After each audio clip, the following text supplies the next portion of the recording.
Nithyananda. We welcome all the participants, all the viewers who's watching us live right now to this amazing Nithyananda Yoga, where we start our day by aligning ourselves with the cosmic geometry.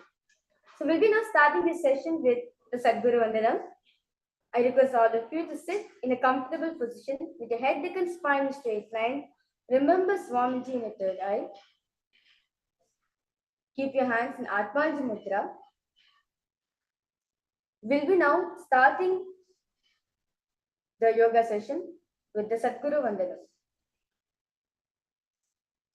Nithyanandam Paramasukadam Kevalam Jnanamurtim Dvandvatitam Gagana Sadusham Tattvamasya Ekam Nityam Vimalamachalam Sarvadi Sakshi Bhutam Bhavatitam Trigunarahitam Sadgurum Tam Namami.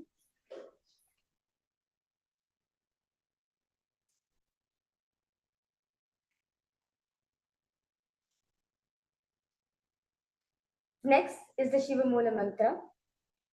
We will be chanting the Shiva Mula Mantra 11 times internally. Om Ham Hom Shivaya Namaha. Om Ham Hom Shivaya Namaha. Om Ham Hom Shivaya Namaha. Om Ham Hom Shivaya Namaha. Om Ham Hom Shivaya Namaha. Om Ham Hom Shivaya Namaha. Om Ham Hom Shivaya Namaha. Om Ham Hom Shivaya Namaha. Om Ham Hom Shivaya Namaha. Om Ham Hom Shivaya Namaha. Om Ham Hom Shivaya Namaha.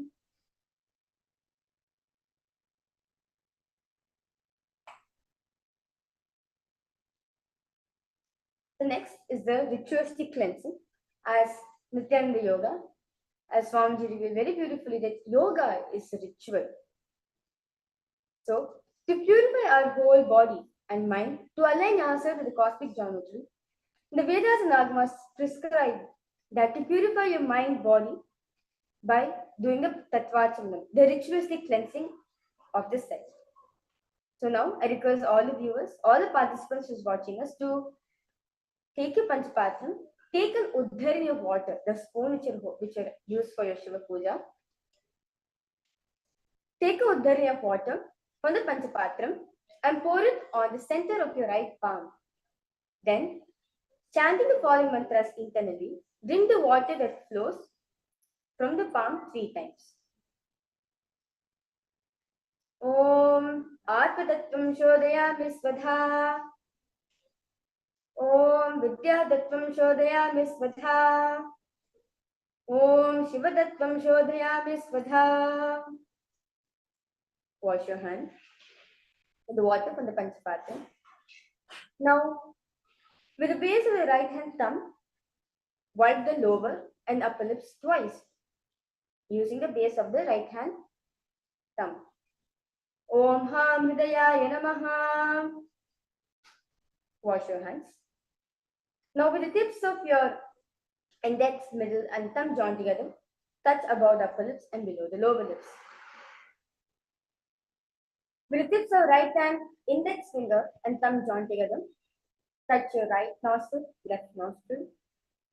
With the tips of right hand, ring finger joined together, touch your right eye, left ear and left ear. Wash your hands with the water in the Panchapatram. With the base of the right hand thumb and little finger, touch your navel, right chest, left chest. With all the fingers together, with your tips, touch the top of the head, right shoulder, left shoulder, and your heart center. The next is the Sankalpa, the conscious declaration, the conscious resolution. As Swamiji says very beautifully, yoga is not just for physical fitness and mental peace alone. Yoga is for manifesting the state, space, being, powers, superconsciousness of Paramashivoham. When we manifest these, you manifest an extraordinary life for yourself, a blissful life, which all of us are wanting to manifest.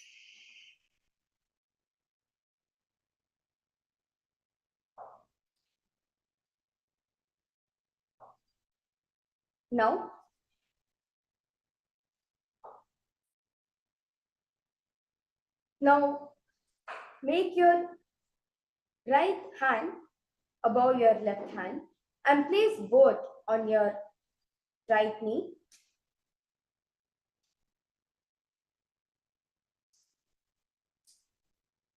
And we'll be now chanting the Sankalpa.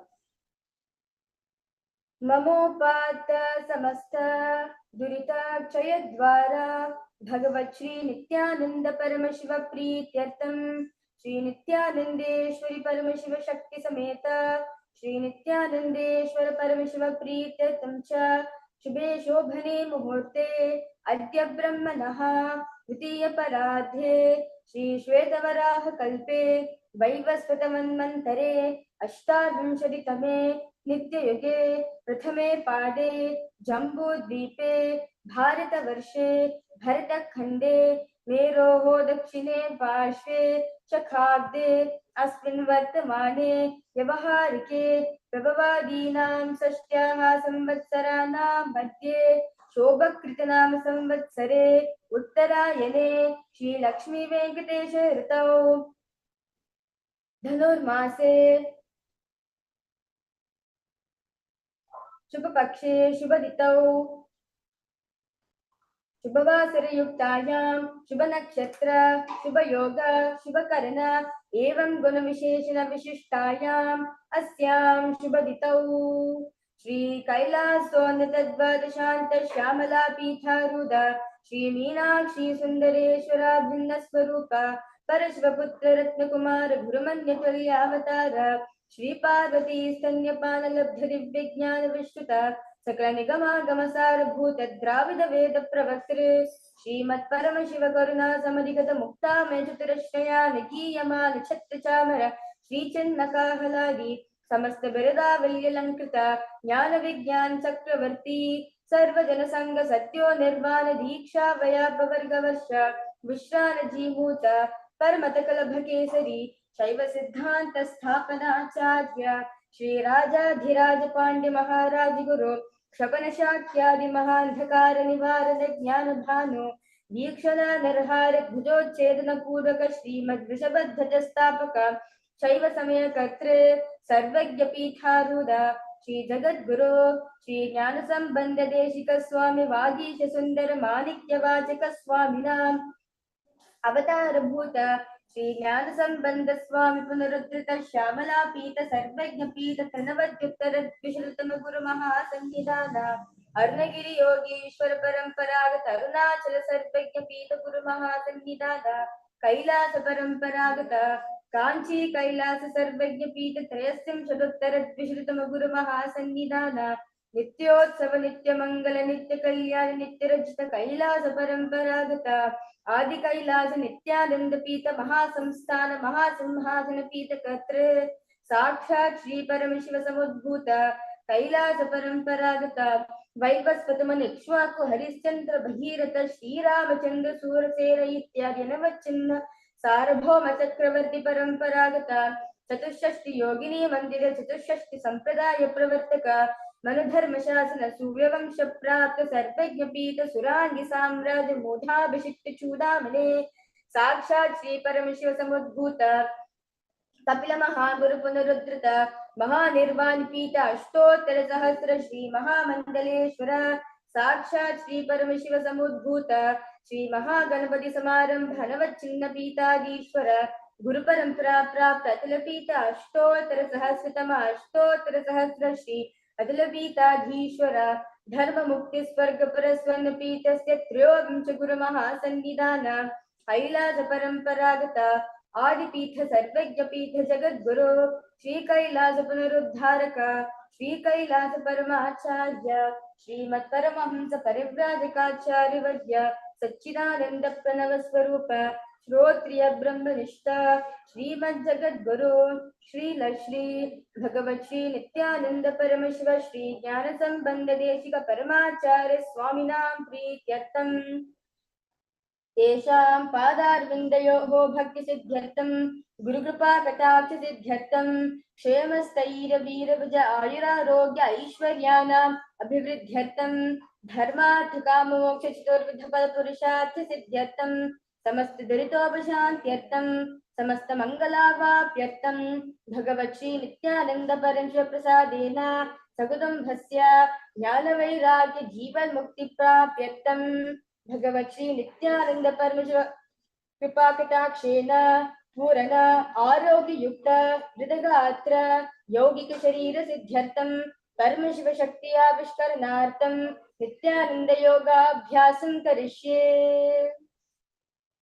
Now with this conscious intention, now wash your hands with the water from the Panchpatra. Om Apopasprisya. Yes. So now we'll be entering to the most weighted part of the yoga where we'll be doing the 308 asanas. So I can see all the participants are very excited to do the yoga. That's wonderful. So we have our model over here, Ma Shambhava, who will be showing all of you the asanas. So we'll be now starting the asana first with the Sukhasana. The first asana is the Sukhasana. Now, sit in a comfortable position with your head, neck and spine in a straight line. Bring the index and thumb together and place them on top of the respective knees in Bindu Mudra. And engage in all three bandhas, the Mahamudra Bandha, Udyana Bandha and Jalandhar Bandha. Visualize Paramashiva in your third eye and repeat Soham, the japa Soham in your throat center. Sukhasana. Tatsukhasanam ityuktam ashaktastat asanam vijitam yena jitam tena jagatrayam. The next asana is Parvatasana. Now from Sukhasana position, bring the legs into Padmasana. Inhale, bring the palms together, raise them above the head in Anjali Mudra. Keep the elbows straight and engage in all three bandhas. Visualize Mount Kailash in your third eye and repeat the Soham Japa within your throat center. Parvatasana.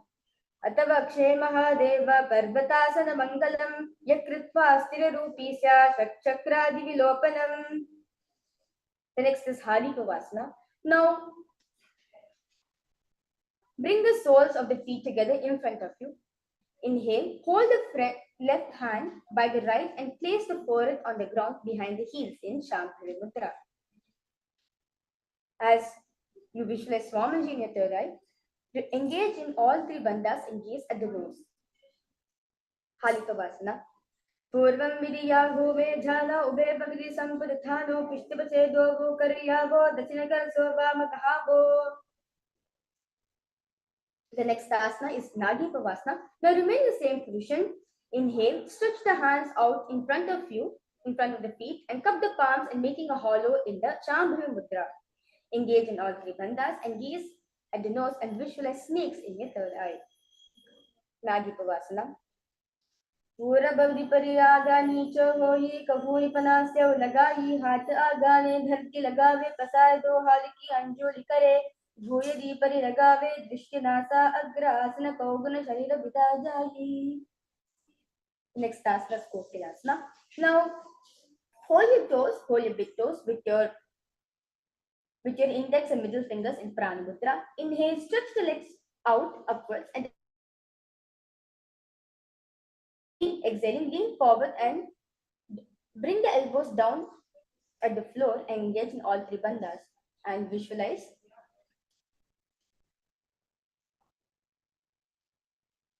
yourself as a bird and repeat Soham in your throat center.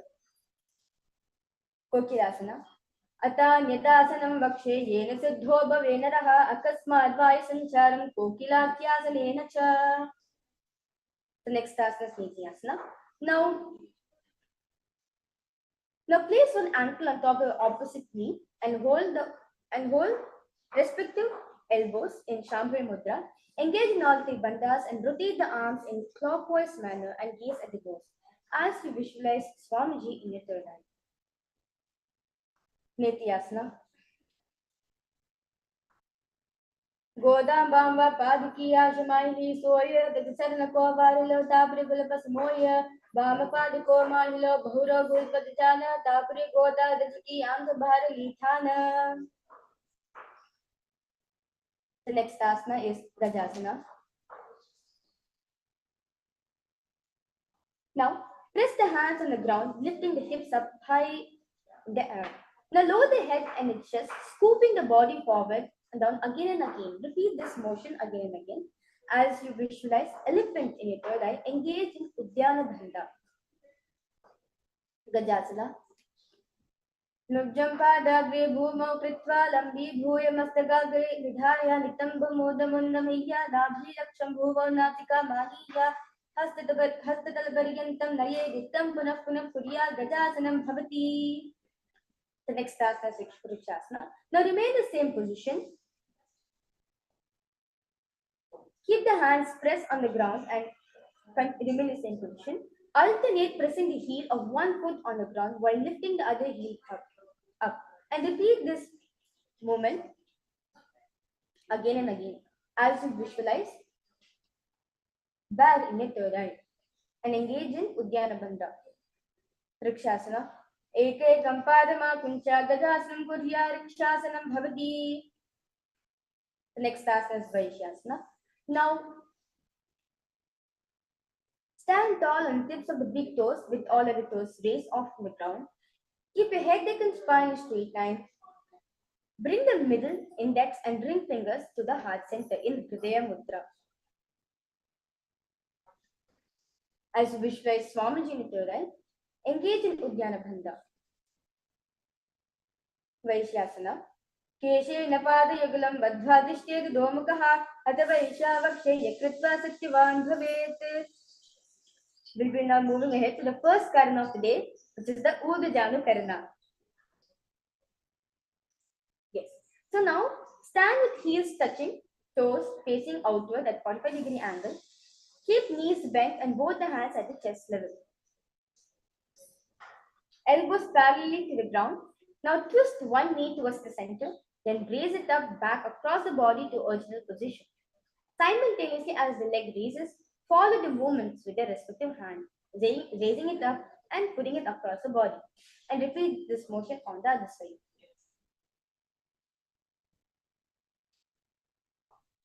The next asana is Balalingasana. Now interlace the fingers from outside and in Sarva Shankil Mudra and hold it onto the knee, pulling it up, almost pulling yourself to it. Engage, keep your spine straight and engage in all three bandhas as you visualize. As you visualize holding a baby in your third eye. Balalingasana. Ekam janursiya lingya sthathavyam balalinganam bhavati. The next asana is Padapidasana. Now,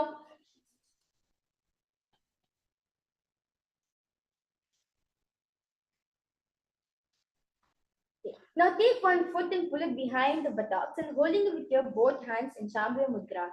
Keep the head, neck and spine in a straight line and engage in all three bandhas. Visualize Swamiji in your third eye. Padapidasana. Sthitva kasmin padatale karabhyam veshtayetanam prishte samsthabhyatena padapidanamasanam. I now request all the viewers on the YouTube. How many of you have joined us live right now for this amazing Nithyananda yoga, which is the most authentic form of yoga which Swamiji is reviving? And if you need any help in doing the asanas, please let us know immediately. If you need any help, you can post in the chat section and immediately we'll reach out to you. The next asana is Natarajasana.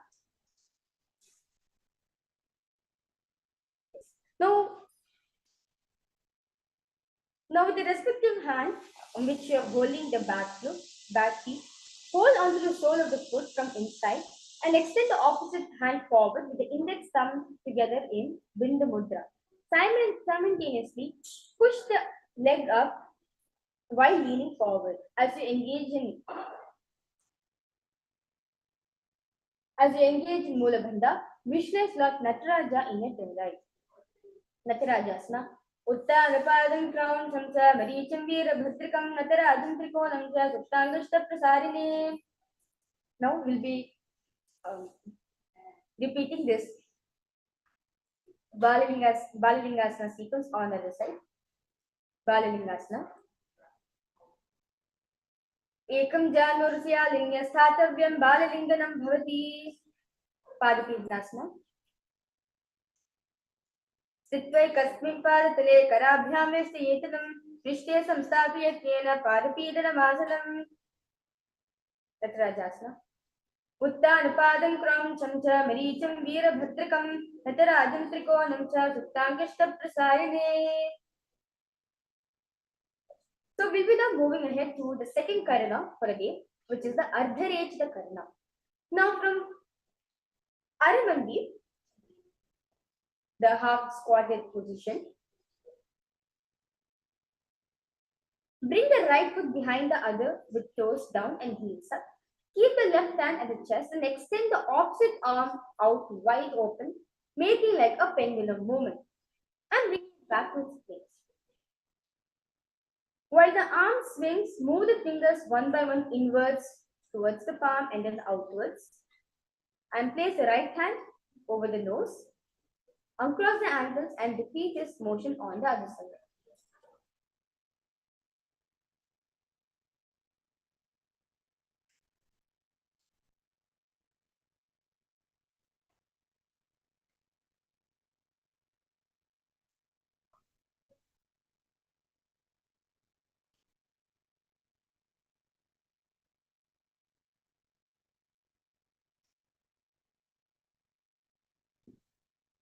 Yes.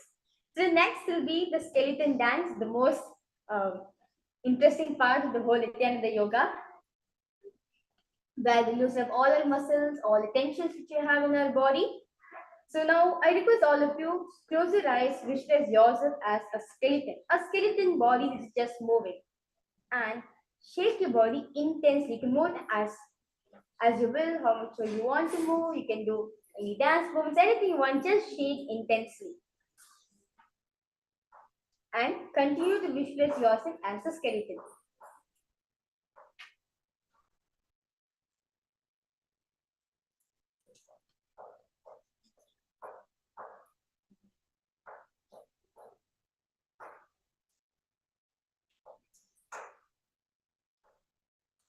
Yes, a few more seconds.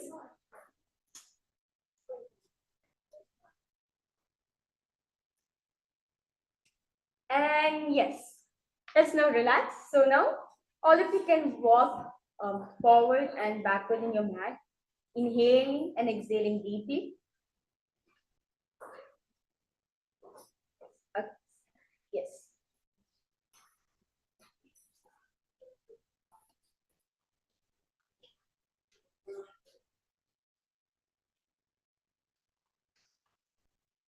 Yes. We'll be now moving ahead to the third karana for the day, which is the Kati China karana. Now, I request you to sit in the Aramandi position, the half squatted position.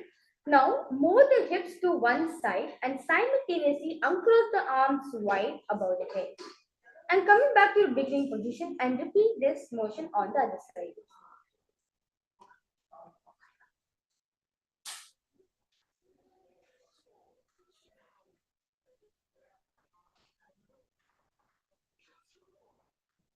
Yes.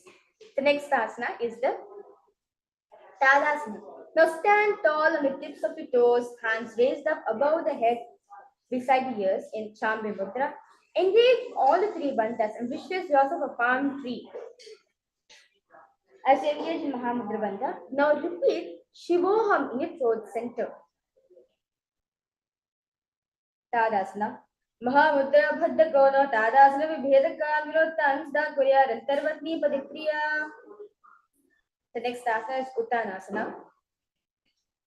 Now, from standing position, lean forward down, bringing the hands flat on the ground. Engage in all three bandhas. Bring the head forward. Bring your forehead towards your knee. As you visualize Swamiji Nityodai, engage in Mahamudra Bandha. Uttanasana. Mahamudra Baddha Kono Tadasana Vedakano Tansa Kurya Rantarvatni Padipriya. The next asana is Tarakshvasana. Now, keep the hands flat on the ground in Shambhavi Mudra, shoulders width apart, and step back and keeping the toes on the ground. Now, tuck the chin to the chest in Jalandhar Bandha and rotate the head from side to the side. As which way Swami with your right, repeat Shivoham in your throat center. Tarakshvasana. Gajasravastitva mastakam varam varam dakshina kuksham sarva kuksham naye tarakshvasanam bhavati. The next asana is Bhujangasana. Now, lower the entire body down on the stomach and keep the toes pointed backwards. Now, keep your respective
yes. Yes. So we'll be now moving to the next karana. Sorry, the next asana, the Bhujangasana. Now lower the entire body down onto your stomach and keep the toes pointed backwards. Now keep your hands next to your chest and raise the head up using the muscles of your lower back.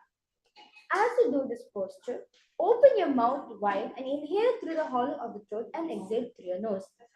As you engage in Bhujangana Mudra, visualize yourself as a cobra and engage in Mola Bandha. Bhujangasana.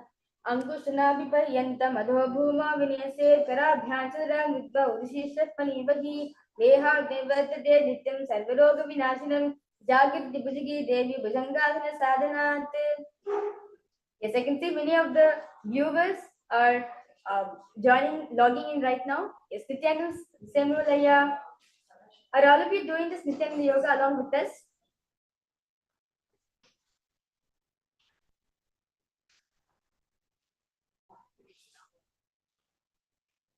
That's wonderful. Yes. So we'll be continuing. The next asana is Sashasana. Now, from the tall plank position, alternate bringing one knee in towards the chest and then back and forth. As you engage in Mula Bandha, visualize Swamiji in your third eye and repeat Shivoham in your throat center. Sashasana. Vijayasam Chito Janidvayama Kuncha Varam Varam Kartavyam Sashasanam Bhavati. The next starts is Ratasana. Now remain in the same position. Simultaneously jump one foot back and bring the other between the two hands, alternating it again and again. As you engage in Mula Bandha, visualize yourself as a chariot. Rathasana. Gajaja samsito ekekam padam puromagena brahmitva kartavyam rathasanam bhavati. The next asana is Virabhadrasana. Now, keep one foot flat on the ground, toes pointing forward and bending the knee at a 90-degree angle. Extend the other leg back, keeping the knee straight and toes pointed at the 45-degree angle. Now, inhale, raise your hands up parallel beside the ears in Shambhavi Mudra and pull the stomach in and up and gaze at the third eye. As you engage in Uddiyana Bandha, visualize Lord Virabhadra in your third eye. Virabhadrasana. वासिष्ठमदकौण्डिन्यमोदकुतमेव च अष्टावक्रमदोद्दानमयूरं सेतुबन्धनम् उत्तानपादं च मरीचिं वीरभद्रकं ततराजं त्रिकोणं च सुप्ताङ्गष्टप्रसारिणे. Now let us now repeat the Virabhadrasana on the other side. Virabhadrasana. वासिष्ठमदकौण्डिन्यमोदकुकुतमेव च अष्टावक्रमदोत्तानमयूरं सेतुबन्धनम् उत्तानपादं च मरीचिं वीरभद्रकं ततराजं त्रिकोणं च सुप्ताङ्गष्टप्रसारिणे.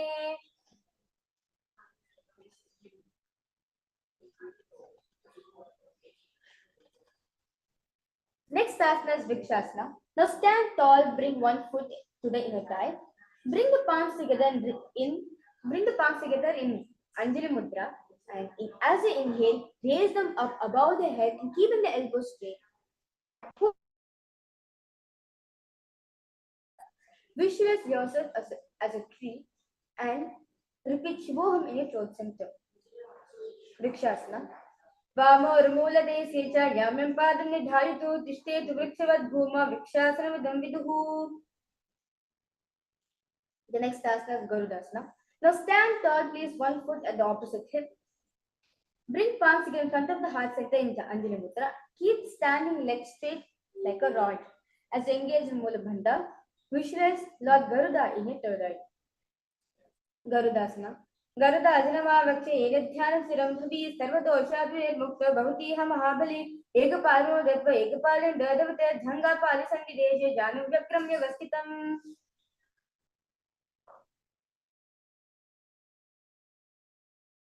Sequence on the other side. Vrikshasana.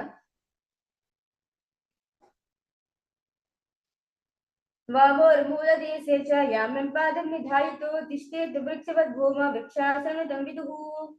गरुडासना. गरुडासनमावक्षे येन ध्यानं स्थिरं भुवि सर्वदोषाद्विर्मुक्तो भवतीह महाबली एकपालो गत्वा एकपादेन ददवते झङ्गापालिसन्निदेशे ध्यानवक्रं व्यवस्थितम्.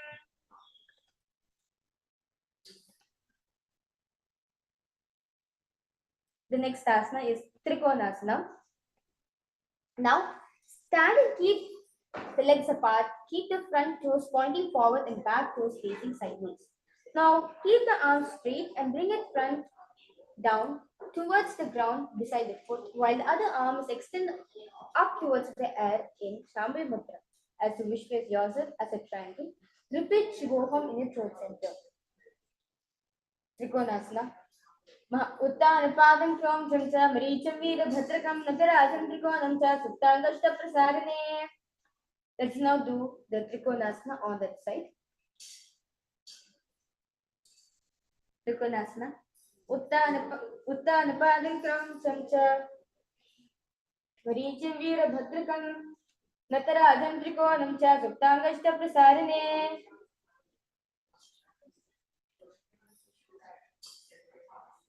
The next karna is the Nikutaka karna. Now,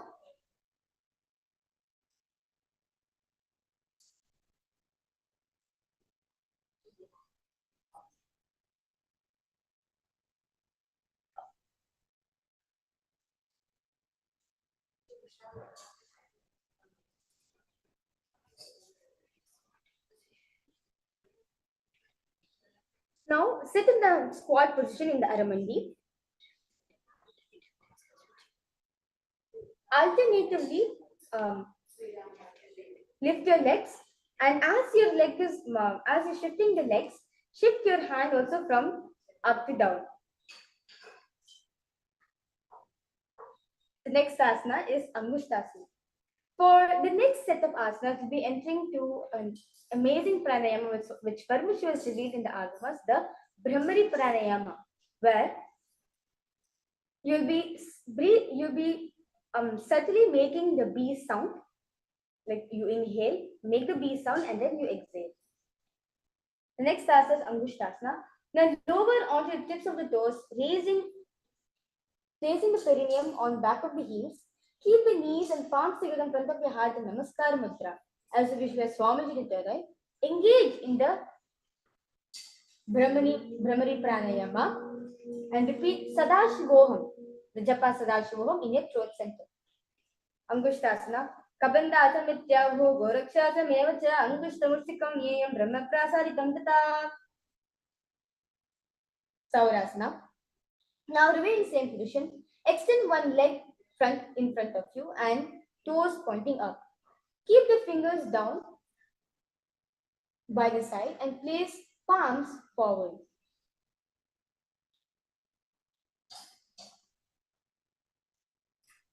Saurasana. Prasarya ekam padagalam samstapya tveka padakam. Vidurvanasana. Now in the same position, extend your other hand, reaching forward and holding the big toes of your extended leg with your index and middle finger together. As you engage in Mulabandha, Vishwa Swamiji in your third eye. Vidurvanasana.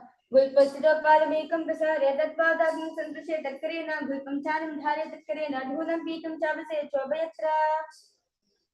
Now let's now repeat the Saurasana sequence on the other side. Saurasana. Prasarya ekam padagalam samstapya tveka padakam. Vidurvanasana. Gulpasido paramekam prasarya tatpadagam santrashe tatkarena gulpam chanam dharya tatkarena dhunam pitam chavase chobayatra. The next asana is Brahmajirankushasana. Now keep toes on the ground and place the perineum on top of the heels. Keep the gap between the leg and back of the hands resting on the sides in Shambhi Mudra. And tilt the head down and gaze through the gap between the palms. As you engage in Jalandhara Bandha, visualize Swamiji in your third eye. Brahmajirankushasana. Do Panapani Holy Base, Edido Gudani Base, Horbagadal Yanki Mahili, Aismaki Rashemuli. The next asana is Kapilasana. Now remain in the same position. Place the knees on the ground with the toes tucked behind, sitting the perineum down on the heels. As you can see, our model is doing up here. Now rest the hands on top of the fingers, on top of the thighs in Shambhi Mudra, and pull the stomach in and up as you gaze at the nose. As you wish as yourself as sage Kapila Mahamuni. Kapilasana. Ubhe pagitali samat herave dinago mahali kor milave panapayag dohi vese edi dovajoni nivese. The next asana is Badra Korakasana. Now remain in the same position which all of us did in Kapilasana. Just switch your gaze at the third eye as you wish as Swamiji in your third eye. Badra Korakasana. Dohu pagitli samte kare korvali bhuk pradare korvali rate ese tapre mulat bhari dikbese. Next asana is Suryasana. Now sit with toes tucked in perineum place on top of the raised heels. Lift the knees off from the ground. Bring the thumbs and little fingers together, opening up the palms, resembling like a lotus flower in Padma Mudra. Slowly inhale, raise it, stretch it out above the head and gaze through the hole between the palms as you visualize Lord Surya in your inner space. Suryasana. Eri Dogda Dariane Panapani Bhediku Nitani Goda Janga Adar Karahe Adivama Sivdigahe.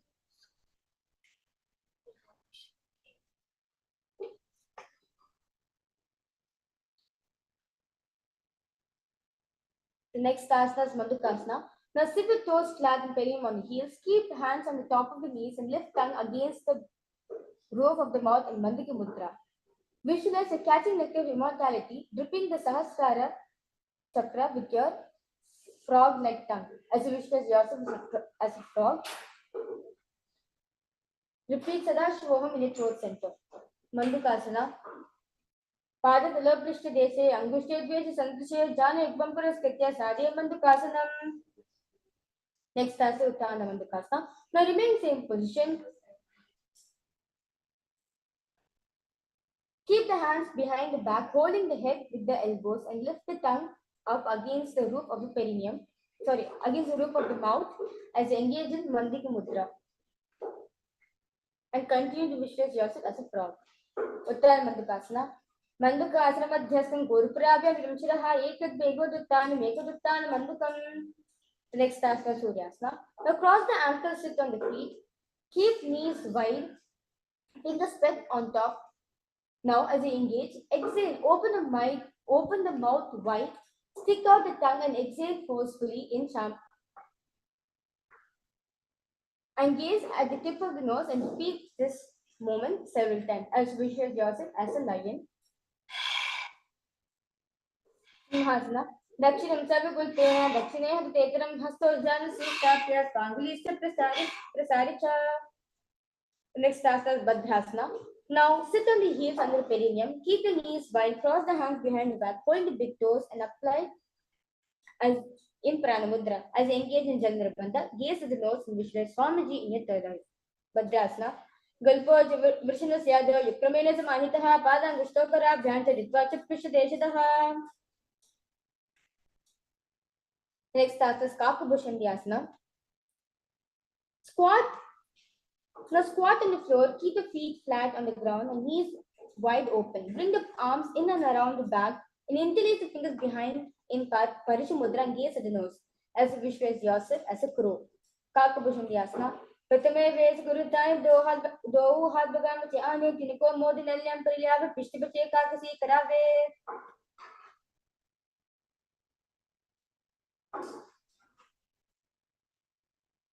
The next asana is Kanipavasana. Now, place arms on the floor and shoulder width apart. Bring knees on the back of the arms together towards the armpits. Lean the chin forward and down and gaze ahead as you visualize yourself as Swamiji. Kanipavasana. Asana Gaugana Achi Dushta Voyi Tuvachi Auhi. The next asana is Kapaliyasana. Now, place hands on the ground, shoulder width apart. Bring top of the head on the ground, forming a triangle between the hands and the head. Bring the knees onto the elbows, hips over the shoulder, and straighten the legs up as you inhale and exhale. Gaze at the nose and visualize Swamiji at your third eye. Engage in Mula Bandha. Kapaliyasana. Sisa Shisha Dharti Teki Baglo Milva Uta Gukare. Tagatil Akal Sanamushirashi Do Hadaki Hatiri Do Pashitya Dharti Teko Drishnasa Agra. Yes, slowly relax. The next asana is Parshvairasana. Now squat on toes with legs together, twist the body and place both the hands to one side. Align the elbows with one knee and hip. Lean onto the arms, balance, extend the legs to the side and gaze at the nose as you visualize yourself as a peacock.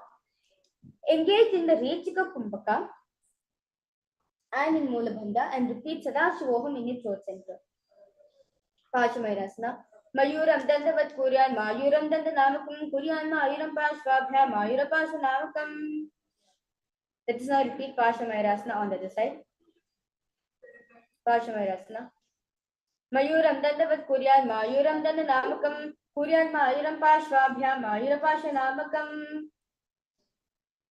The next asana is Bhairaganathasana. Now place both the hands on the ground and shoulder width apart in Champion Mudra.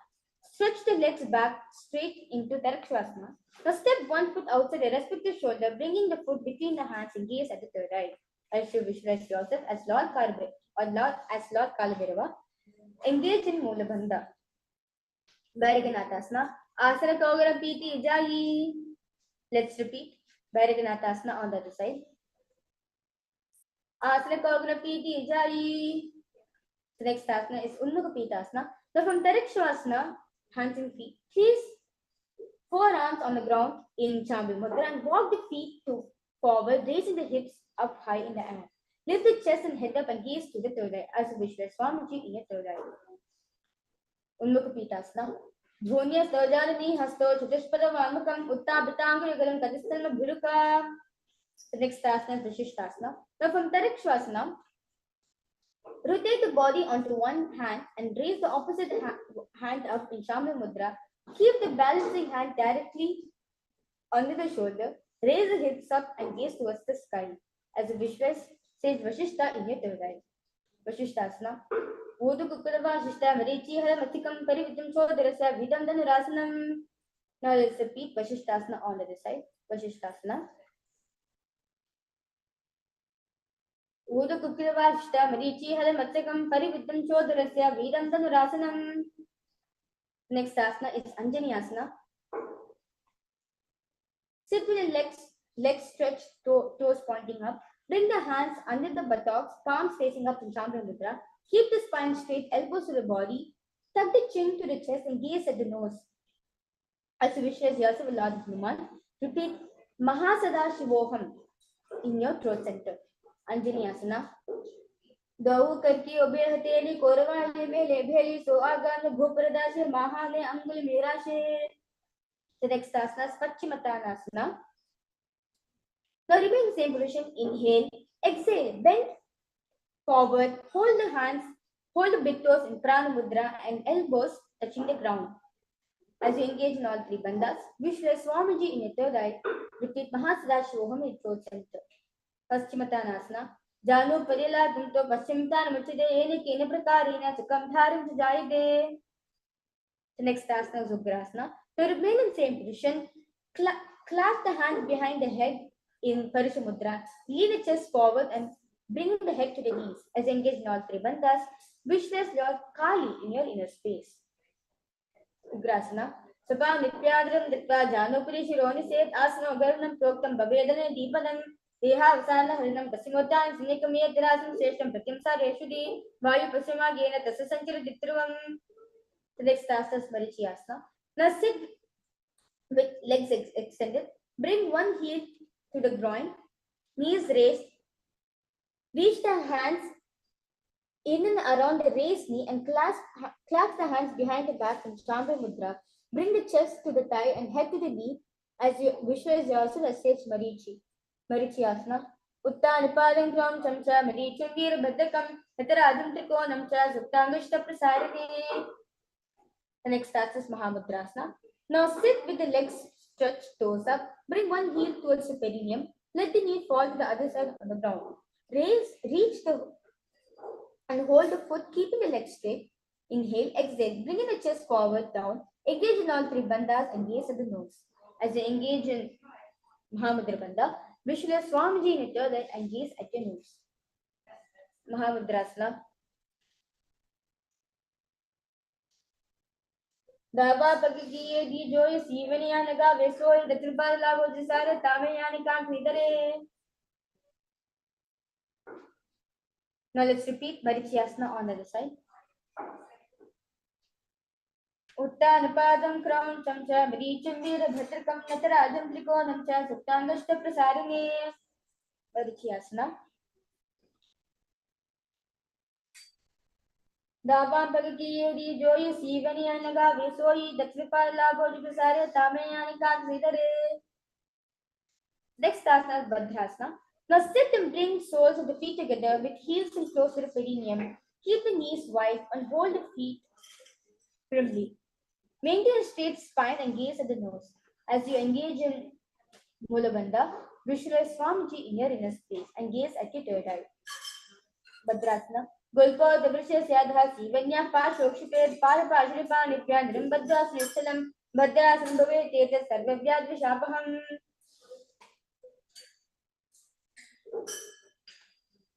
The next asana is Gwalikmasana. Now from Bhadrasana, extend the feet away from the body. Keep the toes together, heels apart and knees open. Now place hands on the respective knees in Shambhu Mudra. Tuck the chin to the chest and gaze at the nose. As you visualize Swamiji in your third eye. Gwalikmasana. Purva Chalbra Chok Kaso Sohi Vahivri Yoki Jesohi Yame Ed Benajaraja Angula Tantro Rashe. The next asana is Joniasana. Now remain in the same position. Inhale, exhale, holding the soles of the feet, lean forward and down. Bring the forehead to the feet and gaze at the nose. As you engage in Mulabandha, visualize Yoni Mandala in your third eye. Joniasana. Dovu Pagati Samdakare, Koro Edimere Keding Nagare, Ardahal Ko Ante Rashi, Ratabakatalya, Mukaradashi. The next asana is Mudikitavasana. Now remain in the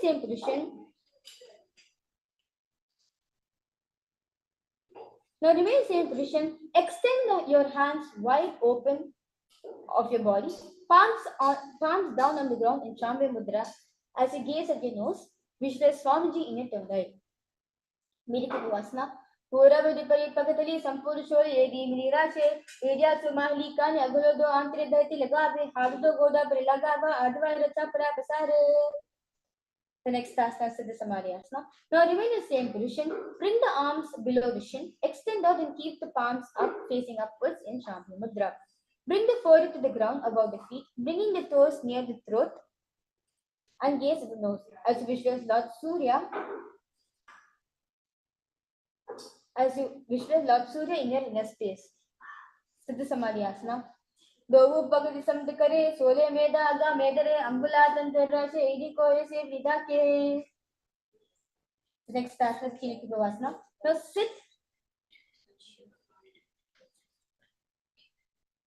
Now sit and keep heels together, toes apart. Hold the feet open. Open them up, bringing the soles towards the sky. Keeping the back of the hands on the ground in Shambhu Mudra. Place the elbows and the thighs towards the knees and gaze at the nose. As a visual Swamiji in the third eye. Engage in Mula Bandha. Kineki Bhavasana. दो बगा की यदि धरती बिगवा में लगा वे पगली माही को रंगता के सूरजो दे बारली गोर बना शल्यारा शे. Next asana is Chaitra Chokasana. Now remain in same position. Hold your respective knees and gently press them to the ground as you pull the stomach in and up in the Unuddiyana Bandha and gaze at the third eye. Now Vishnu Swamiji in your third eye. Chaitra Chokasana.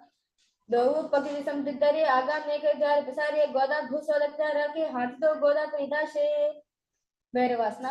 Now sit and bring the soles of the feet facing together, knees wide open. Let the heels up, bring the toes down onto the ground. Keep the knees on the ground, pull the stomach in and up in Chandragandha. Place the respective hands on the respective knees in Bindu Mudra. As you visualize yourself, Lord Father Bhairava.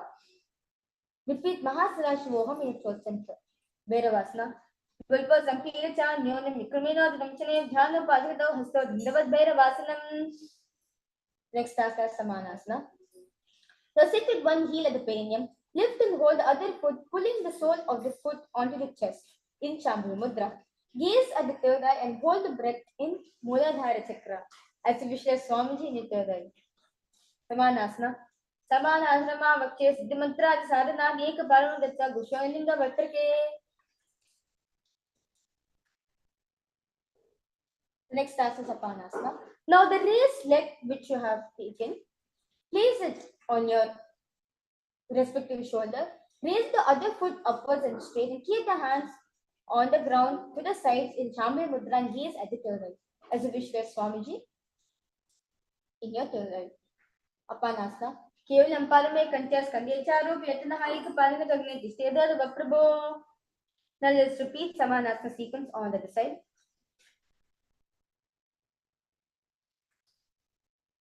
Samanasana. Samana asrama vakshe siddha mantra sadhana ek parvam ditva gushoninga vatrake. Apanasana.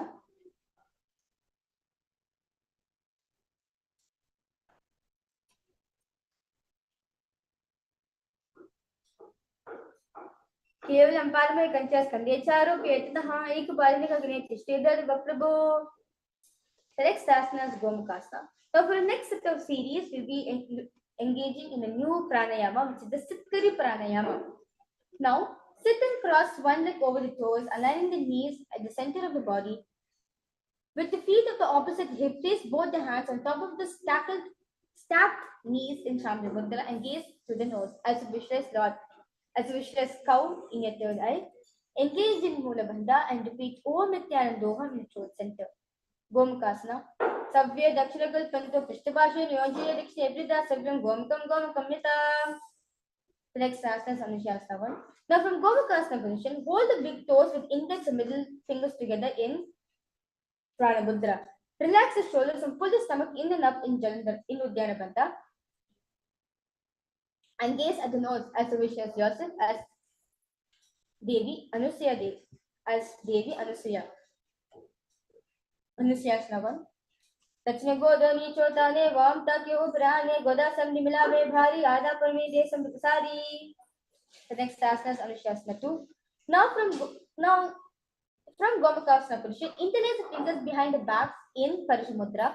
Lean forward and down. Bring the chin over the knees. Touch the nose to the ground and gaze at the nose. As you visualize, Devi Anasuya in your third eye. Anushasana 2. Jimana Goda Kisamdi Bridava Goda Kisamdi Nairashe Goda Salya Bhaktalya Adava Sudarashe. Next asana is Garudasana. Now sit on the ground with one heel pressed against the perineum. Keep the opposite foot on the ground in front of the other. Now keep the spine tall, chest out, hands on the respective knees in Champion Mudra and gaze at the nose. As you visualize Lord Garuda in your third eye. Garudasana. दावा पगमोदी येदी माइनम गोल पुमुलद्वार नीचे दे बेसे जीवनी पगतरी धरती दे गोदम शोभोरा से पगिति मानी core दावा गोल पीड़ी माहिली. Next asana is Naradasana. Now sit and place now remain in same position. Twist. Place the opposite foot on the ground in front of the opposite foot. Interlace the fingers behind the neck and twist outside of the raised knee and gaze at the third eye. As you visualize yourself as sage Narada. Naradasana. Pistujam Pagitri Kedi Gopri Laga Vipidi Godazda Panohe Joy Spakdira Kesoi. The next task is Matsapidikasana. Now place one foot on top of the opposite thigh and wrap the respective arm around the knee, holding to the opposite shin. Now extend the hand straight and hold to the respective toe with index and middle in Pranayama and gaze at the nose. As you visualize Matsyavatara in your third eye. Matsapidikasana. Vame Navamam Gishtanto Grihitam Matsapidikam Yonivame Sampidya Medra Ivari Dakshinam. Let us now repeat the Gomakasana sequence on the other side. Gomakasana. Sabye Dakshebal Panto Pishtibashe Yoje Dikshabita Sabyam Gomakam Gomakamyata. Anushasana. Dachinango Doni Chodane Vamta ke Uprane Goda Samilave Bhari Ada Paridesam Dipasari. Anushasana 2. Jivana Goda ki Sandi Brida Goda ki Sandi Mila Rashe Goda Salya Pagitaliya Adava Surarashe. Garudasana. दावो पगमोदी येदी मांडलन गोल पुमुलद्वार नीचे दे पेसे जीवनी पगतरी धरती ते गोदम शोभोरा से पगतली माली कोरा दावा गोदर पीड़ी माहिली. नारदासना. पिष्ट जवाब बगली केरी बोपली दाहि लगा वेपेरी गोदासरा कनाव है जोई सिपाक डेरा केसो ही. मत्स्यपीडकासना.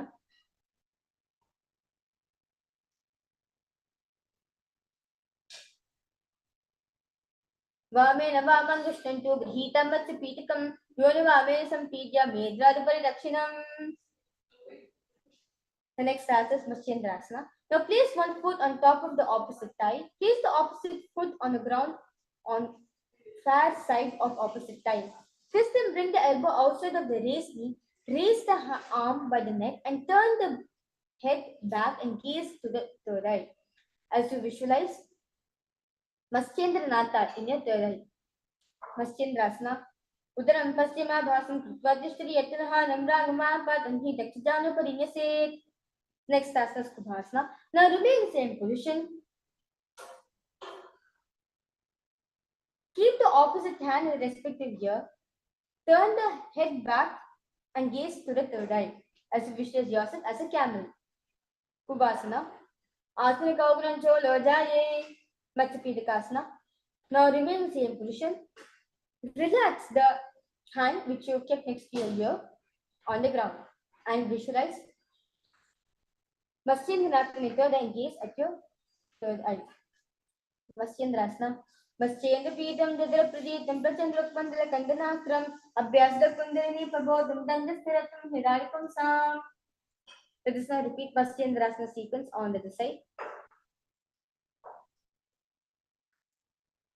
Matsyendrasana 1. Udaram Paschima Bhasam Kritvatishri Yatinaha Ramla Nuvam Padam Hi Dakshijanu Parinyaset. Kubhasana. Asana Kaugana Jolo Jaye. Matsyendrasana. Matsyendra Pidam Jadra Pradipam Pratandra Mandala Kandanastram Abhyasda Kundalini Prabodham Dandastiratum Hidadipam Sam. The next asana is Padmasana. Now for next set of asanas, we'll be doing the C3 Pranayama. And we'll be repeating a new japa, which is the Om Nithyananda Mahasadashivoham japa in your third eye, in your throat center. Now sit and place the feet on top of the opposite thighs and place the palms on respective knees in Chabya Mudra. Engage in all three bandhas and gaze at the nose. As you visualize yourself as Lord Paramashiva. Padmasana. Asanam Dividam Proktam Padmamajra Sangata Urdhva Abhiriche Dette Ubhepadlayata Padmasanam Bhavet Teta Sarva Papa Pranashanam.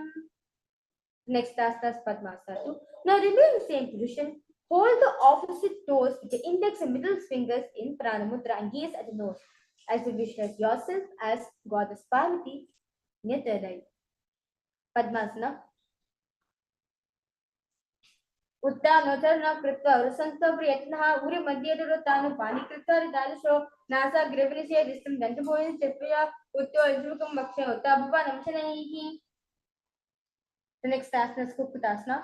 Now sit and place the feet on top of the opposite thighs. Place the palms on the ground between the two thighs in Shama Mudra and slowly lift the body up. As you visualize yourself as a rooster. Kukutasana. Padmasana Stapya Nano Voran Terekarau Nivesh Bhuvama Dishke Vyomasta Kukutasana. The next asana is Vadikeknyasana. Now remain in the same position in Padmasana. Rise up to your knees and place the palms on the ground, fingers pointing towards the perineum in Shambhu Mudra. Keep the elbows together, press against the navel, then slowly lean forward, find your balance and extend the knees off from the ground. As you visualize Swamiji in your third eye. Vadikeknyasana. Dharamavastabdakaratveena tattvopari sadhunam panchastaha uchchasnodam tushika shemaya medupavantipitam vairam padvakam kudyat vadikeki kattite. Next asana. Now remain in the same position. Slowly extend the feet out in the air as you visualize yourself as peacock. Mayurasana. Adavakshe Mahadeva Mayurasana Muttamam Bhuvo Nipadhya Stadva Gurupurabari Dehakam Gurupurabari Samshavya Sarvadeham Shashaha Kevalam Hastayakam Nivadham Dishtiraha. Next asana is Makarasana. Now slowly relax yourself into Makarasana.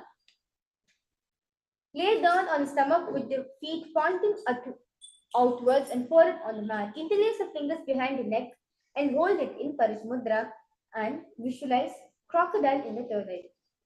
Makarasana. Adhyashete Ridam Nidaya Bhomochapala Prasaramano Shirastitva Karandrayuk Meneha Dikaram Makarasanam Pite. Next asana is Shalabhasana. Now lay down on the stomach and place the hands on the ground beside the chest in Shambhya Mudra. Raise the legs up, bringing the thighs off from the ground as visualize yourself as a locust. Shalabhasana. Adhyashete Karupavaksha Bhum Nashtapaka Yosalabhyam Padosho Chavitasto Davadanti Pidam Shalabhamunindra. Next asana is Ushtasana. Lay down on the stomach and bring the hands on the feet.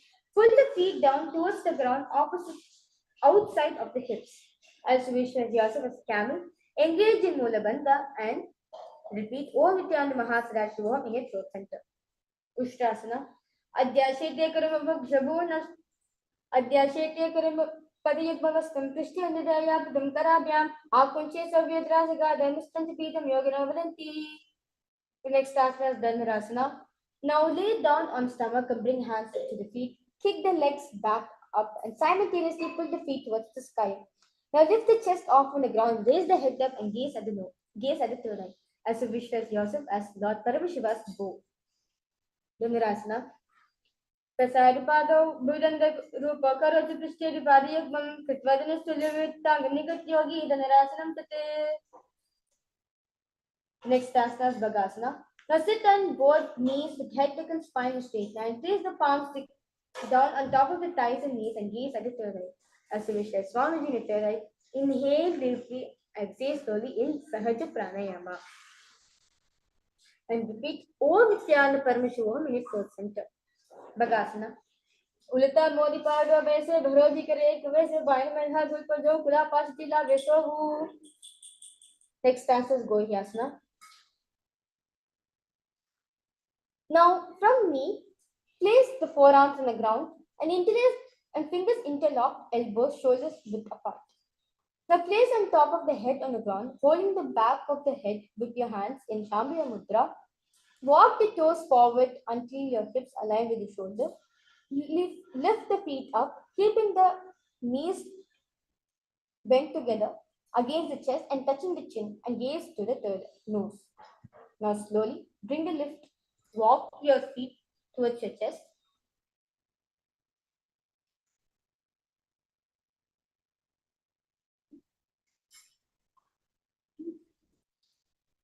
And slowly lift your knee off from the ground and keep it to your chest position. And keep it next to your chest area.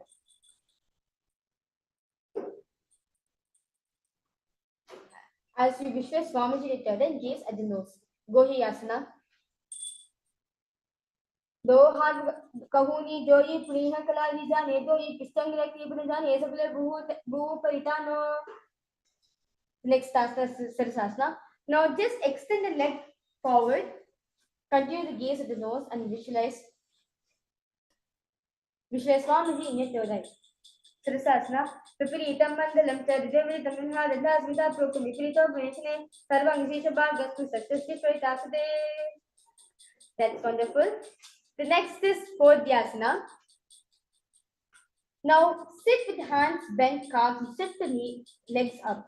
Bring forehead to the knees and come to the vertical position with legs.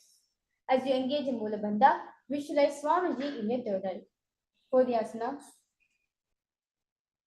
दो हाथ ऊपर आने गोदाधरे काग सीताने अंगुष्ठ पिने लगाधरे चरणों में आकाश शिखरे.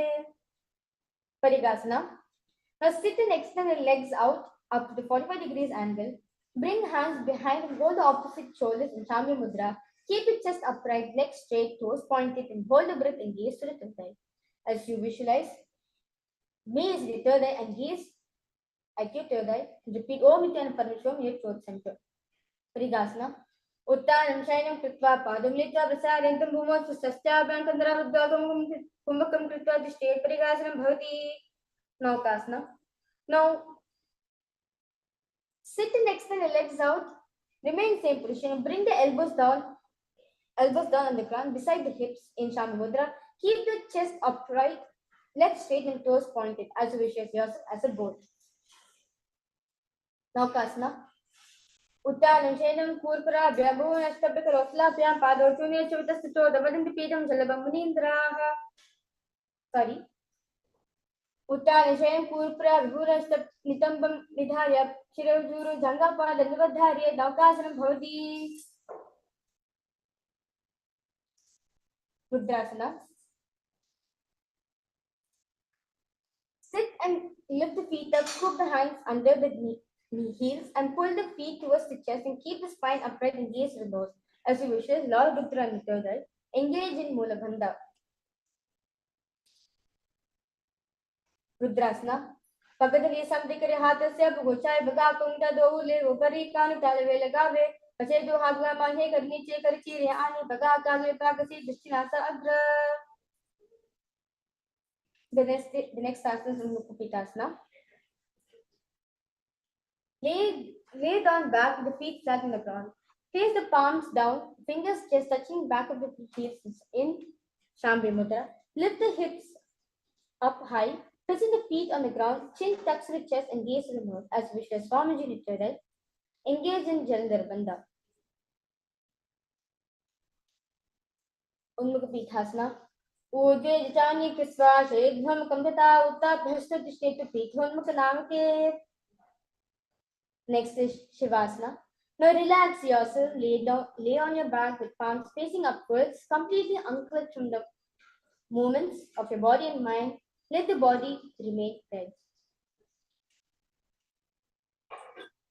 As you visualize yourself, as you visualize the body is dead, and let Swamiji liberate you. As you engage in Shakti Chalan Mudra. Shivasana. Adashavasanam Uttanam Shavadbhumo Shainam Dashavasanam Shavasanam Shanti Haram Chitta Vishranti Karakam.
Continue to remain in the position. Inhale deeply and slowly relax your whole body and mind.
Yes, that's wonderful. Now, all of us just finished doing the 108 Pratham Vinyasa Krama. That's wonderful. You can give applause for yourself. And yes, so now we'll be going ahead to the Dvitiya Vinyasa Krama. We'll be doing the whole 200 asanas. So when you combine both together, we get 300 asanas. So we will now starting with the first asana, which is the Yathasanishtasana. Now sit in posture that brings ease to your physical and mental space, and keep your hands in your respective knees in Binda Mudra. Vishwa Swamiji in your third eye. Relax yourself completely in Samana Kumbhaka. Repeat Om Nithyananda Paramashivoham Japa in your throat center. Yathasanishtasana. Paryankam Tatsamakhyatam Yathasamstha Yathasrihi. Next asana, Samasana. Now, sit cross-legged, hands on knees with thumbs and index touching. Take a long deep breath, inhale, hold, and take prolonged inhalations and exhalation. As you wish, like Swamiji in your third eye. Samasana. Idanim garbhanira yogabhaso yatalagubhu. Next asana is Muktasana. Now place the left foot against the genital region. Place the right foot over top of the left. Hands facing downward on top of the knees in Chambya Mudra and gaze at the nose. Visualize yourself as a sage liberated by Swamiji. Muktasana. Repeat Yasivanim Sukshma Makhinetara Gulpataha. Next asana is Siddhasana. Maintain the same position as Muktasana and just switch the gaze to your third eye. Visualize Swamiji in your third eye. Siddhasana. Stalo Matindriya Chakdisha Pashim Ruvarantaram Chaitam Mosaka Pada Beda Janakam Siddhasanam Projate. The next asana is Siddhyasana. Maintain the same position as Siddhasana. Switch the gaze to the ground in front of you. Engage in all three bandhas and visualize Swamiji in your third eye. Siddhyasana. Vampadi Edi Jano Sivani Mari Kansa Kothano Dashipadi Edi Joy Medumati Lagha Vesoi. The next asana is Rudrasana 2. Now keep the legs in same position as Siddhyasana. Rotate the hands on top of knees in Binda Mudra and switch the gaze to the third eye. As you wish, Lord Rudra in your third eye. Rudrasana. Vamacharnapari Dachine Rake Eki Jugati Asaviti Dhake Vamapagitri Mahi Kore Dachiki Jubahar Gibora. Next asana is Santadhanasana. Maintain the same position as Rudrasana 2 and switch the gaze to the third eye. Visualize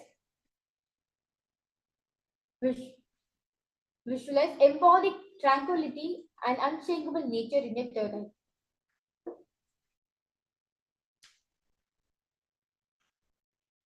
Santadhanasana. Asana Kaudura Malaki Chanchala Tamika. Next asana is Siddhasana 2. Now maintain one heel on top of the other. Bring the hands to the navel, cupping one palm over the other in Samputa Mudra, resembling a lotus flower. Visualize Swamiji at third eye. Repeat Om Nithyananda Paramashivoham in your throat center. Siddhyasana. Vichikaya Samasenam Siddhasana Diritam Prasara Bhuipa Dattu Dhvabam Mangushta Madharat. Next asana is Bandha Yoni Asana. Maintain one heel on top of the other, little fingers beneath the bottom lip, ring fingers above the upper lip, middle fingers closing the nostril, index finger over the eyes, and thumb closing the ears. In Shanmukhi Mudra, visualize the sankalpas manifesting through the womb of creation, the Hiranyagarbha of the universe. Bandha Yoni Asana. Yatra Madhya Mahadeva Bandha Yonyas Neshro Yakrit Vakeshro Bhuta Vicharedi Shro Yatha. The next asana is Girasana. Now place one foot on the thigh and other foot under the opposite thigh. Touch the thumb and index finger in Binda Mudra on top of the respective knees. As a wish, like Swamiji in your third eye. Girasana. Ekam Padamathe Kasmin Vinyasuri Sansita Itarasmin Santa Choram Virasam Diratam. The next asana is Valmikasana. Now, left heel on right side of generative organ, toes under the thigh, bring the foot on the left leg, toes by the knee. Touch the hands. Now, keep hands on the knees, thumbs and index touching together in Bindu Mudra and gaze at the toilet as you visualize yourself as sage Valmiki, who is the author of Ramayana. Valmikasana. दावा पगली पगली पुने दिहाई जोई पना विषय में दक्षिणा आने लगा वेसोया. The next task is Joni Mudrasana. Keep the legs in same position. Just switch the gaze to your nose as you visualize the Shri Chakra Yoni Mandala in your third eye. Joni Mudrasana. Vava Padiki Pagatali Jahili Ma Jari Jahi Mamani Kori Joni Taham Dari Vese Ulita Pav Jomori. Next task is Joni Asana. Now keep the feet and hands in same position. Switch the gaze to the third eye as you visualize the Yoni Mandala in your third eye. Yoni Asana.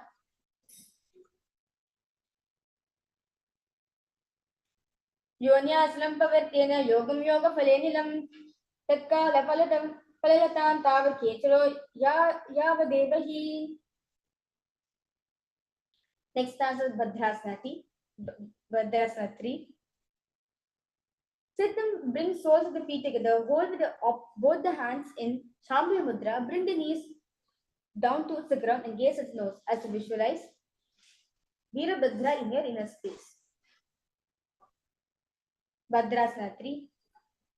Gulpocha Vishnes Yadhasi Vandya Pashoshibe Savya Gulpatam Savya Gulpamata Savya Dakshik Gulpam Dakshine.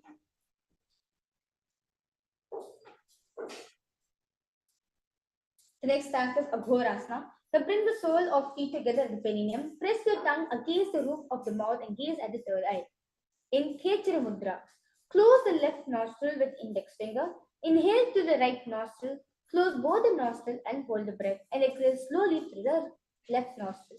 And repeat this in your other side as you visualize an Aghori in your third eye. Aghorasana. Purakaho Bishtika Joy Vahi Johi Kijay Soi Saba Anguri Mukabahari Ane Mukakopuni Sampadakari Thane. Next task is Kaneri Pavasana.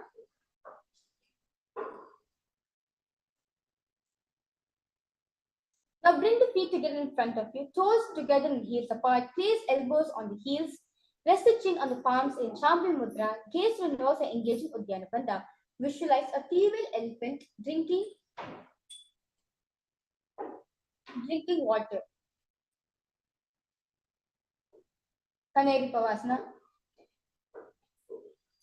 गावा ही तब आसना कश्यो है जैसे Yahoo में जाने विदित से. The next asana is Parasana. Sit with knees raised, arms between the thighs and the calves. Interlace the fingers in Parashamudra and slowly lift the feet off the mat as you visualize Swamiji in your third eye. Parasana.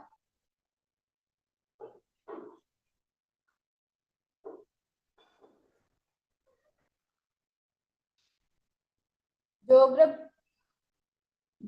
Pradipka Dohi Kariki Anguri Anjuri Johi.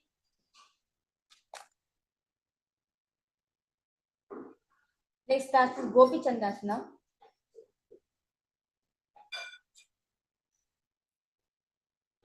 Now interlace the fingers around the feet with soles together in Shambhavi Mudra. Toes are grooved in the throat. Heels touch the chest and chin on the hands and gaze at the nose. Visualize, embody the state and space of a king. Gopi Chandasana. Puravabidi Pagakangudaka Takata Kuparashe Edi Hida Lagave Kangasi Aidya Anguli Pari Rashe Dishkinaza Agra Asna Kaugadi Pigalaki Pavlatamba Jalandra Bandalage.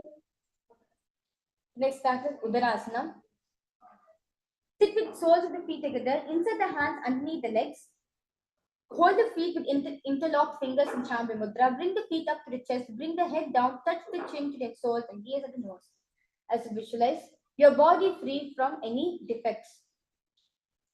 Udarasana. Dovu Pagri Sampuritane Ube Hastakari Urda Githane. The next task is Vishishtasana. Sit with feet together, arms under the legs. Raise the feet up to face. Fingers interlocked in Chandra Mudra, palms over the forehead. Visualize yourself excelling in everything. Vishishtasana. Dovu Pagatli Jodi Sampada Kare Hadi Do Paga Bichi Ani. Tale Bhari Tarakari Bhari Lyava Kahunya Mahi Samnirashe. Next task is Bhujasana. Now, from seated position, lift both the legs over top of the respective shoulders. Bring arms underneath the legs and up. Interlacing fingers around the neck in Shambhu Mudra. Visualize yourself as a cobra. Bhujasana. Saranam tu vigneyam. Kakshasanam thakaram. Grivasanam chaparamam. Bhujasanam yochate. Next task is Kalyanasana. Maintain a seated posture, raise legs up, bring the elbows under the knees and wrap arms around the back, palms clasped in Shambhu Mudra and gaze at the nose as you visualize yourself as a beautiful, auspicious goddess. Kalyanasana. Dovu hadu gamiti ane tinako godi ni chaithane. The next task is Sankatasana. With left knee on the mat, place the left foot flat and place the perineum on the raised heel. Now, raise the right leg over the top of the left and bring the right heel to the left hip. And place the hands on the opposite knees in Vaishnavi Mudra. As you visualize yourself as a swan. Sankatasana. Vama padam state modam sanyasa dharinitale pada dandena yamyena vishtayet vama padakam. The next task is Dhenukasana. From Sankatasana, slide the left heel to the left hip. Keep the right knee on top of the left and place both the hands on the right thigh in Vaishnavi Mudra. Visualize a cow in your inner space. Dhenukasana. Anusagi Nagara Pamsdam Vishim Galyani Dayadhya Gali Vamka Pagala Nidayukudu. Next task is Machandrasana. Now place the right foot on the left thigh, place the left foot on the right knee. Bring the left hand behind the back and hold the right thigh. Place the right hand on the left thigh, twist the body and gaze at the third eye. As you visualize Swamiji in your inner space. Machandrasana.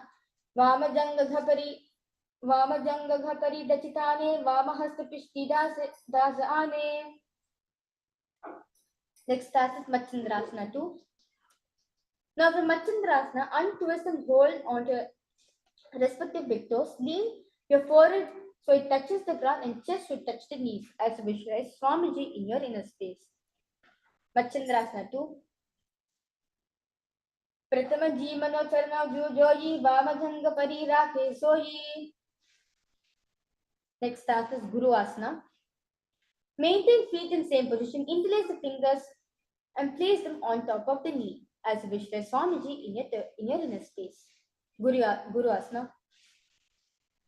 Urumole Itapadasya Kanishtika Pradesha Gulfam Sanstapit Tadeva Janu Itarapada Pashni Sanstapit Dishtet Hasto Sammelya Guru Asanam Bhavati. Now let's repeat the Sankatasana sequence on the other side.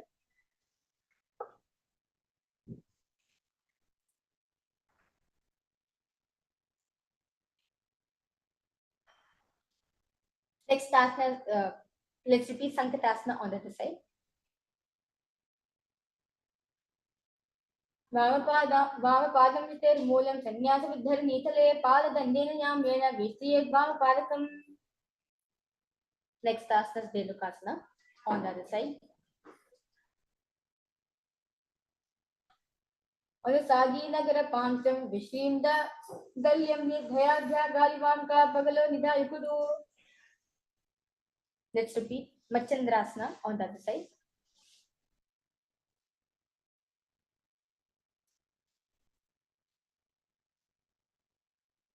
Vamajanga ghabri dachitane vamahasta pishtida saane.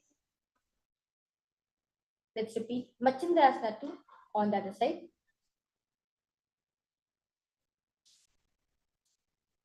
प्रथम जीमनो चरणो जोई वामजंग घबरी राखे सोई. The next asana is Guru Asana on the other side.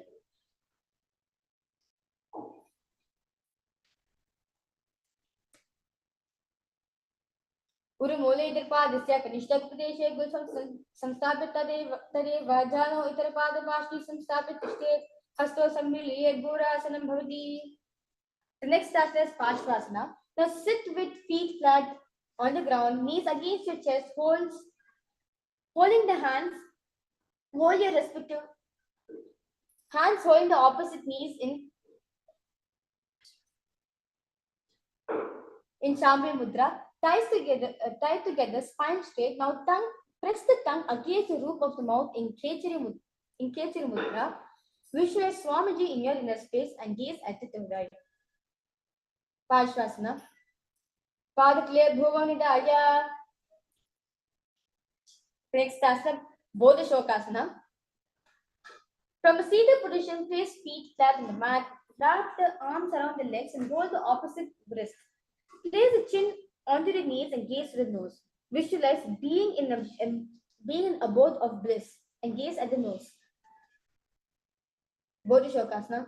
Dogu pagli bhuparidhare koramagli aise kare. Next asana is Kurakatasana. From a seated position, place feet flat on the mat, place the arms under the knees and hold the opposite elbows and gaze at the nose. Kurakatasana. Do har bagabaharyave goda niche le tahrave.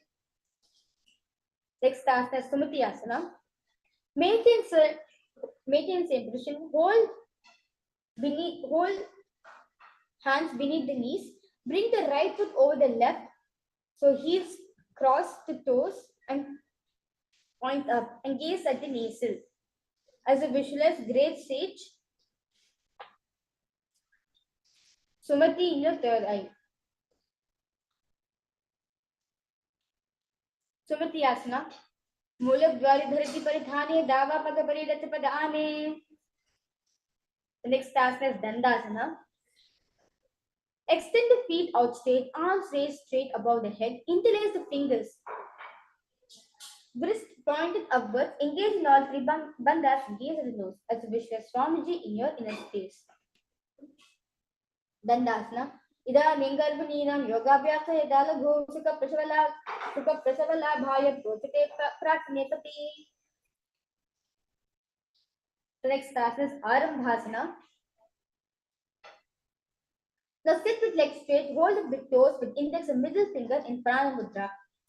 Lean the chest forward and down, head to the knees, inhale through the left nostril, exhale to the right in Nadi Shodhana. As a visualize Swamiji in your inner space. Arambhasana. Do paga milai pasari pagambuta pakade milati do laghave. Next asana is Bidokasana. Sit with legs straight, extend the knees slightly up. One hand distance between the heels. Bring the shoulders down, wrap the hands around the legs, hold the soles of the feet in Shambhi Mudra and gaze at the third eye. As a visualize Swamiji in your inner space. And continue to repeat the japa Om Nithyananda Paramashivoham in your throat center. Bidokasana. Pratama Bheshi Do Pagabasare Kachika Urdiko Kuradodhare. Next asana Jalandhari Pavasana. Extend both the legs out with the heels together. Place the chin, mouth, nose on the heels. Insert the hands below the legs. Keep the elbows together on the ground along with the fingers. Palms facing upwards in Shambhi Mudra and gaze to the nose. As a visualize Swamiji in your inner space. Jalandhari Pavasana. Do Yedi Malakai DJ Hat Basari. Next is Urdhva Paschimottanasana. Sit and extend the both legs out. Lift one foot behind the neck. Lean forward and down as in Paschimottanasana. And visualize Swamiji in your inner space. Urdhva Paschimottanasana. Paschimata Navat Sanskritim Krita Ekam Palam Divan Vitva Dishtet Urdhva Paschimottanam Bhavati. The next task is Anantasana. Lie on the back, lift right leg behind the neck, left hand holds foot from the top, straighten the body, concentrate on the prana moving from Muladhara to Brahmarandra, Sahasrara Chakra, gaze at the nose. And visualize yourself as an eternal, endless.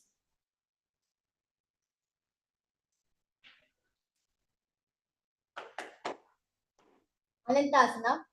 Uttana Shani Ekega Palam Diva Yamvinya Sitra Pahastena Pavagram Uhitva Kripadisula Krita Tishtet Anantasana Bhavati. The next task is Ankushasana. From Anantasana, rest on the elbows of the hand holding foot. Concentrate on prana moving from Muladhara through Sahasrara and gaze at the nose. As you visualize, feel in complete control within yourself and gaze at the nose. Ankushasana. Uttan Shaita Ekam Padam Grivan Kurvan Itaram Hastam Pardamole Stapet Tasya Hastasya Kurvan Bhumindara Itara Padasya Salikrita Dishtet Ankushasana Bhavati. Next task is Drishasana. Lie down on the back, bring the knees to the chest, encircle the thigh and cast with the arms in Chavi Mudra and roll to the left and the right. As visualize Swamiji in your inner space. Drishasana. Uttana Shainam Jai Hridaya.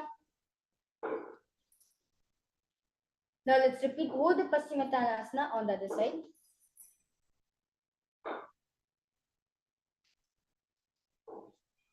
Urdhva Paschimottanasana. Paschimatan Tasmi Krita Ekam Palam Grivan Dishte Urdhva Paschimottanam Bhavati. Anantasana. Uttana Shani Ekam Palam Grivayam Vinya Sitra Hastena Pavagram Grihitva Itarpada Tushti Likritya Dishte Anantasanam Bhavati. Ankushasana.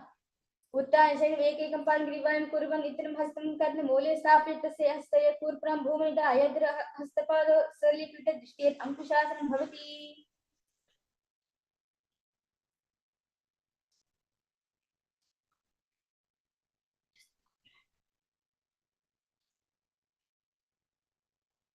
Next task is Yoga Nidrasana.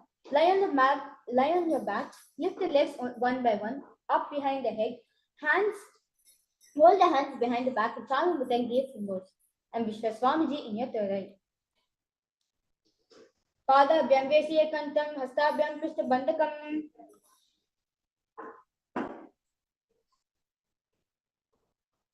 Next task is Atma Ramasana. While lying on the back, raise the legs towards the head, wrap the hands around the legs, interlace the fingers behind the neck and gaze at the nose. Visualize Lord Vishnu blessing within yourself. Atma Ramasana. Prathama Sudha Sove. The next task is Kochikasana. Now lay on the back, knees to the chest, soles facing up, extend the arms sideways and gaze to the third eye. As you visualize Swamiji in your inner space. Kochikasana.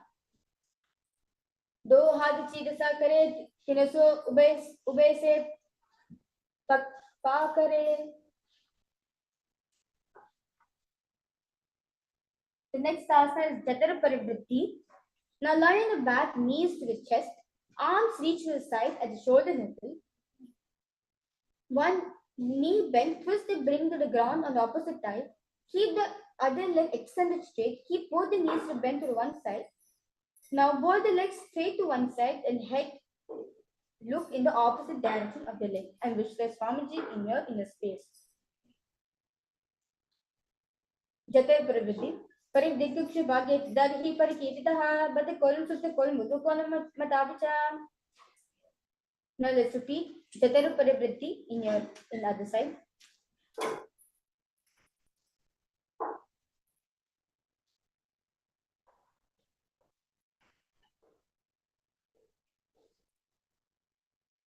Parivdikyuksha Bhagya Darihi Parikititaha Bada Kolum Sutta Kolum Mudu Kolum Matavicha. The next task is Dvipadapitam. Lie on the back, bend the knees and place feet flat on the ground. Fold ankles and lift hips up and gaze to the nose. As you visualize yourself as sturdy as a bridge. Dipadapitam. Pratikriyalitam Gandapita Sarvabalapradam. The next task is Parintasana. Now lay on the back and place feet flat on the mat. Bring arms over the head and place hands flat on the mat with fingers pointing towards the feet. Lift the entire body up off on the ground. Visualize yourself as sturdy as stone furniture. Parintasana. उत्तरांशनं तथा भुवनस्तभ्यपात्रं भुवने धृत्वा नाभिपरिनिचोदं कृत्या परिङ्कासनं भवति. Next asana, Shvotanasana. Lie on the back, knees with chest, hands on the respective shoulders in Shambhala Mudra. Move hips in circular motion. Visualize you're lying on your back like a dog. Shvotanasana. Savat Shariram Sanstapya Jai Sammirya Nabho Anmirya. Next start is Viparita Karani. Now lunge up spine, raise the hips and legs up. Elbows and hands extend on the mat below, helping to balance the body as legs raised up straight. Move the legs around and around. Visualize Swamiji in your inner space.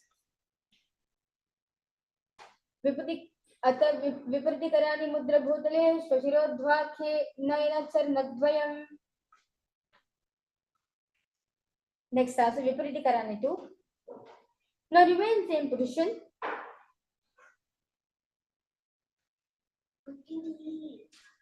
Now remain same position. Visualize Swamiji in the third eye. Vipariti Karani. Karani Vipariti Kakya Sarva Divyani Dashini. Next task is Langalasana. Now lay on the back, lift the hips, take the feet over the head, toes on the floor, hands stretched on the ground, palms clasped in Parisha Mudra, rest the neck on the shoulders. Visualize yourself as a pillow. Griva Kantina Bhuma Vistambhya Pada Kridvayam. The next task is Shayita Paschimottanasana. Lie on the back, legs over the head, toes pointed on the ground, thighs to the chest, folded toes, arms flexed to straight. Visualize one of the 84 different asanas revealed directly by Lord Paramashiva. Shayita Paschimottanasana. Tanam Shayitva Kurvita Shayita Paschimottanakam. The next asana is Supta Konasana. Now lie on the back, lift the legs, feet above the head, toes touching apart, hold the toes, legs wide apart, hips above the shoulders. Visualize Swamiji in your inner space. Pariviti Bhagi Dradi Parakita Kolon Sutokon Udokonamatapsa. Next task is Chakrasana.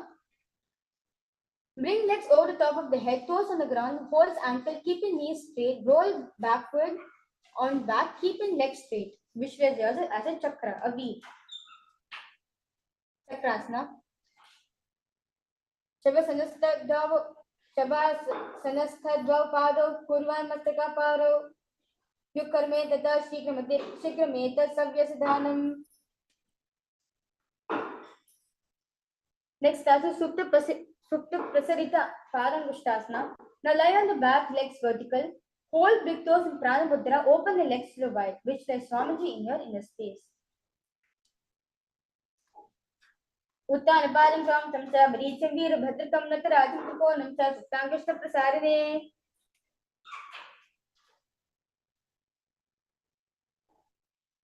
Next after Supta Parangushtasana. Lay on the back with legs extended straight up. Hold the big toes in Prana Mudra. Visualize Swamiji in your inner space. Uttana Palam Swam Tamsa Baricham Veera Bhadrakam Natarajam Trikonam Sa Suttangashta Prasarine. Next task is Matsyasana. From Supta Padangushtasana, move legs into Padmasana. Lay on the back, hold the opposite elbows over the head, and gaze at the nose. Visualize Matsyavatara of Mahavishnu in your inner space. Matsyasana. Mukta Padmasana Krita Uttansha Nunsare Purva Ragam Shriyo Veshva Matsyasana Ninanturogaha.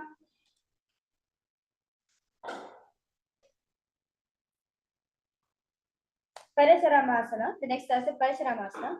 Lying on back in Padmasana, place backside of the right hand onto the left palm in Shambhala Mudra and gaze at the nose. Visualize Lord Rama in your inner space. Pratame Kairit Padmasana Ache Sudosoya Bhupari Pache. Next task is Sarvangasana. Now, while lying on the back, legs in Padmasana, lift the hips and legs up, hands supporting the hips, elbows on the ground, tuck the chin to the chest in Jalandhara Bandha and gaze to the nose as we wish Swamiji in your inner space. Sarvangasana. Atavaksheta samshepa sarvangasamutamatam. The next asana is Vrishtikasana. Now lay on the back, one foot on the opposite thigh, lift other knee towards the head, extend both the arms straight and hook the fingers forward and gaze at the third eye as you visualize scorpion in your inner space.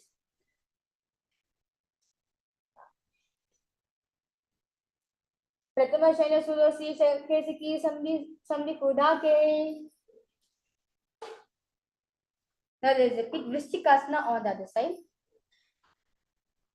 Pratama Shaila Sudasi Kesiki Sambi Sudake.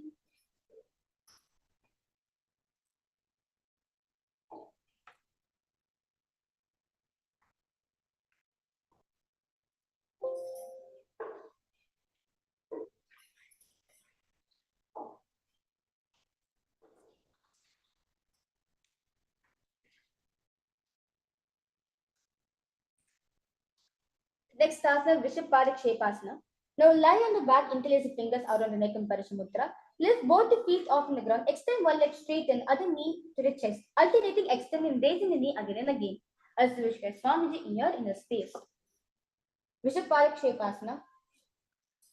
Uttan Sharing Krita Anubhi Kandaram Bhadva Purpura Malika Nitam Bena. Next asana, Maruttanasana. Lie on the back, lift the legs one by one, touching the ears with the knees. As you wish Swamiji in your inner space. Maruttanasana. Shrotananava Samskritva Jnanudvayam Paryankarnyo Sanskrit Maruttanam Bhavati. Next answer, Brikasana. While lying on the back, place soles of the feet flat on the ground. Stand up, then sit back down. As you repeat this moment, visualize yourself as a wolf. Brikasana. Uttan Vishayan Kritva Padatalabhyam Bhum Ditva.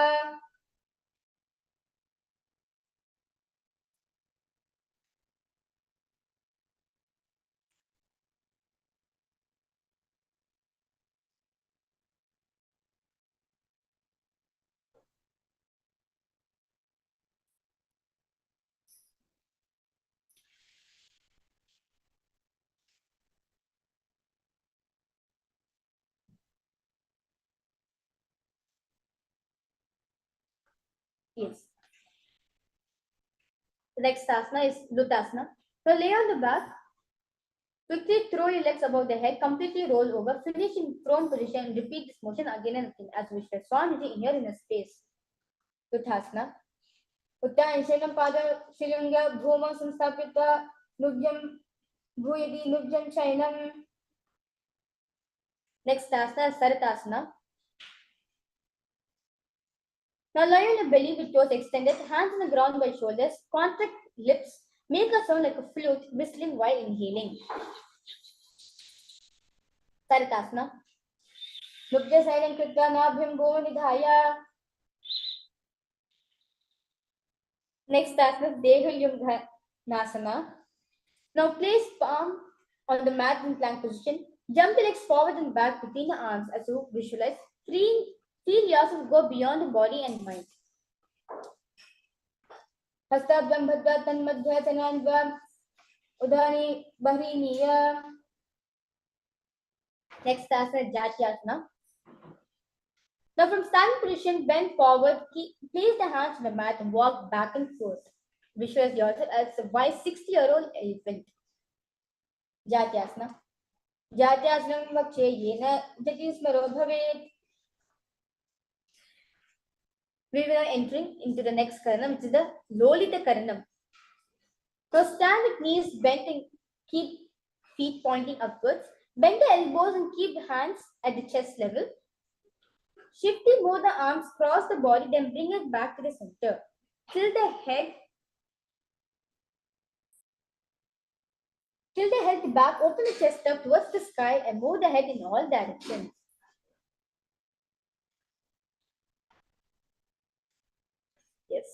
That was nice, relaxing, Karina.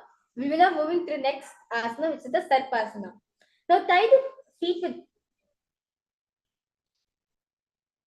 Now stand tall, erect like a rod, arms at the side, hands touching the thighs in Shambhu Mudra. Visualize your Kundalini rising from your Muladhara to your Sahasrara, curling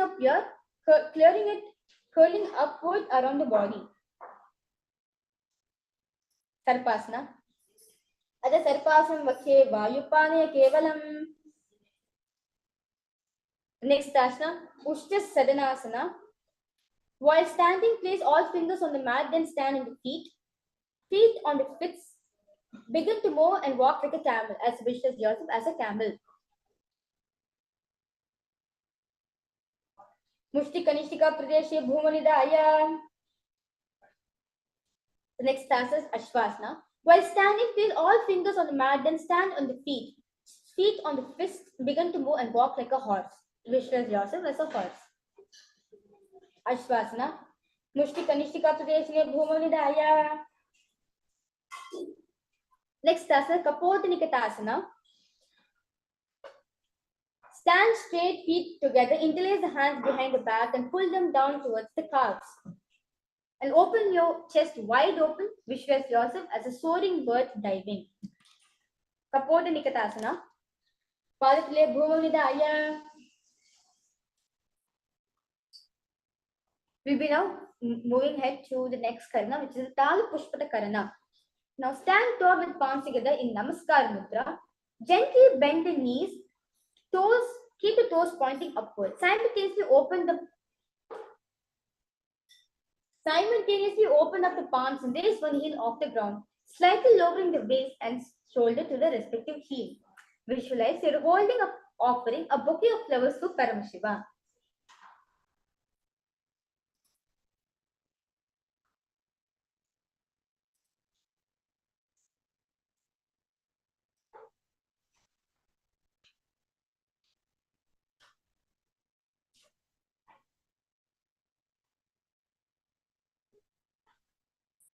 The next asana is Khadgasana. Now lay on the stomach, jump feet up towards the hands and stand.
The next asana is Khadgasana. Now, laying on your stomach. Now stand tall, bring palms together, forming a horn of a rhinoceros, and gaze at your nose. And visualize rhinoceros in your inner space. Vijay Sarat Asanam Kritva Padatalabhyo Bhuvanastabhya. Next asana is Uttanottanam.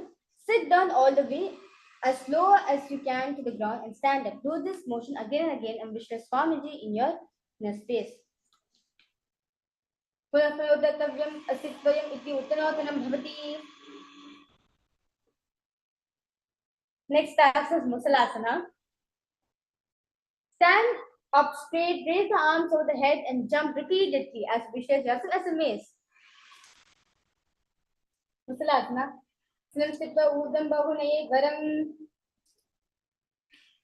Next asana is Ucheshaka. From standing position, pull the sole of one foot towards your belly. With other leg, sit down and stand up and alternating both the sides. As you visualize Swamiji in your inner space and gaze at the nose. Hastadvayena dhritva dishtet.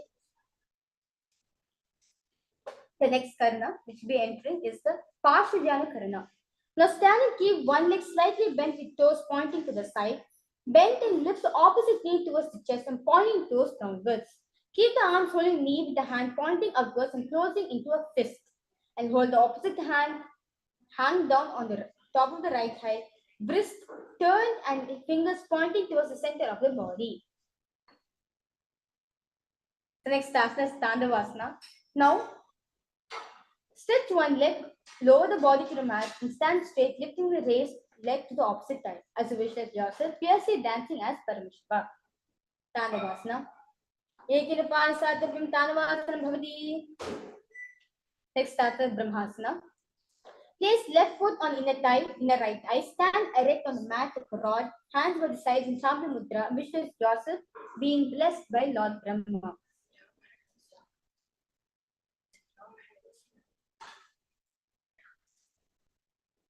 Brahmanasana. Brahmanasana vakshe yakritva brahmano bhavet. Next asana is Garudasana 3. Stand tall, wrap the left over and around the right knee. Tuck the left toes on the other side of on the right calf. Simultaneously cross the left arm over the right hand, bringing the palms together in Namaskar Mudra and visualize Lord Garuda in your third eye. Garudasana. Uttana Purvapite Samsita Garuda Mevacha. Next asana is Ekapadasana. Standing straight on right leg. Left foot on opposite thigh, hands relaxed by knees and visualize Swamiji in your inner space. Ekapadasana. Vishikagram Padasya Dhangopari Nidhaya. Next asana is Dhruvasana. Stand on right leg, hold the toes of left foot and straighten out the side. Rotate your body quickly on standing leg. As you visualize yourself as a pole star posture, the North Pole Star. Dhruvasana. Ekena hastena danda rupasya. Next asana is Trivikramasana. Stand on right leg and lift the left foot behind the neck and stand tall. Alternate sitting and standing. Visualize your Trivikrama, Mahavishnu in your inner space. Ekena padhyastaditva uttam Trivikramasana bhavati. Now repeat Parshvadhyana karna on that side.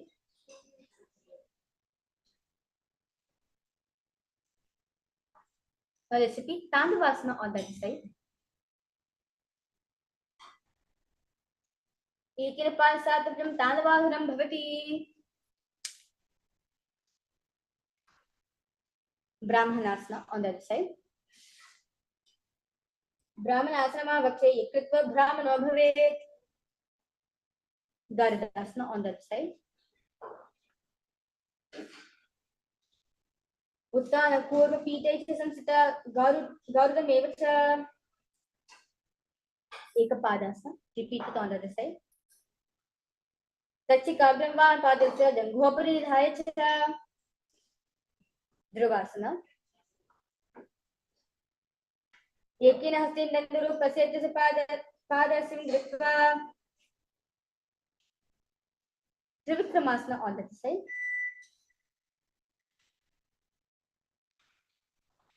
Vivayam Palsam Stapet Satavyam Uttatavyam Trivikramasana Bhavati. Next karna to be entering is the Samanaka Karna. As all of us did the core, heart balancing asana. So let's relax also into this Samanaka Karna. Stand with feet close together and toes pointed slightly out. Keep both the hands to the sides of the body. Next asana is Gora Janjali Asana. Stand erect, then bend forward. Bring both the hands underneath knees and make a finger lock in Paramashivoham. Sit in squat position and let the finger lock touch the navel. As you visualize, say Goraknata in your inner space.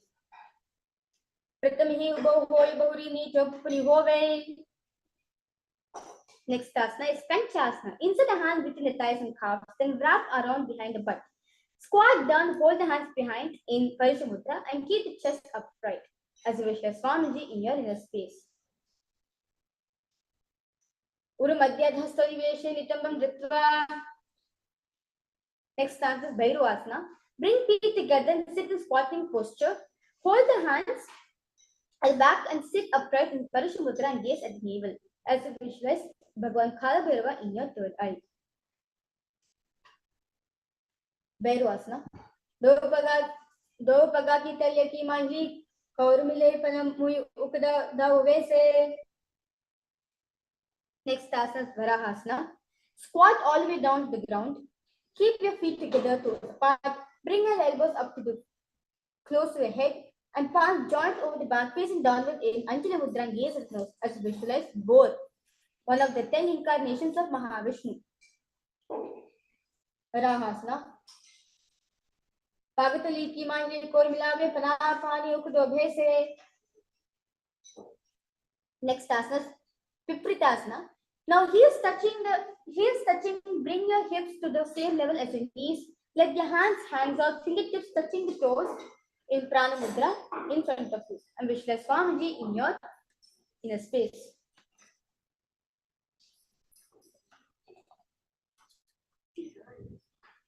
Pashni Dvaya Sammeya Stitva Nitambam Jana Pradeshaniya Dishti Pipritasana Bhavati.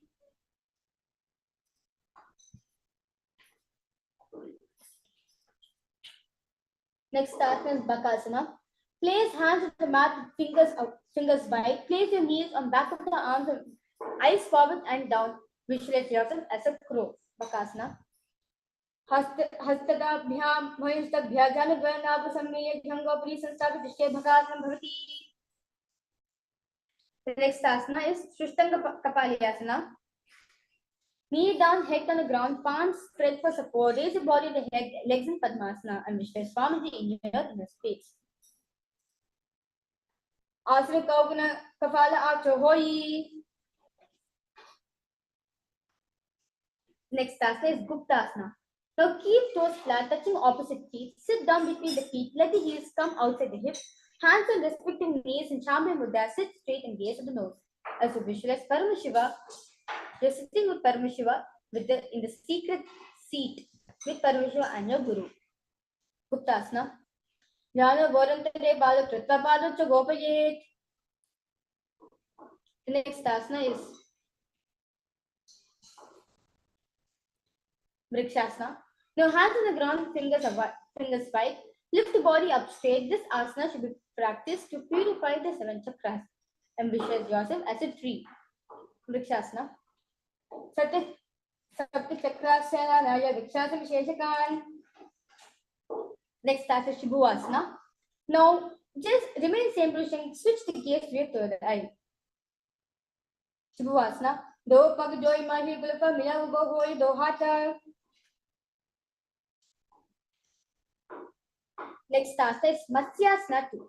Now from Bakasana, jump legs back onto hands and feet. Palms for the chest in Chambe Mudra, body press up the mat. Push body up again and again. And visualize yourself as a fish. Matsyasana. Nijam Sainam Purparo Pashva Bhagam Udra Kritya Hasadabhyam Bhuvana Sabhyam. Next is Sarpasana 2. Lying prone on the belly, hands on the hip. Extend legs jointly, toes pointed toes. Lift the chest to right and left and right like a snake. Visualize and move your body like a snake. Sarpasana. Nityam Dhanam Kritva Hastanidam Sanstapya. Next asana is Niralambanasana. Lie prone on belly, hands in Padma Mudra, lotus position, holding the chin, legs straight, toes pointing together. Visualize. Self-supported and completely independent.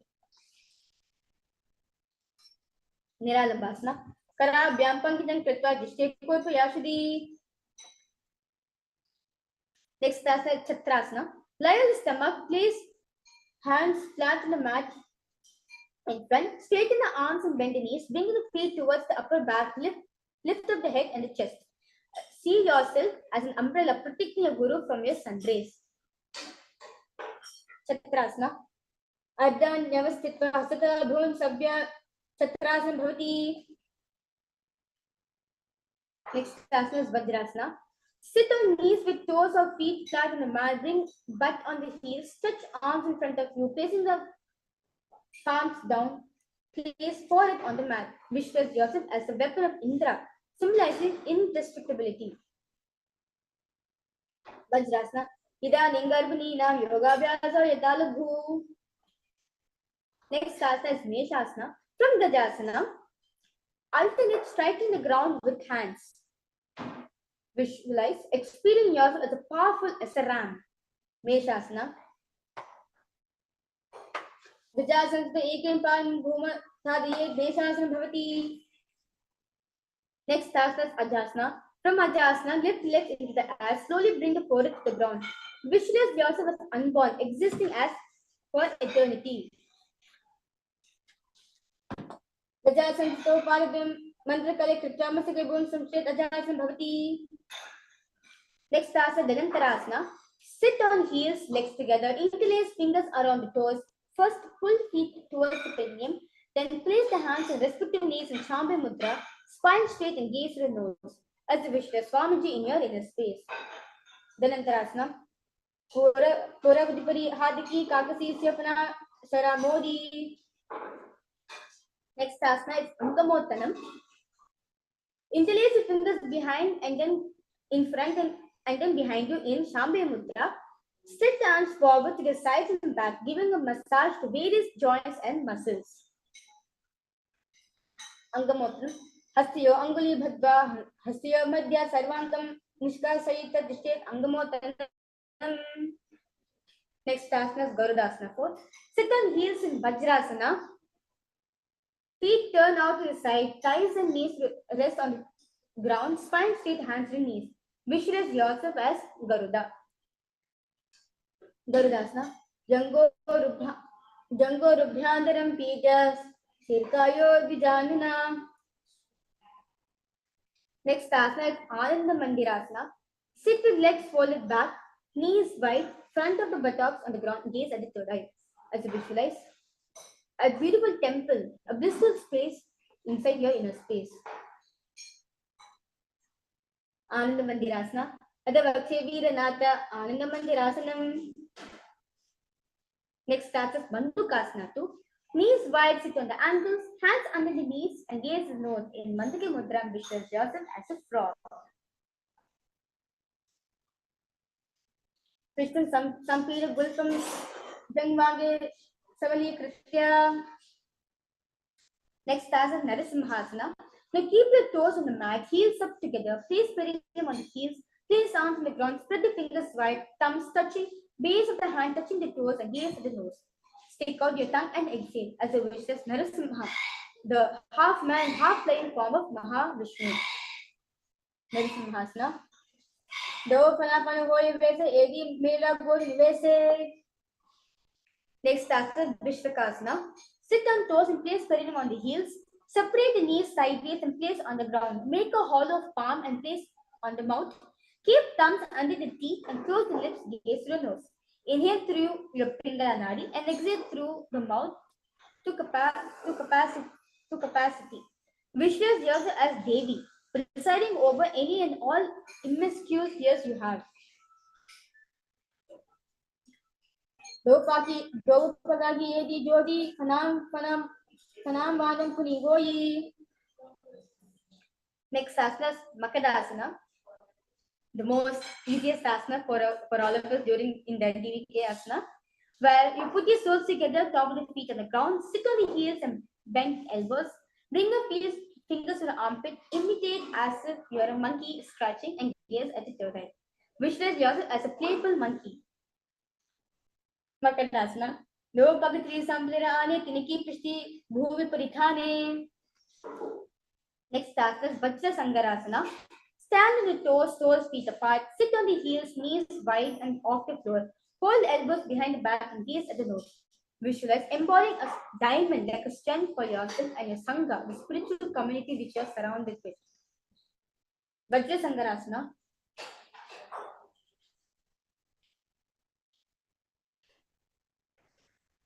Pratama Panapani Hoivese, Edi Dovida Nivese. Next is Kanjanasana. Keep toes down, ankles crossed behind, sit on the heels, place palms on the mat to the sides. Visualize perfect health beyond any and all physical mental ailments. And gaze at your nose. Kanjanasana. Kanjanasana ma'am vakshe yakritva sustiro bhavet. Next asana is Kurmasana. With toes flat, cross the feet and place perineum on back of the heels. Keep knees wide on the floor and rest of the hands on the respective knees in Sambhi Mudra. Visualize a turtle, a stable body and mind living for hundreds of years. Kurmasana. Gulbau Chabri se Pyadu Yukrmene Samadhitau. Next stance is Yogasana. With toes flat, cross feet and place on the perineum on back of the heels and gaze at the nose. Visualize Swamiji in your inner space. Gudam Niyamya Gulpabhyam Yukramena Samahitaha. Next asana is Yogasana. Stand on the knees, cross ankles behind, feet near opposite knees. Hold the calves with fingers inside and thumbs outside in Sambhi Mudra and gaze at the third eye. Visualize a space of eternal oneness, Advaita with your Guru. Godam Vamu Bohoi Goda Apara Kedoi. Next asana is Ushtrasana. In kneeling position, bend forward, hold ankles in hands in Sambhi Mudra. Keep the arms straight and push the hips forward and tilt the head back. Visualize yourself as a camel. Merudanda Grati Dharyam Itarapadasya Shubhuman. Next task is Jatyasana. With heels together and hands on the soles of the feet, slowly lean back. Bring elbows down to the mat. Place the back of the head on the mat and gaze at the nasal. Visualize experiencing yourself as a lotus blooming. Jatyasana. Do eji samta kare sole mula dwar tari dere. Next asana is Viratasana. Now, remain same position. Use the hands to support if needed. And lean back and touch your back on the ground, then rise up and use support of your hands and do this again and again. Visualize the healing and liberation of all causes and subtle forms of your body. Viratasana. Janga Prati Bhumanidhaya Jangodhaya Urini Samstapya Prishti. Next asana is Kapotasana. From Virasana, raise the hips higher, bring forearms on the mat and hold the back of the heels and bring the head in between the feet. Visualize yourself as a beautiful dove. Kapotasana. Medu Dandagrati Dhyasati Madhu Shishu Kuman. Next is Varasana. Stand upright on knees with toes tucked, hold arms with opposite hands and gaze at the nose. Visualize yourself, the bone fulfilling posture, like receiving your bone from Paramashiva. Varasana. Jai Nirbho Samstapya Hastabhyam Bahu Parasparam Ditva. Next asana is Varahasana. Now keep knees together and toes tucked in. Lean forward and bring elbows to the mat and hands holding the head in Shambhavi Mudra. Rest the head on the hands and heels on the butt. Visualize Varaha avatar of Mahavishnu, the boar incarnation in your inner space. Varahasana. Suran Chandram Vedananyasani Katyante. Next task is Mundasana. Kneel down, place crown of the head of the mat between the interlaced fingers in Chandra Mudra. Elbows on the mat, shoulder width apart. Lift knees up and hips high. Raise the body upside down. Visualize yourself as a locked tree. Mundasana. Although Mundasana Vakshe Sarvesham Praninam Sukham. Next task is Andasana. Kneel down, head between the knees, elbows adjacent to the knees, hands to hold the head in Shambhavi Mudra. Exhale through the mouth. Visualize Swamiji in your inner space. Andasana. Pratama Bhagadali Samataharabe Korumahuli Ube Milave. Next asana is Viparita Shalabhasana. Lie on the belly, arm extended straight out. Lift thighs, arms and chest off from the ground. Visualize yourself as a locust. Shalabhasana Bedascha Nataberan Dhamake. Next is Kapalasana.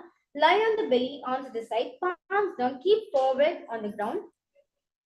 Keep chest on the mat and lift the legs up together. Visualize yourself as a skull. Kapalasana.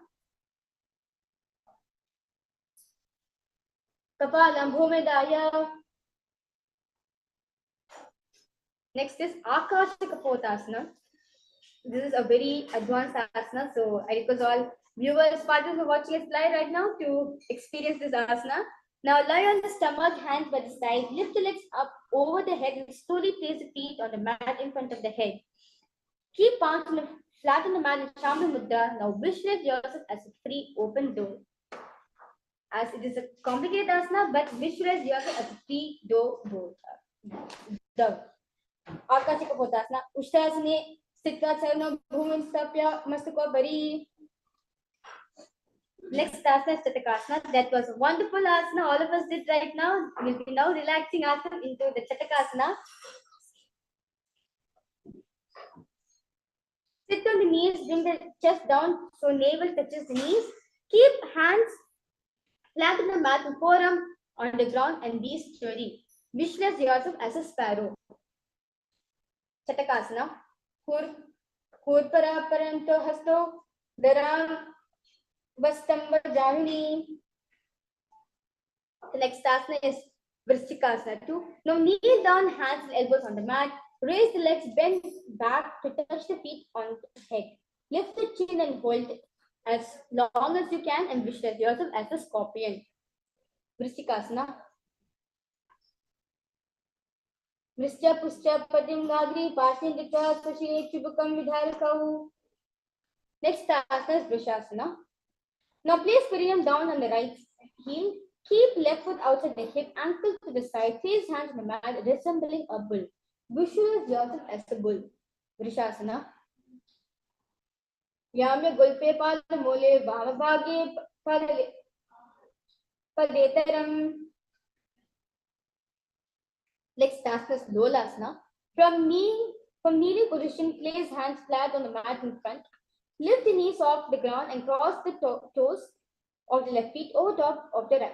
Now balance above the mat. Now visualize Swamiji near inner space. Lolasana. Lola Asamsta Kuryat Vavilola Pagattanat. Now let's repeat Vrishasana on the other side.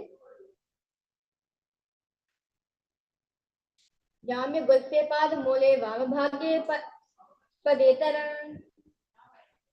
Next after is Balagunasana. Now place the left toes on the ground and sit on heels of the left foot. Place the right foot flat on the ground with the knees and raised towards the chest. Palm to respective knees in Vaishnava Mudra. Maintain an upright position. As you visualize yourself as Balagunahi, one of the 84 Siddhas in your inner space. Balagunasana. Athra Jalabikar Dahi. Next task is Grahasana. Squat your feet flat on the mat, bring elbows under the thighs, wrap the hands around the shin, hold onto the ankles from the outside. As you visualize yourself as the entire planet Earth. Grahasana.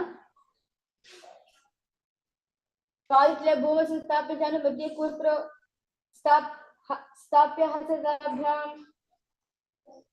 Now let's repeat Baluganasana on the other side. Ase Kaugana Jalibika Rajayi. The next asana is Utkatasana. Now squat and toes with heels up and knees off the mat. Place the perineum on the heels and hands on respective knees and keep the spine upright. Visualize Swamiji in your inner space. Utkatasana. Yujasporshayidva Udajanu Yatrasane. Next asana is Vajrasangarasana 2. Sit on toes with perineum on heels and soles together. Keep knees wide and off the ground. Hold opposite elbows behind the back in Shambhi Mudra. Now visualize Swamiji in your inner space. Pratama Panapani Hoya. Pratama Panapani Hoya Jaise Dovu Edi Kuta Nivese. Next asana is Nilasana. Now squat with feet hip width apart. Hands under the soles of the feet from inside, palms down in Shambhi Mudra. Arms straight, elbows together at navel and gaze at nose. As you visualize, you are able to consume and live off the air alone. Anilasana. Do had bhum parithani kahuni jari na bilinga ane.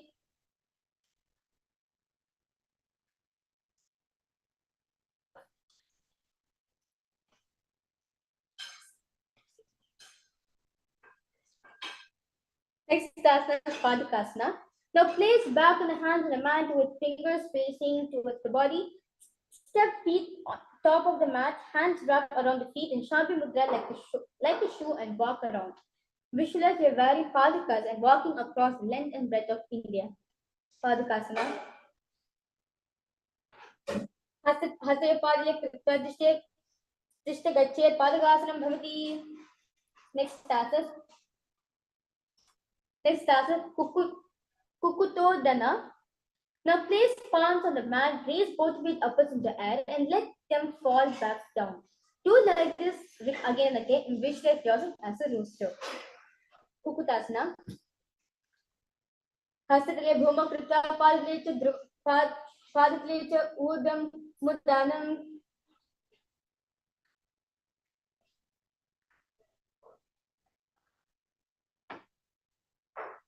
Yes.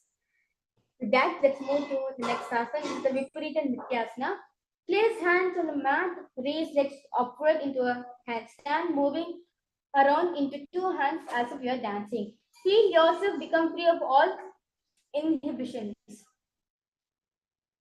Next, Viparita Nrityasana. Hastadarabhyam bhuvanastabhya urdham padagre kurvan. Next asana is Kunjarasana. Now separate feet and place one palm down on the mat with arms straight in Shambhi Mudra. Bring opposite hand to the head and be stable. Visualize Swamiji in your inner space. Kunjarasana. Atavakshe Mahadeva Kunjarasana Uttamam. Now let's repeat Kunjarasana on the other side. Atavakshe Mahadeva Kunjarasana Uttamam. Next asana is Kadambasana. Sit and lift feet off the ground. Visualize yourself as a Kadamba tree, a pious tree that promotes a long life. Kadambasana. Pashni Bamboo Hashtabhya Hastadvayena Bhugurvam Ditva Dishte Kadambam Bhavati. Next asana is Pavanamuktasana. Sit with heels at the perineum, hold knees with the hands and press them towards chest. Visualize any excess vata releasing, balancing within your system. Pavanamuktasana. Vayo Zupadaya Pani Natva Saspani Tambake. Next asana, Chakorasana. Sit and lift one leg behind the head. Place both the hands flat on the mat and extend opposite leg with the knee straight. Lift the entire body off the ground and keep the chin upright. Now visualize yourself as a powerful source of energy. Chakorasana. Purvatanim Chatushpadam Vajrasanam Tata. Next starts with Dhanurasana 2. Now, sit with the ground, hold the left toes with the left hand, index and middle finger and chant the mudra. Full foot to the left ear, extend the right leg out, keep straight, hold the big toes with the right hand. Visualize yourself as a bow. Dhanurasana. Palam Gustav to Panibhyam Hitva Shavanavadihi. Next asana is Ashtavakrasana. Now lift the left leg over top of the left shoulder.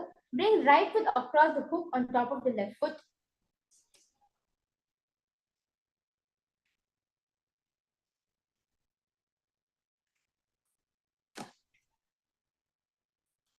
Lean forward and down while extending legs out to the left and lift the head up and chest and find your balance. As you visualize a flying crane in your inner space. Vashishta Matikondiniam Udakukudam Vashishta Matikondiniam Udakukudam cha. Next asana is Pranayama. Now place right foot and left thigh and bring left foot flat on the ground. Have the left shoulder underneath and raise the left leg and place the hands flat on the ground. Visualize you are immortal, able to exist solely from Pranayama.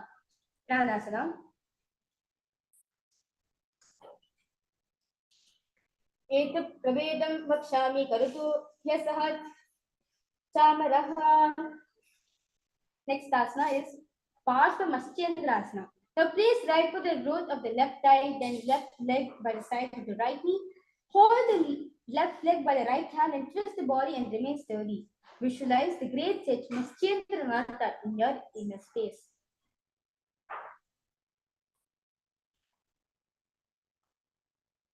Vamo Romarvita Dakshapado Dhango Bahir Viship Dakshadoshna. Now let's repeat Chakorasana on the other side.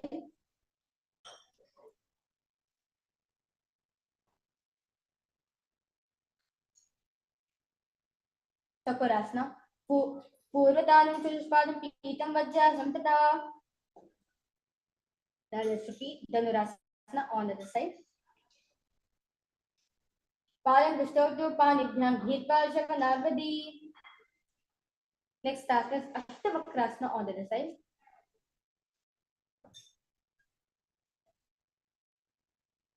Vashishtamalakondinya Modakuktam cha.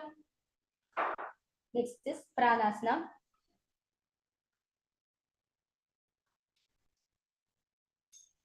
Etu prabedam vakshami karoti yasa chavaraha. Next asana is Maschendrasana on to the side.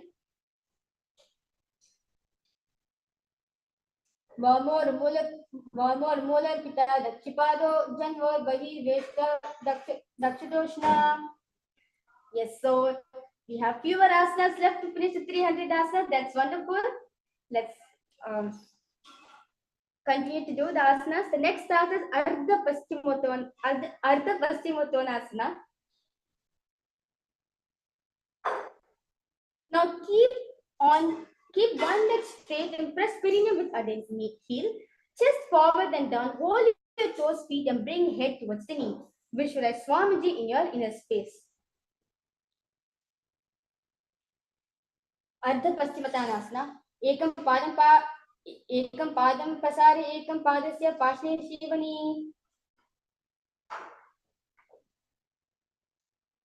Next asana is crown chasana. Now place your left ankle outside the hip.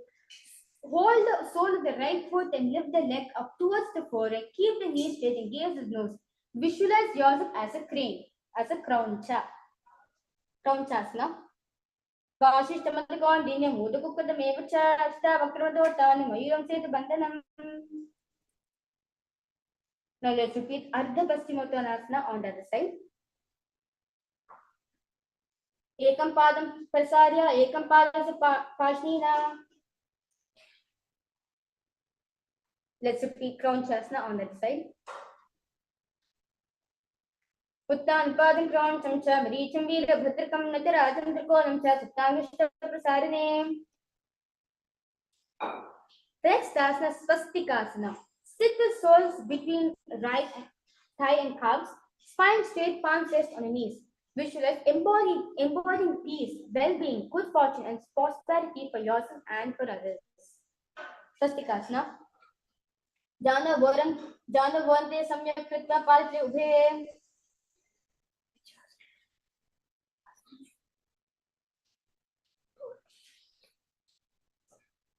Next asana is Gorakshasana. Now keep feet in same position.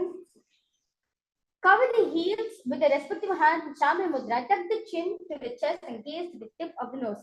Visualize the sage Gorakhnatha in your third eye. Gorakhnatha. Jano Vorantare Pado Uttado Vyakta Samsitau. Next asana is Bhagasana 2. Now bring the left heel to the perineum, right foot on left thigh. Close the eyes with the index finger, nose with the middle finger, ears with the thumbs, and gaze at the third eye. Meditate on the Arihata, the Lord. Bhagasana 2. Vama Pashno Ugo Samstapya Dakshinabhyam Vama Janghane. Next asana is Yogasana 2. Place feet on top of opposite knees, place hands in the ground, palms facing up in Shambhala Mudra. Keep spine straight and gaze at the nose. Visualize Swamiji in your inner space. Uttanachana Pritva Samstopiri Januni. Next asana is Urdhva Kukutasana. From Padmasana, place hands flat on the mat beside the body in Shambhala Mudra. Press the hands into the mat and lift the knees off from the ground and balance above the ground for a few seconds. Visualize yourself as a rooster. Urdhva Kukutasana. Next asana is Siddha Harakali. From Padmasana, insert both the hands through the knees and place them on the mat. Avoid lifting the body up. Stay seated on the mat and gaze at the nose. Visualize Swamiji in your inner space. Siddha Harakali. Pratamam Padmasana ko kare hasto do goda sangidhere. Next asana is Hamsasana. From Padmasana, place hands on the mat through the gap to the calves and thighs. Lift thighs up to the shoulder and legs off the mat. Stay above the mat and gaze at the nose. Visualize yourself as the elegant swan. Kukudasana stitva skanda paryamtam urunitva. Tishtir Hamsasanam bhavati.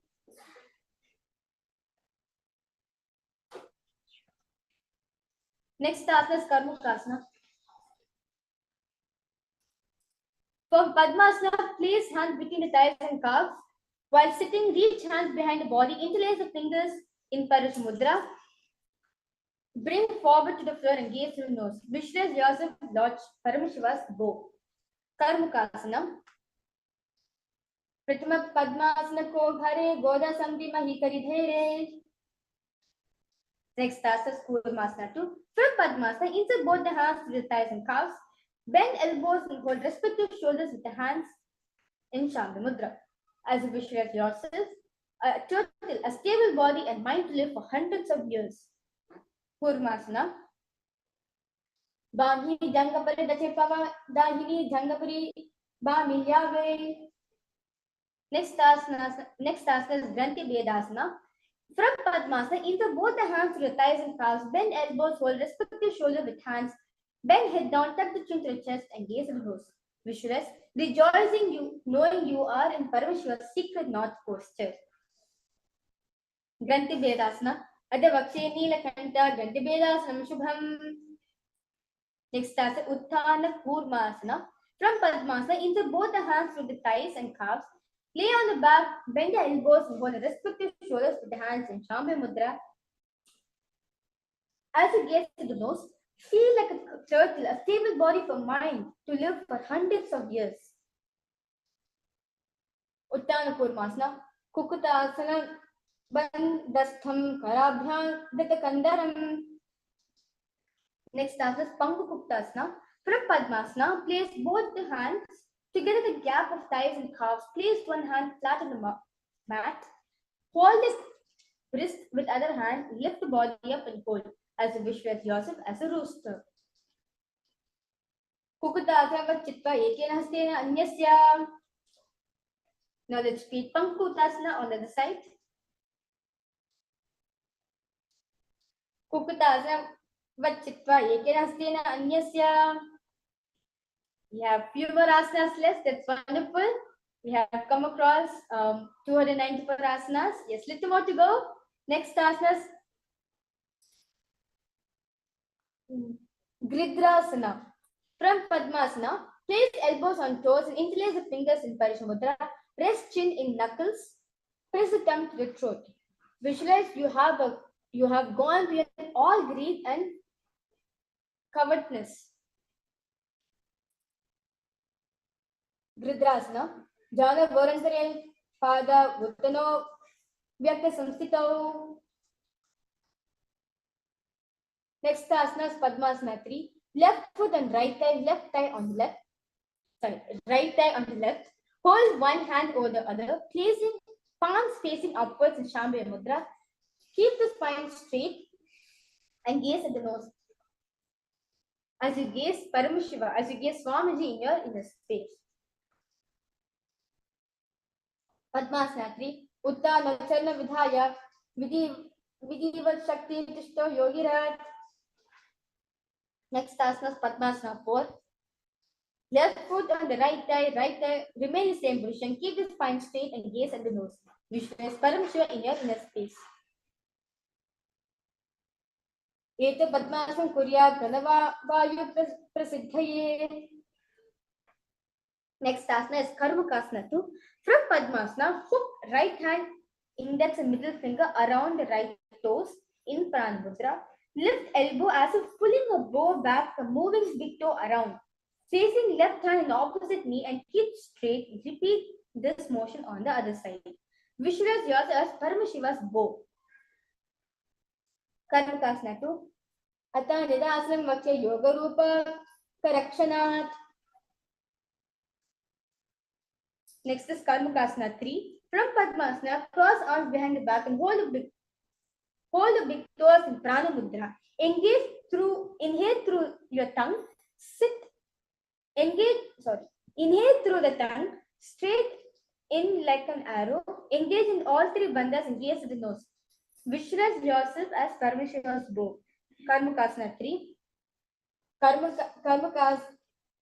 Karmakasana Makristya Udhare Purya Chukam Tada Vayu Vaso Yagi Kalena Sukshma Vayu. Next asana Dridhasana. Maintain Karmakasana 3. Lift the chest up and gaze to the right. Visualize that you are the action of Paramashiva's right. Anything which you come across, you destroy. Dridhasana. Urubhyamyupari Sthapya Padayukvam Prayatnataha. Next is Nagrasana. From Padmasana, arms behind the back. Holding the opposite big toes in Prana Mudra, lay down on the elbows, thighs, and at the back. And gaze at the nose. Visualize yourself as a snake. Nagrasana. Prathama Padmasana Komthane Bhavahadya Pachane Ame. Next asana is Kandukasana. Lie on the back, bend the knees, feet on the ground, embrace the knees to the chest in Parishamudra and head touches the knee. Visualize you're squeezing the body into a ball. Kandukasana. Vetrasana Stitva Hastapadan Nishkunya Udam Naye Krishna Vamsam Gom Podya Kandukasana Bhavati. Next is Urdhva Pavanasana. Lay on the back, knees raised together. Bring toes evenly together. Hands interlock under the head. Gaze to nose. Visualize Swamiji in your inner space. Urdhva Pavanasana. Pratame Sudasana Karave Goda Hube Raj Milave. Next asana is Markata Pitasana. Visualize yourself as a powerful Alpha 8. While you lie on the back, Bend knees and keep feet flat on the ground. Place upturned palms under the heels in Shambhu Mudra and lift the hips up. Markata Pitasana. Uttana Chenam Padakale. Uttana Hastayatsta Payet. Prishta Bham Mrita Mayet. Markata Pitam Bharti. Next asana is Uttana Shikapita Asana. Lines up spine, raise hips up. Support your hips with the hands and face at the waist. Elbows near the base of the body. Chin presses at the throat and gaze at the nose. As if it's Swamiji in your inner space. Uttana Shikapita Asana. Gangor Bhalin Chet Uttana Shikipitakam. Next asana is Narakasana. Lie up spine, raise hips high in the legs. Elbows and hands extend on the mat below, helping the body to find its balance as the legs are raised up straight in the air. Visualize beautifully traveling through the head, unscattered. Narakasana. Jiva Kantina Bhush Tabja Pada Pradam Urdam Urdam Narkam Bhavati. Next as Kriyan Naukasana. Lie up sign, raise hips and bring hands lower, keeping elbows on the mat. Raise legs up vertically and slowly lower and angle them, keeping your core engaged. Visualize yourself both crossing this ocean of samsara. Kriya Naukasana. Naukayas Stitva Urdha Pada Radyam Nayet Tiryam Naukam Bhavati. Next asana Vajrasana. Now remain same position. Relax the hands on the floor. Visualize yourself as KAILASA flag represented across all the nations. Vajrasana. Tiriya Nauka Gritva Prishtakurpita Bhuvan Sabhyamastaka Krishna Pada Urdham Nayet Vajrasana Bhavati. And let us now relax ourselves in Mritasana. Visualize the body is dead and the supreme cause of universe and Swamiji is liberating you. And as you engage in Shakti Mudra, visualize you are one with every single soul, cell in your inner space in your body. As you repeat Om Nithyananda Paramashivoham in your throat center. Completely relax yourself. Do not avoid any movements.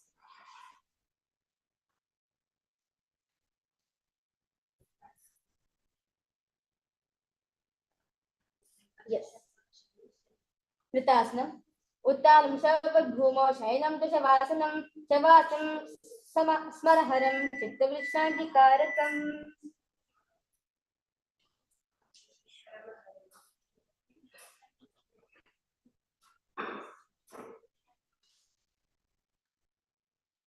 Inhale slowly, inhale deeply. Completely relax yourself. You have successfully completed the 308 asanas. Completely relax your body.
Completely relax yourself. Inhale deeply.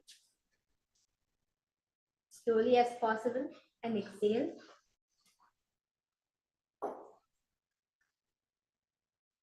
Bring oneness to every single part in your body, to your skin, to your flesh, bone, nerves, all the way to your cells, the nucleus in the cells.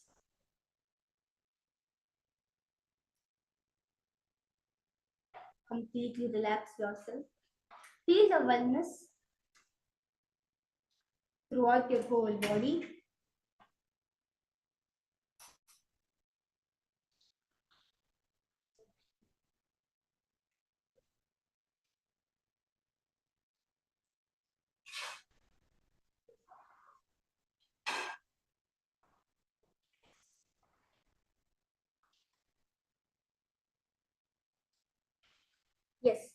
Now, slowly wiggle your toes and your fingers and slowly stretch yourself. Bring your knees to your chest and drop yourself to side and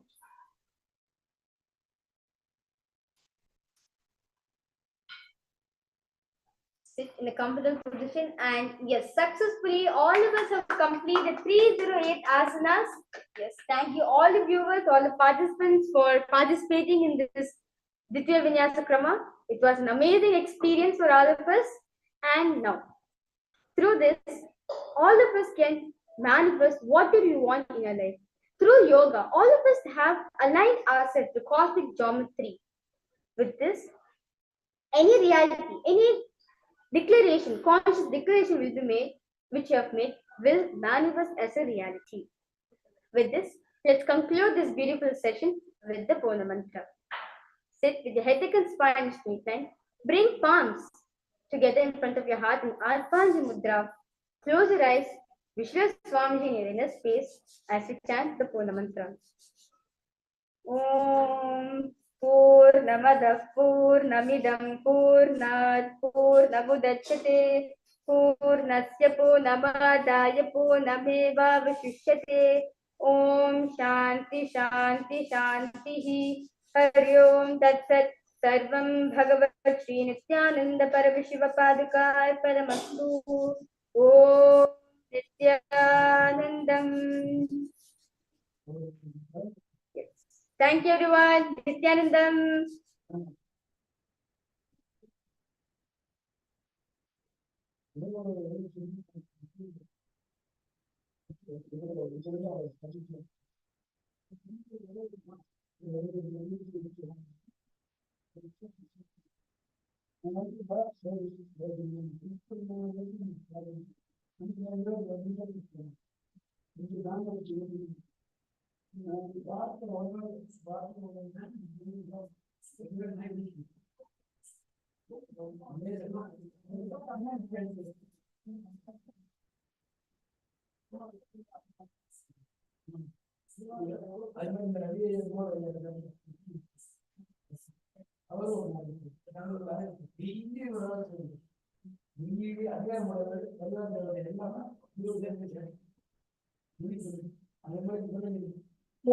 Nithyanandam, everyone.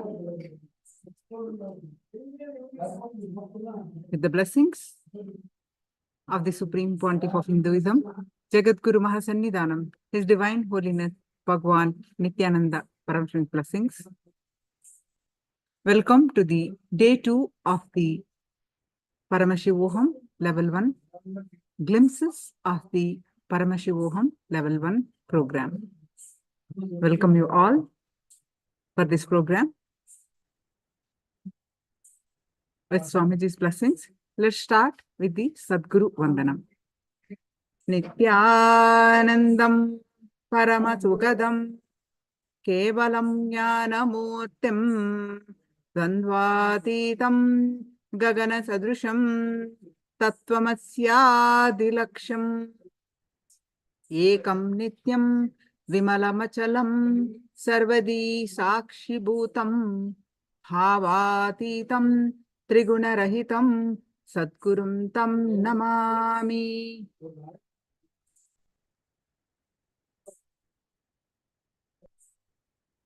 Nithyanandam, everyone.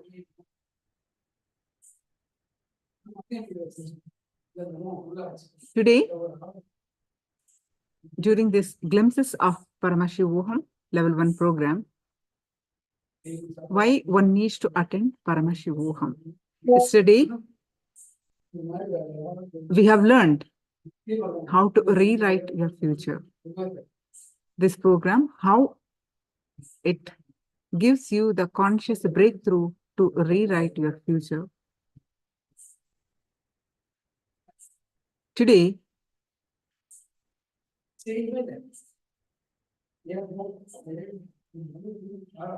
we are going to learn about the Kundalini energy, raising of the awakening of the Kundalini energy will give you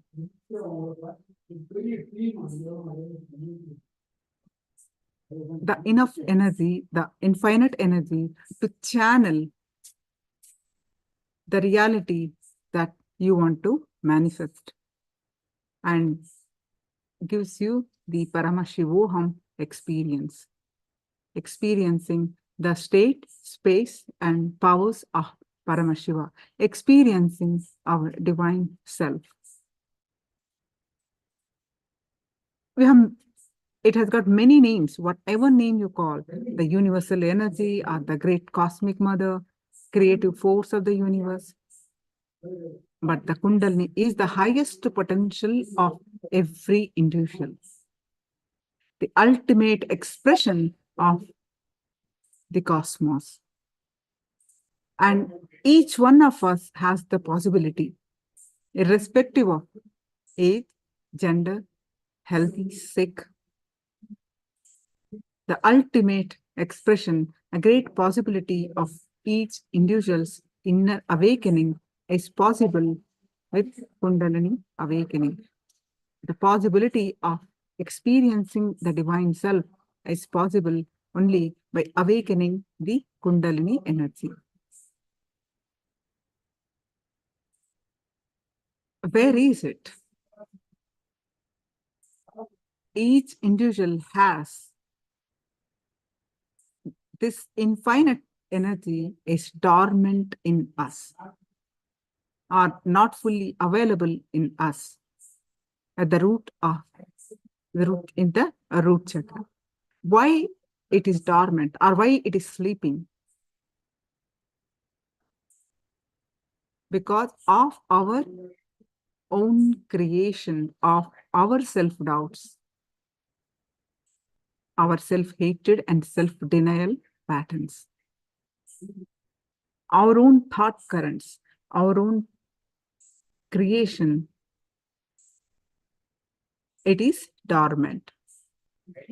So, awakening of the Kundalini is possible with the grace of the Guru. Awakening of the Kundalini opens you up to the greater reality that exists beyond our limited individual selves. It empowers you to harness the cosmic powers to live a fulfilled life, power manifesting life, or whatever reality that we want to manifest, the life that we want to live is possible, a blissful life. Now, we'll be learning many powerful cognitions techniques in this today's session. Let's start with the first session. Your Acharya is ready to lead us to the first session.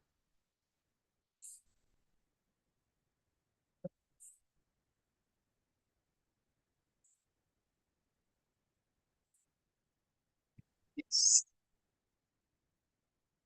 Nithyananda, everyone.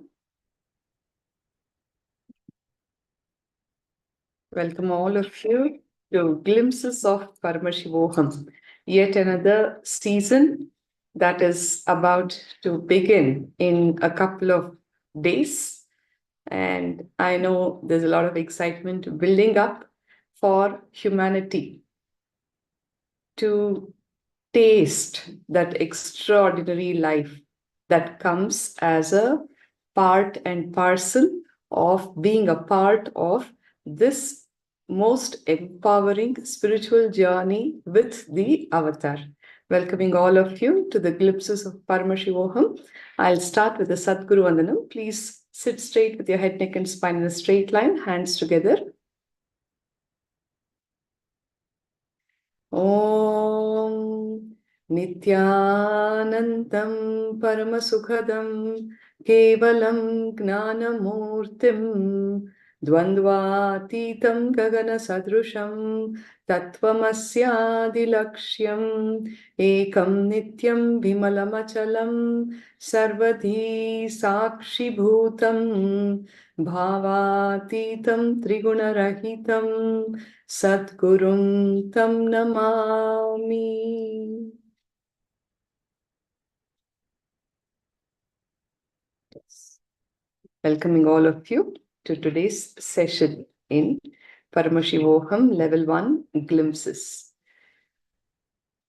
Man has been hardwired to live enlightenment, radiate enlightenment, manifest extraordinary possibilities and powers. Sadly, even the greatest of scientists who happened used only 13% of their brain capacity. And what do we talk about ordinary people? Even when Einstein used only 13% of his brain, we can just imagine most of the common masses are actually living their life with brainless, if I would say the least. So, the mechanical activities that all of us regularly perform, waking up from bed, going brushing teeth, getting ready, eating, digesting our food, running around to do our day-to-day work, getting back to sleep, all the actions that go on in the body, whether it is your heart beating, your lungs breathing, your intestine and your stomach digesting the food, all of these actions happen as mechanical activities, which has got to do with the mechanical parts of the brain, which is more or less an automated process, which doesn't even need your active conscious presence, awareness, nor involvement. Just imagine if God had given that to your hand as a voluntary action, how many of us would really be alive also if your heart had to run under your instructions, isn't it? So these kind of mechanical activities are all performed by that small portion of the brain that we use. And the fact that every human being looks beyond these activities, wanting to reach somewhere higher, what we would call as seeking, is itself a testament to the fact that human beings are hardwired to radiate extraordinary possibilities and powers. Swamiji, His Divine Holiness Bhagavan Nithyananda Paramashivoham, says,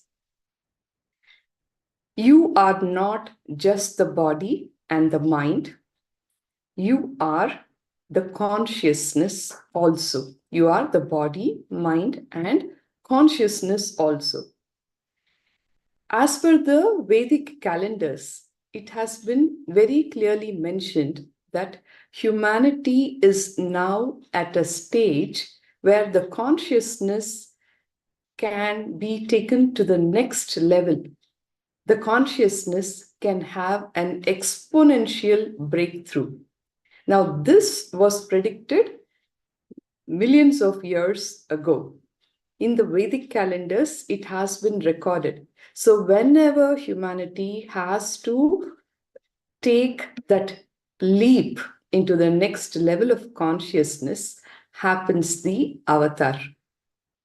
For the modern day man in today's world, the human body and mind has actually evolved to a certain stage, and the consciousness itself, the ultimate consciousness, the divinity, has landed in the form of the incarnation of Paramashiva, the Paramavatara of Paramashiva himself, Bhagavan Sri Nithyananda Paramashiva. consciousness has embodied in form to give humanity that very superconscious breakthrough, and out of his compassion, and to raise all of us to that extraordinary space of possibilities, powers, and radiate that very state, space, being, and superconsciousness of Paramashiva, Bhagavan has designed Paramashivoham. It has been given in 3 levels, level 1, level 2, and level 3. For all levels of seekers, the very first level is for the people who are coming in for the first time, entering into spirituality, asking the right questions. There is something to my life than what I am actually believing so all these days and living the same mundane, monotonous life. Is this what I happened for? Is there something more to my existence? If you're asking these questions, yes, you are here at the right place to receive all those powerful truths and cognitions which will open your being to the truth of your existence. You are here at the right place. Paramashivoham level 1 has been specifically designed with everything that Bhagavan has given to humanity in a nutshell over the many decades of his public life, where he has healed millions of people from their pains, their guilt, their emotional baggage, the attention need, taking you beyond desires, fulfilling the desires which will actually serve the purpose of your life, and elevating you beyond the clutches of all the negative emotions, the fantasies that generally people get caught with, the fears, the worries, the attention need, jealousy, the small ego, the clutches of the ego, which limits you, shrinks you, defines your boundaries, and doesn't allow you to see beyond your own potential. All of that has been given in a nutshell, and much beyond that, leading people to their original state of Purnatva, completion, which manifests in the best health, manifesting wealth, abundance, beautiful relationships, and also enlightenment itself. All of these and much more, the ultimate gift of being in the space of Nirvikalpa Samadhi, will be given as a gift in Paramashivoham level 1, as also the various initiations given by the master to connect you directly, the cosmic connection established with the Dikshas that all of you will be blessed with. Kundalini Shakti, many understandings and notions in a common man's mind. Sadly, over the period of the colonial invasion that happened, a lot of wrong interpretations, wrong understandings have gotten into people's mind about Kundalini Shakti. Many people are scared with the wrong understandings that, oh, Kundalini awakened, you can actually have some emotional upheavals, you may even have mood swings, sometimes people go insane and whatnot.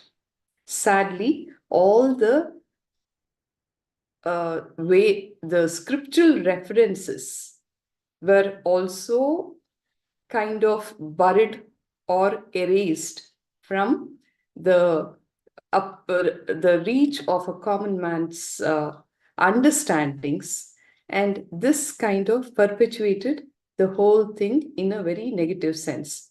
But in today's session, we will understand what Kundalini Shakti is all about. Be very clear. The fact that each one of us is alive is because we have this inner potential energy that is very much there in all of us. Kundalini Shakti is the cosmic mother. We have billions of references as to how we can awaken this Shakti inside of us and live our life to the fullest. You can actually achieve fulfillment in every aspect of your life. All this and much more in today's session. So let's get ready. Like I said already, the Kundalini is the cosmic mother, the universal energy, which is the creative force of the universe. Bhagavan says the Kundalini Shakti awakening is very necessary for human beings to experience the consciousness that they are. The Pratyagatmaka Chaitanya will happen only when the Kundalini is awakened. Kundalini can be awakened in many, many ways. You can practice yoga, you can practice pranayama through certain medications, mantra chanting, all of that. If you take up this process on your own, it is going to be a very long effort. The Hatha Yoga Pradipika talks about how a person has to sit in Siddhasana for 12 years and practice a lot of austerities, eat minimal food, as little as possible, do pranayama, all of that. And there is a possibility that at the end of 12 years, you may have a glimpse of that Kundalini awakening. That's a long process. How many of us in today's world can actually allot that kind of time? Are we also sincere in or disciplined enough to live that life for 12 years? Almost impossible, isn't it? And when a person, individual, tries it on his own, there are other side effects also that can happen. Swamiji says very clearly, see, if a snake bites a person on the leg and the person starts running out of fear, the chances that the poison will spread all over the body is very high. Similarly, if the Kundalini Shakti is awakened in a person who is still dabbling with his own incompletions, his emotional imbalances that are already there for all human beings on a regular basis, if there is no completion that has been established in your inner space and the Kundalini Shakti gets awakened, that is going to cause a lot of chaos in you. So it is necessary that the Kundalini is awakened by the master, the enlightened being, whose Kundalini is already awakened. He will take complete end-to-end responsibility in delivering that gift to you, preparing you to receive it, live it, and radiate it.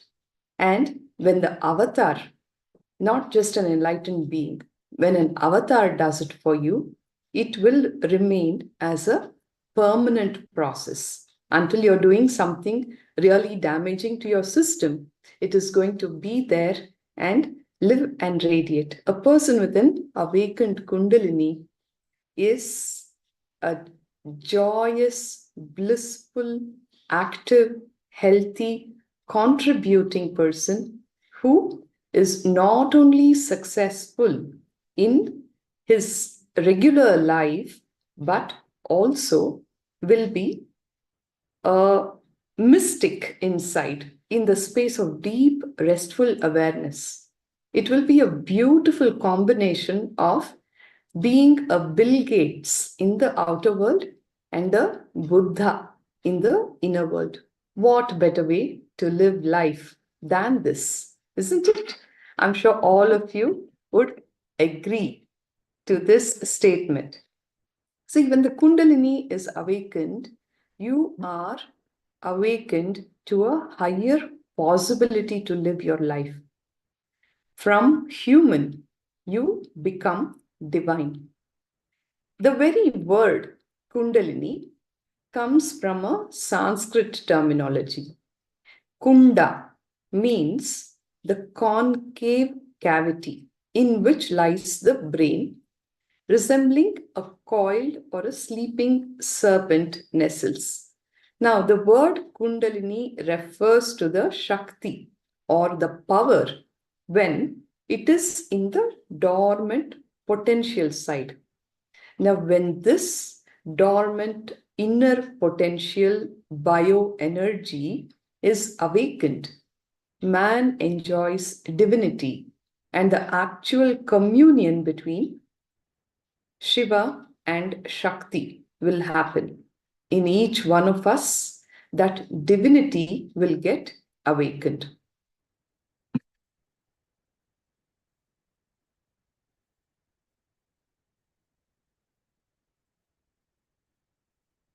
When you awaken your Kundalini energy with the right knowledge, the right context, the right understanding, the right technique, the right process, it can give you anything that you want. Whatever it is that you want in your life, you can manifest that. Kundalini brings that positivity, possibility, the space of leadership, the space of enlightenment itself to you. An awakened Kundalini is a Kalpataru. It gives you anything that you want and also will take you to the space of not wanting anything because you will be such a complete, fulfilled individual. So the question, what are all the benefits of Kundalini awakening? Like I said, whatever it is that you want in your life, you can manifest that in every dimension, whether it's your health, wealth, your relationships, your materialistic possessions, or your spiritual progress into being established in living enlightenment and radiating enlightenment itself. Beyond all that, you can manifest the extraordinary powers and possibilities of not just your consciousness. You can start manifesting powers and possibilities of Paramashiva himself in you. The various powers like telepathy, teleportation, materialization, and much, much more. Just because we do not know how to access these extraordinary powers, it is wrong to assume or to think that these do not exist. It not only the awakening Kundalini makes you more productive, more aware, more conscious, more intelligent, more intuitive, ultimately rich, not only in the realm of wealth, health, and relationships, you actually will be walking out of your low negative inner image, the self-doubt, the self-hatred, the self-denial that people tend to carry. Beyond all the tiredness and boredom, you will start doing smart work, hard work.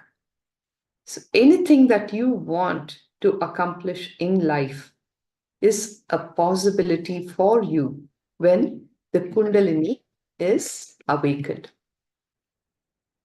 An awake person with an awakened Kundalini will actually start aligning with the cosmic principles.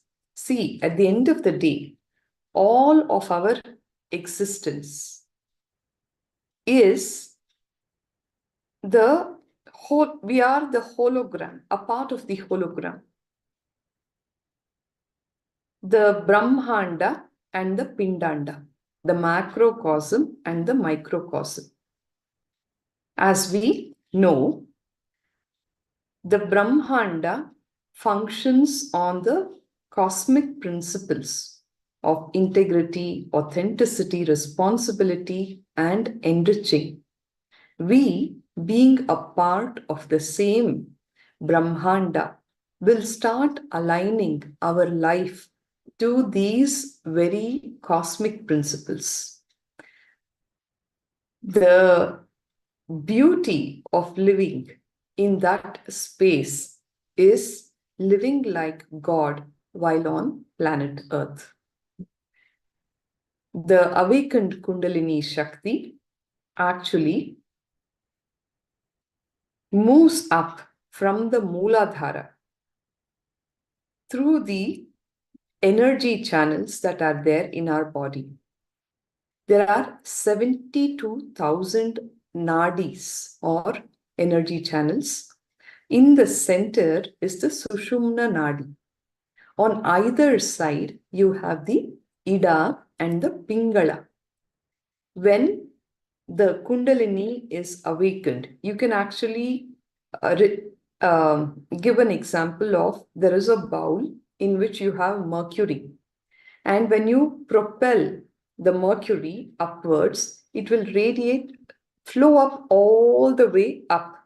Similarly, the awakened Kundalini will go through the Ida and the Pingala, which are there on the either side, and they crisscross from the Sushumna all the way upwards to the third eye. The third eye is the place where Paramashiva resides. An awakened third eye, you will have extraordinary powers manifesting. Not only that, the third eye region is where the limbic system, the neocortex, all of that is.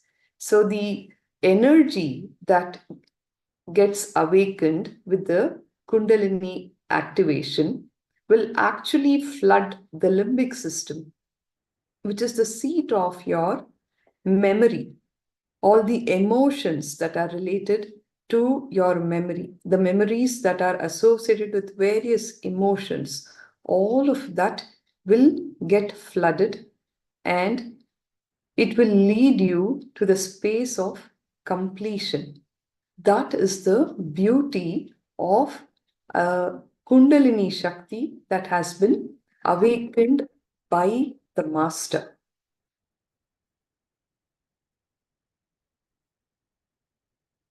The various extraordinary powers of levitation, teleportation, telepathy, all of that exists as a possibility for all human beings, irrespective of your past. That is a possibility that awaits all of you. The only thing that you need to do is say, yes, I want this for myself. Paramashiva is Bhole Baba. He doesn't judge anyone.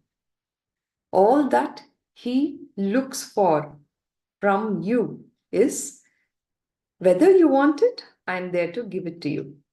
That is the space he operates from. Irrespective of your past, irrespective of your caste, creed, gender, age, whatever your so-called possessions, whether you are a poor guy or you are a very rich man, nothing matters. All that he looks for is a sincere yes. That space is what he looks forward to And when you say that, he is there to give it all to us. This is the beauty of the being of Paramashivam.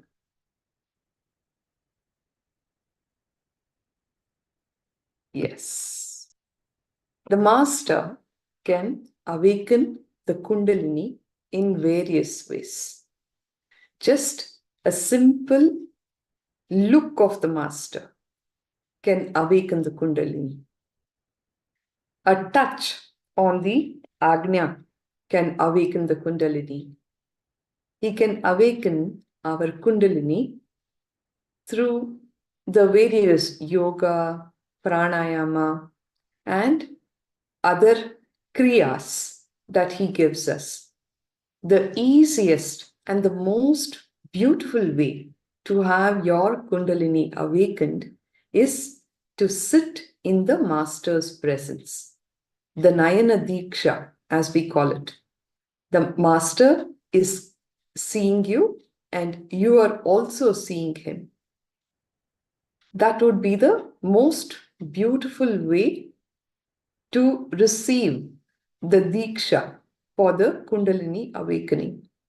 Now, this process, when conducted by the incarnation, the avatar, is beyond time and space. And the beauty of it is sitting in your homes on a simple two-way video conferencing with the master.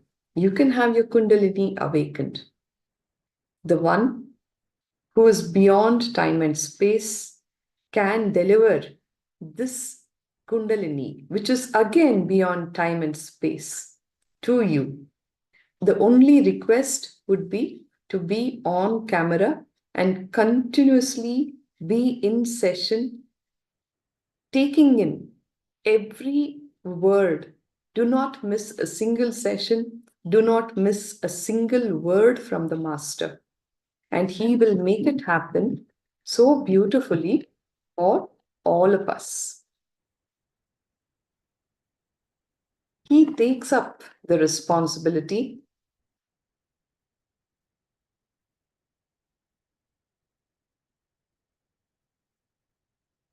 to awaken the Kundalini and make it happen in a way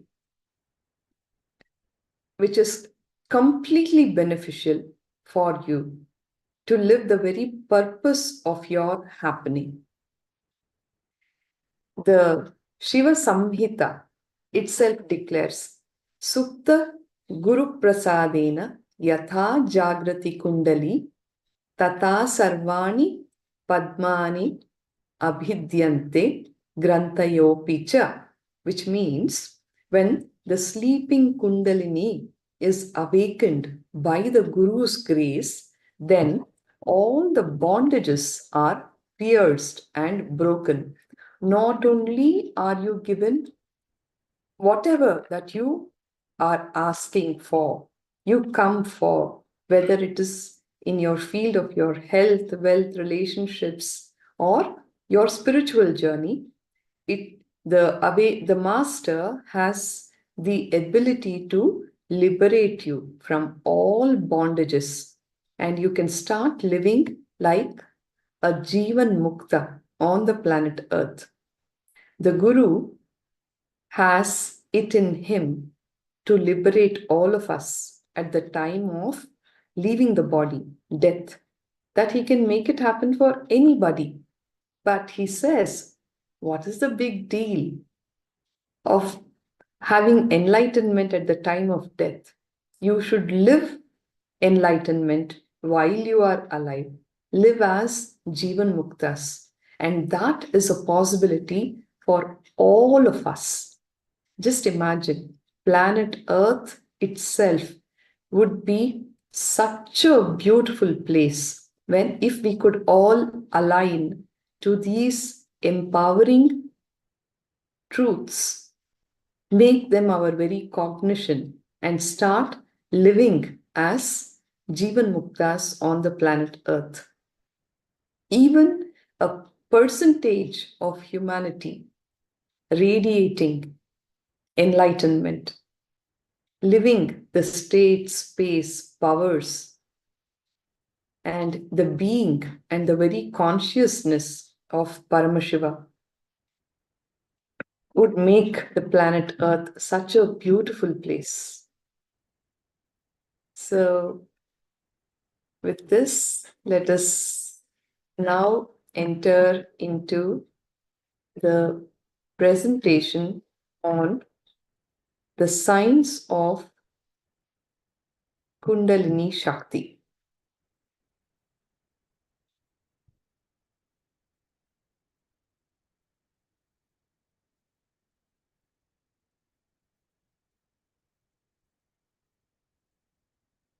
The science of Kundalini Shakti with the Supreme Pontiff of Hinduism, Jagadguru Mahasanidhanam, His Divine Holiness Bhagavan Nithyananda Paramashivoham.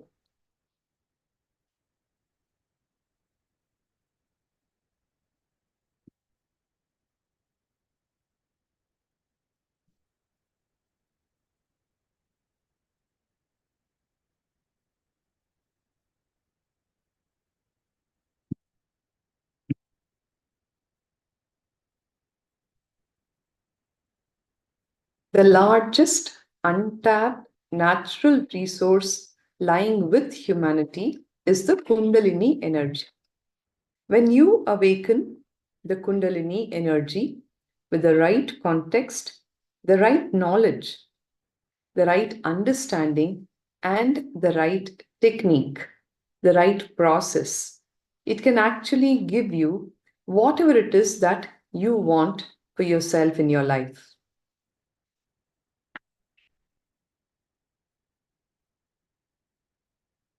Kundalini brings the space of positivity to you, the space of possibility to you, the space of leadership to you, and the space of enlightenment itself to you.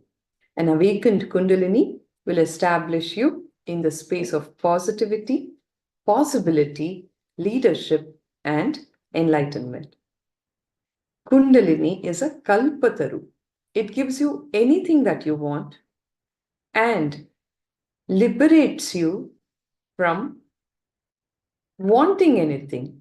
It will give you the space of not wanting anything. Such a deep fulfillment, contentment, and completion where you are not bound by anything to live eternal bliss. That is what Kalpataru space is all about. Again, the Kundalini energy is our inner potential bioenergy available in our being in the form of a potential. It is there, but how many of us have an access to that energy? Only with the right method, the right knowledge and process, when you awaken, it becomes a reality in you, a realization in you.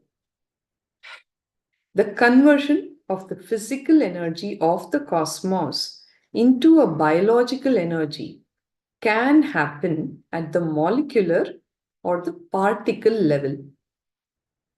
These are very deep understandings about the Kundalini. So I request your intense listening. Understand the conversion of the physical energy of the cosmos into the biological energy can happen at the molecular or the particle level. At the molecular level, the biological energy, ATP, is produced by the mitochondria. At the particle level, the energy of the biological systems is called as the Kundalini Shakti. So basically, the cosmic energy conversion into the mitochondrial energy. In fact, there have been scientific studies that have been very systematically documented about the effects of an awakened Kundalini in the normal human being. See, Bhagavan, an incarnation with a completely awakened Kundalini himself, has subjected himself to various studies in the United States, in various universities in the very beginning of his public life, where the scientists were so amazed with the results that came up out of that study. Even if we were to leave the incarnation aside, what is it that happens to a common man when the Kundalini is awakened? The studies were performed in the Bidadi Adinam, the Adi KAILASA Bidadi, on hundreds of participants who attended a program that used to be conducted by Bhagavan himself in yesteryears, known as the Inner Awakening Program. The study results were astounding. See, any kind of an activity that you perform to improve your energy levels, say if you're a regular gymmer or a runner, an athlete, you know how it is. Even if your body is like not feeling too great, the moment you go hit the gym, you perform all your physical activities of, say, running the marathon or going for a swim or any kind of a sports that you engage with, all of those activities can only raise the mitochondrial cell energy levels to 30%. After the Inner Awakening Program, it was found that all participants across all age groups and in both the genders had their mitochondrial cell energy levels up by 1300%. Beyond that, they even studied the effect of an awakened Kundalini on the genes and the very DNA. See, there is a certain enzyme called the telomerase enzyme in the body, which is responsible for the aging process. The beauty is an awakened Kundalini is a direct, sure shot technique for anti-aging. And that study documented it very well. Not only that, the genes which are involved for a healthy life were activated with an awakened Kundalini. It was seen that the gene that is responsible for handling stress, those levels were very high. Not only that, with age, there are a lot of neurodegenerative changes that happen with the human brain, which is responsible for Alzheimer's and various other psychosomatic problems that can manifest in the human body and mind. It was seen that the genes that will protect you from manifesting diseases like Alzheimer's were activated following the Kundalini awakening process, the study that was documented during the Inner Awakening Program. In fact, the scientists who compiled it all actually spoke about how this was such a promising study for humanity to be in good health and anti-age, and also as a very promising process to stay away from neurodegenerative disorders. The scientists who actually came to the Adinam and performed all of these studies spoke about it. So that is the potential that Kundalini holds for all of us. Now, this Shakti is the energy that is stored and distributed through the holding centers called as the chakras into all aspects of the being via subtle channels or nadis, which are 72,000 in number. The chakras are the energy centers that exist in the human body. There are many, but the 7 major chakras that are responsible for us to enjoy the best of health is all there circulating the Kundalini Shakti. Bhagavan revealed the sacred secret on Kundalini awakening for the first time on the 14th of Feb 2004. The Hatha Tattva Kaumudi is the Shastra Pramana for the Apta Pramana for the Kundalini, which talks about how when the self, the mind, is controlled along with prana and agni, a yogi attains special abilities like reaching far and movement in the space, clairvoyance, ability to disappear, anima, etc. All this is not possible without the awakening of the Kundalini Shakti, and life is not worthwhile unless there is awakening of the Shakti.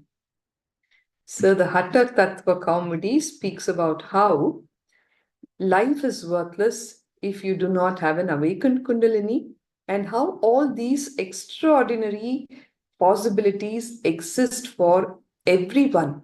The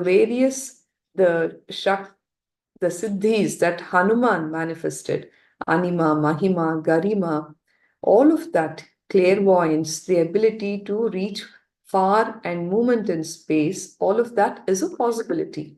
Bhagavan talks about how his yoga guru, Raghupati Yogi, Yogananda Puri, assembled and reassembled my body.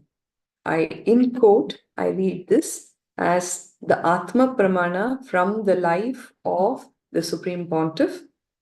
He says, Raghupati Yogi assembled and reassembled my body. He used to make me climb up and down the 20 to 30 pillars of the Kritika Mantapam in Arunachaleshwara temple using only one hand. He used to tie the other hand behind my back. Then he went to the next stage. He would actually tie both my hands behind me, and I would only be allowed to use my legs to climb the temple pillar. Shivastamba Yoga is the best form of yoga. I come to Yoga Sampradaya, to all the yogis who kept this science alive, that I will make this as a lifestyle. This is my offering to all of you. I know what yoga has done to me. It is because of yoga that my body is even able to hold this enlightenment energy, the Kundalini Shakti. So Swamiji's own experience from his life, from his experience with Raghupati Yogi, which he gives as a Apta Pramana for the Kundalini Shakti. Now, once awakened, the Kundalini brings about extraordinary transformation in the body-mind system of an individual, including a huge surge in the energy levels, healing of chronic diseases, and enhanced mental abilities. The focus, concentration, the analytical skills, the spontaneity, the intelligence, the energy levels, optimal utilization of your time, and how much you will be doing beyond what other normal people with unawakened Kundalini, it is matchless. That is the beauty of a person with an awakened Kundalini. It is literally Paramashiva has possessed your space and he is living and radiating through you. So all of that, beyond all this, of most of other changes have been observed, but yet to be systematically studied and quantified. Only the rarest being known as the avatar, by virtue of his being established in the space of Advaita, non-dual oneness, can awaken these Shaktis in others by the sheer power of his presence. Like I said earlier, how many of us do have the intent or the time or the discipline to sit for 12 years in Siddhasana and perform all the necessary things that have been recommended to even have a glimpse of these Shaktis, Siddhis, or the Kundalini getting awakened. And that is why he has happened. By the sheer presence, he can awaken the Kundalini and awaken us to live the space of highest positivity, possibility, leadership, and enlightenment. An avatar's physical body is fueled directly by the Kundalini Shakti, which is the expression of the macrocosmic energy in the individual microcosm. When this body has to hold the entire cosmic energy, imagine, that is why Bhagavan spoke about how the yoga that was taught by his yoga guru, Yogananda Puri, prepared his nervous system to contain that energy and radiate it. He has the capacity to transfer his energy to the disciple until the disciple reaches a state of being able to access his own Kundalini Shakti through the entangled connection with the avatar. Raising your consciousness will awaken the Kundalini, and the master key to doing this is witnessing.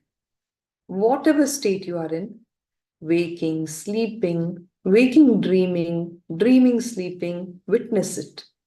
Witness whatever is happening in you continuously. Only then you can raise your state of consciousness. We are never there where the body is.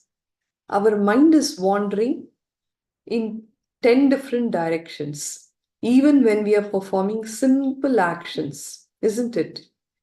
Witness, become a witness to everything. Be available to the moment. When you are in the moment, you are conscious of that moment.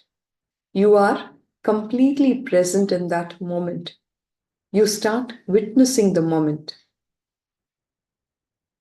Being unclutched is the only way you can raise your state of consciousness, says Bhagavan.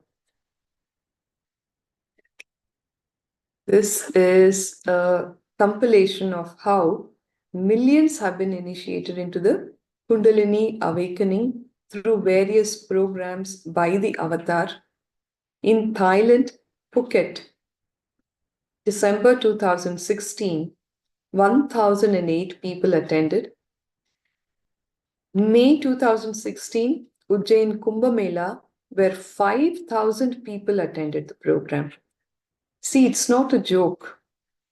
The Kundalini can be transmitted from the awakened to the one who is ready to receive. Even an enlightened master, for that matter, can light that lamp in the disciple when that person is sitting in his presence, but it takes an avatar to do it on a mass scale to thousands of people at one time, beyond time and space. You can see here everybody is sitting in the master's physical presence. What is the beauty of Paramashivoham is sitting in your own homes, beyond time, beyond space.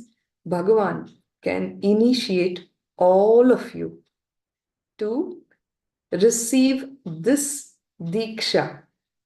The only thing that you need to say is yes, yes for Paramashivoham.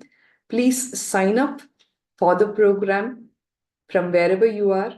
The links will be shared where you can attend on a two-way Zoom video conferencing to receive all these empowering truths, the various dikshas, the initiations, and for the very first time, you will actually start living life.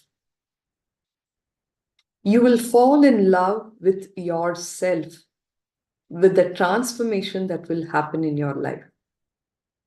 People will love being with you. You will be radiating so much of love, positivity, being in the space of possibility, and directly relating from the divine that has been awakened in you. Paramashiva will be awakened in you. You can see here in Cambodia, 2015, 800 people attended the program, and there was a cruise IA in 2012 with 900 attendees. The Inner Awakening program in Bangalore in 2017, where almost 400 people have attended the program.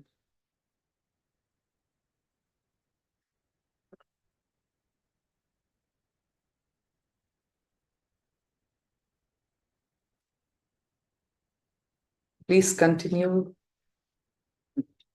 to be here.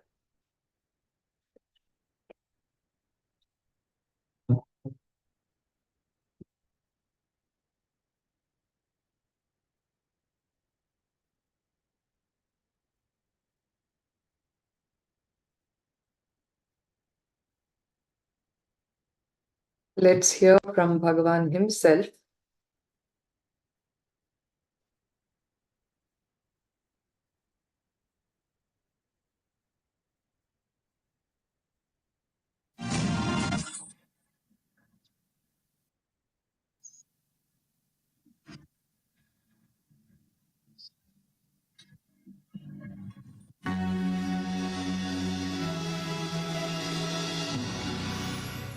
Here is a question. What is Kundalini Shakti?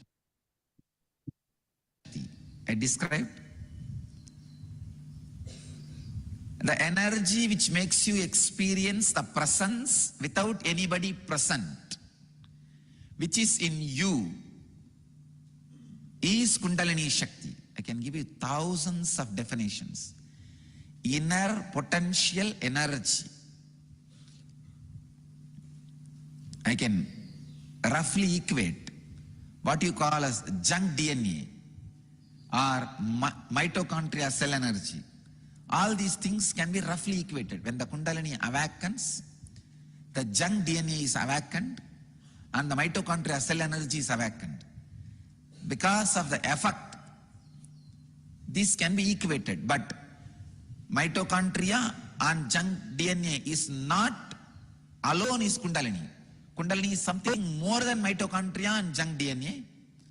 But when the Kundalini is awakened, mitochondria and junk DNA is also awakened. What scientists call as junk DNA, but I wanted to call as divine DNA.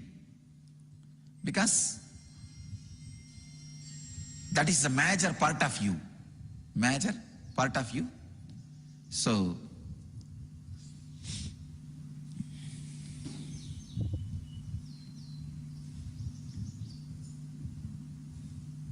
Kundalini is a inner potential bioenergy.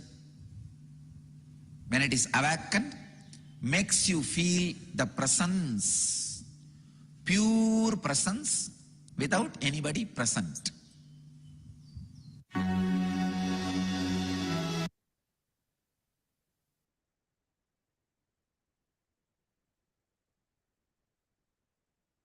Yes. So, Bhagavan talking about what Kundalini energy is all about, where you can actually start experiencing the pure presence, which is Paramashiva in you when the Kundalini is awakened by the Master's initiation. So with that, we will now enter into understanding one another important concept, which is mirror neurons. An easy way to start radiating the state space powers, the being and superconsciousness of Paramashiva himself. Master's presence, the signs of Nayana Diksha. Like I said earlier, we can have the Kundalini awakened with your own effort, with all the after effects of it, which is not in the real taste. You can risk it, or you can choose to get the Kundalini awakened by the incarnation, by the master. The only thing that is needed for us to be doing is to sit in the master's presence, to sit in the master's presence in Nayana Diksha. What is Nayana Diksha? Nayana Diksha, which does not involve touch and can be conducted across large distances. It uses the principles of the presence of mirror neurons in the disciple, being able to reflect the energy that is projected by the living avatar. So we're learning about the signs of Nayana Diksha. How is it possible? A logical mind will always question, hey, come on, I'm not even sitting in the master's presence across distances. When there is no physical presence, there's no touch that is involved. How is it possible for me to receive the initiation would be a natural question. So Bhagavan is giving us the understandings about the science of how Nayana Diksha works. There is a scientific concept that is known as the mirroring of neurons. See, if you are a mother and you are feeding a baby, when you take the food to the baby's mouth, the baby opens its mouth to take in the food. If you see, most of the mother or the parent, whoever is feeding, will also open the mouth. Involuntarily it happens. So this is one level. The other thing is, if you are engrossed in watching, say, a game, or somebody is swimming, and you're completely engrossed looking at that action of swimming, it has been recorded that the person who is just observing that action, if you record his electrical activity in the brain, it will be exactly as if he himself is swimming. And that is the concept of mirror neurons. Now, Nayana Diksha uses the principle of the presence of mirror neurons in the disciple, being able to reflect the energy that is projected by the living avatar.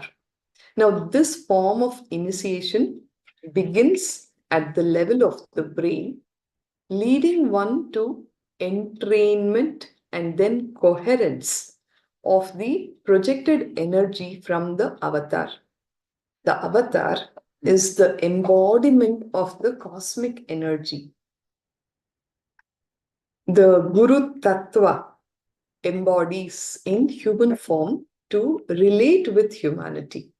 But in reality, he is just that cosmic energy. What starts as an initial level in the brain, the mirroring, ultimately will lead to entrainment and coherence of the projected energy of the avatar. Now, this is the science of Nayana Diksha.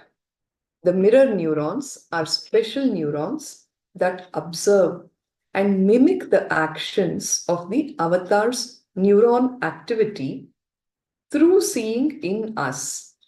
Now, mirror neurons can activate and process all the observed movements or information in us. Seriously, this cannot get easier than this. Just sitting in the master's presence, your neurons can mirror all the activities of the avatar's neuron, just being in the master's presence. Our entire body can silently and without any movement recreate what is happening in the avatar just through the process of observation. This is the Nayana Diksha, how it happens across space, across distances, even when you are not directly in the presence, the physical presence of the master, you can receive that very energy and get coherent with it.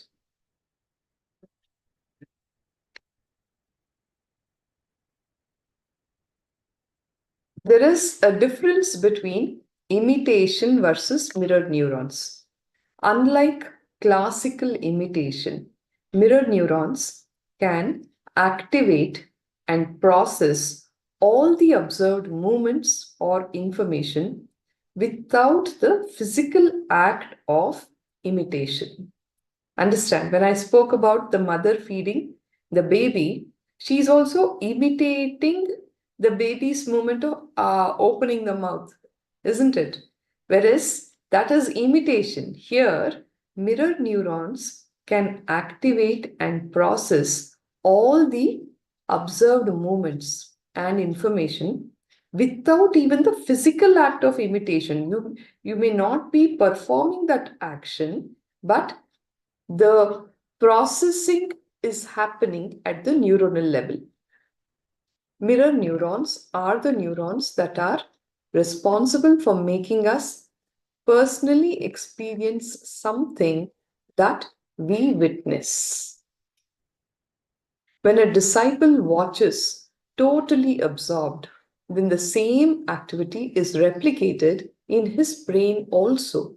The same kind of electrical and neurological impulses are activated in his brain. How?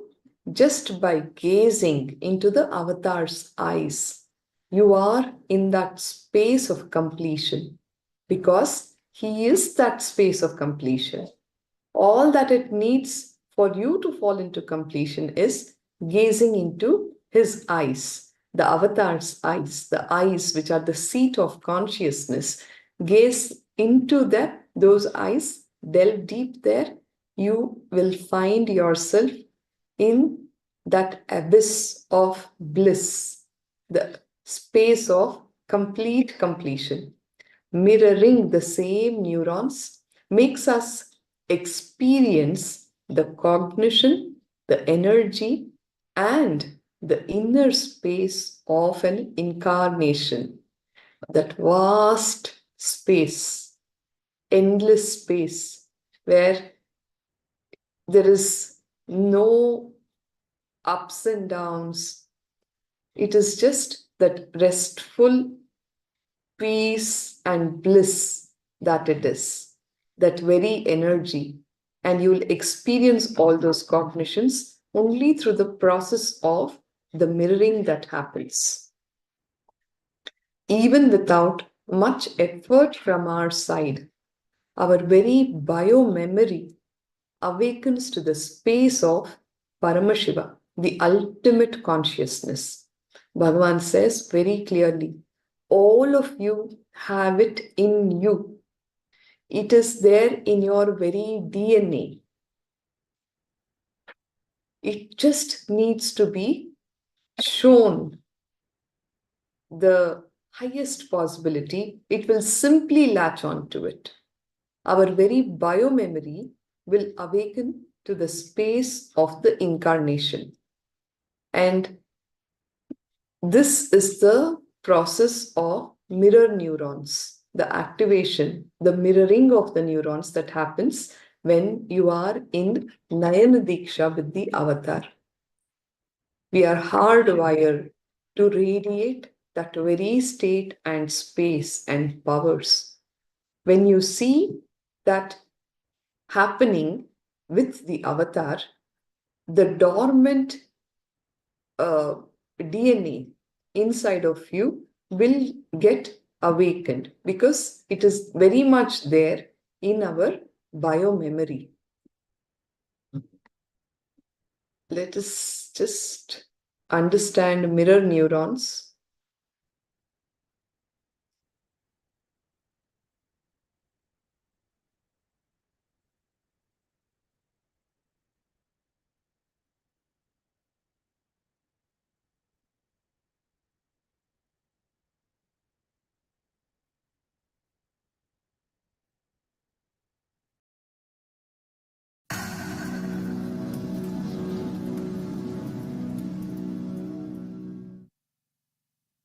the various evolutionary stage of your bioenergy. First, it is left inside your body when you are born, and then it evolves that I exist, prajna, before the age of 3.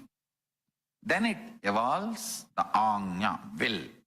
I want this, I want that, I don't want this, I don't want that. That anya before the age of 7. Then it manifests physical maturity roughly before 14. Then it manifests the psychological maturity to handle a relationship. Then it manifests and produces another own life. Listen carefully. All these are important steps of your Kundalini Shakti's natural flow of evolution. And at one point, it just stops the capacity of reproducing in your body. That period is called moopu. And then it just goes back to the root of the spine, Mooladhara, to rest. And it leaves your body is death. Listen to the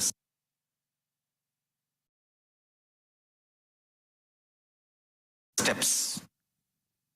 In this, at any point of time in your life, if you had initiation, then it goes and touches the Sahasrara chakra based on your spiritual practice.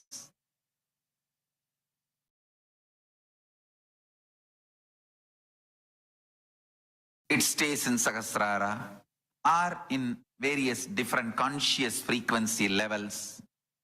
Based on that decision, whether you absolutely get enlightened or you go to KAILASA for further transition, or where you go is all decided based on the quality of your existence during your lifetime. Listen. Now, the word Kundalini is roughly translated as bioenergy in English. Moop is Tamil word. Is where your Kundalini decides not to engage in physical reproduction action anymore. Means the male body decides not to become father anymore. Female body decides not to become mother anymore.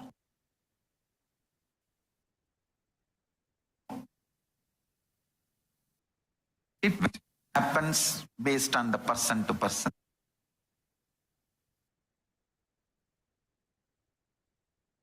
The age, different ages. Now listen. Listen, this is the punchline. Guru, incarnation of Paramashiva, or representative of Paramashiva, or both, who is capable of triggering your Kundalini Shakti, awakening your Kundalini Shakti just by his presence, or look, or sound, or touch. The 9 methods. Any one triggers your Kundalini Shakti.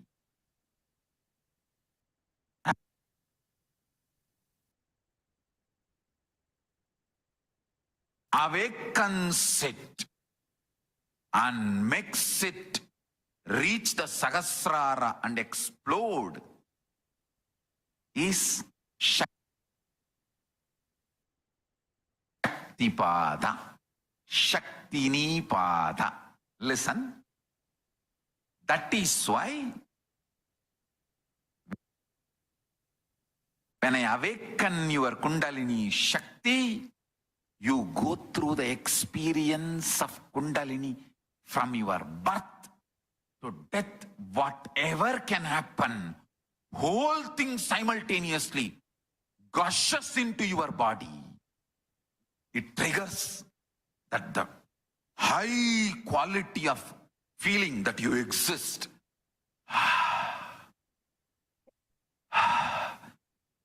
That is why large quantity of oxygen is inhaled. The prana is inhaled. Samana is inhaled. Body becomes light and start jumping, getting shaken. The body starts levitating. And the puppy love, extraordinary romance is triggered. You don't know why you are so happy. Understand, my Kundalini awakening is not brainwashing, it is heart washing. Your heart is triggered and you fall in such ecstasy. I should say, raise in such ecstasy. You feel as if you are in puppy love. That Kundalini's prajna explodes. Agnya explodes. And love explodes. Literally, body goes through all the stage I described. The bioenergies, all the stage at one go in overwhelming way. And Parashakti beautifully manifests in you with Paramashiva. Paramashiva and Parashakti beautifully manifests in you.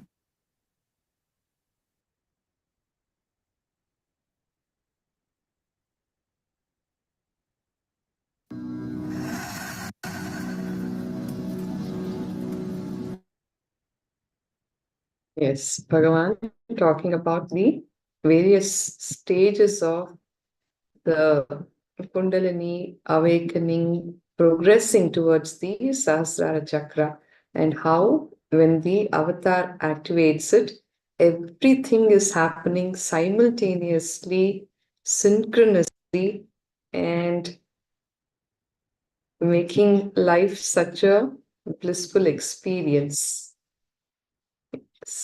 So Diksha is the most effortless and blissful way to raise our spiritual frequency. When we make this connection, we experience our unity with all of existence, which is the essence of divinity. Then we understand that we ourselves are also divine. You are awakened to the fact that you are a conscious miracle of this very existence, and you are a part of this whole Leela, where you know that Paramashiva has manifested you in his sea, and everything that exists is him.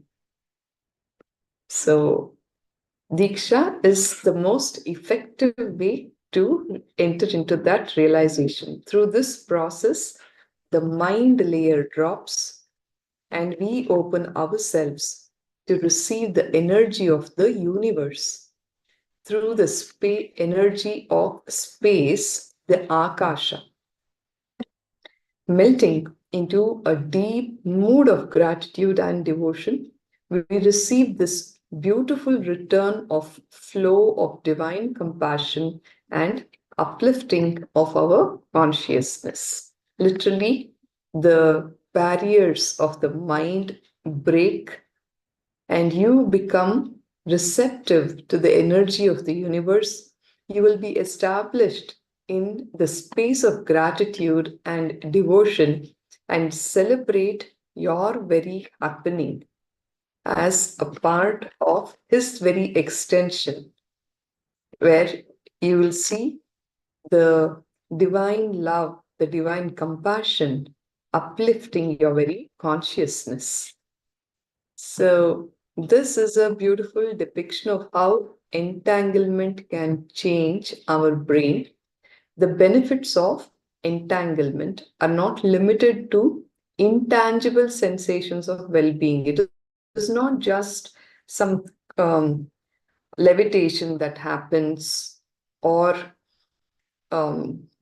some intangible sensation of well being. See, at the end of the day, everybody wants some objective proof of a happening with the so-called logical scientific mind. You cannot always give some subjective experiences as the benefit of your Kundalini awakening. This is a tangible proof of that, which shows how raising of our inner frequency can produce profound changes in the brain. If you look at this diagram, the anterior, central, and the ventral, the cortical regions of interest, and the subcortical regions of interest, the nucleus accumbens, and the caudate nucleus. All of these have documented changes with the awakened Kundalini. Like I said earlier, the limbic system, which involves the caudate nucleus and the neocortex, the part of the brain which is responsible for your focus, your awareness, your intelligence, your analytical skills, all of that has flooded with the awakened energy, and they are performing their actions beyond any logical comprehension. So, with this, I will now have to conclude this segment. Take home the message as to how Diksha is the knowledge transmission system, which modern science is just able to observe as mirror neurons. Now, this very process of initiation, Diksha, has been the way of education in Hinduism, where much more can be transmitted than what you could transmit using words. Just being in the master's presence, just the presence, the energy can be transmitted in communion as a way of education. And thank you all for your listening and looking forward to more and more people enrolling for Paramashivoham to receive all these amazing gifts from the avatar. I will now hand over the session to Ma Daimai Swami, concluding with the Purna Mantra. Om Purnamada Purnamidam Purnat Purnamudachyate Purnasya Purnamadaya Purnameva Vashishyate Om Shanti Shanti Shanti Harihi Om Tat Sat Sarvam Bhagavat Shri Nithyananda Paramashiva Padukarpanamastu Om Nithyanandam. You. Nithyanandam. Thank you, Ma. Nithyanandam.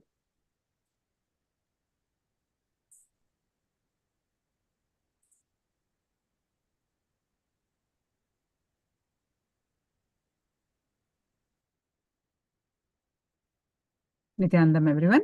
So, welcome back again to the glimpses of Paramashivoham Level 1.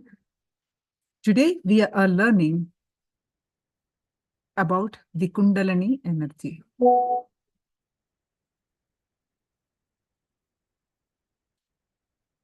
So, in Sanskrit, let's understand more details. In Sanskrit, Kunda refers to the concave capacity in which the brain, resembling a coiled and sleeping serpent. The word Kundalini refers to the Shakti, the power, the infinite power, when it is in dormant potential state. And when it is awakened,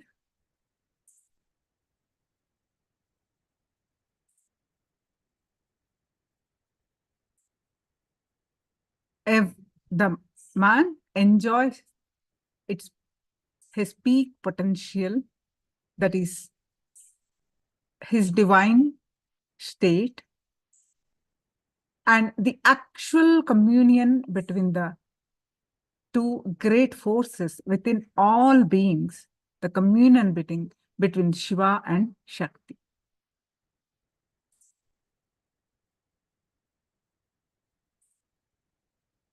So let's get into the details of Kundalini Shakti. Since time immemorial, the human beings have understood, suspected that there have been more energy and intelligence than what they are able to use or what able to realize, express in their day-to-day life. More than what their parents have taught them, what the society at large has led them to believe.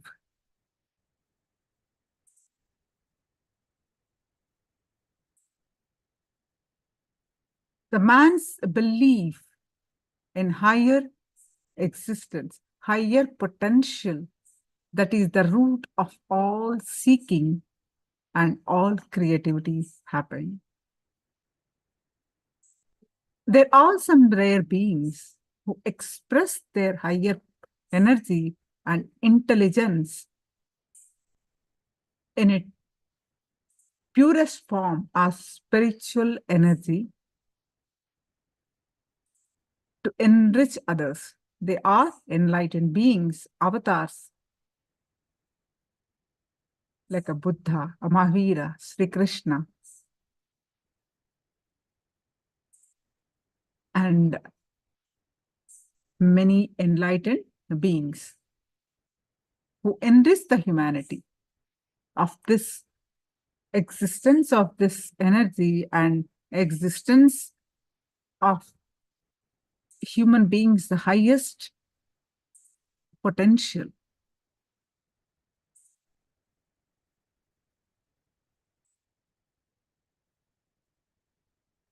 When the when the Kundalini is awakened, the life, whatever life that a man lives, his perceptions, his responses to life completely transformed into a different level when the Kundalini is awakened. Once the initiation, once one receives initiation from an avatar, an enlightened being, the Kundalini Shakti is awakened and leads to extraordinary experiences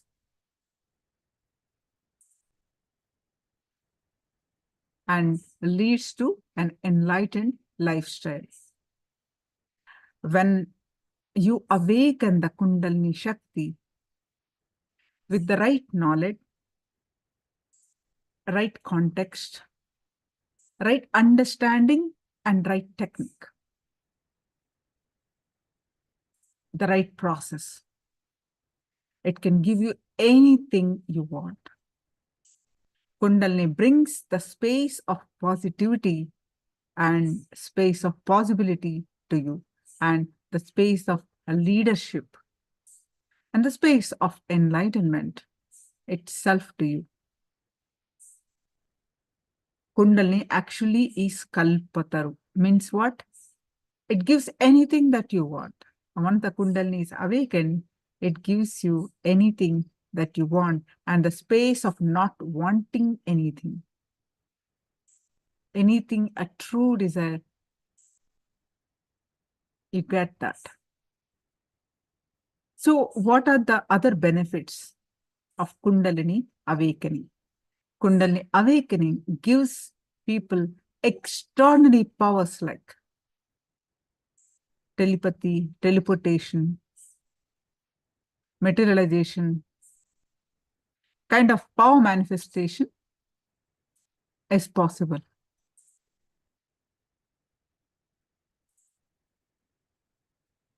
Kundalini Shakti can directly make one more productive, more aware, more conscious, more intuitive. Ultimately,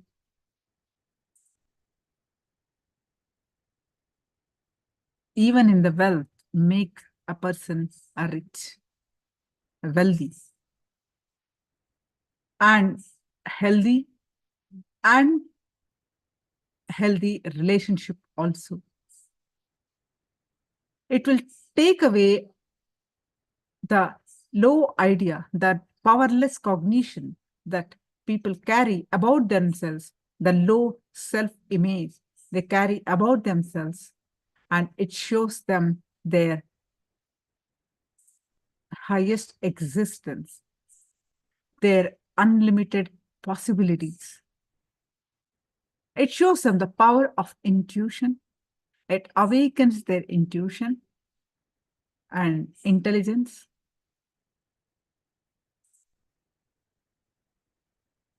And the common thing that human beings experience before Kundalini awakening, tiredness, boredom. Once the Kundalini is awakened, you can forget what is tiredness, what is boredom.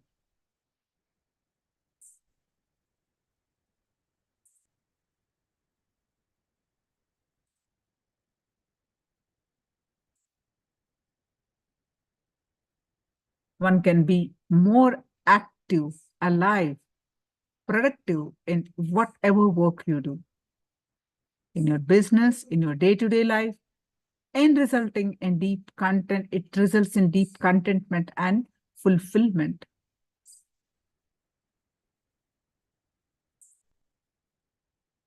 Before Kundalini awakening, the inner conflicts that we carry, the inner struggles, all that disappear.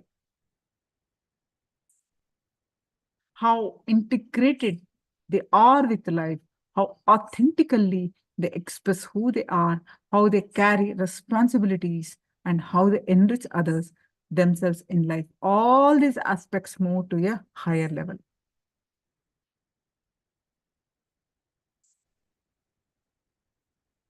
The way they think about themselves, the way they think about others, the way they project themselves to others, the way they project themselves to others, the way the others look at them, everything. A different plane altogether. They become new being, which completes in with life,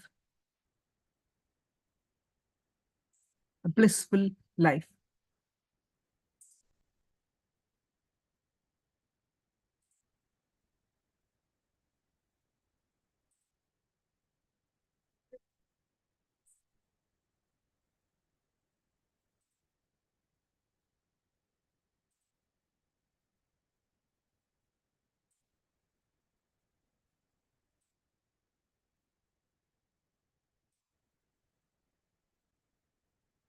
Now let's watch Swamiji's explanation on Kundalini Shakti.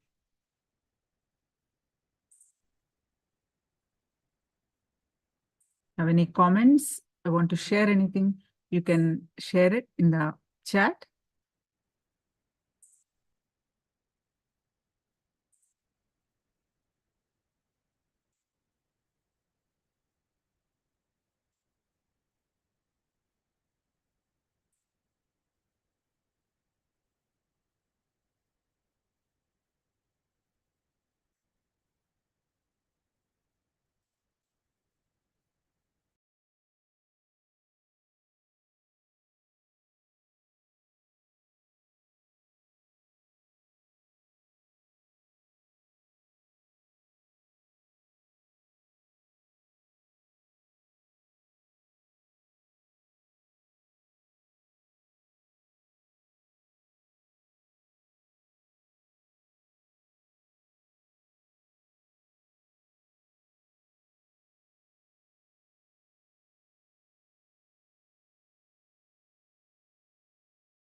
It's all boils down to just one or two words. Whether the temples I am building or the programs I am conducting, from morning Nitya Satsang to free webinars to NDY, NKY or inner awakening, level 1, level 2, level 3, level 4, whatever, or the future, level 5, level 6, level 7 is going to happen. All that put together, please understand, the essence is basically awaken your Kundalini Shakti. Awaken your Kundalini and raise it to the highest peak frequency. When the Kundalini moves inside the system, at different areas it experiences different frequency. Raise it to the highest frequency and celebrate the life, enjoy the life as you want with this extraordinary, overflowing, excessive, luxurious life energy. Understand? That's the word I have to use. Only when you are, please understand what I am saying now, even medically verified statement, only if you have an excessive energy, these muscles even expand in smiling. Understand? Otherwise, how people smile, you know?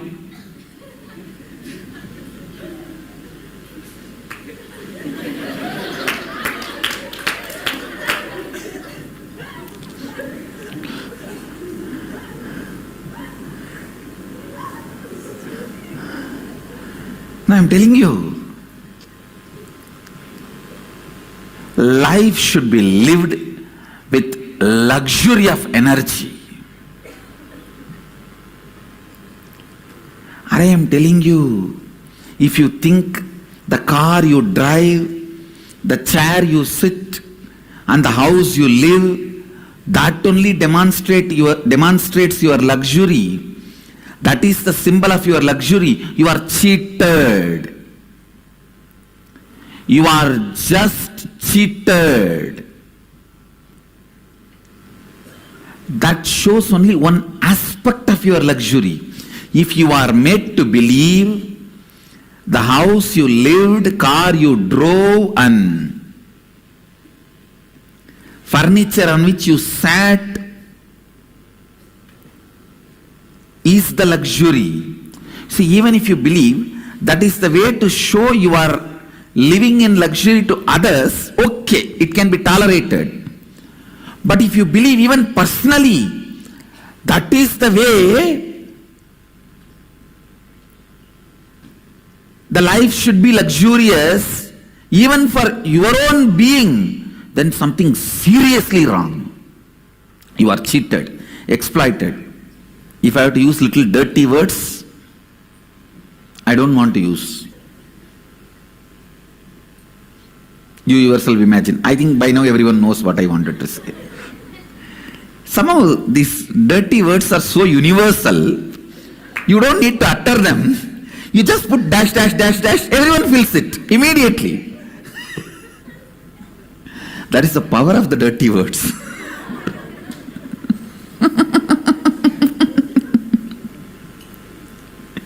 You don't need to utter them. Anyhow, leave it. I tell you, it is the luxurious energy you carried in your stomach, in your heart, in your throat, in your face, in your crown. That is luxury. That is the best luxury. I tell you,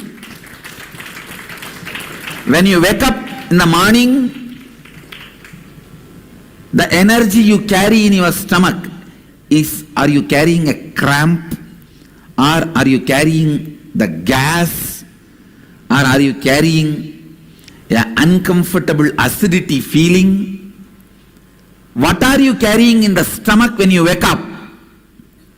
And by the time you get ready for your everyday routine, you remember your everyday, what is the energy you are carrying in your heart. The moment you remember, you have to go to your office, you have to meet your family, you have to meet your team, you have to meet your team, you have to meet your boss, you have to do your everyday actions. What is the experience you carry when you remember your everyday routine in your heart? What's the energy you feel near your chest?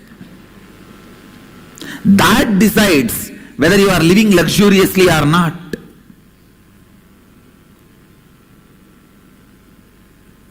The way you carry yourself, what your shoulders are feeling. Are you walking like this, almost collapsing, or are you carrying yourself? That decides. I was shocked to see Netaji Subhash Chandra Bose was arrested by British and being taken. I looked at the picture 20 times or more than that. All the fellows who are carrying him looked like prisoners, and he looked like the boss of the seat. It is supposed to be the other way. They are all arresting him and taking him, but the way he was carrying himself, that shoulder, the way he was carrying his eyes, all the other fellows are frightened. You can see this photograph. See how many people standing with folded hands, even the people in uniform. The so-called people who are supposed to be keeping him in their custody. Lion is a lion is a lion.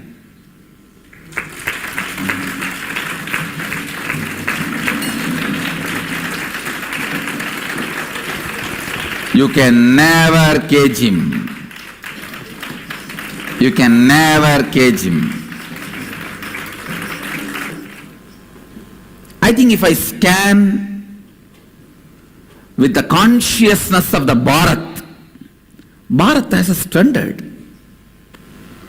It has its own standard. The consciousness of the Bharat. I'll declare Netaji as one of the tallest leader this country has ever seen. Conscious leader. I have not seen the photographs of Chhatrapati Shivaji? I know, if I have seen Chhatrapati Shivaji's photographs, I'll be more expanding on it.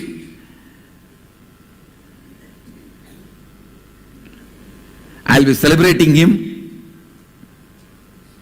I can imagine how Chhatrapati Shivaji would have lived.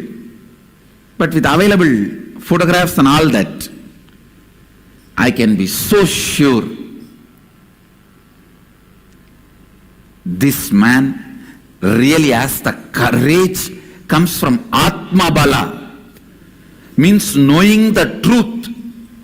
Experientially, death cannot happen to us. Death doesn't happen to us. Understand? There were tons of enlightened beings on the planet Earth, walked on the earth in India, in this Bharat. There were few thousands at least who radiated that experiential, the courage of enlightenment, the luxury of enlightenment in their day-to-day activity. Subhash Chandra Bose is surely one of the tallest leader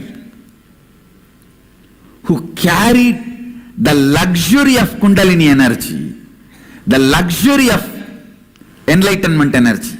I am 100% sure, I am giving you guarantee, he can never die in accident. He has not died in accident.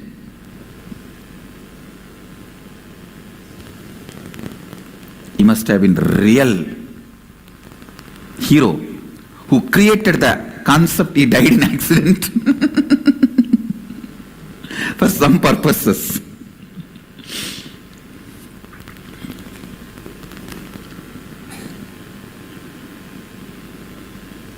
I tell you, every night, what kind of a space you are just dropping yourself. You see, you are like a huge,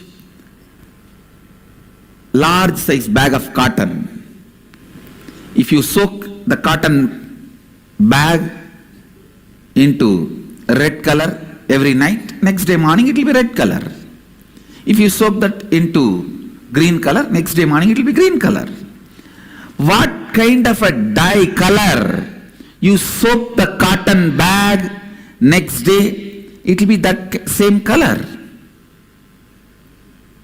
One day if you soak in red and next day you soak in blue, it will be mixture of both. Same way, every night, what kind of a space in which you are soaking you are just dropping you. Next day when you come out of that will only be dripping you around. You will be oozing out only that. In what you dropped you, next day you will be dripping that same thing.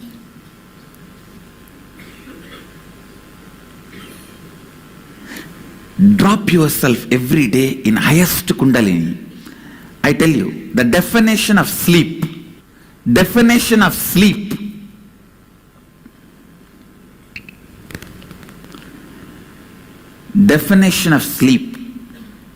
you should never feel tired, bored when you close your eyes and rest your body. You should not be feeling restless. Understand? Restlessness means insomnia, sleeplessness. Turning this side, that side, tossing around. Neither you should be exhausted and drop yourself in the bed and fall asleep, nor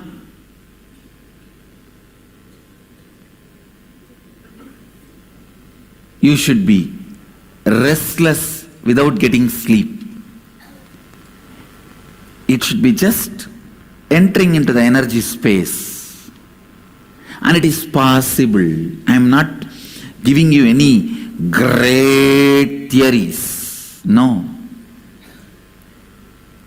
Just remember, last 10 or 12 hours, the wax with which you made this world, the circus tent with which you opened and running your circus, now wind up the whole thing, melt down the whole wax and drop it into the source and relax.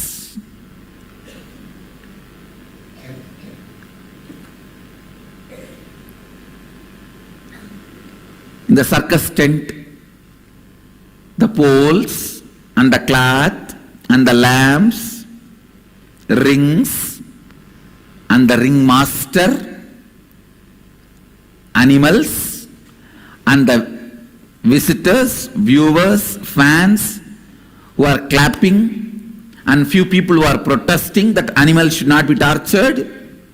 Everybody is you.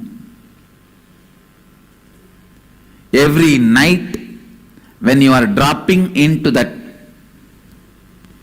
space of powerfulness, remember, everybody is you.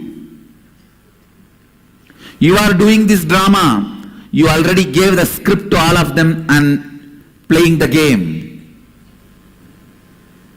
You are doing this drama. You have given the script.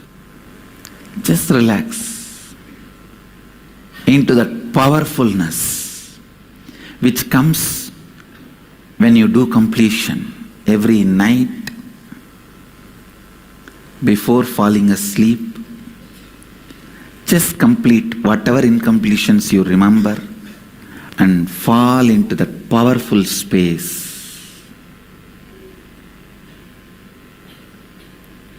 Fall into that powerful space. Neither you should be tired or bored or exhausted when you fall asleep, nor you should be restless, sleepless.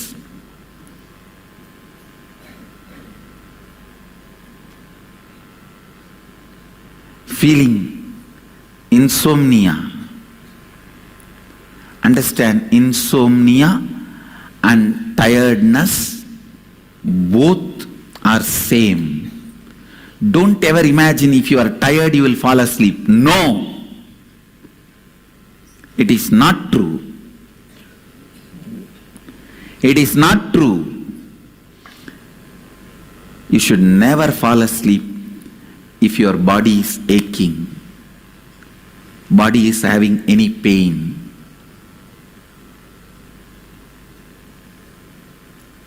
Complete with all the physical, mental pains, boredom, all that, and just drop. Complete. When you fall asleep in the space of completion every night, your Kundalini will be raised to its peak. Because awakening the Kundalini and keeping it in its peak is more easy in the night time while you fall asleep than in the daytime. Because in the daytime there are so many distractions. Even if you raise your Kundalini up, the moment you see your spouse, it comes down, tatak. And then you remember Ananda Gandha, this, that, completion, and bring it up. The moment you see your boss, tatak. And then you do something and tak, tak, tak, tak, tak, bring it up.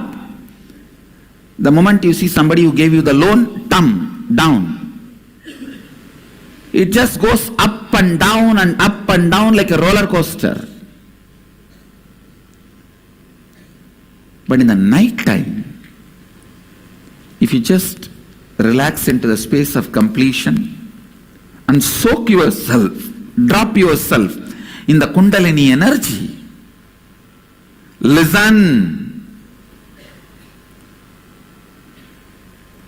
then you will just have the luxury life, life energy, Kundalini. Luxury of the Kundalini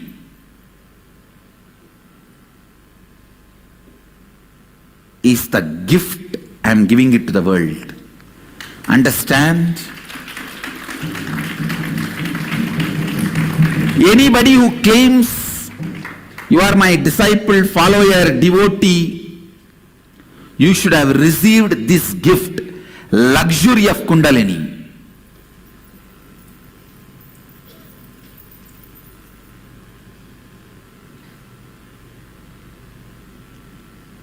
Luxury of Kundalini. That's the right word I'll use.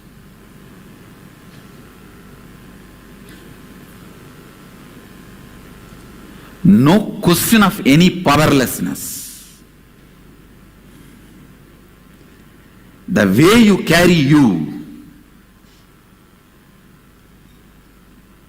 the way you walk, talk, sit, see, people should know you are carrying a VIP inside you.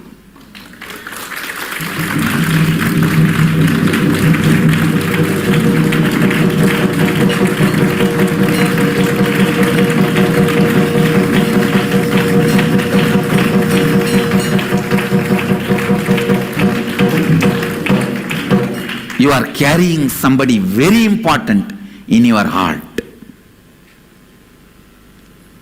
When I had the enlightenment experience, first instruction Kuppamal gave me is this only.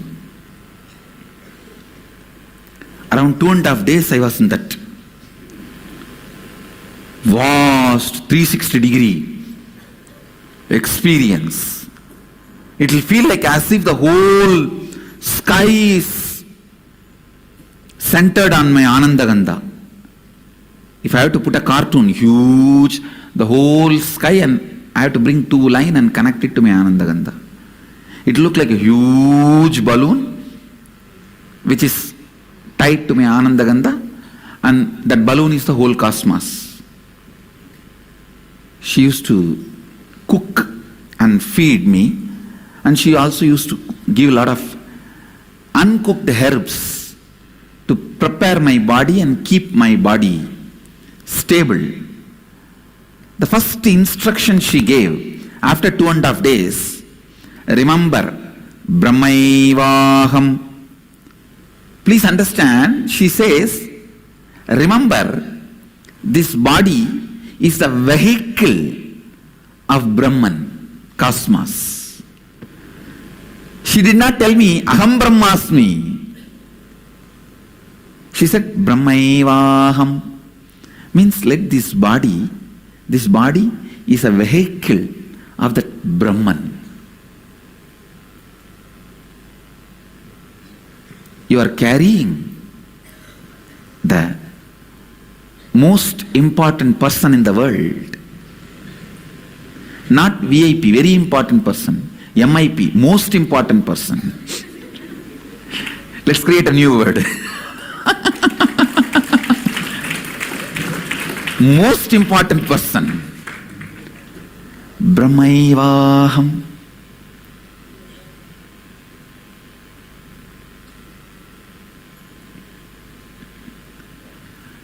Luxury of the Kundalini. Again and again I want to repeat that word. Luxury of Kundalini. Veda Shastra Guru Tattu Swayam Ananta Lakshanam. As per the Vedas, Shastras and teachings of the Guru, myself is the pure bliss. When you come to this experience,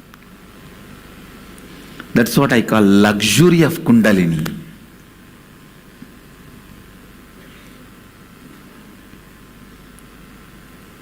How you carry your shoulders and neck every day when you walk out of your room to live your life.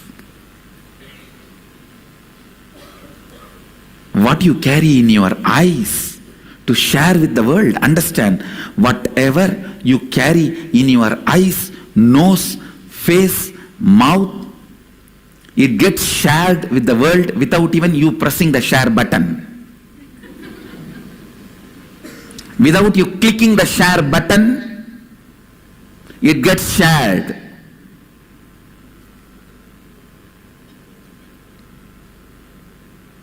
That is why Vivekananda says, if you are carrying stupid depression, don't come out of the room. Better you lock yourself in the room. Be a podgali, that's enough. In Tamil there are two words, odgali and podgali. When they are depressed, if they run away, they are odgalis. When they are depressed, if they run inside the room, they are podgalis.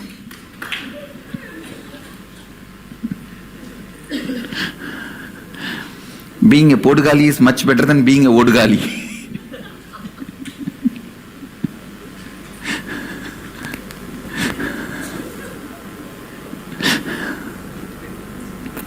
These are all Tamil village slang words. Understand?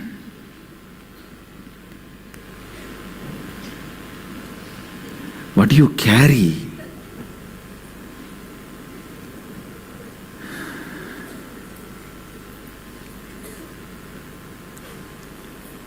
Whether it's a webinar or inner awakening level 1 or 2 or 3 or 4 or 5 or 6, it all boils down to awaken your Kundalini. When every day when you fall asleep, let you drop yourself into the Kundalini snake. That is what Vishnu shows when he lies down on the Adisesha. He just drops himself in that Brahma Kundalini, the cosmic Kundalini energy. When you drop yourself in the cosmic Kundalini, all the auspiciousness of the world just presses your feet and does seva as Lakshmi.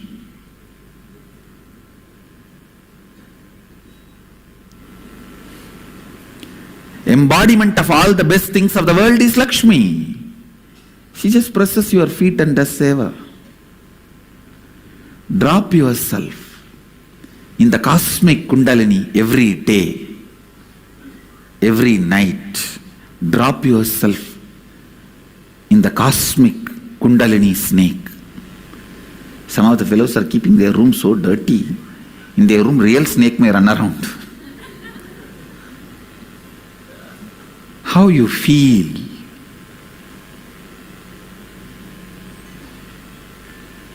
How you feel about the life? How you feel about you? How you exchange you? How you engage with you and life?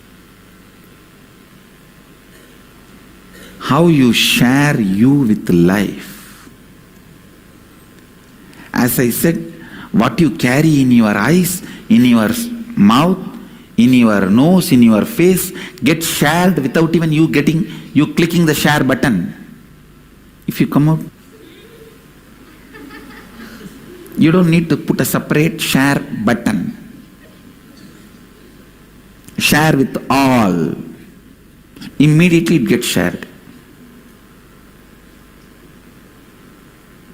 Remember, every moment you are taking a selfie and sharing with all. In your life, every moment what you are carrying, you are taking a selfie and sharing with all.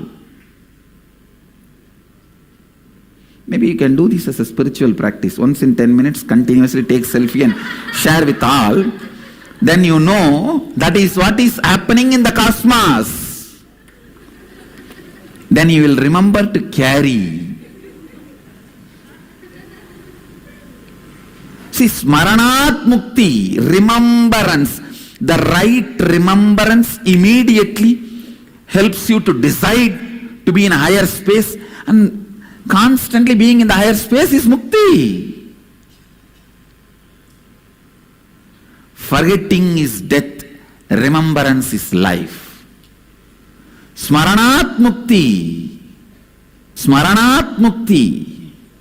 Smaranat mukti. Nothing else. When you forget, you are dead. The moment you remember, you are alive, enlightened. Maybe you can do this practice for 48 hours. Every 10 minutes, take a selfie and share. And remember, this is what is happening constantly. What you show in your face, what you carry in your face is constantly getting shared. Whether you are aware or not.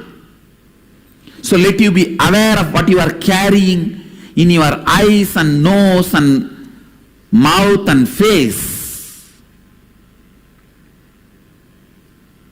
At least because it is getting shared, you will start carrying the luxury of Kundalini. Luxury of Kundalini. Just to remember.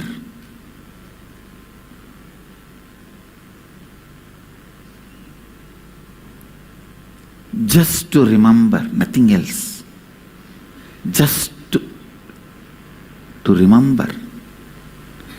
That is the practice. This word is the sutra, just to remember. That is the practice. That is the ritual. That is the sadhana. That is living. That is enlightenment. Remember, whatever you are carrying is constantly getting shared.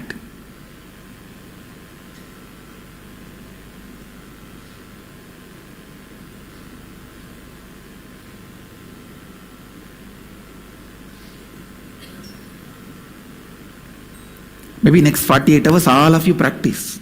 It will be good. Every 10 minutes, take a selfie and share with all. Every 10 minutes, take a selfie and share with all. After 4 or 5 hours, you will understand, oh God, this is what is happening in my life throughout.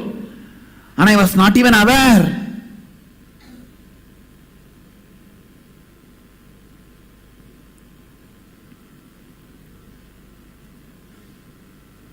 And remember to share that selfie in my page also. Because you know I am going to see it.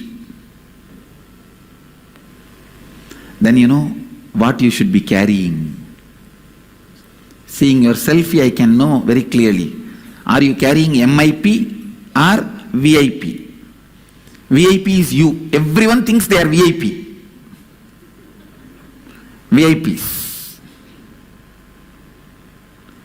If you carry MIP, the most important person in you, I can see it. The red dot shows you are carrying MIP. Lal batti shows you are carrying VIP. Lal batti is red light.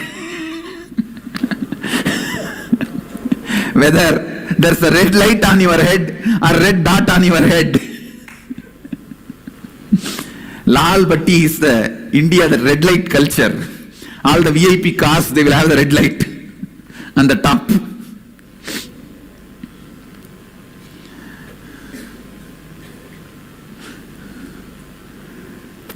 Just like the red light shows the VIP is in the vehicle, this red dot shows MIP is in the vehicle. This is the symbol of MIP is in the vehicle.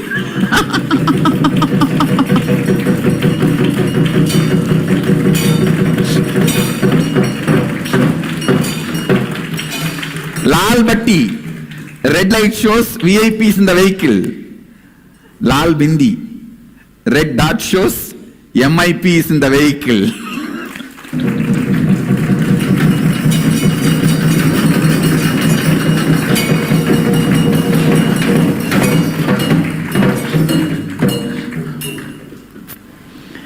Anybody asks, why are you guys keeping this red dot? Tell them.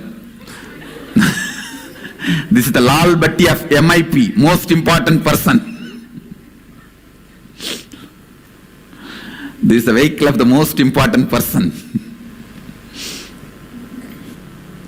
Understand. If you are carrying your ego, you think you are carrying a VIP inside you.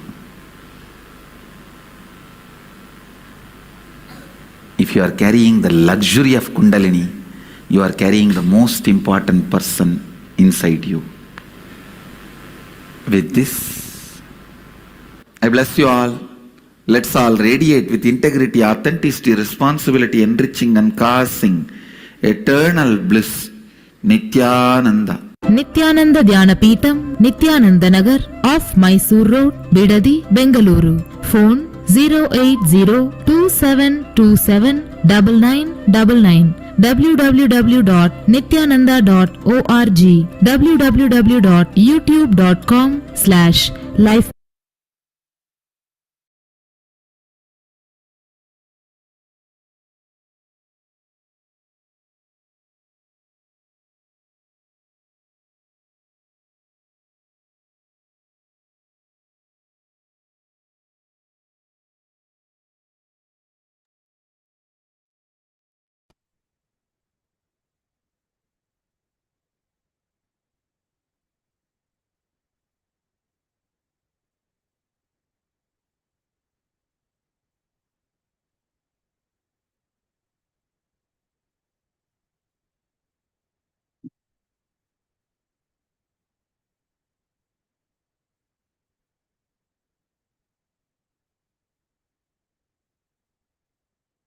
As we are living in the course of time, our increasing reliance on the faculties of logic and reasoning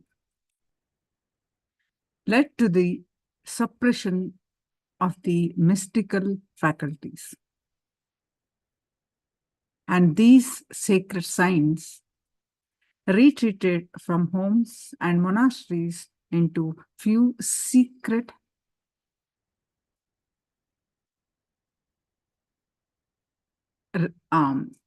recesses of the Yoga Vedanta tradition in the Indian subcontinent, where it is preserved in its authentic form to this day.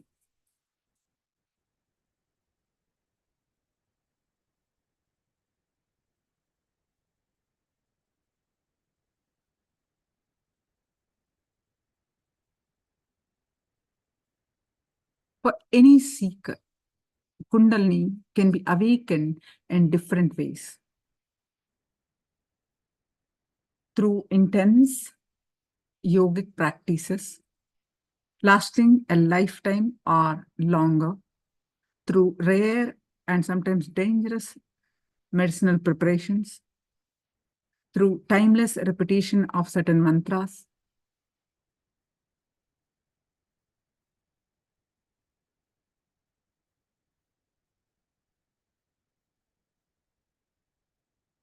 any method can be any. As soon as the Kundalini awakens, the person's inner space, the inner grandeur and glory can be clearly perceived.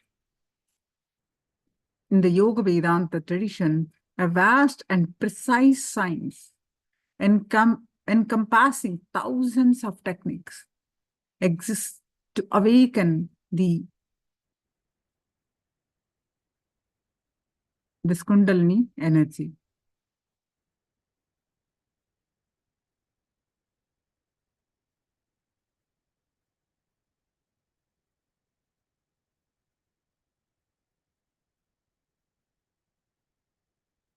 Once the Kundalini is awakened, living in complete harmony with the flow of life itself, and they find the tremendous joys and the expression as the increased creativity and express the leadership qualities.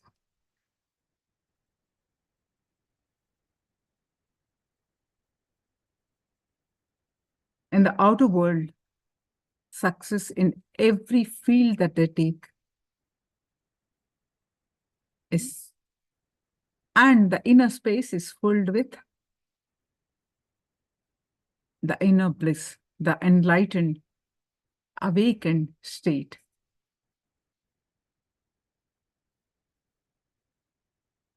So in course of time, our increasing resilience on the faculties of logic and reasoning led to the suppression of these mystical faculties, and this sacred science retrieved from homes and monasteries in the few secret recesses of Yoga Vedanta tradition in the Indian subcontinent, where it is preserved in its authentic form to this day.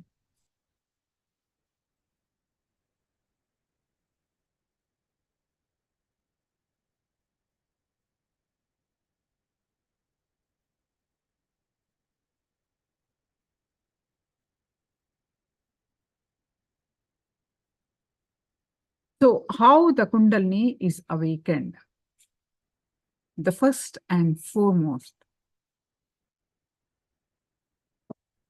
is a direct transmission of energy by the avatar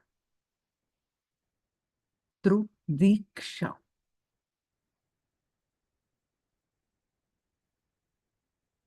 The direct transmission of spiritual energy by an awakened being. The Diksha, so many methods, chanting the mantra,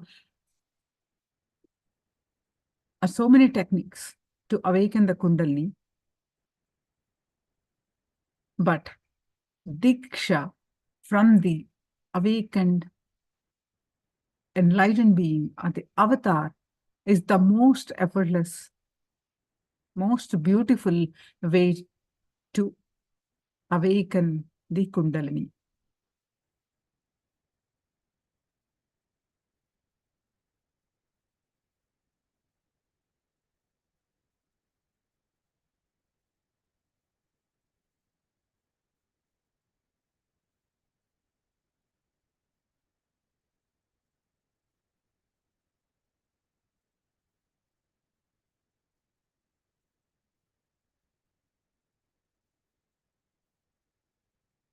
Swamiji is giving this gift of awakening the Kundalini to hundreds and hundreds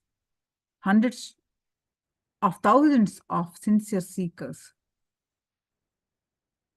who need to do nothing more rigorous practices than spend a few hours of his presence in the space of restful awareness. The Vedic calendar reveals that our planet is poisoned for the next big leap of consciousness. Sorry, a planet is positioned, poised for the next big leap of consciousness, with humanity becoming ripe for transformation. What the world needs today is the compassionate presence of avatars and enlightened Kundalini adepts who can guide humanity into a safe and natural global Kundalini awakening.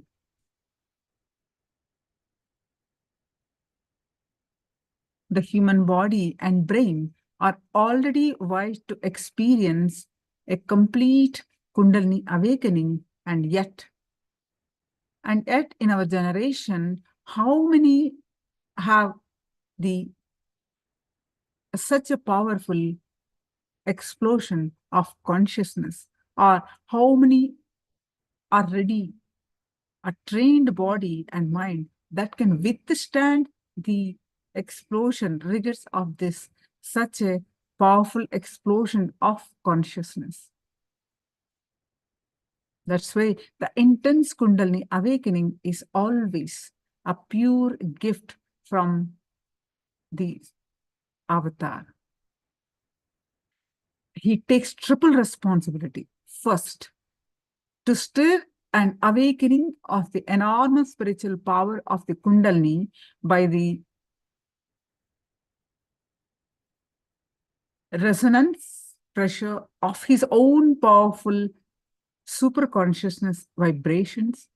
Second, to guide this energy safely through the subtle neutral pathways of the spine towards our own crown center.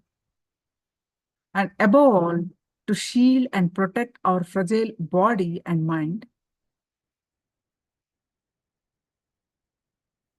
that might otherwise almost certainly be devastated by the sudden influx of cosmic force.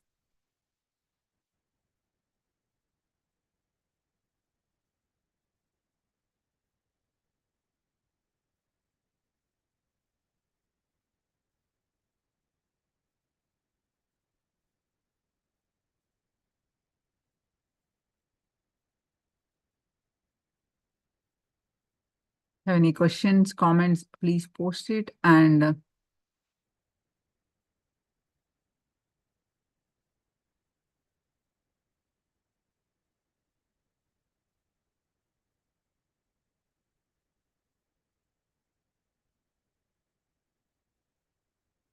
so now,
who are sitting with us now, live in two-way and one-way.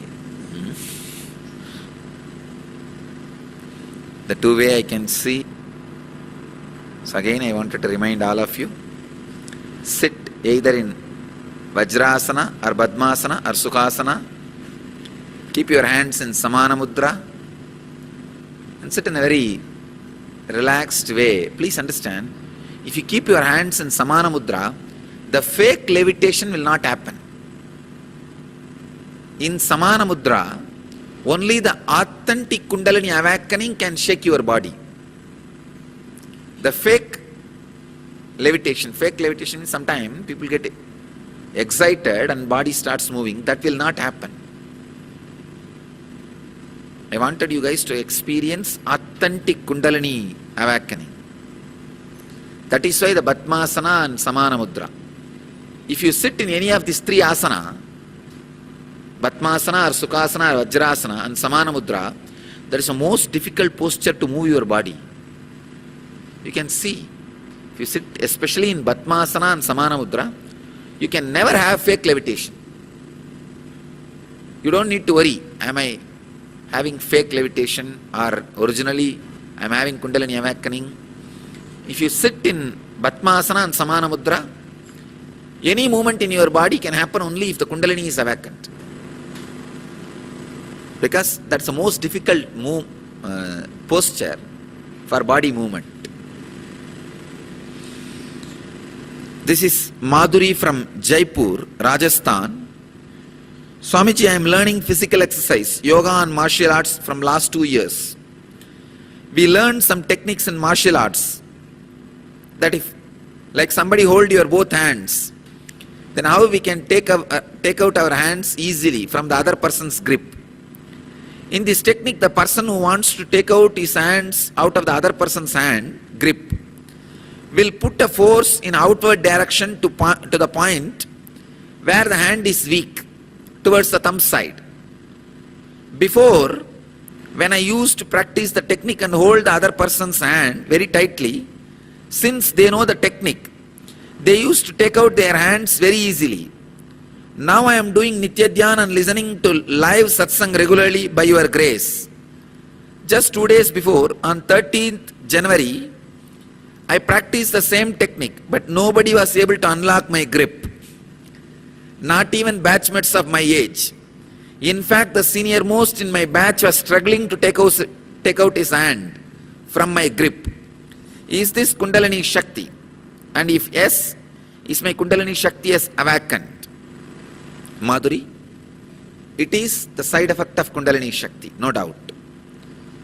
And your Kundalini is awakened, no doubt. Two things.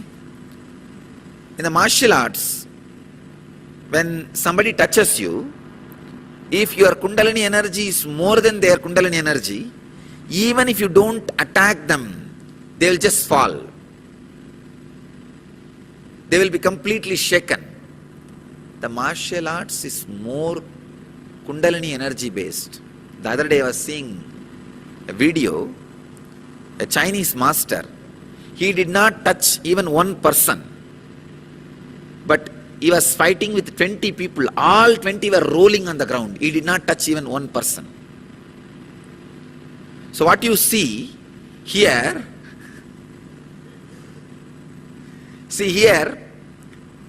I make you guys roll in the ground with my love energy, the compassion energy, by awakening the Kundalini. The same thing that master was doing with pure energy. It was neither anger nor compassion, just pure energy. Actually, pure energy itself will have a trace of compassion.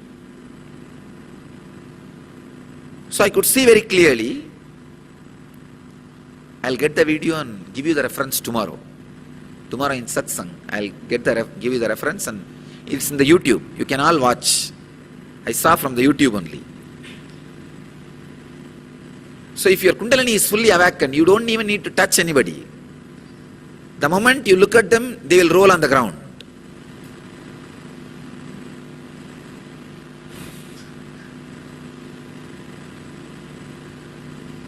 So your Kundalini is awakened. That is the reason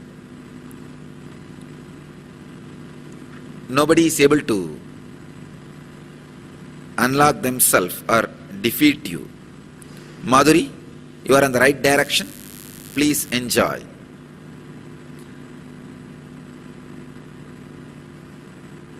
I am really surprised. From all over the world, I don't even know the cities and the country's name. People are watching this live satsang. Thanks to the technology. Thanks to the technology.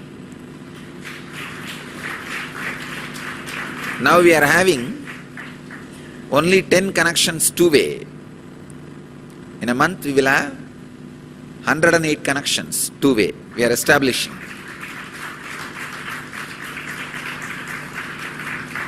Even if some centers are able to gather 20 people, we will give them two-way connection.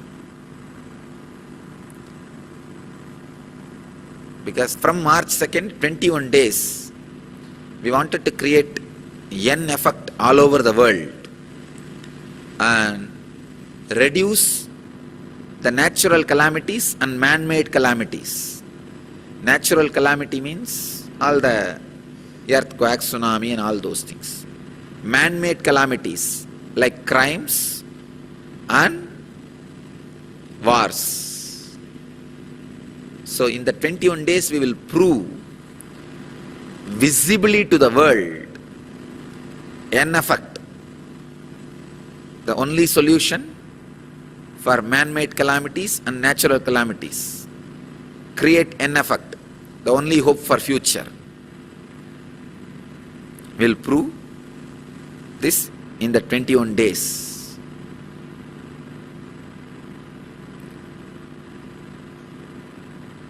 So that I request all the devotees to gather as many people as possible and meditate, practice unclutching. those 21 days, the live satsang. And I am also going to do one more thing.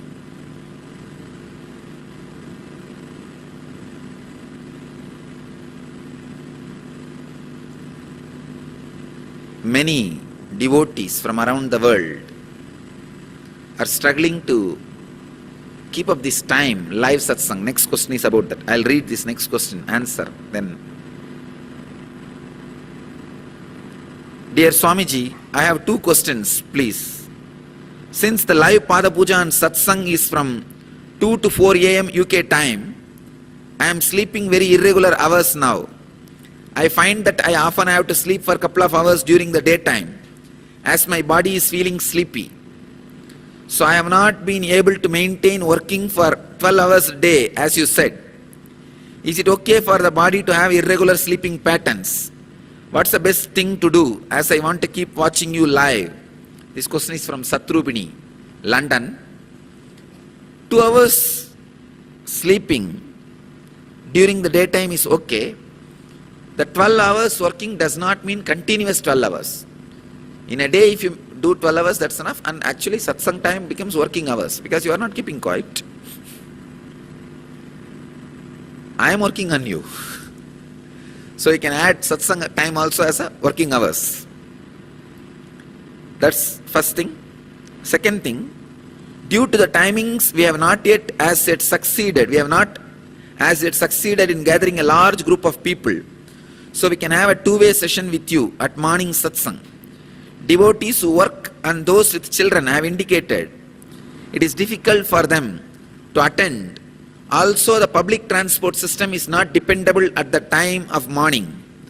So we are all individually watching you at our own homes. We have thought about it a lot, but have not found any solutions to these logistical issues. How can we also benefit and be part of the end effect and have a live interactive session with you? Satrupini, London. Satrupini from London. I am starting out. Not only your problem of many devotees from all over the Europe and Southeast Asia. From March 2nd, we will have 2 satsangs, morning and evening. So,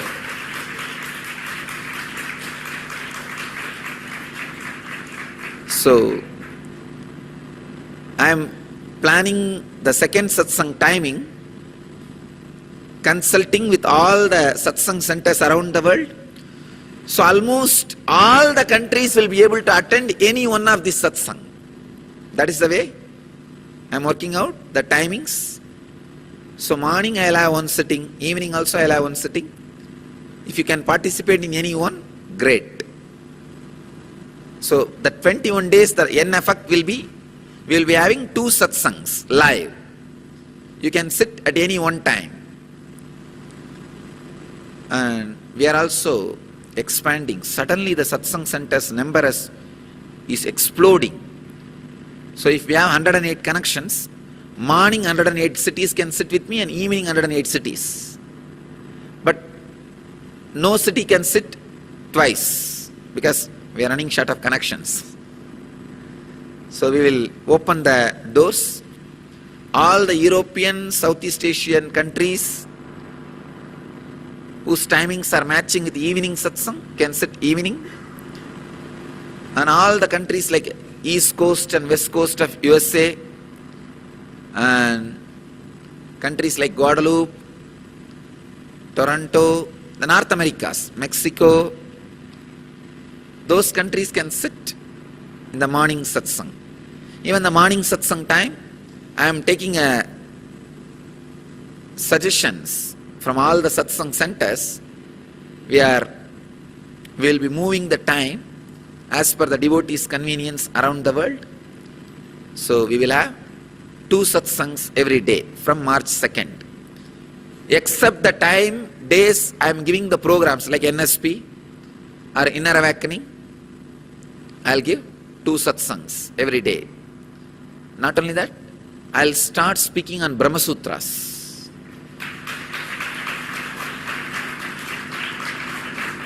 Mornings I will do on Yoga Sutras, evenings I will do on Brahma Sutras.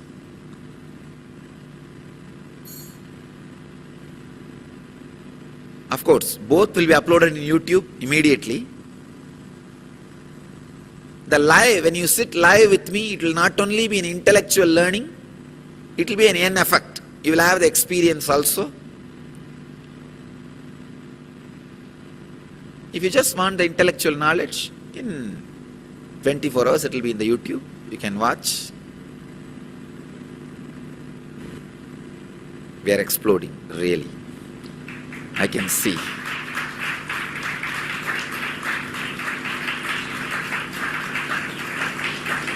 And I am really seeing in every satsang center, the people who experience the N effect, how powerful and creative they are becoming. Powerful, creative, alive, and how the inner awakening is happening in everybody.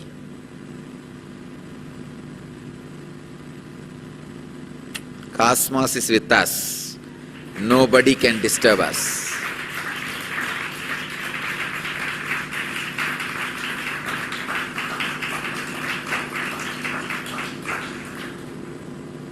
Divine is supporting us. So, nobody can disturb us. Good. Next question. This is Prasanna from San Jose.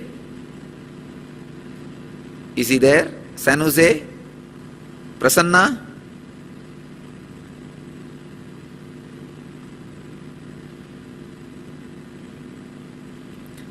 In many big festivals and religious gatherings, I have witnessed a handful of people start swaying and having involuntary motions. Never levitation, of course. My understanding was that for those few moments they were possessed by God and were channels of the divine. Is my understanding correct? Prasanna, I don't want to say it is correct or wrong. It depends on individual. If the person who is swaying, having involuntary motions, if he is in bliss during the experience, and after the experience if he becomes intelligent, Sat Chit Ananda. Sat means more integrated and more clear, more knowledgeable about life, death and the great secrets of life. Okay? Having more understanding about sacred secrets. That's the first scale. Second, he should become more aware about his life and others' life. Third, he should become more blissful. If these three things, Sat, Chit, Ananda, is increasing in that person, then he is possessed by God for those few moments. If that three is not increasing, during the experience he is not blissful, and Sat, Chit, Ananda is not increasing after the experience, then he is not possessed by divine. He is just having some nervous breakdown. His nadi is having some chaotic experience. What is the difference between what we are experiencing during N effect and their experience? Please understand, Prasanna, this is the difference. If Sat, Chit, Ananda increases during the effect and after the effect, you are having N effect, Kundalini awakening. If that three is not there during the effect and after the effect, then it is nervous breakdown. So you can have, this is the right scale, not to have the fake experience, fake levitation, nervous breakdown. Sit in Samana Mudra and Batmasana. You can never have fake experience. Those people who are swaying in these religious ceremonies and large gatherings, tell them to sit in Batmasana and Samana Mudra, everything will stop. Real Kundalini awakening only can move your body if you sit in Batmasana and Samana Mudra. If you are sitting in any other postures and body is swaying, moving, there can be doubt. But if you are sitting in Padmasana and Samana Mudra, any movement can be only out of Kundalini. So this is the scale to find out whether it is a nervous breakdown or an effect. Dear Swamiji, thank you so much for the strange experiences I had during yesterday morning satsang. This is from Nitya Priyatma Niraja from Atlanta Satsang Center. Thank you so much for the strange experiences I had during yesterday's morning satsang. I could not understand what it is, neither read any scripture to refer, nor had any spiritual guidance from others. But I believe whatever happening to me is for my own good. Yesterday, as usual, I started levitating during Pratyaksha Pada Puja. Levitation has become almost like as usual. See?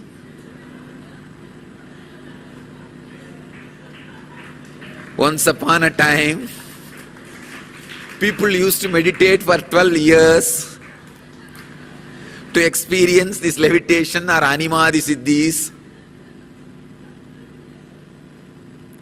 Nowadays, people don't even think it is a kind of a siddhi.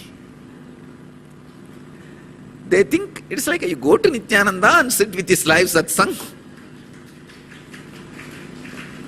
God, what have I done?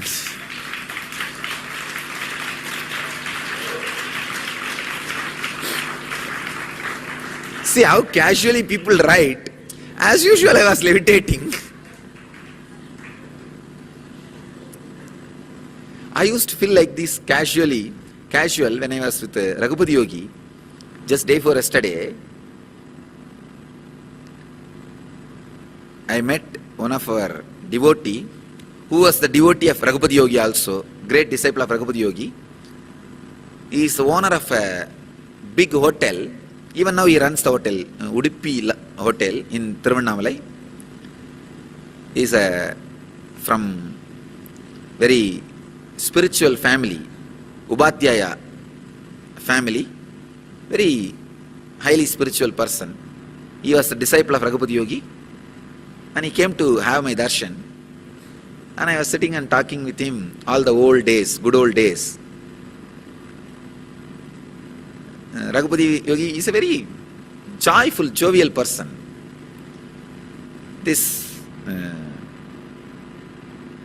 In his hotel, once Raghupati Yogi was sitting, I was also with him. We were actually, he was sharing the incident with me. So he was also sitting, we all three were chatting. We were having coffee. I was a small boy, so the dining table height was too much for me. So I was standing and drinking the coffee. And they both were sitting on the chair and drinking the coffee. And somebody came and asked Raghupati Yogi, like a very disturbing way, I heard you can make people levitate, means fly. Can you do that to me? Then Raghupati Yogi jovially told him, pay for this coffee bill, then I will do. Those days, cup of coffee is something like a 60 paise.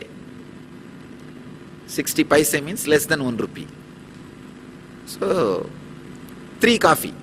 The hotel owner was also having coffee, but usually he will never charge. He is a devotee, so he will never ask money. So he was actually giving coffee for Raghupati Yogi and for me, and for himself. So this guy who came, he said, all right, I will pay for 3 coffee. For all 3 coffee he paid. And Raghupati Yogi actually made him sit on the dining table and told him to hold the nostril and did something for 3-4 minutes and pulled the dining table and he was levitating. He was there on the air. He was there on the air. Just 3-4 minutes. So I used to think, oh, levitation is ordinary. Just like how I used to think in those days with Raghupati Yogi, this Niraja is telling, as usual I was levitating. Yesterday, as usual, I started levitating during Pratyaksha Pada Puja. After that, when you were initiating us into Kula Kundalini awakening, I had this strange experience. My eyes were squeezed inside my Ajna chakra and it is trying to go upwards. Niraja, it is perfect, right experience. Your Ajna is getting awakened. Usually, when your Ajna is awakened, it will suck both the eyes. It will suck both the eyes inside. The third eye will be awakened only if the two eyes are sacrificed into the third eye. The life energy will be offered into the third eye, only then the third eye will be awakened. Actually, after the third eye is awakened, all three eyes will be seen. Eyes will have the power. But for the awakening, these two eyes will be sucked into the third eye. My head started moving up slowly on its own till reached a point where I could not sit. I fell backwards. After some time, I got up and started staring at you in the monitor. I saw you were breathing the same way I was breathing. Niraja, you had my Pratyaksha Darshan. That's what is exactly. No doubt. If you are watching now, you will see Vibhuti will come out of your monitor. Okay. Just to show you that you are having Pratyaksha Darshan. You are seeing me directly. My body was moving up and down while breathing. I saw the same up and down movements in your body also.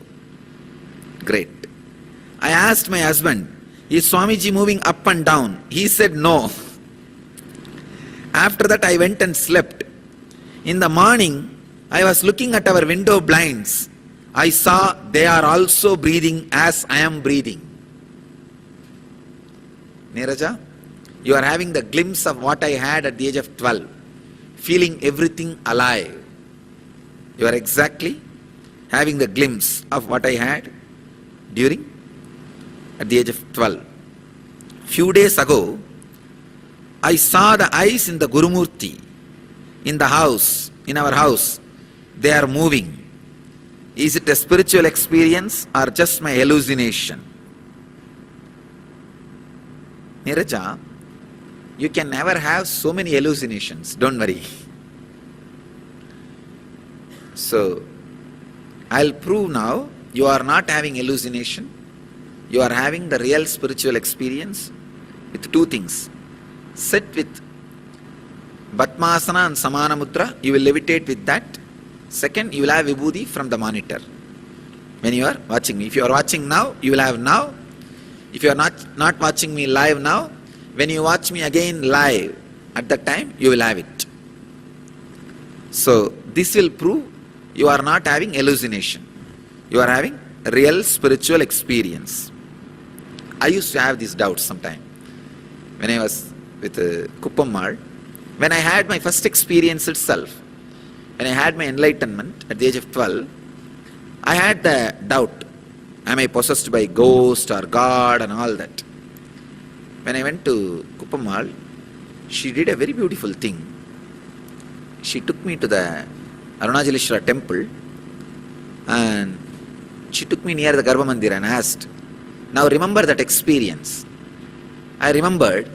She asked, is it getting intensified or getting diminished? I said, it is getting intensified. I can see now. The Shivalinga is alive and all these deities are alive. This whole temple is alive. She said, this is the proof you are possessed by God. Because the Arunachaleshwara temple is the most sacred and oldest energy center. If you are possessed by the demon, that experience cannot become solid here. It cannot get solidified. It can only diminish. It will only become dull. If you are possessed by divine experience, the real Kundalini awakening, only then it can become intense. So that is the reason I always request all satsang centers to have some deity, God, the traditional Hindu deity. See, have deities like a Shiva or Vishnu or Ganesha, the traditional Hindu deities no black magic can work in those spaces. That's the reason I insist all satsang centers to have the traditional deities. See, an authentic master will never create his own black magic deities. There are people going around creating their own black magic deities. You can't understand, you can't connect them with the tradition. Even when they put the linga, it will not look like a traditional linga. Means what? They put their own energy, means the black magic energy, and their own form. So understand, that is the reason I am telling you, do not go to the places where the authentic traditional deities are not worshipped. Go for the Vedic traditional deities. Shiva, Krishna, Buddha, Rama, Ganesha. No black magic can work with these deities. Because from the time immemorial, they represent pure cosmic consciousness. So in the cosmos itself, very clearly, only the pure cosmic consciousness can be associated with the deities. So, no black magic can work in the presence of those deities. That's the reason I insist, have a Shivlinga in your center. Have Ganesha or Venkateshwara, Rama, Krishna, those deities. No black magic can work and no fake experiences can happen. I think you all understand what I mean. How these fools cheat people, creating their own kind of gods which no scriptures talk about, no tradition accepts. Because they can't infuse their black magic energy into the traditional deities. So they create their own new names and new deities. So be aware of the people who create their own names, their own.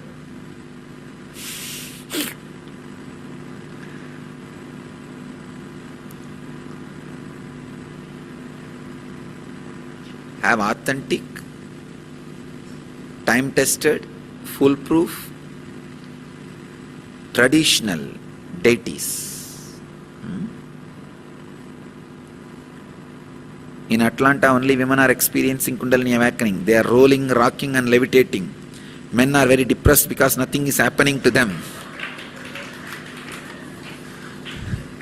Niraja, don't worry, I am not biased. I will give experience to men also. They are thinking that they are not worthy of it, feeling low about themselves. They are thinking their wives are moving far away from them. Please do something for them, Swamiji. Ma Nitya Priyatma. Priyatma, I bless you from today. Men also will experience Kundalini awakening in Atlanta. Okay. Actually, it is like this. When men experience, the stability of the experience in men will be long. Women will experience very quickly, but the stability will be very less. So it's like each body has one advantage and one disadvantage. So don't worry about it.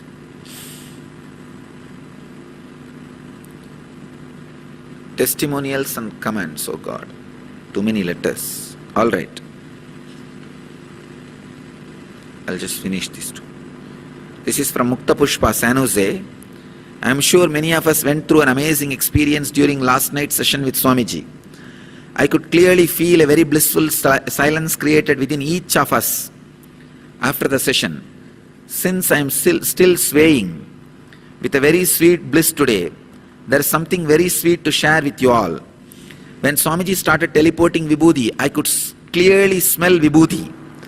And also my palms had its fragrance later on when we got home. Even Harish could smell it. Even after washing my hands. And another very sweet incident. I switched my cell phone off during n-effect process. All of a sudden my phone with switched off sound started playing Vishnu Sahasranamam. Oh God. There is an incident, Jnaneshwar, in Jnaneshwar's life, Namdev. So, the Jnaneshwar, Namdev and all used to walk naked. Some of the Brahmins caught them and started asking, if you guys are Avadutas, Paramahamsas, as you claim, can you make this buffalo chant Vedas? Namdev just sprinkled little water on the buffalo. Buffalo simply chanted the whole Vedic mantras beautifully. Rigveda mantras. They were shocked. Now we can say, switched off cell phone will chant Sahasranama. Come on. I can say, buffalo chanting Vedic mantra is much easy than the cell phone having Vishnu Sahasranama. First I thought the sound was coming from somewhere in the temple, and I did not pay attention to it. Only after some time I'm seeing my phone in my pocket and packet playing loud with silence mode on Vishnu Sahasranama. Not to mention that my cell phone is time password protected and it locks automatically after 1 minute of inactivity. Have an amazing, this is an experience. It is locked, silence mode, switched off, and it is chanting Vishnu Sahasranama. Great. It's from Mukta Pushpa's phone.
When I say conscious breakthrough, your very experience of I, aham, I, expands and perceives this cosmos, cognizes the universe as I in you continuously.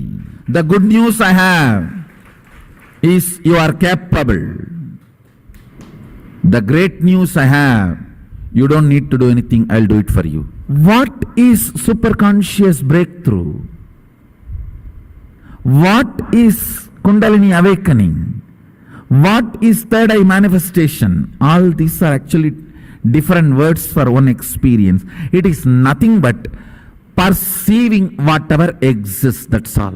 120 vision, 120 degree vision is 2I, the individual I, consciousness, 360 degree vision, perceiving everything, whatever exists, cognizing it. That is what is third eye awakening. Understand, person with two eyes is permanently blindfolded. If it is just two eyes, you are partially blind.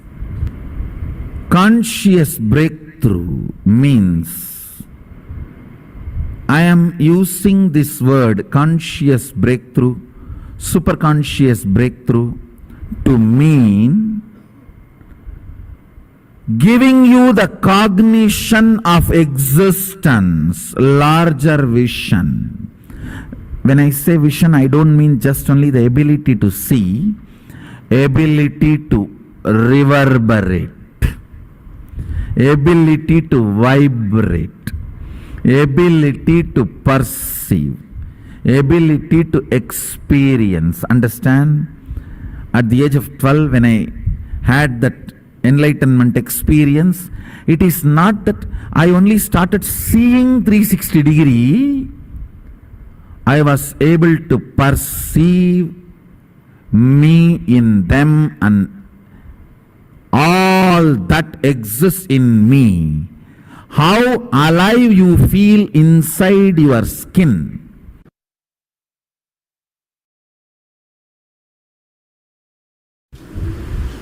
The excitement created by verbalization, excitement infused by visualization, excitement infused by the Kundalini awakening, your consciousness waking up. These are the 3 levels of Shaktipada you go through. Every day in your life, these 3 Shaktipada, any one you go through, or all 3. But always in these 3 something will be happening. If all the 3 are not happening, you will not be alive. You will be in depression. Literally dead, waiting for the breathing to stop. Waiting for the breathing to stop. These 3 fuels. Verbalization instigated excitement. Visualization instigated excitement. Kundalini instigated power. In these 3, any one Shaktipada will be always happening in your life. Without all these 3, you can't be alive. If all these 3 are not there, that's what I call depression or depression, to make it more raw. Stuck.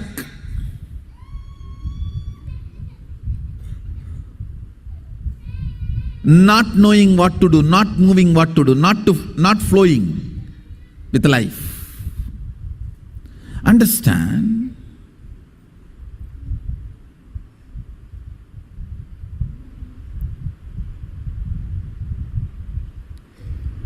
More and more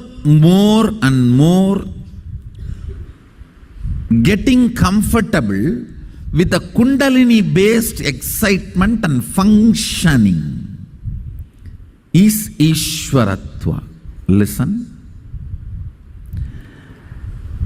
Verbal inspiration, if it makes you functional, you will be a very logical person. Doing all the logical work, you will be so excited and you will be almost like a settled, you are in your best. I have seen few people, all they need is just a microphone. You don't even need to put volume, and they don't need people in front. Just a microphone and imagination that they can talk and people are there in the front. Enough. They are in their best. They don't care whether the people in the front are sleeping, sitting, listening. No, nothing matters.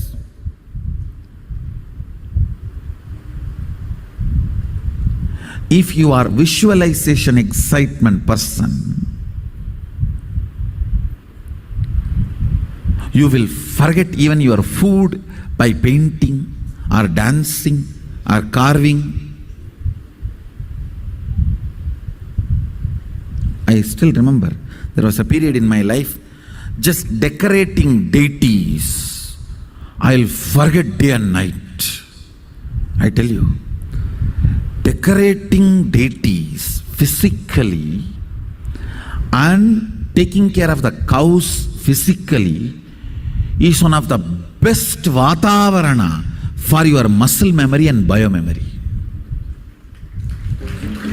Anybody feels stuck in your life, feeling confused, stuck, confused, don't know what to do, no inspiration.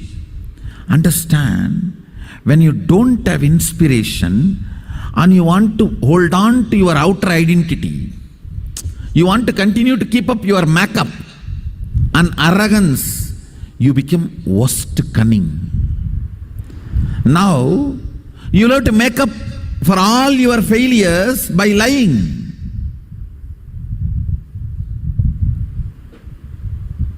That is the worst way of building muscle memory. But I tell you, the best way of building muscle memory and biomemory, when you take care of the cows, you see, please understand, cow is not something I am talking about because I am born in Hindu tradition. Please understand, the very biomemory, muscle memory, DNA of the cow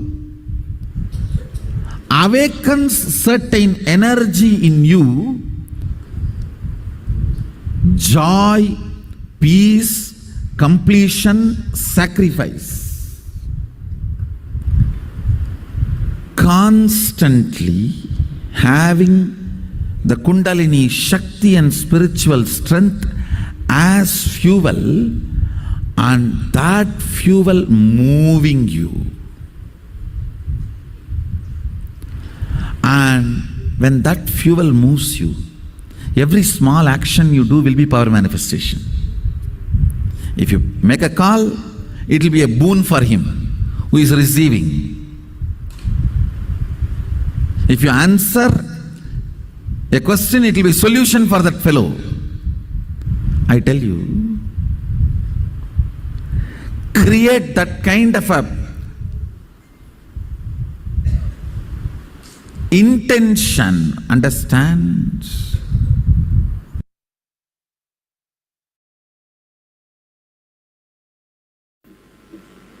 Please understand, the essence is basically awaken your Kundalini Shakti.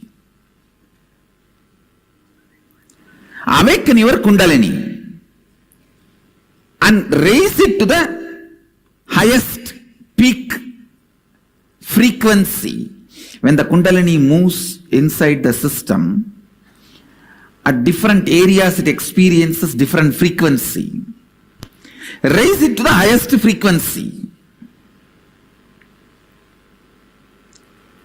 and celebrate the life, enjoy the life as you want with this extraordinary, overflowing, excessive, luxurious life energy.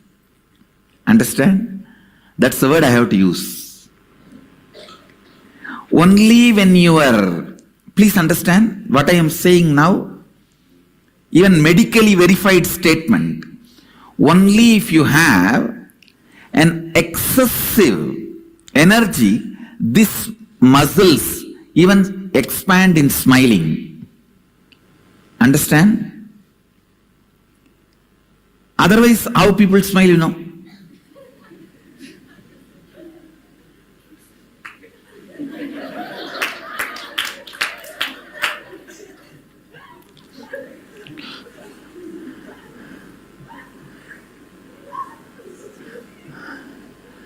Now I'm telling you, life should be lived with luxury of energy. I am telling you, if you think the car you drive, the chair you sit, and the house you live, that only demonstrates your luxury. That is the symbol of your luxury. You are cheated. You are just cheated. It is the luxurious energy you carried in your stomach, in your heart, in your throat, in your face, in your crown. That is luxury. That is the best luxury. I tell you, when you wake up in the morning, The energy you carry in your stomach is, are you carrying a cramp, or are you carrying the gas, or are you carrying an uncomfortable acidity feeling? What are you carrying in the stomach when you wake up? And by the time you get ready for your everyday routine, you remember your everyday, what is the energy you are carrying in your heart? The moment you remember, you have to go to your office, you have to meet your family, you have to meet your team lead, you have to meet your team, you have to meet your boss, you have to do your everyday actions. What is the experience you carry when you remember your everyday routine in your heart? What's the energy you feel near your chest? That decides whether you are living luxuriously or not.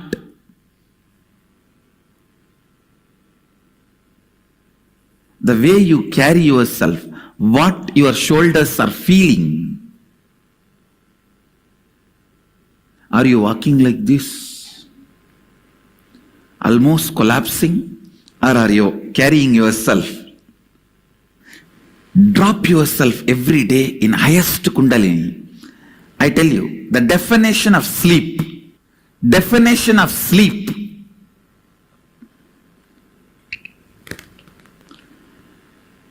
definition of sleep, you should never feel tired, bored when you close your eyes and rest your body. You should not be feeling restless. Understand? Restlessness means insomnia, sleeplessness. Turning this side, that side, tossing around. Neither you should be exhausted and drop yourself in the bed and fall asleep, nor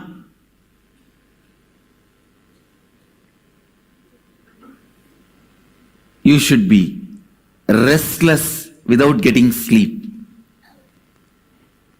It should be just entering into the energy space. And it is possible. I am not giving you any great theories. No. Just remember, last 10 or 12 hours, the wax with which you made this world, the circus tent with which you opened and running your circus, now wind up the whole thing, melt down the whole wax and drop it into the source and relax.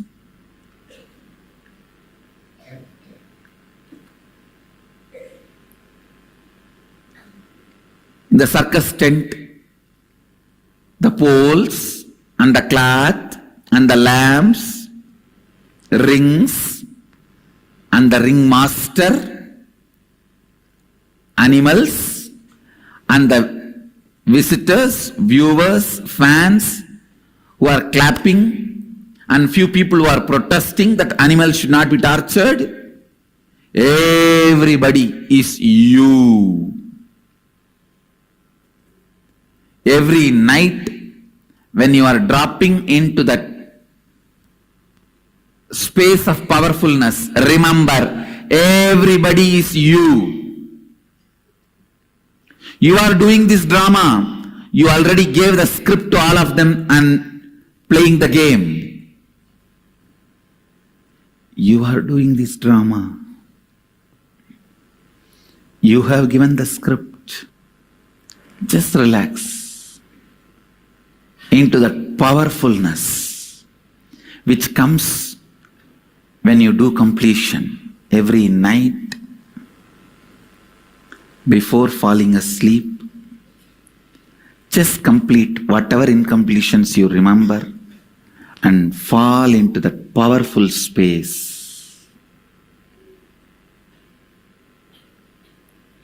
Fall into that powerful space.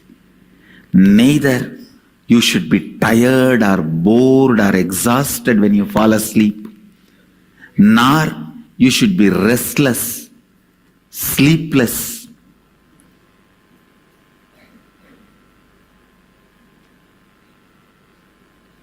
Feeling insomnia. Understand, insomnia and tiredness both are same. Don't ever imagine if you are tired you will fall asleep. No,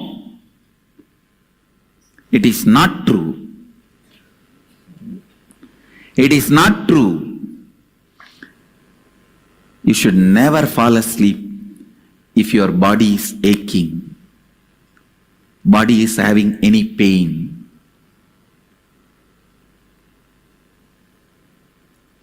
Complete with all the physical, mental pains, boredom, all that. And just drop. Complete. When you fall asleep in the space of completion every night, your Kundalini will be raised to its peak. Because awakening the Kundalini and keeping it in its peak is more easy in the night time while you fall asleep than in the daytime. Because in the daytime, there are so many distractions. Even if you raise your Kundalini up, the moment you see your spouse, it comes down, tatak. And then you remember Anandagandha, these, that, completion, and bring it up. The moment you see your boss, tatak. And then you do something and tak, tak, tak, tak, tak, bring it up. The moment you see somebody who gave you the loan, tam, down. It just goes up and down like a roller coaster. But in the night time, if you just relax into the space of completion and soak yourself, drop yourself in the Kundalini energy, listen,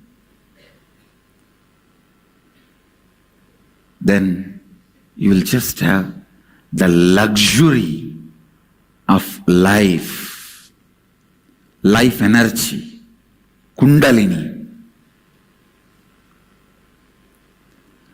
Luxury of the Kundalini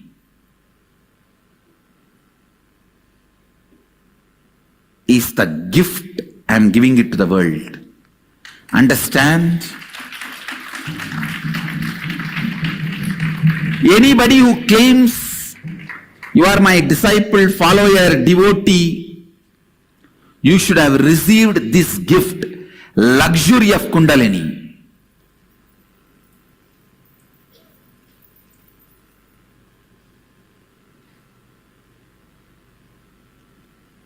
Luxury of Kundalini. That's the right word I'll use.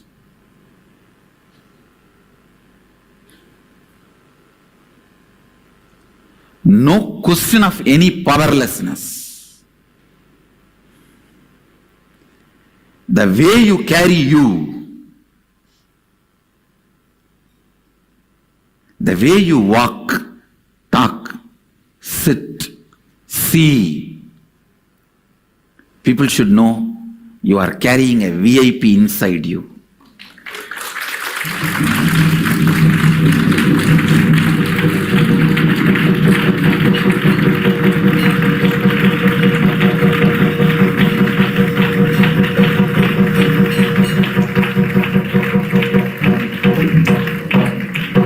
You are carrying somebody very important in your heart.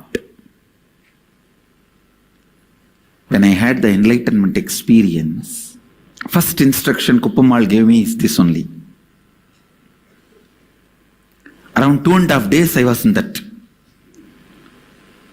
vast 360-degree experience.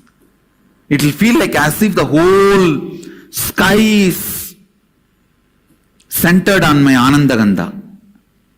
If I have to put a cartoon, huge, the whole sky, and I have to bring two lines and connect it to my Anandagandha. It looked like a huge balloon, which is tied to my Anandagandha, and that balloon is the whole cosmos.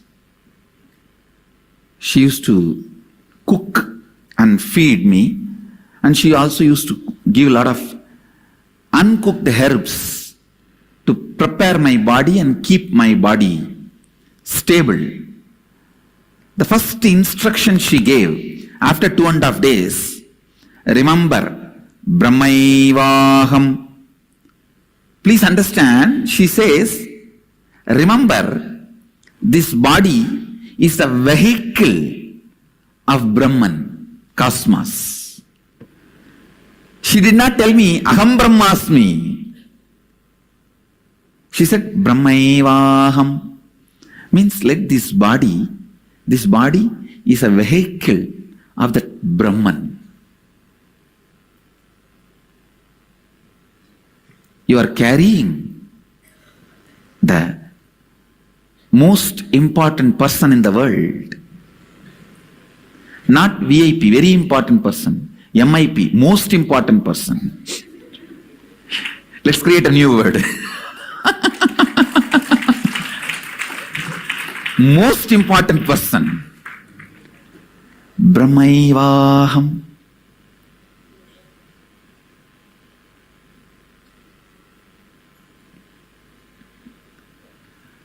Luxury of the Kundalini. Again and again I want to repeat that word. Luxury of Kundalini. Veda Shastra Guru Tattu Swayam Ananta Lakshanam.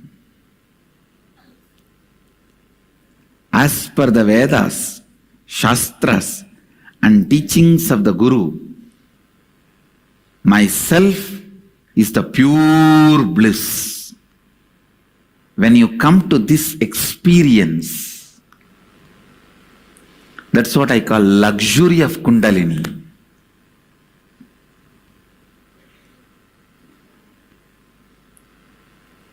How you carry your shoulders and neck every day when you walk out of your room to live your life. What you carry in your eyes to share with the world. Understand, whatever you carry in your eyes, nose, face, mouth, it gets shared with the world without even you pressing the share button.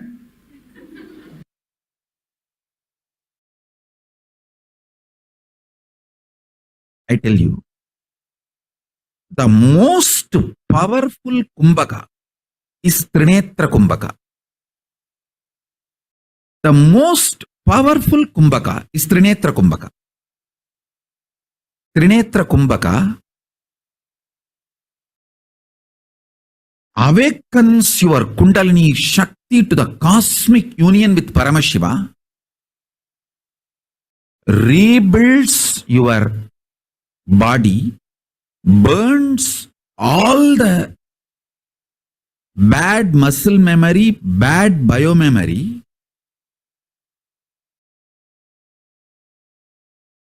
does everything best. The Trinetra Kumbhaka I have explained multiple times. I can repeat now again. Inhale through the left nostril as much as you can comfortably and hold, closing both the nostrils with the thumbs as much as you can comfortably. Don't kill yourself. Do it as much as you can comfortably. Then,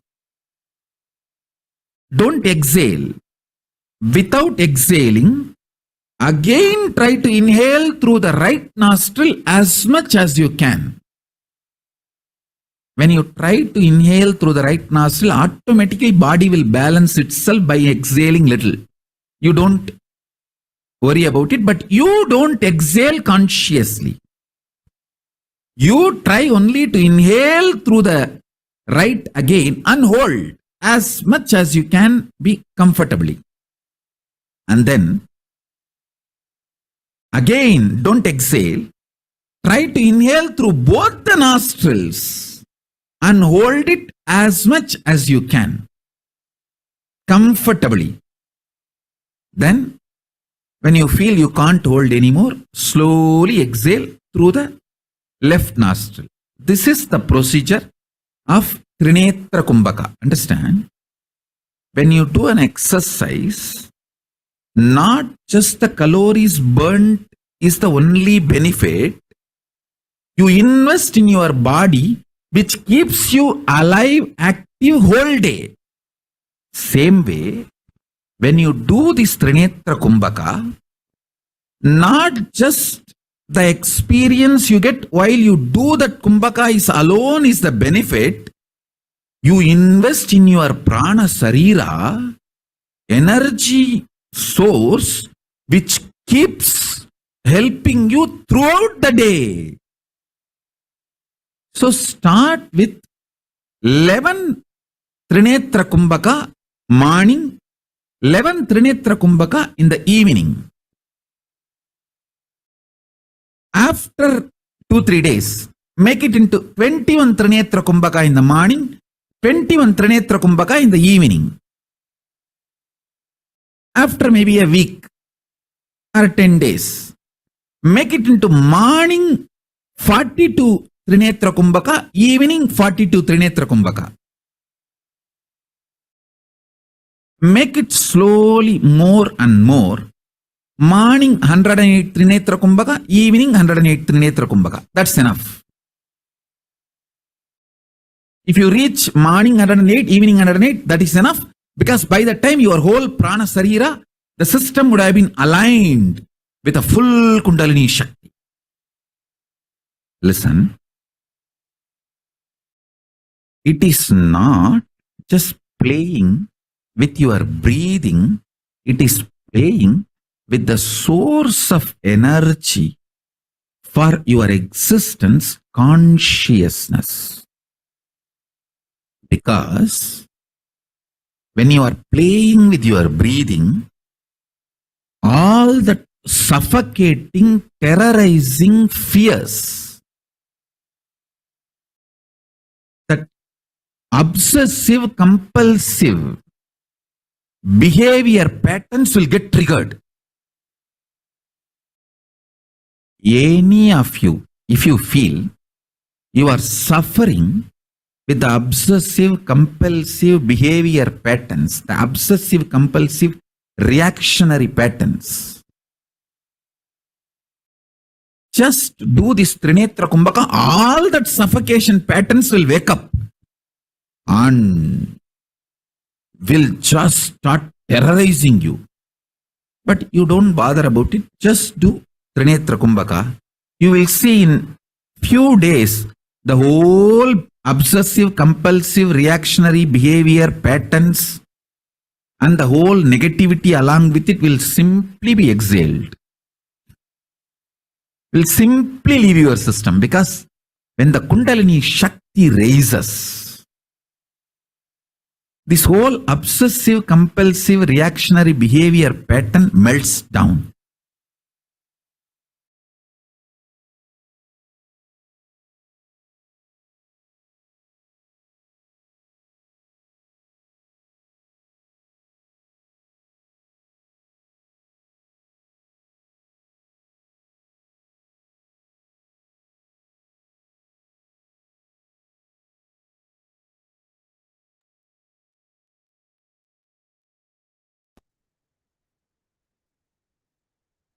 Now,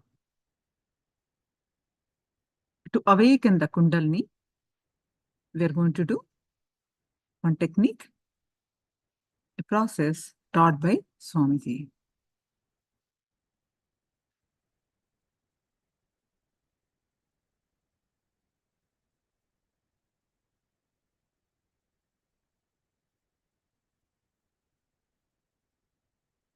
Whatever your understanding, please go ahead and share in the chat.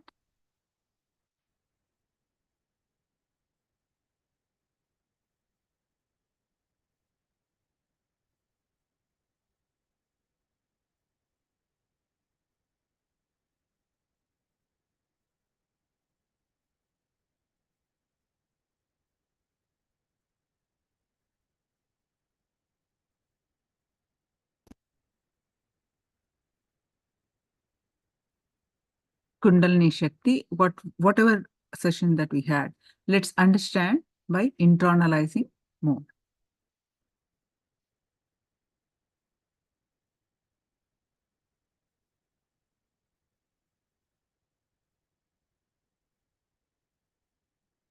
Yes, that's right, Aya. Christopher, that's right. Now, highlights from this session are largest untapped natural resource lying with humanity is Kundalini Shakti.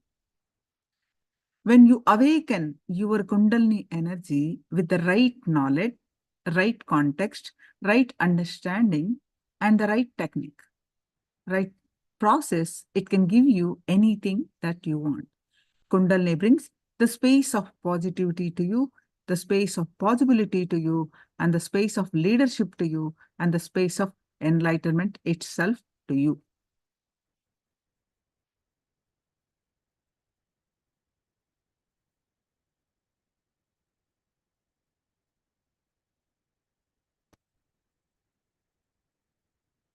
Just a moment, please. Now,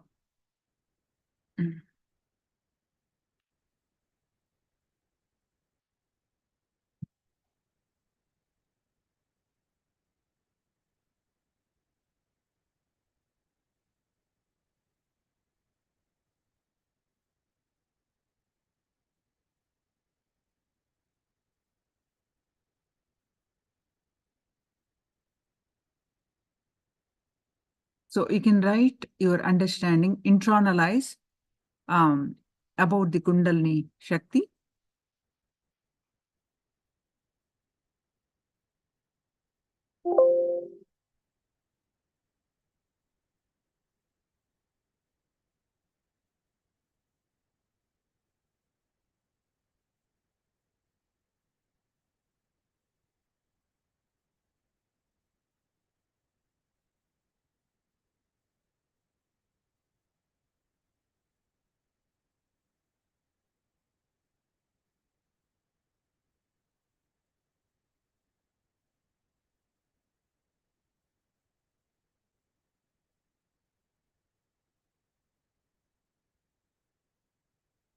Now,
I have always been confused on what experience was Kundalini. Now, are you getting the clarity again? Today, all day, we have been discussing about this, and we'll be learning more and more about the Kundalini Shakti. Are you getting the clarity now? Christopher, yeah? Are you getting the clarity now?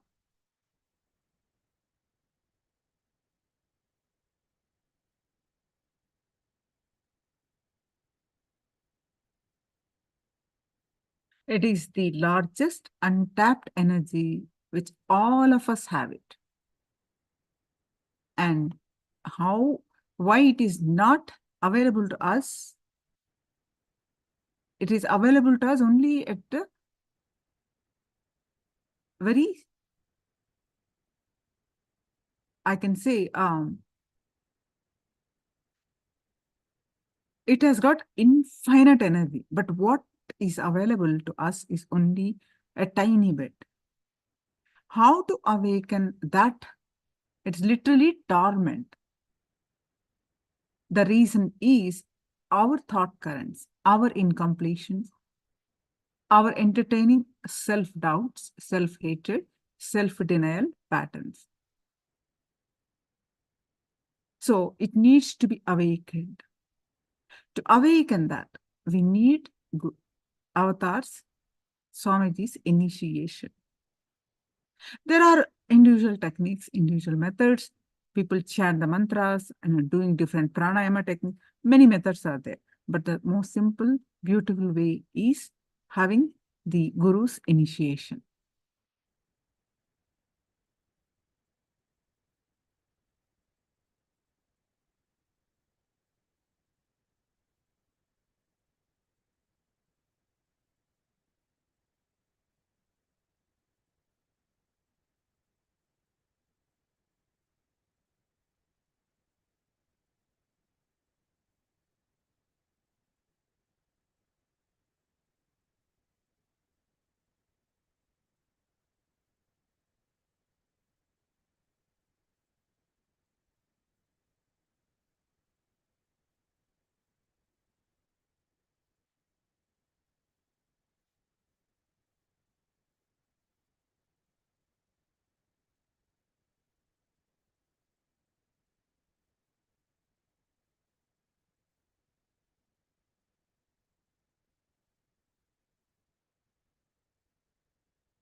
Now we'll do one small technique to awaken the Kundalini.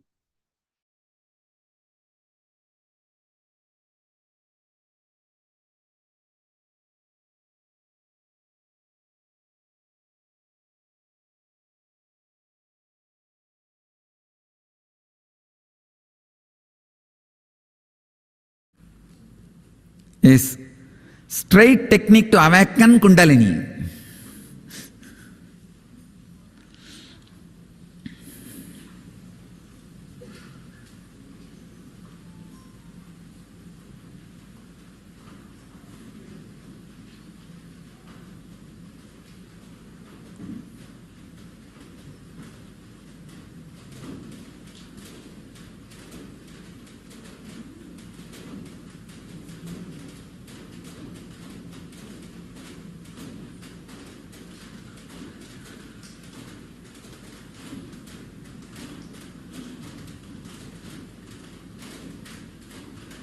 Simple will to awaken Kundalini is more than enough to awaken Kundalini. Understand? Simple will to awaken Kundalini is more than enough to awaken Kundalini. Kundalini is, after all, your own potential energy which resides in you, which can be awakened just by you.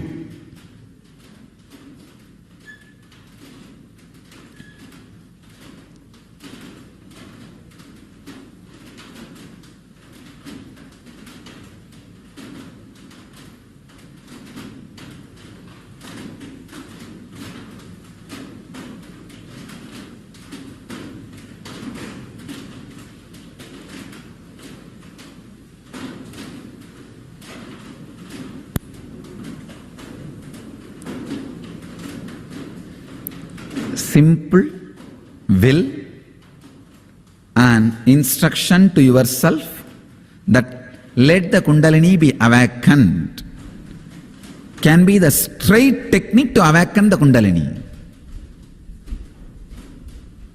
You may think, how can this be? Because you never had trust over your will.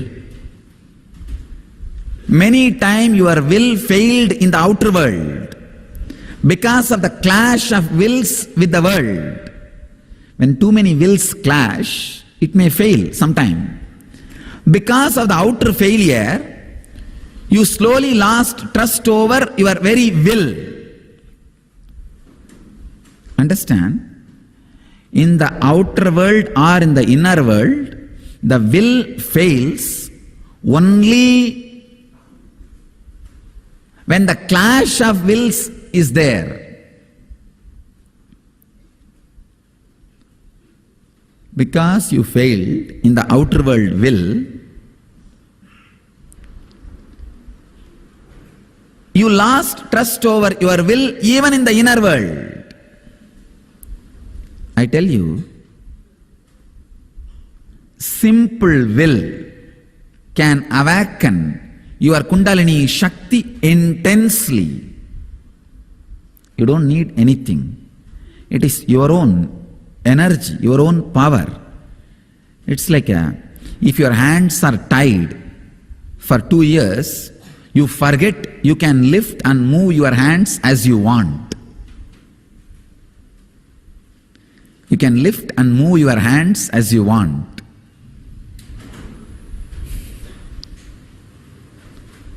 I tell you,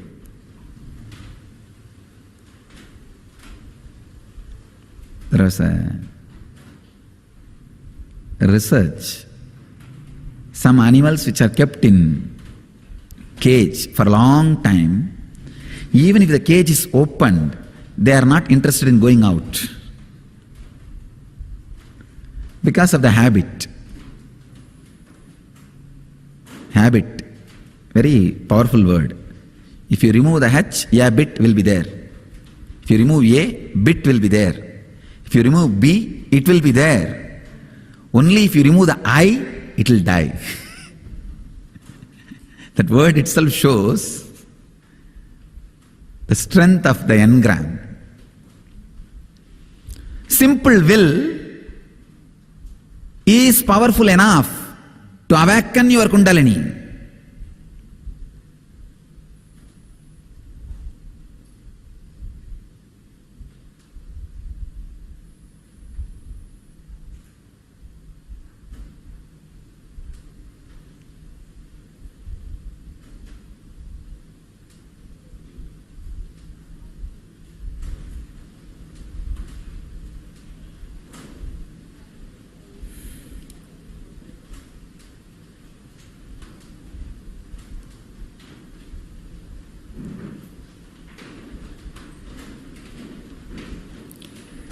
The Kundalini Shakti in your system, waiting to listen to you. It's not that you need to do something big. See, you need Kundalini because you don't have energy. You need to have energy to awaken Kundalini means it's just unfair. So all you need to awaken your Kundalini is simple will. Understand? In the outer world, if your will fights with too many wills, it will die. In the inner world, same thing. If your will has too many wills, it will create problem. Your will has to fight with too many wills, it will fight. It will disturb itself. So understand, even in the inner world, your will needs to be integrated. Don't have too many wills.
That's what I call simple will.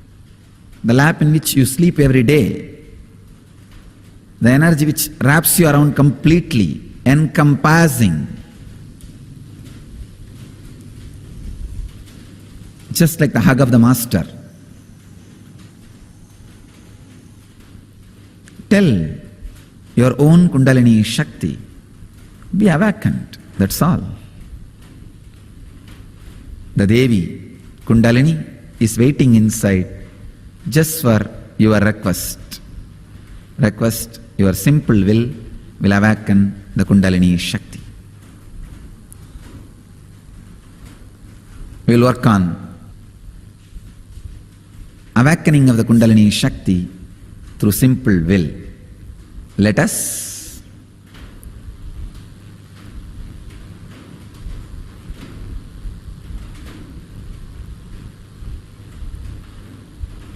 experience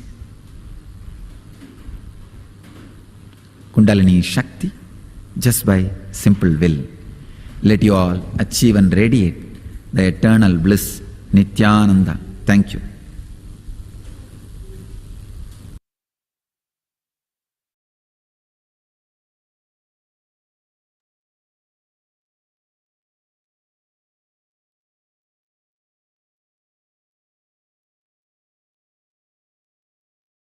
So there's a question, can Kundalini change or it is always the same?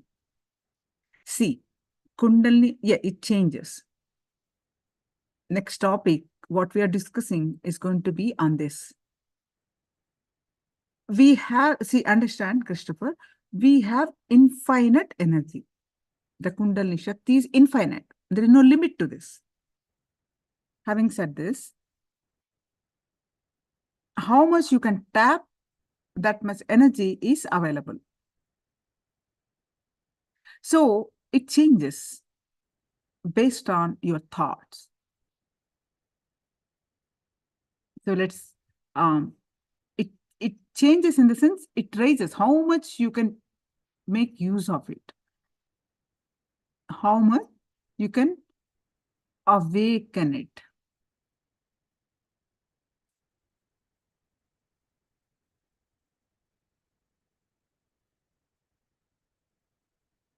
It is simply your decision. It's simply your decision.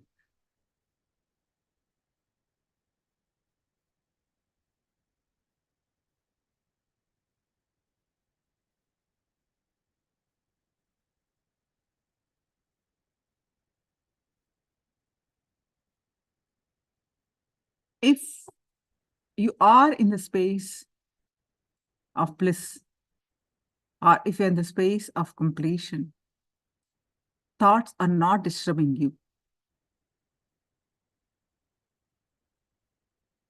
Our thoughts, our words are directly connected to Kundalini Shakti.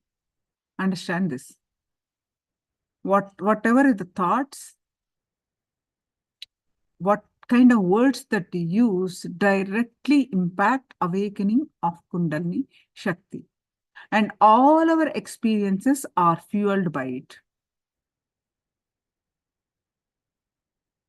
The belief that Kundalini awakening can only happen after prolonged and specialized practice actually obstructs the process. When we embrace integrity in our thinking, Kundalini Shakti is awakened spontaneously, immediately opening us to bliss and liveliness. Raising the Kundalini automatically raises us to a greater level of authenticity, from which we take expanded responsibility and for enriching our environment. So it's basically what kind of a thought words that we use. It affects our awakening of the Kundalini Shakti. Have any further clarification? We'll listen to Swamiji about on the specific thoughts, how our thoughts affect us. We'll learn more how Kundalini awakening is your decision. Each one's decision. If you have any thought, please post it in the chat.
Today I'll expand on how these four tattvas can be lived continuously. How the Kundalini awakening in these four principles can be strengthened.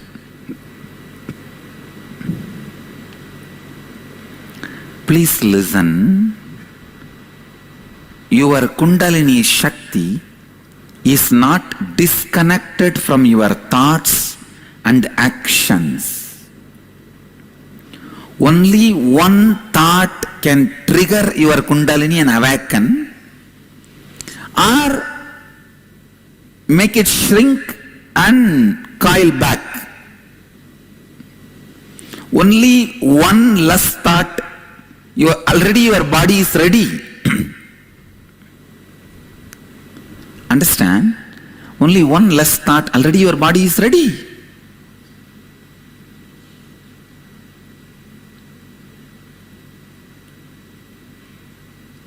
Your thought and your actions and your brain, your words, all this is directly connected to the bioenergy. Your bioenergy is directly connected to it.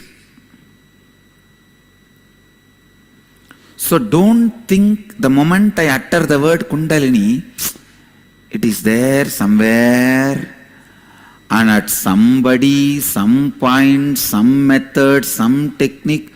Someday it may be awakened, it may not be awakened. Now it has nothing to do with my day-to-day life from now or this day. No. You are seeing me because of your Kundalini energy. You are perceiving the breeze on your skin through your skin because of Kundalini energy. You are listening to this sound because of Kundalini energy. You are processing this sound because of Kundalini energy.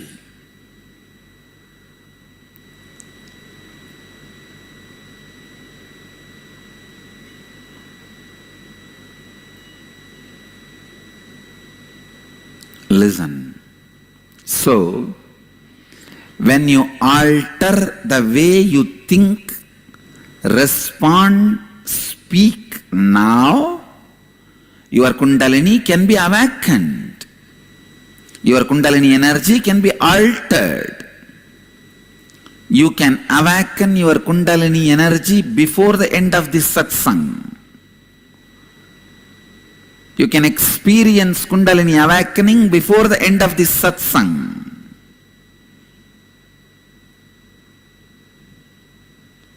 Listen. Even if you sit and listen intensely, Kundalini can be awakened now. Even now, if you sit and listen sincerely, intensely, Kundalini can be awakened now.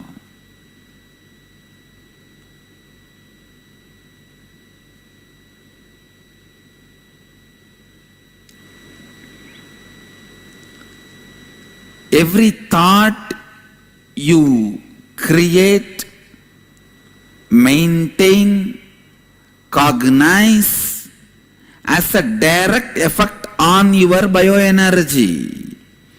If you cognize and encourage a lustful thought, immediately it will have its own effect on the body and mind. If you cognize and react to a spiritual thought, immediately the body and mind will have its own effect on it. If you cognize and react to the thought of integrity and authenticity, immediately your bioenergy, your Kundalini energy will have effect on it, will have impact on it. Please listen.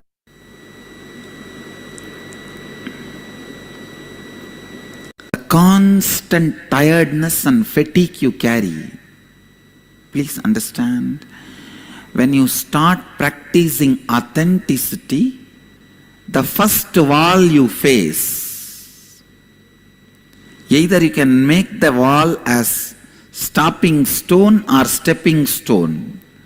The first wall you are going to face is tiredness and laziness. Tiredness, laziness and boredom. That is what will be the first enemy for your authenticity. When you are trying to expand your experience about you and others' experience about you,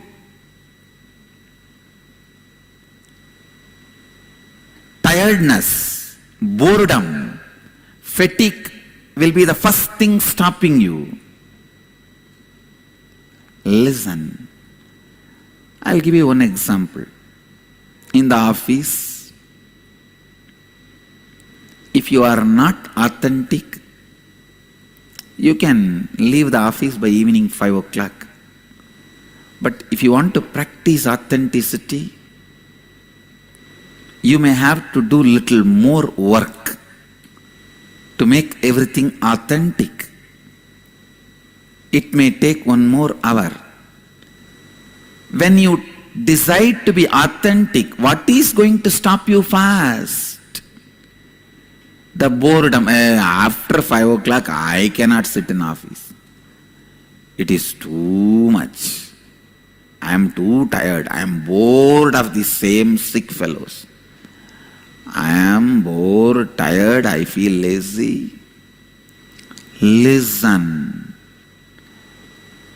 Even once if you decide, no, I am going to be authentic, I'll break this laziness, tiredness, boredom pattern. Even one decision you make in the line of authenticity, your Kundalini opens up. Your Kundalini is awakened.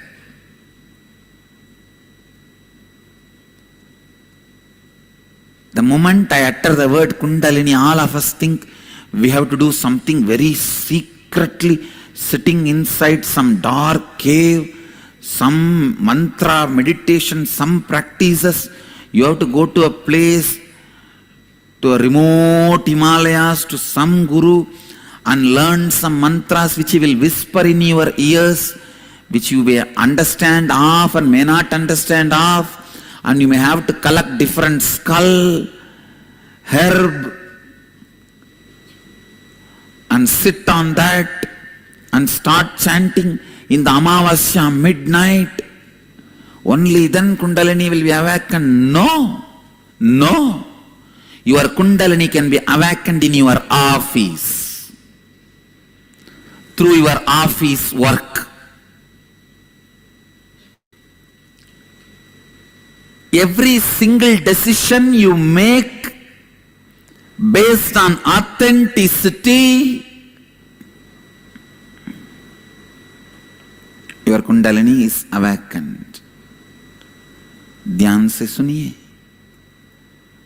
Every single decision you take based on authenticity to break your laziness, tiredness, boredom.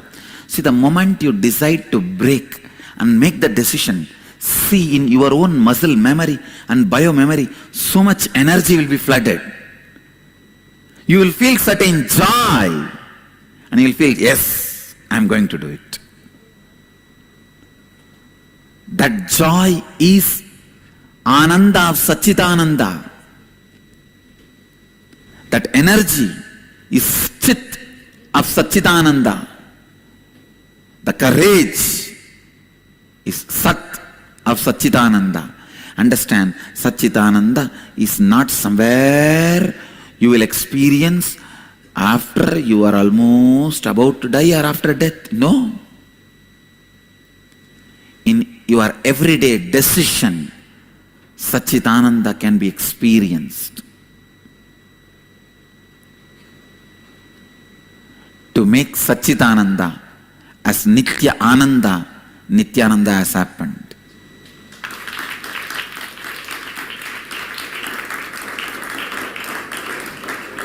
ध्यान दीजिए, आपकी कुंडलिनी शक्ति के कारण ही आप देख रहे हैं,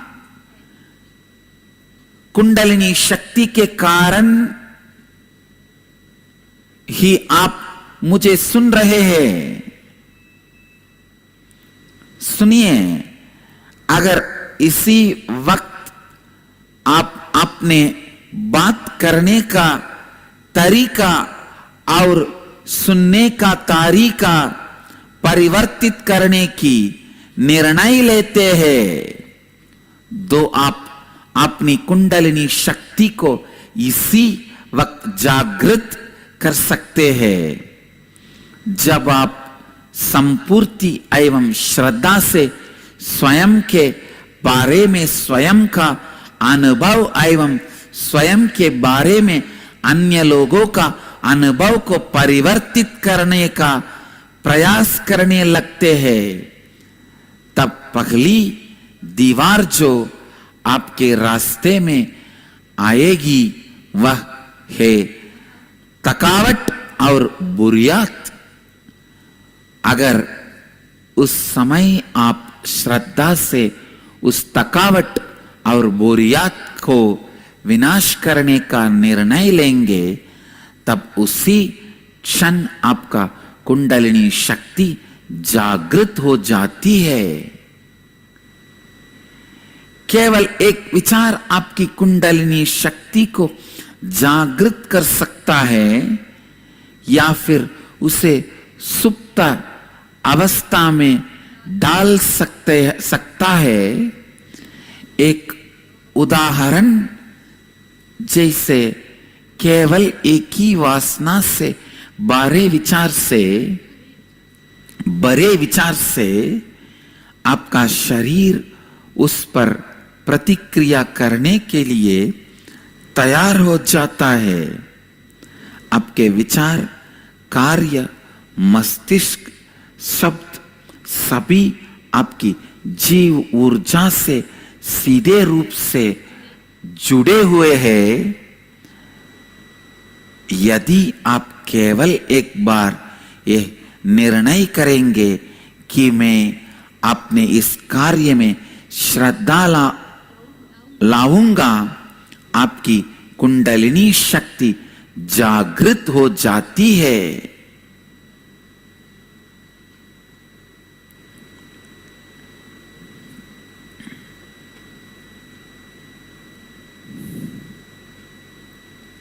Listen.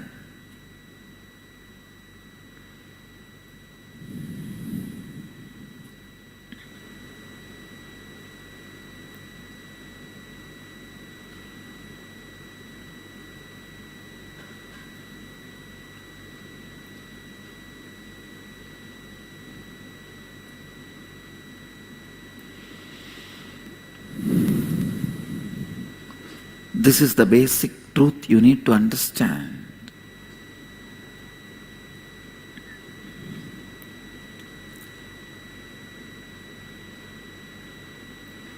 Listen.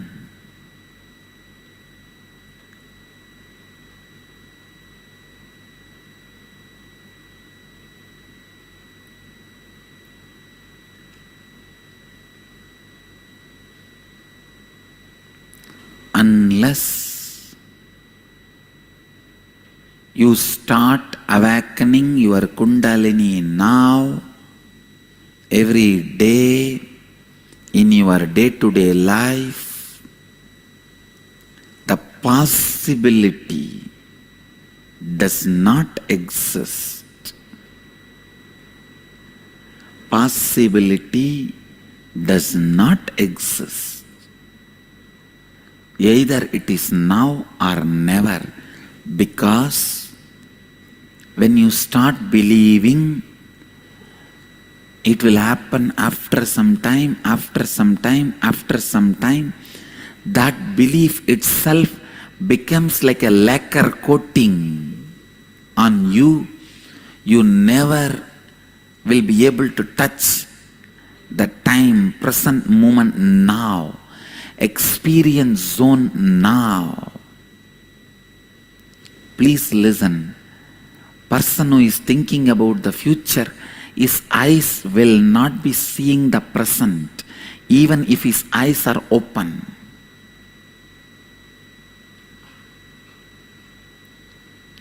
There will not be connection between his eyes and he. How many of you cognize what I am saying? Same way, exactly the same way,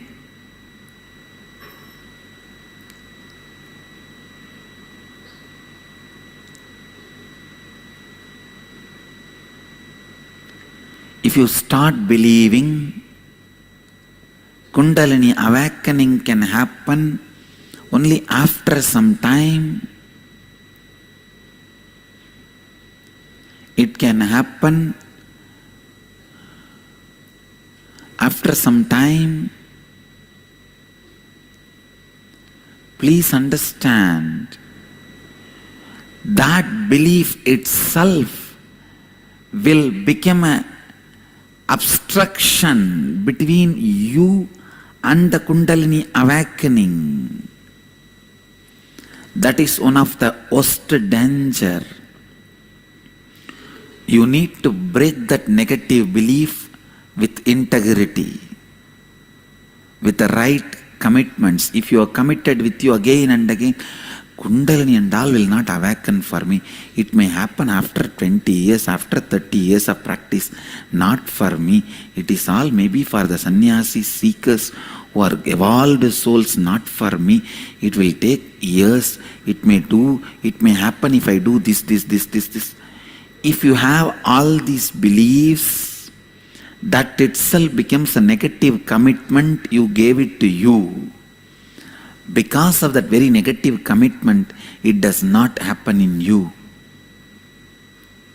In the young age, I used to have a strong feeling, this miracle powers will come only if you meditate without moving from a place for 12 years. Now I had this strong belief. I have to sit 12 years without moving, and my hair has to grow and enter into the ground like a banyan tree root. Only even when I want to get up, I will not be able to get up because my hair is already gone into the ground, rooted. Only then I will have siddhis. This belief has become such a negative commitment to me. I delayed me achieving Ashtama Siddhis. maybe I can say me expressing Ashtama Siddhis. There's nothing like achieving, it was there already by birth. Expressing Ashtama Siddhis.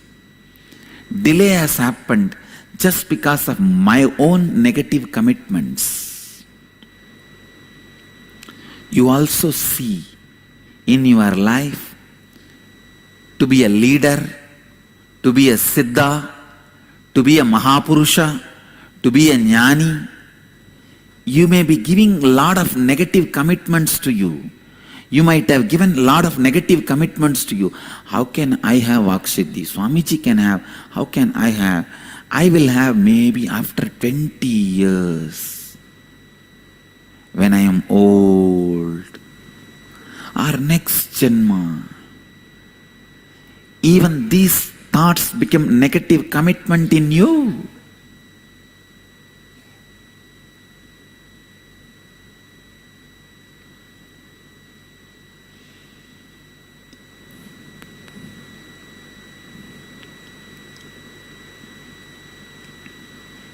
How many of you are getting it?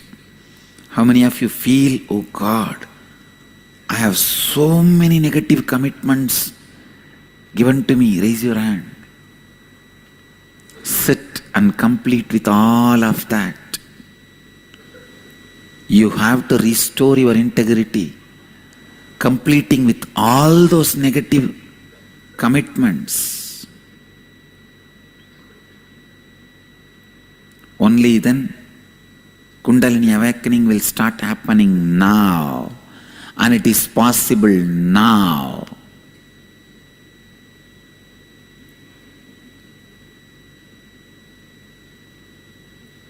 ध्यान से सुनिए,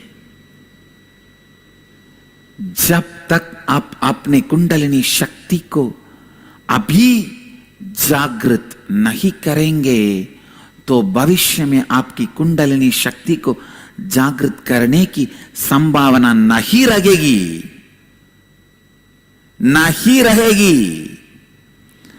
आप अपने कुंडलिनी शक्ति को केवल अभी जागृत कर सकते हैं, वरना कभी नहीं कर सकते हैं।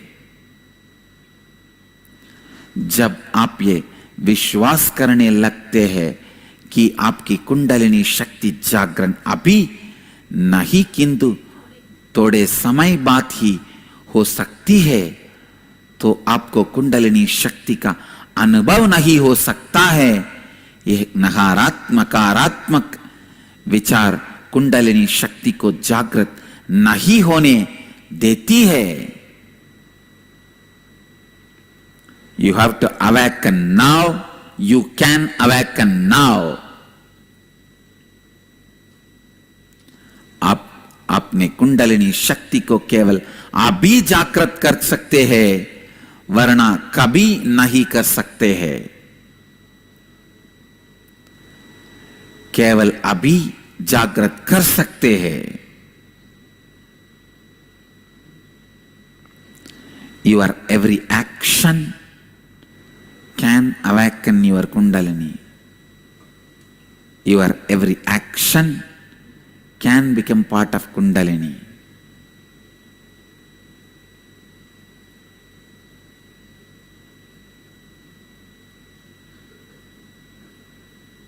ध्यान से सुनिए। Please listen. आपका understand completely.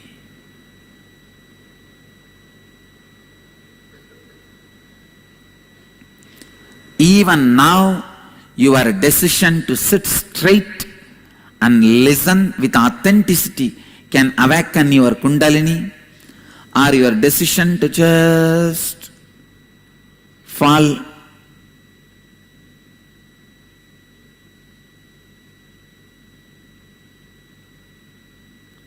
asleep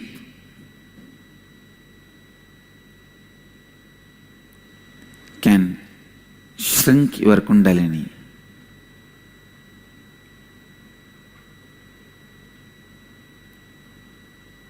आपका हर कार्य आपकी कुंडलिनी शक्ति को जागृत कर सकता है।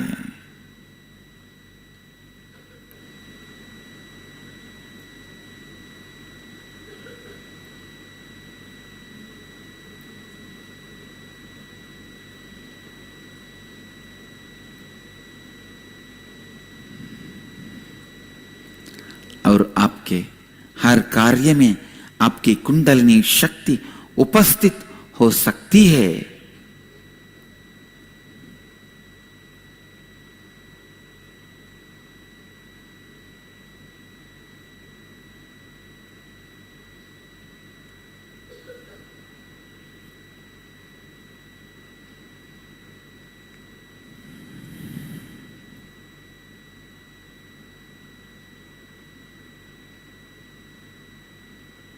Listen,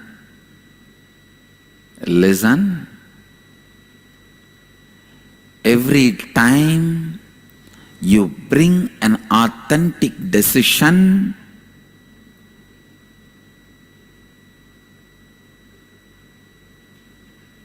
your Kundalini is awakened. Every time your Kundalini is awakened, you are raising yourself to the next level of authenticity.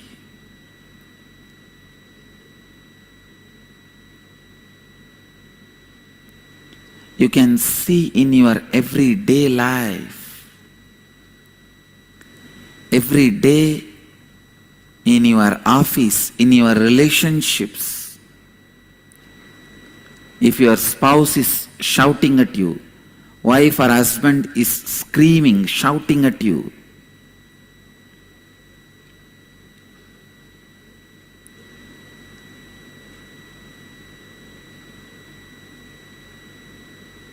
screaming at you, you decide, I will raise my authenticity level. Now I will not shout back or react. I will respond with integrity and responsibility. Even one decision awakens your Kundalini.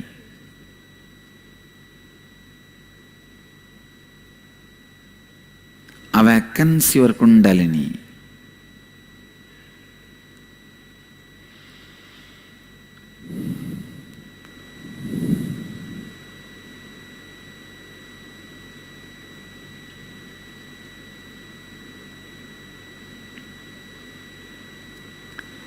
जब भी आप श्रद्धा के साथ कोई भी निर्णय लेते हैं, तब आपकी कुंडलिनी शक्ति और ऊंची स्तर पर जागृत हो जाती है। Every single moment, when you wake up in the early morning, the awareness you bring it to you awakens your Kundalini. Or can put your Kundalini to sleep. When you listen, the awareness you bring it to your ears can awaken your Kundalini. Or can put your Kundalini to sleep. When you read, the awareness you bring it to reading, your eyes can awaken your Kundalini. Or can put your Kundalini to sleep. When you think, the integrity you bring it to your thinking can awaken your Kundalini or can put your Kundalini to sleep.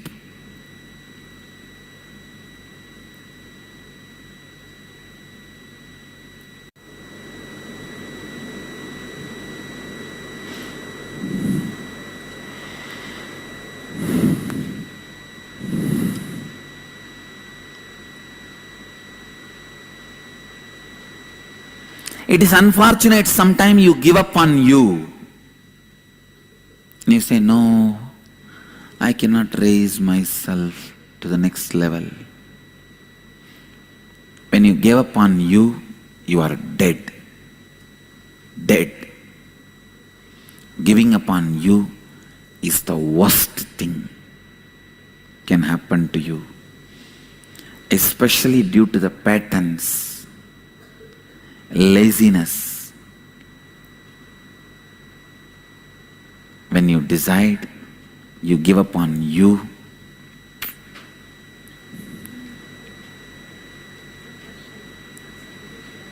You are patita, fallen,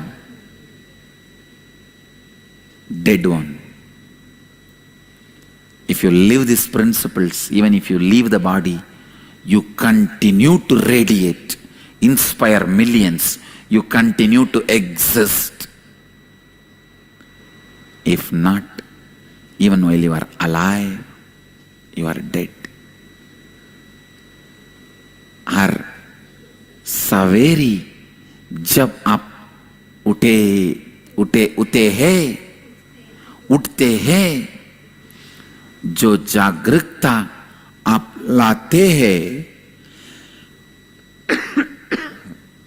ओह, आपकी कुंडलिनी शक्ति को जागृत कर सकती है या उसे सोने की अवस्था में डाल सकती है।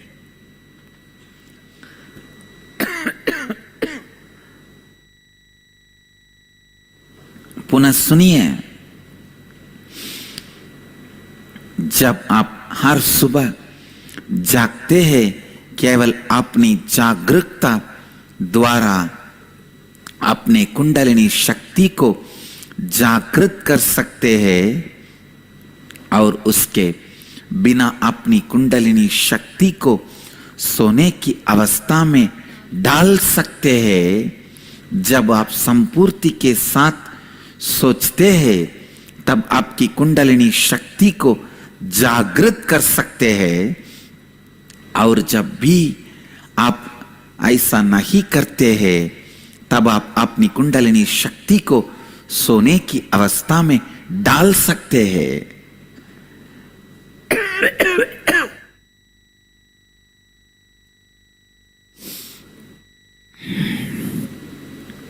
Listen.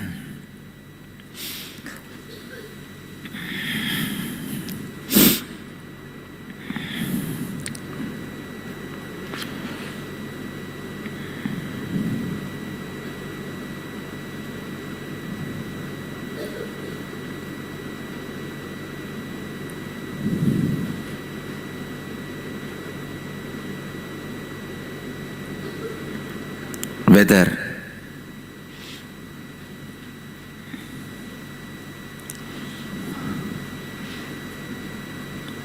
you practice authenticity or integrity, the moment you start practicing,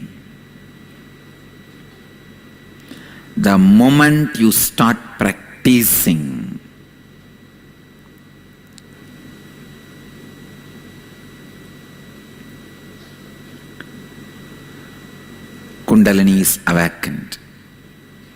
Your Kundalini is awakened. Listen, the moment you start practicing, your Kundalini is awakened.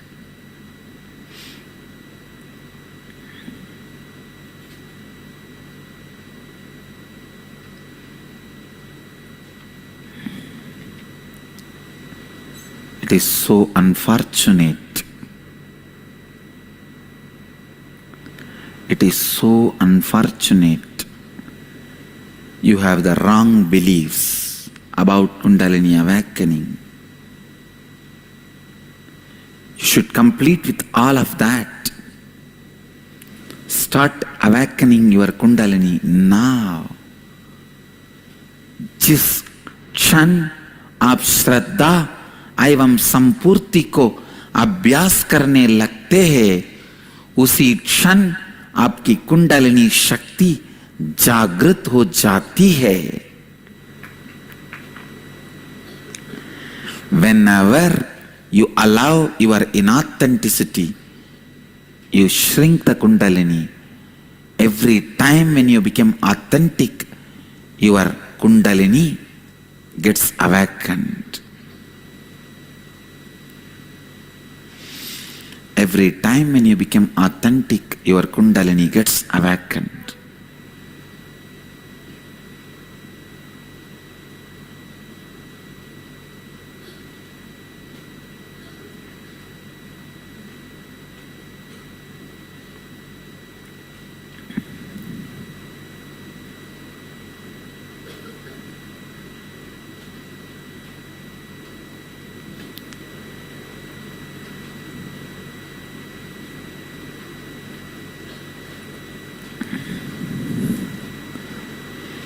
जिस क्षण आप श्रद्धा एवं संपूर्ति को अभ्यास करने लगते हैं, उसी क्षण आपकी कुंडलिनी शक्ति जागृत हो जाती है।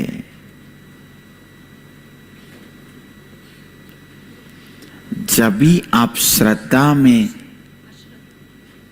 ध्यान से सुनिए, जब भी आप अश्रद्धा में रहते हैं, आपकी कुंडलिनी शक्ति संकुचित हो जाती है। और हर बार जब आप श्रद्धा में रहते हैं, तब आपकी कुंडलिनी शक्ति जागृत हो जाती है। Thousands of people come and ask me, Swamiji, I was suffering for years with this disease, that pain. The moment you put your hand, it disappeared. How can it be? Just few days before, one of my ashramite was suffering with whole body pain. All I did, just sent this kerchief. In 10 minutes, she became all right. People ask me how it is possible. Listen.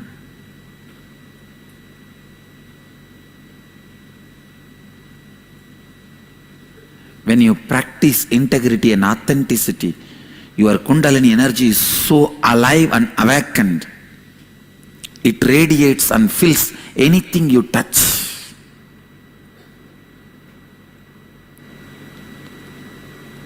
Sometimes people ask them, why you are suffering with the cough? No, I tell you, there is a truth. I took up the wrong pattern of Raman Maharshi and Ramakrishna of not healing their own body. But now I decided I am going to drop even that pattern. I am going to heal the body. Because the body is required to enrich others. You will see now how the body will be healed. Simply it will be healed. Just yesterday I was cognizing what is going on. Why? Because it has become too much. This cough has become too much. Doesn't allow me to sleep, and I was thinking, oh God, what is going on? As a playful way, I allowed, all right, stay 1 or 2 days, you also in the body and have the darshan and prasadam and go. And this fellow is not leaving. Then I looked in. I saw this is the idea.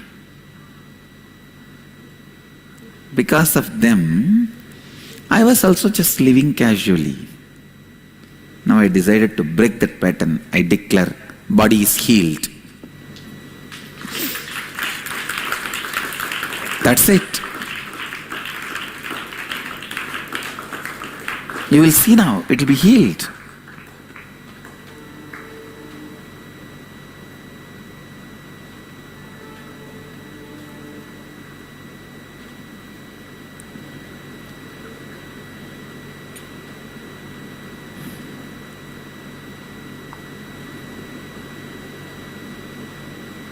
You should know your life is your life. You are the owner, you are responsible, you are the experiencer.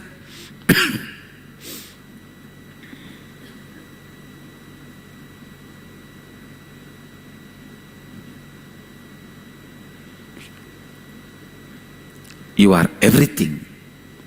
You are the organizer, you are the conductor, you are the owner, you are everything for your life. Take the responsibility for your life and bring authenticity to your life. That's all is the essence of my today's satsang.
Yes, any questions?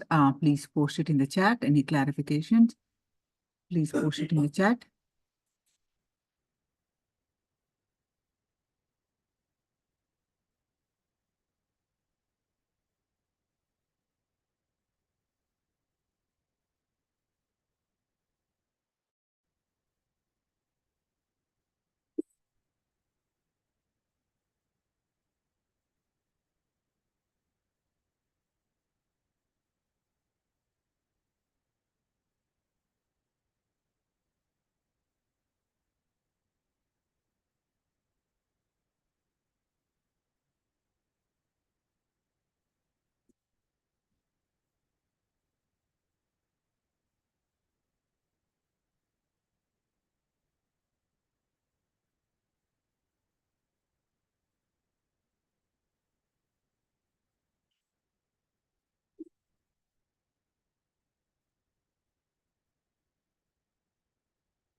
Yes. So our human body and mind, our brain, are already wired to experience to complete Kundalini awakening. And yet, in our generation, how many have the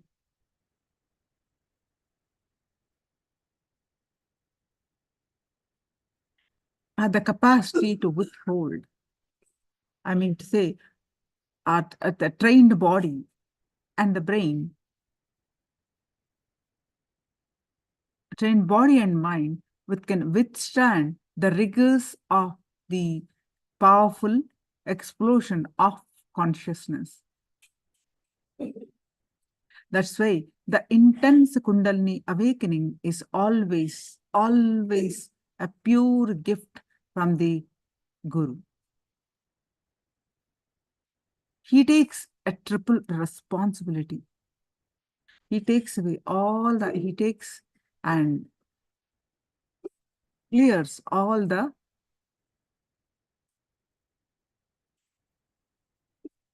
obstacles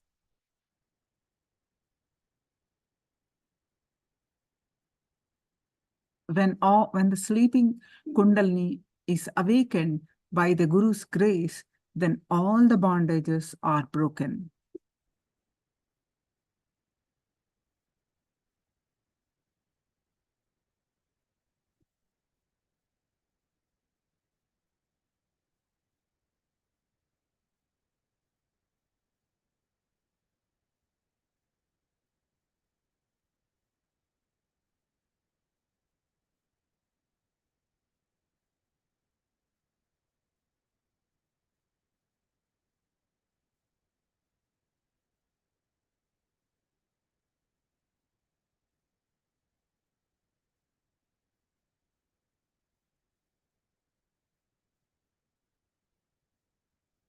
So when the Kundalini is awakened, you will have the increased coherence. The whole brain comes alive, then turning into superconductor of conscious energies that can heal, empower, and transforms a person's life. Enhanced awareness levels, greater creativity, and extraordinary ability starts to express. Kundalini is not just a blind force like electricity, it is a conscious spiritual power of cosmic proportions that know where to go and what to do. Once awakened, Kundalini rips through millions of years of our human conditioning and ring brand new neutrons in our brain and opening up unknown strands of DNA, flooding us with superhuman energy, retracing our mental blueprint, wiping out our most karmic patterns,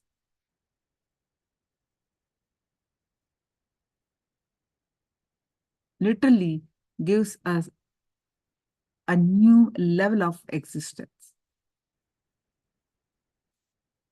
By awakening the consciousness of each individual, Kundalini opens the doors to global revolution of consciousness.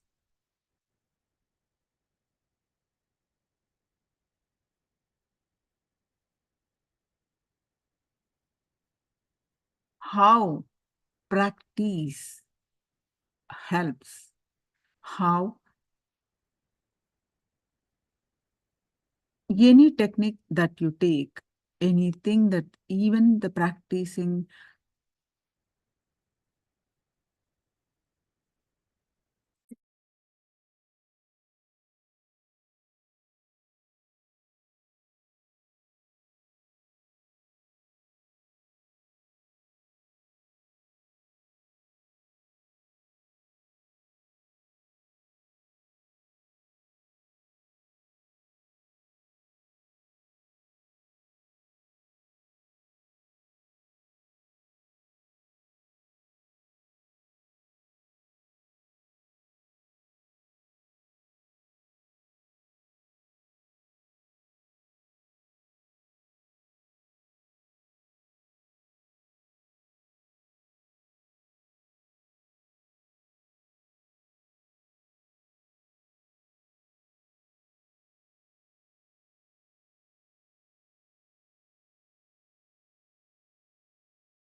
anything that you take up. You learn music, or you learn dance, you learn piano, anything that you take up, how much deeply involved yourself and practice, your Kundalini is awakened.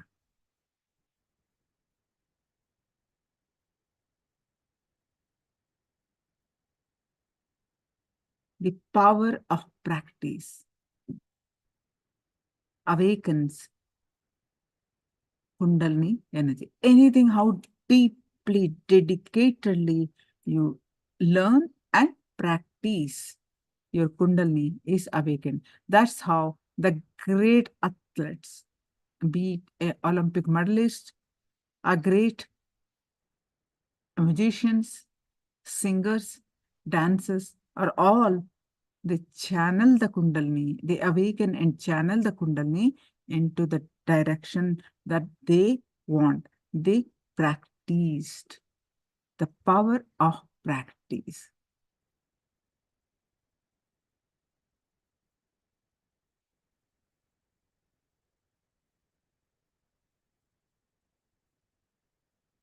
Now, let's listen to more details, Swamiji explaining the power of practice.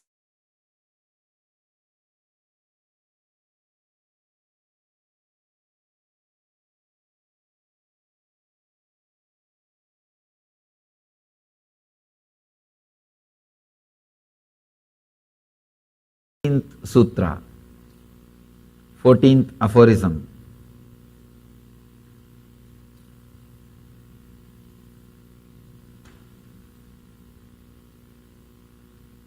I'll read the sutra, give you the translation, then add what needs to be added.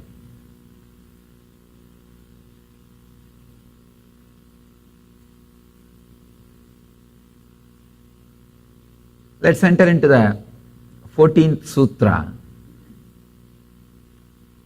Satudirgha kala nairantarya satkara sevito drudo bhumihi druda bhumihi.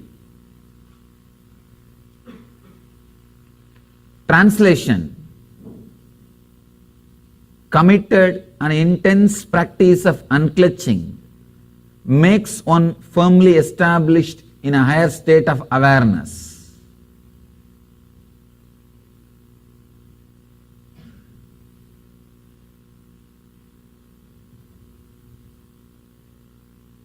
This book, each aphorism, each sutra can create a religion. Each sutra is independently intelligent to lead a person to enlightenment. Please understand. The word yoga means uniting. Uniting with the ultimate.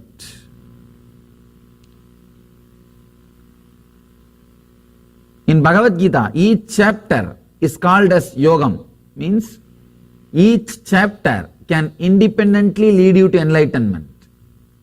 So he talks about 18 different paths. When Krishna delivered Bhagavad Gita, whatever major paths were available for enlightenment, he has compiled everything and presented it in one book. 18 major paths for enlightenment. He describes and leads people to enlightenment through various ways. That is why each chapter is called one yoga. Here, Patanjali, the amazing intellect happened in the inner science. Each sutra is independently intelligent to lead you to enlightenment. Each sutra is independently intelligent to lead you to enlightenment. I can say each sutra is a yoga in this Patanjali's work. Let me repeat the sutra.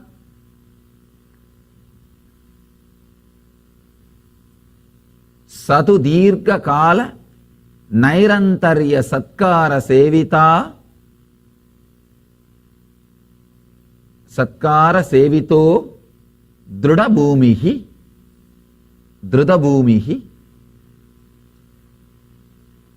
Sadudirka kala nairantarya satkara sevita druda bhumihi.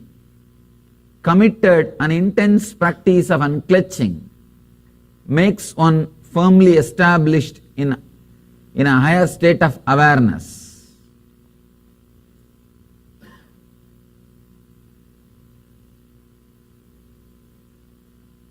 There are so many different kinds of religions, spiritual philosophies, spiritual groups happened in the planet Earth. Different kinds of teachings have been shared in the planet Earth. Different kinds of spiritual literatures has been created. Millions and millions of books. Sometime when I go and see the Barnes and Noble or Landmark bookshop, I feel, oh God, why should I add little more confusion? Why should I add little more to the existing confusion? So much of spiritual literature. Because of website, internet, you can see how much is available in one place. So much is available. And from the time immemorial, all the masters, they go on and on and on and on and on, talking and producing spiritual literatures. Not only the masters of the past, even the present masters. Even all of us, continuously we are talking. We are producing spiritual material.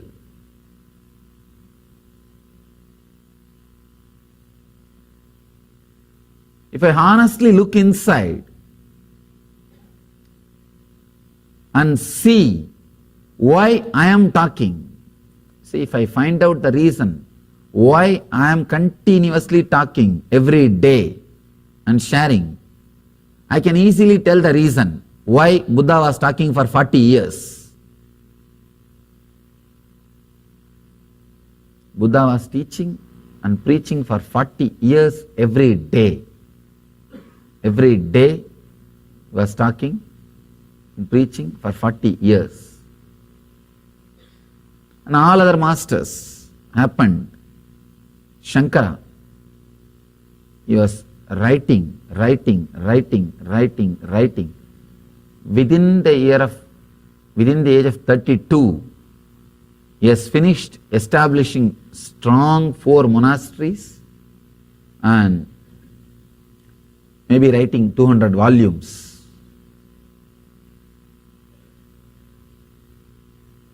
If I look inside and find out the reason why I am talking and writing,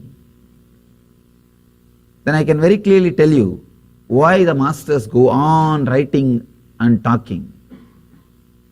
The only reason I can find is constantly make you practice. Please understand. The spiritual path is such. Krishna says beautifully in Gita, by the nature, senses are created looking towards the outside, looking in the outer world direction. So turning you in, turning you towards the enlightenment, turning you to your source is not that easy. Every moment you are again out. If you listen to some book, the spiritual discourse, satsang, or read, few minutes you turn inside. By the time the satsang is over, you are already out. By the time the ideas leave your mind, you are already out. Constantly you need to be inspired to turn in, to go inside. That is why the masters, they go on and on and on, talking and writing.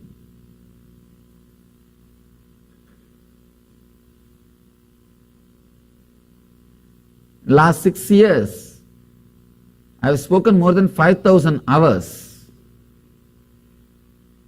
More than 500 volumes are already transcribed.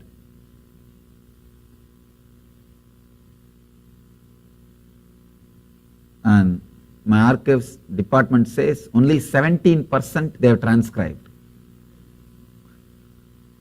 Only 17% of what I have spoken, I have delivered, is transcribed and out in the form of books. Only 20% is edited and published. And still I am adding material every day. Sometimes I wonder why. And I realize continuously human beings need to be told, look in, look in, look in, look in, look in. Turn in, turn in, turn in, turn in. With various words, with various techniques, with various jokes, with various stories, in different forms, constantly human beings need to be reminded. Human beings need to be told, look in, turn in, live enlightenment. That is the reason all the spiritual masters and leaders, they go on and on and on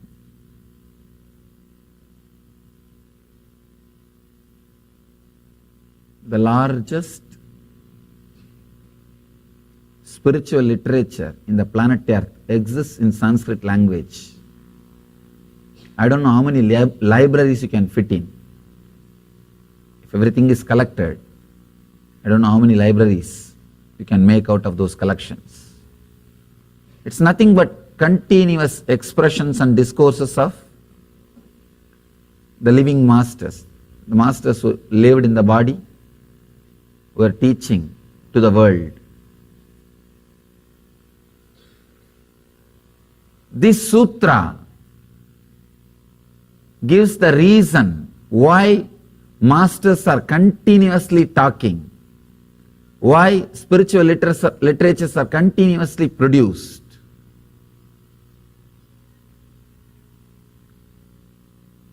This sutra is all about constantly inspiring you, constantly practicing. See, if I have to give the essence of all the spiritual literatures, sometime if you read Buddha's teachings, even Bhagavad Gita, Shiva Sutras, you will feel many ideas are repeated. Many ideas are repeated. Even in my discourse, people come and tell me sometimes, Swamiji, you are saying the same idea. I am telling the same because you are not listening. Understand? I have to tell the same thing because you are not listening. Somebody asked Buddha, you are talking the same thing for last 40 years. He says, if you would have heard, I would have never spoken it again.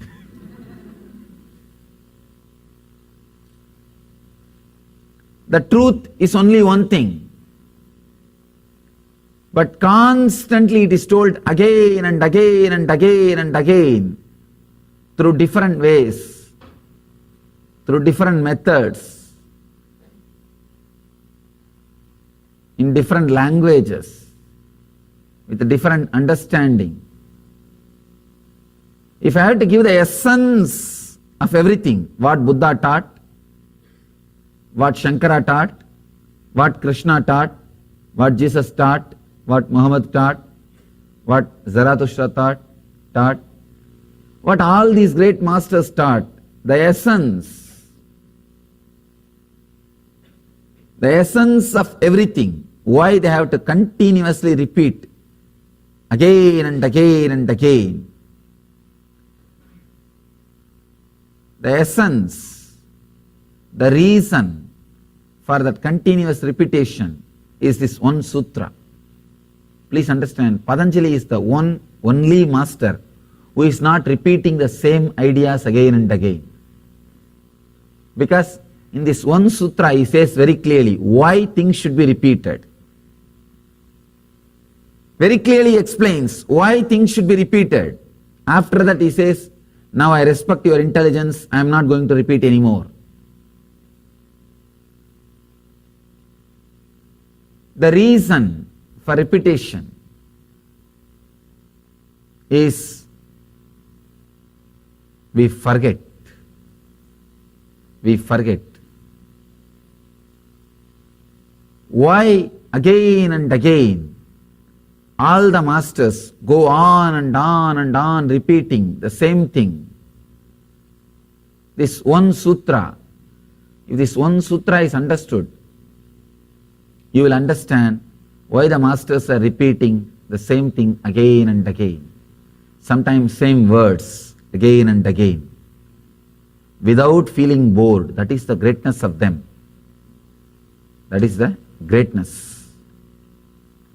I have conducted 200 ASPs and more than 200 NSPs.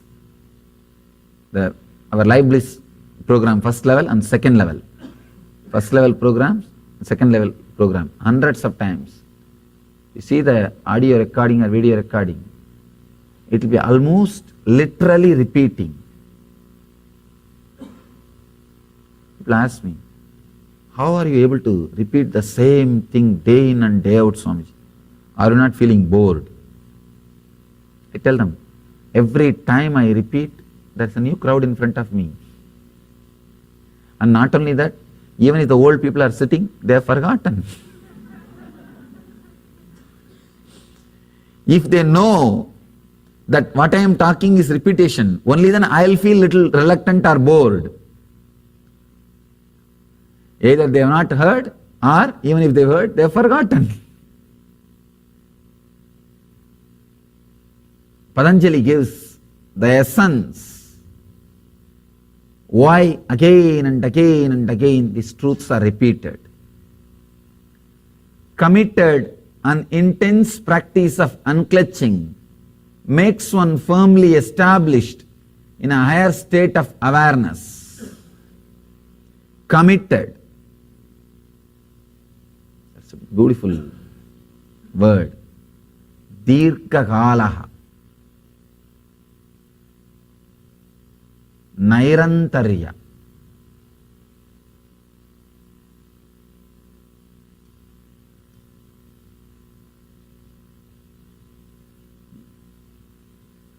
Dirghakalaha. The literal translation is long time. But Patanjali doesn't mean to say that you should go on and on and on practicing. Sometimes people come and ask me. The word long time practice almost seems to be like a word used to cheat us. It's like you give a technique and you tell him practice forever. It can be like cheating. I'll be blowing my nose every day for 35 years. By the time I come back and ask you, you will not be there. People ask me, is it not like cheating? Please understand, here Patanjali is not interested in cheating you. No. When he uses the word long time, he wants you just to be mentally strong, that's all. Even if it is long time, I am ready to do. That's strength. Actually, once you have an idea, I am going to do it for a long time, suddenly you will see that intensity awakens you this moment. Beautiful story. Every day, day in and day out, Buddha was meditating for more than 12 years. Morning he will sit till late night. Next day morning again he will sit till late night. Day in and day out, nothing was happening. The story says, one day he decided, Itam asanam sushyate sariram. Let the body disappear, evaporate in this posture. How many days I don't know. How long I don't know. I am going to sit till I achieve enlightenment. I am not going to be bothered about the time. I am ready to sit dirghakalaha. Please understand that word dirghakala means not just long time. Deciding forever. Buddha decides, I am going to sit forever. Understand? Time is after all psychological. Time is after all psychological. The story says, the moment he decided he will sit forever, that moment he just became enlightened. Because all he needed was that intensity. Usually when you sit in meditation, having an idea, I'll get up after 2 hours. Your mind will be just waiting for the 2 hours to end, that's all. You will not be meditating. You will not be in the present moment. If you have an idea, I'll sit till tomorrow morning, your mind will be waiting for next day morning. It will not be in the present moment. When Buddha decided that I am going to sit forever, he decided I am not going to get up. So mind has no goal to go. Mind has no goal. When it has no goal, it just fell back to the present moment and he became enlightened. Here, when Patanjali says Dirkagalaha, long time, that is what he means. Decide, I am going to do it forever. Then suddenly you will see, you fall into the present moment.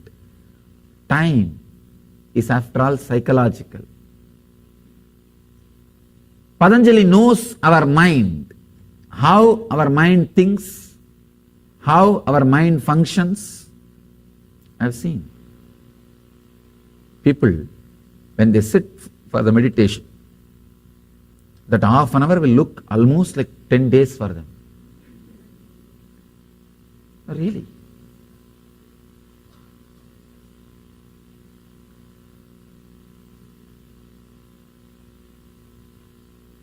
In Vedic tradition, the time is calculated as gap between one thought and the other thought. That is the chana, one unit.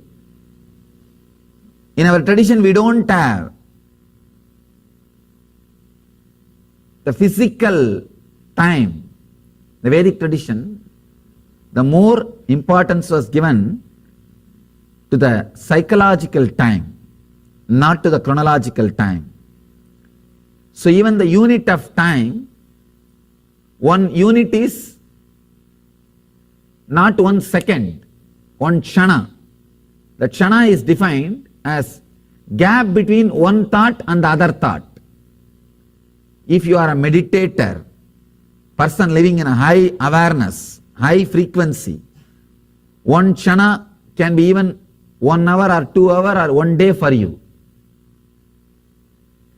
If you are living restless, agitated, irritated, usual mood, one chana can be micro millisecond for you. It depends on person, please understand.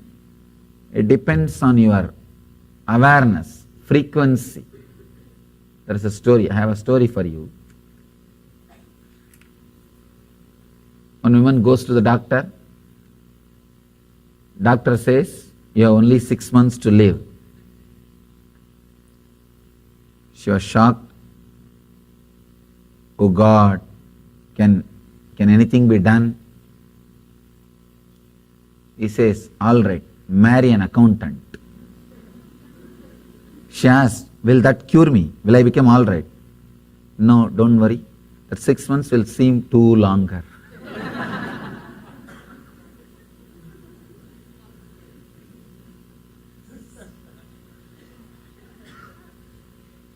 Time is psychological.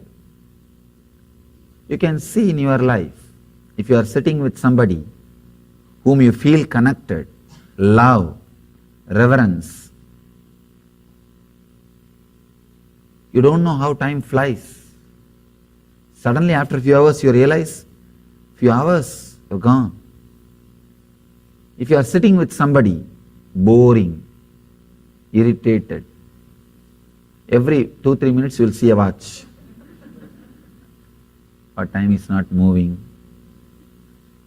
Time is psychological.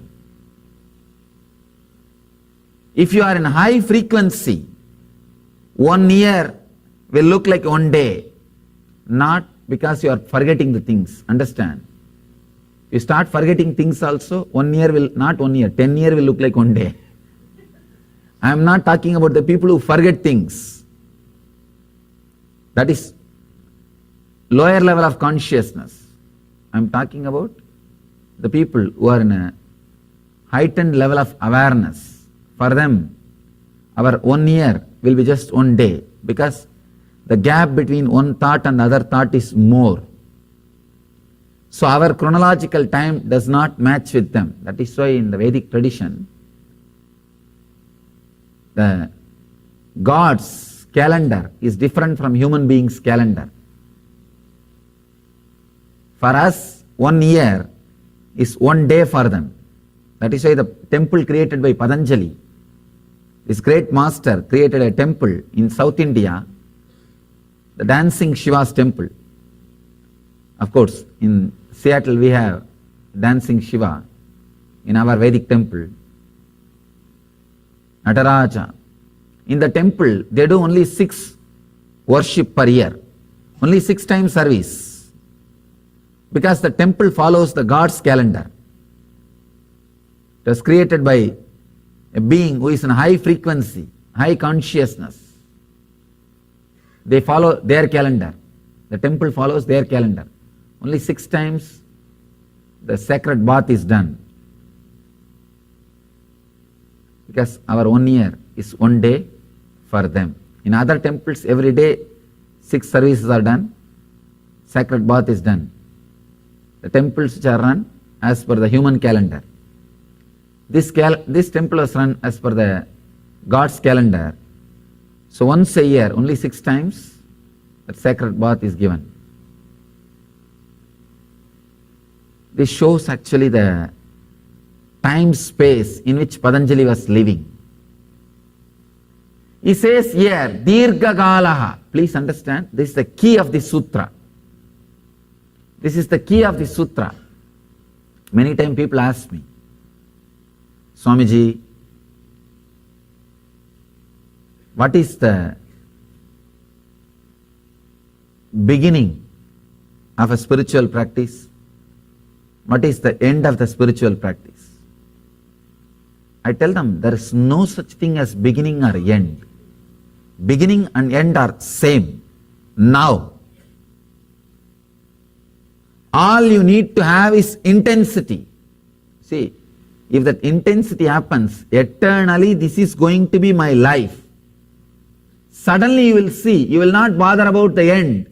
You will be in the end now. You will be in the present moment. See, meditation is all about penetrating the mind and going beyond mind. As long as you have an idea about future, your mind will continue to survive, continue to be alive. If you decide, next 12 years I will meditate, be very clear, your mind will be waiting just for the 12 years to pass. So you will never meditate. You will be waiting for the 12 years, that's all. Afterwards you may boast, you may just brag around, 12 years I am waiting, 12 years I am meditating, do you know? I am a seeker for last 35 years. Actually, there is nothing to brag about it in that. It's a shame. People come and tell me many times, these great intellectuals, well read, filled with knowledge, they come to me and say, my experience is your age. I just asked them, what were you doing so many years? It is not pride. Please understand, this is the way your mind cheats. As long as you sit with a particular technique, you think you will do for so many days, so many hours, till some time. There is an end, there is a boundary. Be very clear. Till there is a boundary, you are bound. Your mind will not come back to the present moment. It will be just waiting. All right, 12 years I will practice, then I will question you. 12 years I will see, I will do it, then I will see whether anything has happened or not. It is like, just because of your own mind, you do not allow that to happen. You do not allow that to happen.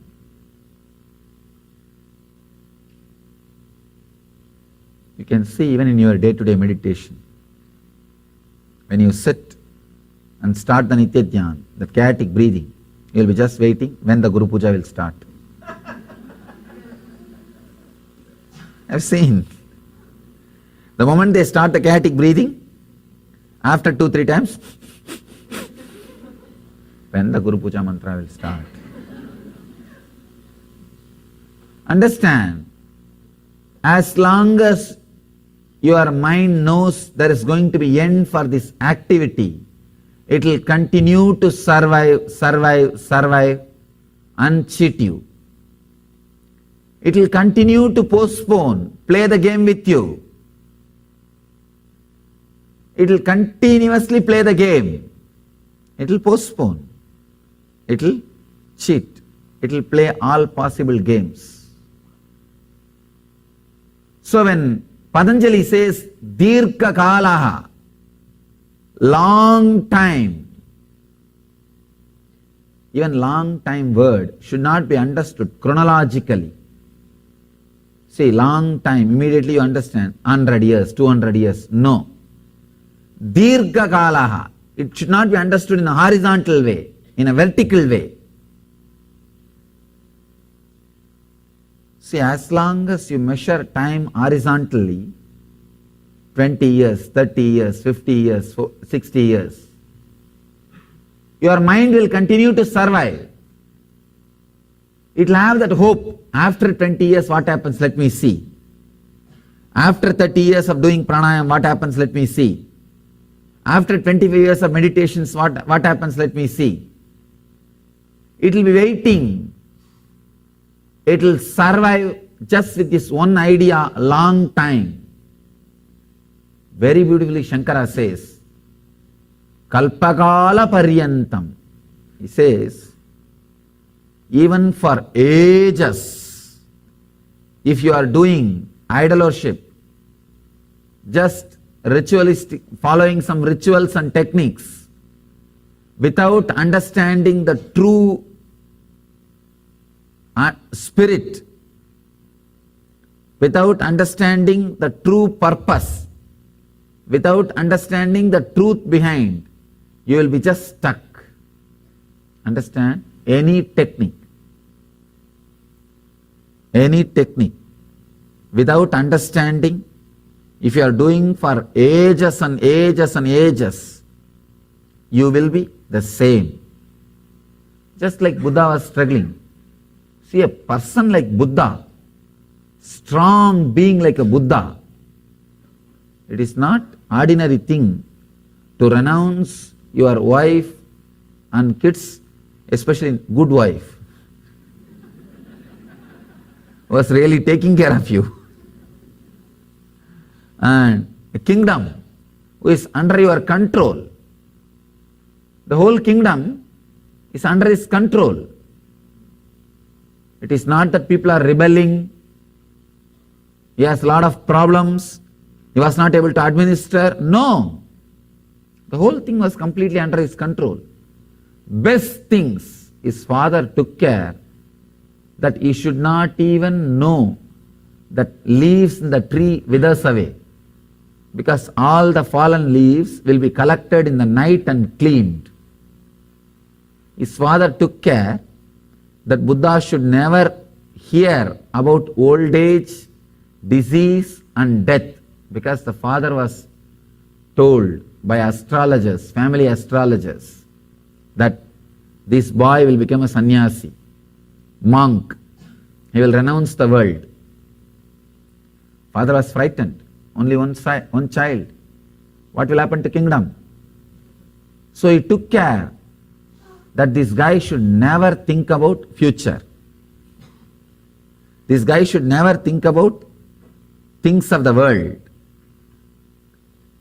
It never allowed Buddha to see a fallen leaf or old dried flower.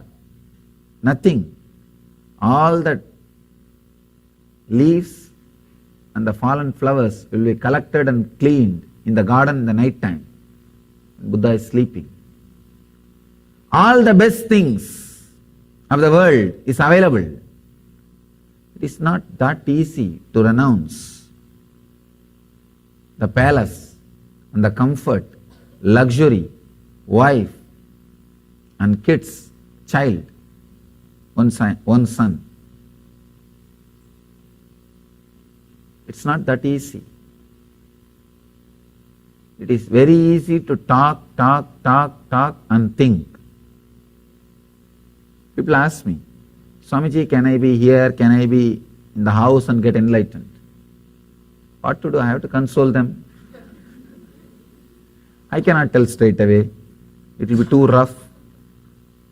I cannot say no, leave everything, give up everything, go to Himalayas. No, it will be too... Usually, when I say drop smoking, they drop me. So I have to compromise a little bit. Anyhow, here, Buddha is a guy who will not compromise with the truth. He was all out. He knows this has to be achieved. This has to be done. And he left everything. That is his not only first priority, that is the only priority. See, if the enlightenment is the first priority, you can have second priorities, third priorities. But with Buddha, that is the only priority. Then naturally, nothing else. He just disappears. Even a man like Buddha, 12 years he wasted. If he would have understood this one sutra, I don't think there is a need to waste 12 years.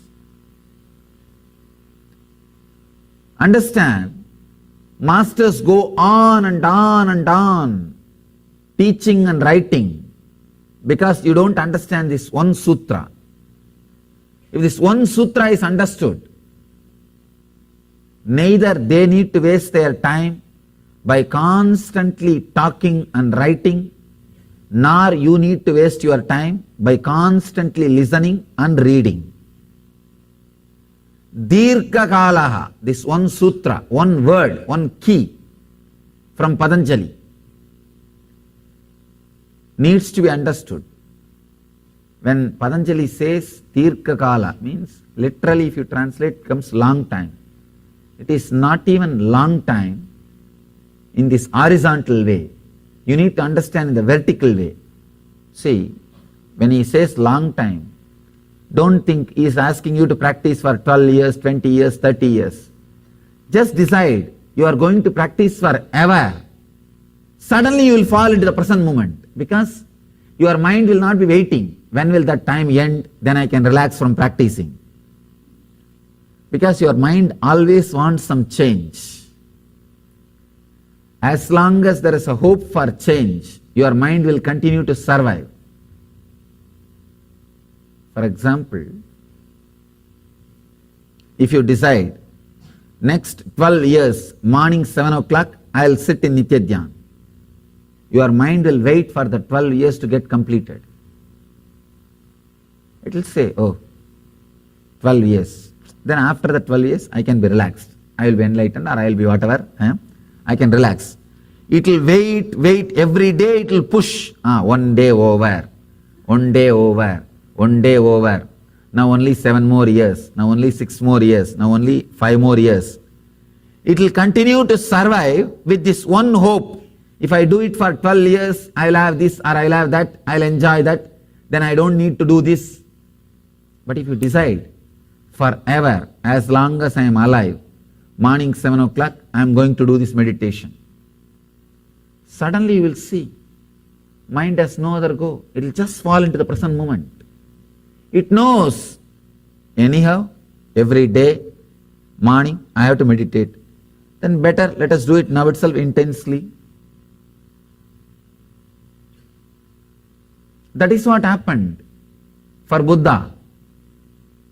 As long as he was thinking, till tomorrow morning I'll meditate, morning I'll relax for some time, then mind is waiting for that relaxation period. It knows there is a change, there is going to be a change, there is going to be hope. As long as there is a hope for change, your mind will continue to survive, it will be alive. That just that very hope keeps it alive. One day, Buddha understood this. That click has happened. This click has happened for me in Varanasi. Let me describe how it happened in me. This Dirgha Kalaha. Buddha suddenly realized, what am I missing? Day in and day out I am sitting, meditating.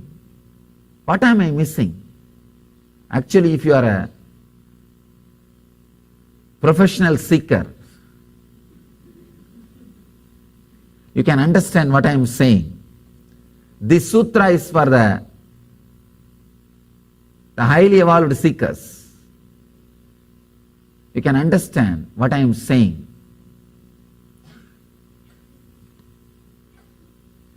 Buddha started looking inside. What is going on? I am meditating whole day. How my mind is still alive? How is it surviving? Suddenly he realized just that one idea. Till tomorrow morning, till late night I'll meditate, then I can relax. Morning I'll go for a walk, come back and sit and meditate again. He realized that idea, there is a hope. There can be a change. That is what keeping him. That is what keeping his mind alive and active.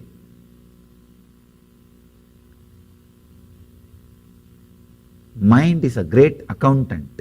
Please understand. It's a great accountant. This guy knows all maths and all plays, all games. When what need to be told to your mind or told to you, how to play with you. He knows all the games. Buddha understood this one idea that is responsible for my continuous struggle. He decides, no more. No more change. This pressure of the practice is going to be on me forever. This is going to be my life. That is where the Dirka Gala happened. Please understand, long time. He decided, no question of long time. I am going to do this forever. The moment you decide forever, the hope after this I don't have to do this. After this many years I don't have to practice. That is not there. Your mind knows God. And especially a person like Buddha, when he decides, he decides. If he decides, he means. He is not going to play games. He means. Mind got completely frightened. Oh God, what happened? Now he says forever. So he is going to do forever. So there is no hope. There is no change. There is no possibility for the future. This pressure of a technique, pressure of meditation is going to be there on me forever. So naturally, just it came back to the present moment, because there is nothing to search in the future. It just came back to the present moment and practice ended. Practice ended. Anybody wants to end your spiritual practice, all you need to do is decide strongly you are going to practice forever. That's all. It looks very paradoxical. Decide you are going to do it forever. There is no change, there is no gap, there is no getting up, there is no break. This is going to be your life. Suddenly, practice will end. It will end. This is the one and only way if you want to end your practice.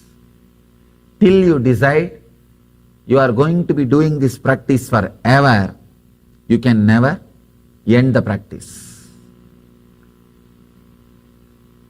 I was traveling continuously all over India, meditating.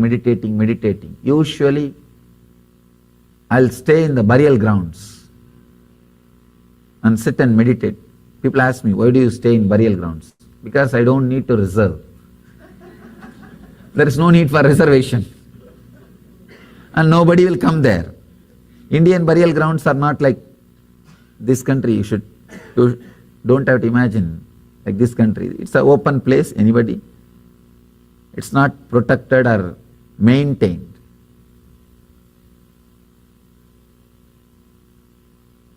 So nobody will come and disturb you. You can just quietly sitting and meditating. People ask me, Swamiji, have you never been disturbed by ghosts? or spirits, I tell them, dead people never disturb others. Only living human beings disturb others. I never had any disturbance from the dead people. They are there happily, I am there happily. Every day, I used to sit and meditate in the burial grounds. The Vedic tradition, they say if you sit and meditate in burial grounds, you will constantly remember and meditate on death. And going through your own internal death is the way for enlightenment. That is the only way for enlightenment. Going through that psychological death is way for transformation and enlightenment. I was trying for years. Every time I sit, I'll sit with idea. All right, I'll sit today whole night. Tomorrow morning I'll go out for buy food, come back and sit. This was the same thing I was doing. One day, when I was sitting in Varanasi, Manikarnika Ghat, the place where hundreds of dead bodies are burnt every day, and Indians believe dying in Varanasi leads you to enlightenment. So all the people, the moment they retire from their responsibilities, they will go and settle in Varanasi. It's a retirement community filled with old people waiting to die. The whole city, if you see, India is a very young country. Majority of the Indians are between 18 to 40, the youngest country in the world. Majority, more than 50% are between 18 to 40 youngsters. But this city, I can say 80% is above 80. At least above 70. Old people waiting to die. And this is the place where all the dead bodies will be burnt. Manikarnika Ghat. I was sitting there. I saw some dead bodies being burnt.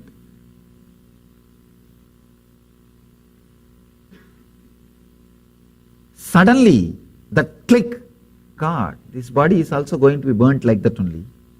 Actually, you will lose respect and fear about death if you see that body is burnt every time.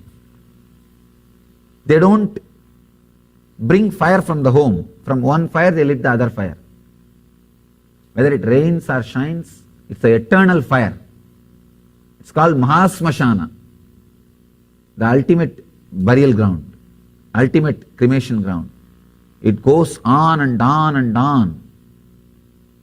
From one body, they light the fire to the other body, continuously.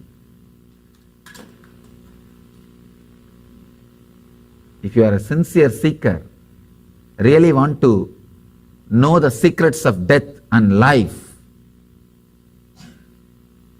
you should go to the Manikarnika Ghat in Varanasi and sit and meditate at least for a few days. When I sat, suddenly the click has happened. God, it is such a simple thing. Just like all these bodies are being burnt, this body also will be burnt one day, that's all. There is nothing much big. No need to make a big fuss about death, life and all those foolish things. It is just dust unto dust. Nothing else.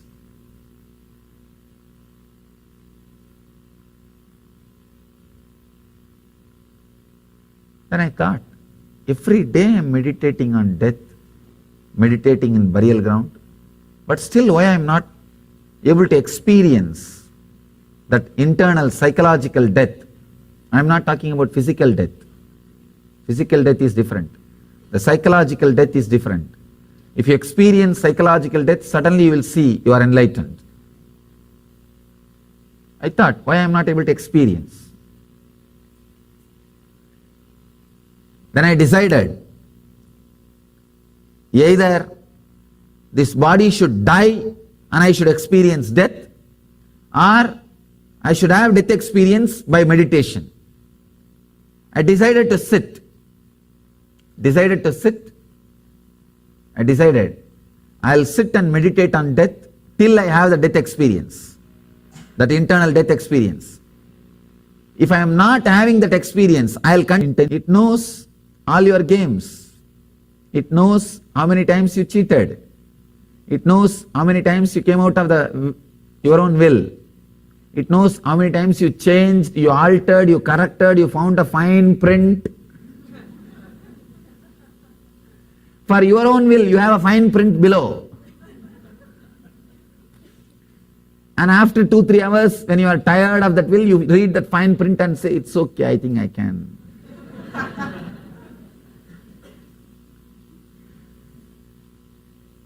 I did not believe me. But somehow, that will was very strong. One day was over. Second day also over. No food, no sleep, no 1, 2, 3, nothing. Just sitting. Third day, the whole body is practically frozen because of pain. Just body wants to move, but I said no, nothing doing. No question of moving. If you don't move, just sit like this. The whole body will feel like a frozen with pain.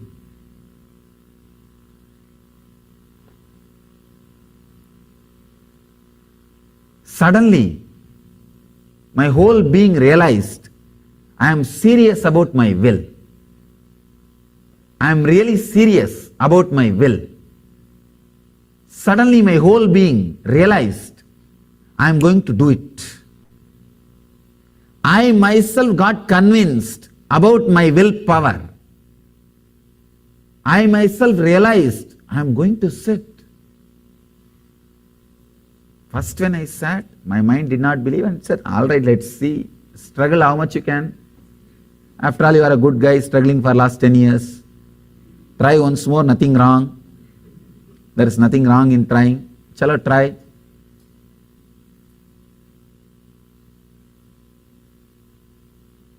Next day morning, it felt little sympathetic. This fellow is really trying, struggling hard. By third day noon, it got completely convinced. The power which was resisting has lost its hold on the consciousness. The constant doubt which was there, saying, no, once he is tired, he will come out. Once he is hungry, he will get up and go for food, relax. Once this fellow is feeling the hunger, everything will become all right. That part has died. Suddenly, my own being felt so strongly convinced I am going to sit. Still I remember very clearly. One thought, a clear thought, I am going to sit eternally. Dirghagalaha, forever. Understand? When the Patanjali uses the word Dirghagalaha, I don't even want that word to be understood as a long time. I wanted you to understand that word, forever. The moment I decided forever, instead of the mind moving in a horizontal, linear way, see, if you say long time, your mind will naturally move linear way. Long time means how many years? Come on, tell me. The moment I say, all right, let me sit for 10 years, then it will be waiting. All right, 10 years I will sit, let us sit. And after 10 years I can come out. So just for that, just because that hope is there, it will not fall into unconsciousness. It will continue to retain its identity because it knows after 10 years it can come back and play its game. The hope is there. Because the idea of time is created by mind. It's nothing but its own, you see, it's like you create a track out of steel and create a train out of steel. The steel train moves on the steel track. So mind, one part of mind is the time. So the moment you created a time, now the mind can be alive forever. It knows, hey, it's my own track. Let me travel, let me move, let me be. But the moment I decided eternally, mind has lost its grip over time. And it knows, oh God, I think this fellow really means. He really means what he is talking or what he is thinking. The moment you give that confidence to mind, that I am going to be doing it eternally, suddenly it gets shaken, it gets frightened, and it comes back to the present moment. Because it knows, I have to be doing this forever. There is no, you see, your mind exists with only one idea. It tolerates anything if it knows it is going to end. It has the ability to tolerate anything and survive anything if it knows that action is going to end. Any action, any idea, any meditation, any technique, if it knows there is going to be end, it will survive, it will live through. It will live through. Because it knows there is going to be end. Only when you give the clarity, it is going to be dirgha kalaha. That is why in Indian tradition, whether it is marriage or sannyas, for eternal. Once you take sannyas, it is forever. Once you marry, it is forever. Then mind will stop playing its games. See, the moment you have a freedom, oh, I think anyhow I am going to divorce. Why tomorrow? Let me do it today. The moment you know you have a freedom, always you will think, why tomorrow? Why postpone? Let's do now.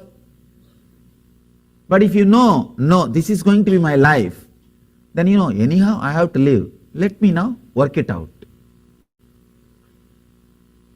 So your idea about future plays a major role on your life in the present.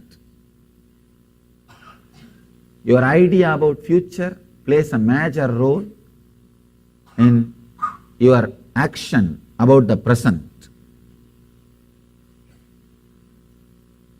If you know that this is your life, the Vedic tradition, during marriage, the vows you take, that vow says, till the fire is there in your stomach, means till you are alive. These vows are taken. Means what? You know, you have to live for till death. So naturally, you adjust, your mind starts getting adjusted, your mind starts getting settled. With this mental setup, from the beginning, you know, I cannot unnecessarily create confusions. I can't afford it. I have to be careful. Even if there is something wrong, I have to start connecting. I have to start healing. I have to be respectful. I have to be loving. So from the beginning, the mental setup gets trained. Please understand. People ask me, Swamiji, is the divorce not a big freedom? See, I am not judging whether divorce should be there or should not be there, or it is a freedom or it is a right or wrong and all those things. All I can say, the idea which you carry about yourself, your mind, your life is very, very important. That is going to decide about your action. I tell you, the idea which you have about your body and your mind is the best friend or worst enemy for you. Best friend or worst enemy. If you have the right idea about your body and mind, that's the best friend for you. If you have the worst idea about your body and mind, that is the worst enemy for you. I have seen all various types of cultures, civilizations. The kids who are given right understanding, an idea about their body and mind, they not only live long, they live happily.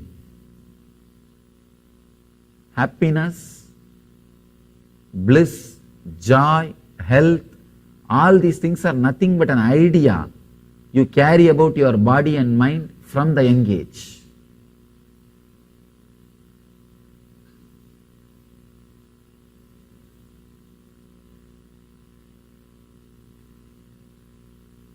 I have seen your idea about future creating miracles inside the body, physical body. Even in the physical body, it creates miracles. It does miracles.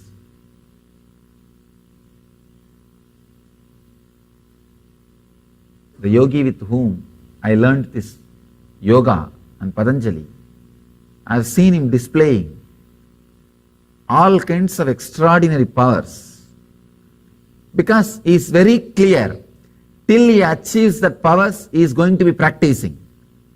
So what mind does? Your mind is intelligent. It can express any power. Mind immediately decides, oh God, this fellow is going to torture me with the practice till I reveal that powers to him. Better let me give it now itself. It tries to play with you without giving power and trying to break your practice. If you give a strong idea to your mind, no, you are going to practice till it gives you the power, suddenly it gets frightened and it says, I know this fellow is going to torture me by doing everything. Let me better give the power now itself. That day, the moment I was able to convince myself, I am going to sit, my whole being was completely convinced. I could see very clearly from the root of the spine that pain spreading all over the body, cruciating pain, requesting me, please move the body a little bit and adjust. I was sitting for 2.5 days, no food, and I did not even know 2.5 days passed. Only later on I calculated. Later on I was able to calculate. I did not even know 2.5 days passed. I just decided, who cares about time and everything? I am going to sit, that's all. The backbone, the spine is begging me, just adjust the legs a little bit. Adjust so that the blood flow will become a little easy. At least adjust your hand. Let me check whether I am alive or not. It's literally begging me. But I could see very clearly my sankalpa will say, I am going to sit. There is no question of moving. The moment this will, that strong will, it says clearly, Dirghakalaha, I am going to sit eternally. When that conviction landed on my being, I could see very clearly that pain which was there all over the body, every joint I was able to feel, every nerve I was able to feel, because sitting continuously, what will happen? The whole body just slowly started disappearing. The moment it learned, the practice is going to be eternal, Dirghakalaha, eternal, the mind started withdrawing. It decided, now I cannot survive. Now I cannot survive. Now I cannot stand. See, if you have some visualization for your mind, if you say 12 years, after 12 years I'll get up, it will wait. It will survive for 12 years. Anyhow, I'm going to get up after 12 years. Let me push the time, push the time, push the time. It will be sitting and altering your clock. Really, if you fall in love with somebody and you are waiting to meet that person next day morning, you can see late night you will be sitting and adjusting the clock. When will the time become 4 o'clock, morning, early morning? I can get up and get ready and go and wait in the park. You will be just waiting. Mind is intelligent. It can push the clock.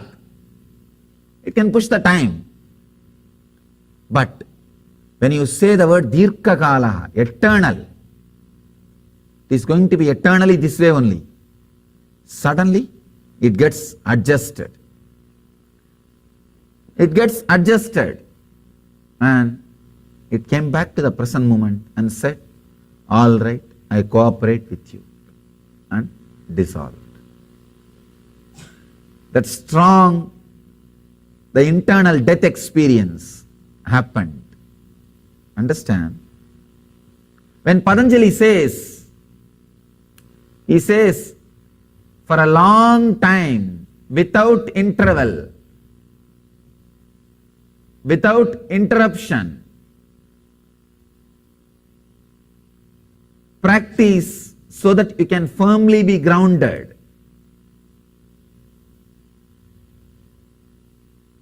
He doesn't mean, actually, when he says this long time, he is not depressing you.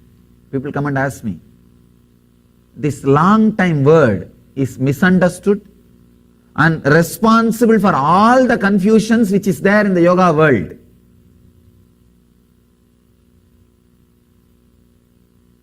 Almost every interpretation has given a meaning, different or wrong meaning to this word. The moment you say long time, they say 12 years, 9 years, 7 years, 10 years. But I am not asking you to practice for long time means 10 years, 7 years, 6 years. No. Decide. You will live, you are going to practice eternally. You will achieve it now. You will achieve it now. Ability to convince your inner space you are going to do this forever is what you need to learn through this sutra. Let me give you the translation again. Committed and intense practice of unclutching makes one firmly established in a higher state of awareness.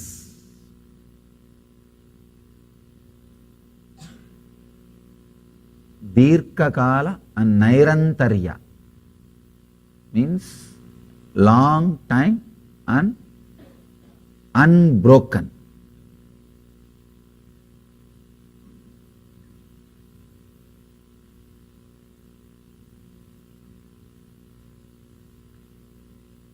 Mind is a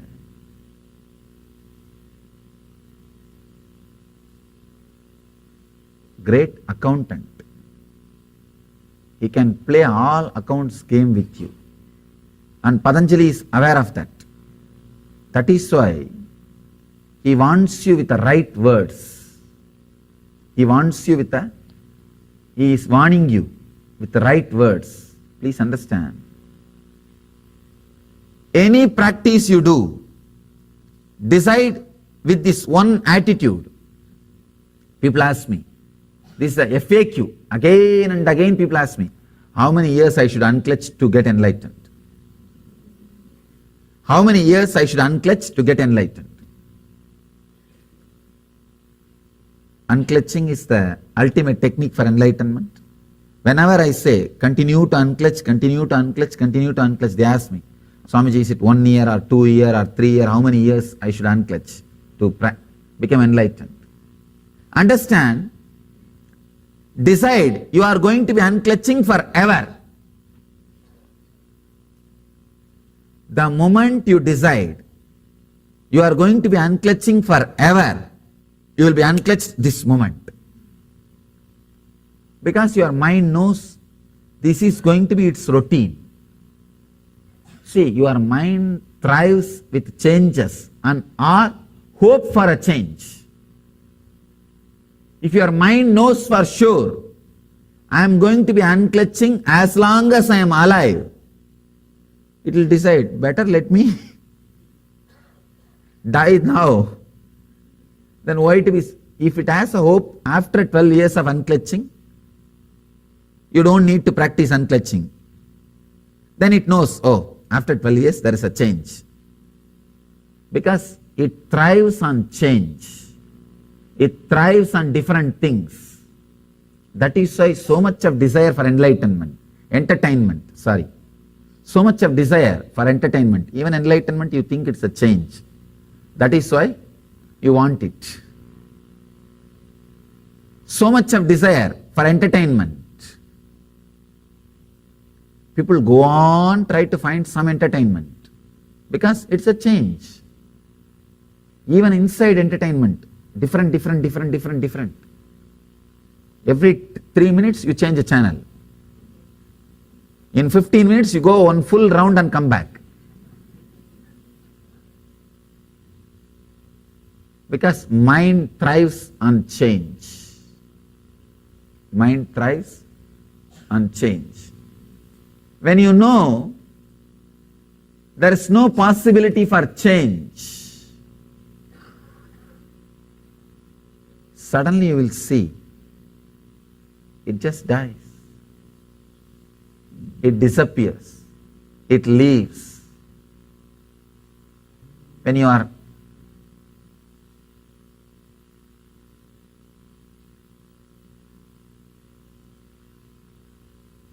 you decide there is not going to be any change, suddenly, in an unexpected way, mind is killed. If you decide strongly you are going to unclutch forever, this moment you will be unclutched. This moment you will be unclutched. In a very unexpected way, mind will disappear. I have a story for you. A man goes into a bar and admires the stuffed lion's head mounted on the wall. What a great trophy, says the man to the bartender. That guy says, I would not call it great. The damn lion killed my wife. This guy asks, oh, is it so? You were on a safari in Africa, or you were on a safari somewhere, or hunting in the forest? Bartender says, no, it fell on her head.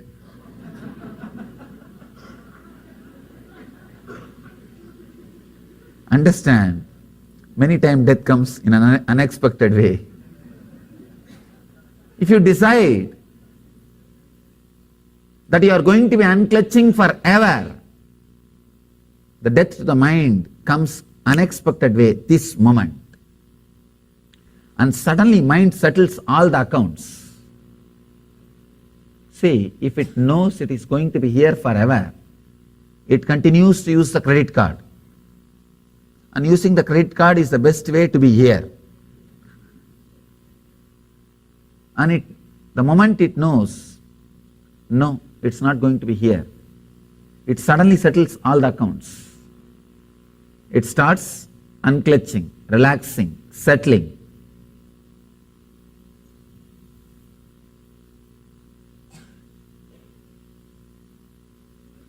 Committed and intense practice of unclutching makes one firmly established in a higher state of awareness. I can say, in the world there are different kinds of knowledge. There are some kind, just by listening to that knowledge, you will have benefit of it. There are some kind of knowledge, if you have access to it whenever you need, you will have benefit out of it. Some knowledge, just by listening, once understanding, you will have benefit. Some, you need to again and again work with it. You need access to that knowledge to have benefit. There is some knowledge, Only when you practice, you will have benefit. Spiritual knowledge is the third type. You need to practice, live, practice, no other way. People come and ask me, is there any shortcut, Swamiji? I tell them the one and only shortcut is practice, practice, practice. The shortest distance between 2 points is a straight line. The shortest way is being straight. Practice, nothing else. If you want the transformation, practice is the only way. How much ever you hear, how much ever you talk, how much ever you discuss, nothing can be done. Only one way, practice. And clearly telling your mind, you are going to practice eternally. With unclutching. As long as you have a hope, you can stop unclutching at certain point. Your mind will continue to exist, waiting for that point. The moment you decide, no, I am going to unclutch forever, forever, suddenly your mind disappears. It loses its power over you. I have one more story. 2 accountants are in a bar when armed robbers burst in. The robbers line the customers up against a wall and proceed to take their wallets, watches, etc. The first accountant slips something into the second accountant's hand and whispers, "Here is the $50 I owe you." When you know it is going to be taken away, you settle the accounts by yourself. Your mind is also the first accountant. When it knows nothing can be done, it has lost all its grounds, it just settles all the accounts.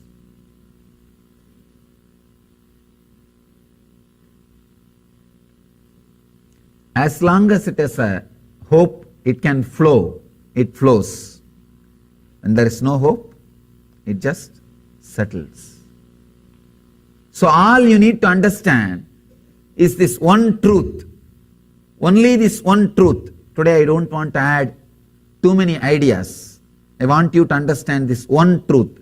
Dirkakala Nairantarya means eternal, unbroken. Decide today. Eternally, forever, I am going to practice unclutching. There is not going to be any gap, whether I am walking or talking or sitting or whatever I may be doing. I am going to unclutch from whatever is happening inside me. Whether I am walking or talking or sitting or sleeping or dreaming or daydreaming. These are the 5 modifications of the mind: right knowledge, wrong knowledge, and imagination, sleep, memory. These are the 5 modifications constantly happening in you. Whatever modification may happen inside me, I am going to unclutch. That clarity, that understanding, if you bring it, suddenly you will see all your negativity will lose its power over you. See, your depression has a power over you as long as you believe it can come again and again to you.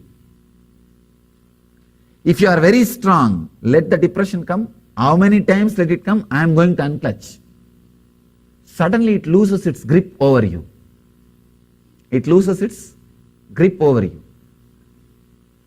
If the depression knows it can really put you in depression, it again and again repeats.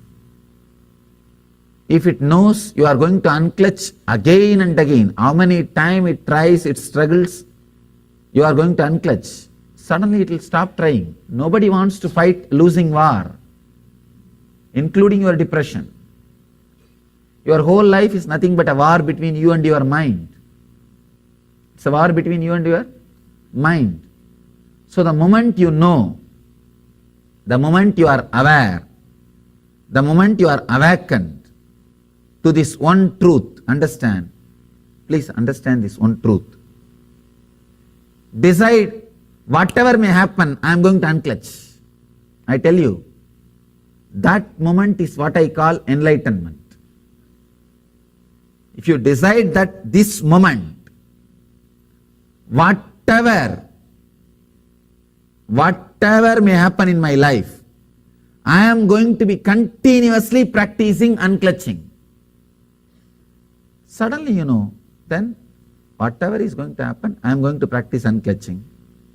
Then why should I have fear? Why should I bother about anything else? Why should I have any fear or any idea about anything? You will see, mind just unclutches. Mind just unclutches. So,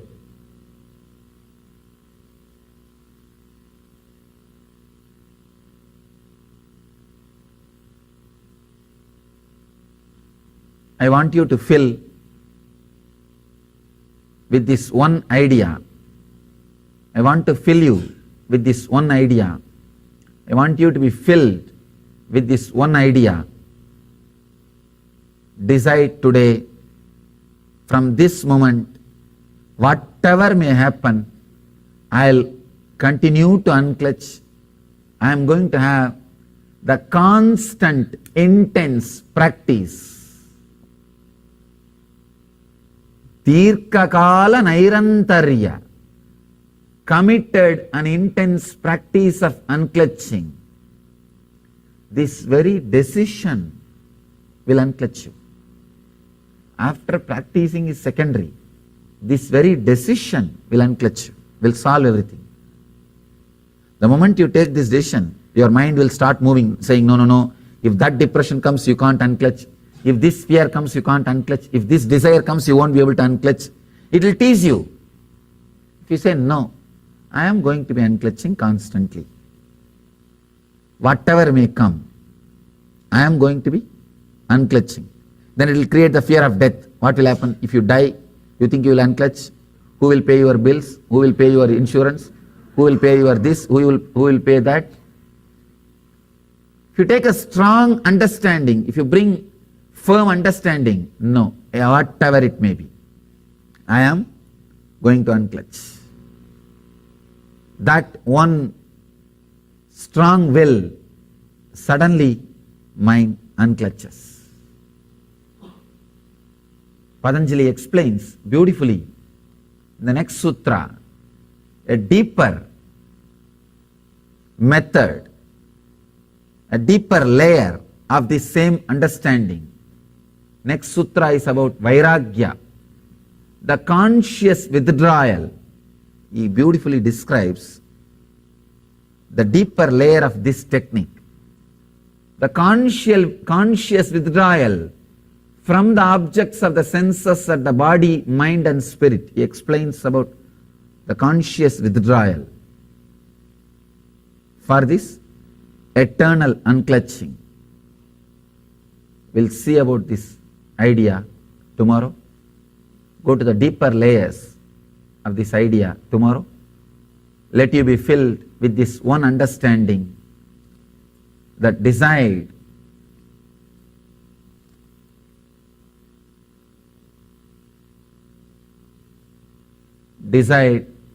that committed an intense practice of unclutching makes one firmly established in a higher state of consciousness.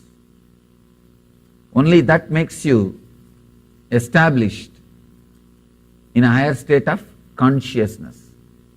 Many people think they are professional seekers, they don't need to practice. I have seen. No, I practiced all kinds of techniques for 10 years, 20 years. Nowadays I don't practice anything. I just read and go around and listen to some things. Understand? Just because you are senior, don't think without practice things can happen. Maybe in the outer world it will happen. If you are a senior lawyer, you don't have to do anything, just have few juniors, they will do everything. If you are a senior accountant, you don't have to do anything, just your juniors will do everything. It will work in the outer world, not in the inner world. I have a story for you. An accountant goes into the pet store. I'll read it out for you.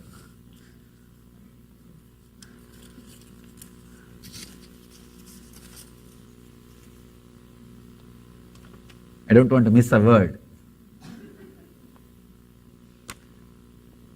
An accountant goes into a pet store to buy a parrot. The store owner shows him 3 identical parrots on a perch. The parrot on the left costs $500, says the owner. Why does that parrot cost so much? Asks the accountant. It knows how to do complex audits, says the store owner. The guy asks, how much does that middle parrot cost? Asks the accountant. That one costs $1,000, owner replies. He says it can do everything the first one can, plus it knows how to prepare financial forecasts. Accountant asks about the third parrot. It costs $4,000. Accountant asks, so what all that one can do? The store owner says, to be honest, I have never seen him do anything. But the other 2 parrots call him as a senior partner.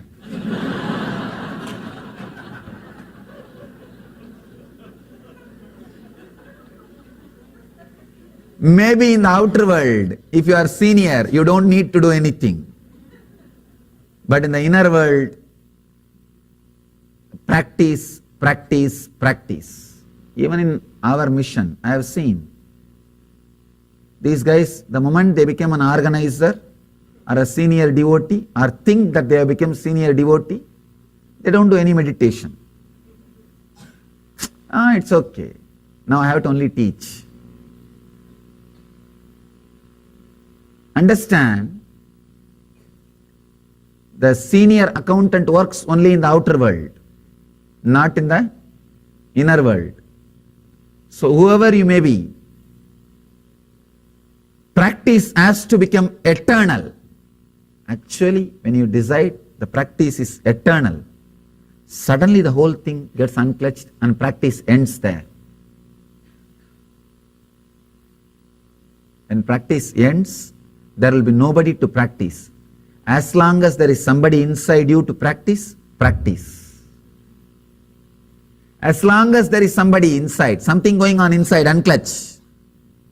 Only there is nothing, then there is no unclutching. When the unclutcher disappears into unclutching, unclutching ends. Till then, unclutching continues, continues, continues. So, continue your unclutching till the unclutcher disappears into unclutching. Let you all achieve this truth and live, radiate, living enlightenment, Jivan Mukti. Let you all achieve and radiate the eternal bliss, Nithyananda.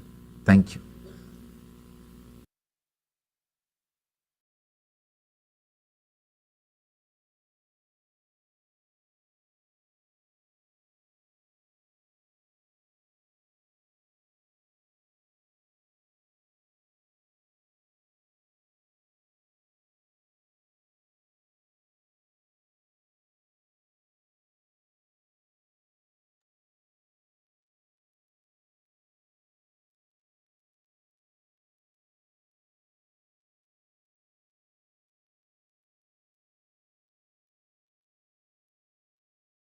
That was wonderful message from Swamiji, how important it is to practice, practice, practice. Time and space does not bind Kundalini Shakti. Time and space serve Kundalini Shakti. For those of us who are merely watching, the extraordinary effects of Kundalini awakening can seem like nothing short of a miracle.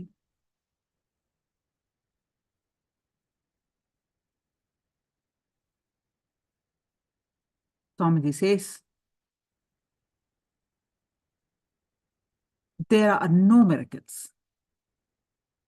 All miracles are perfectly scientific happenings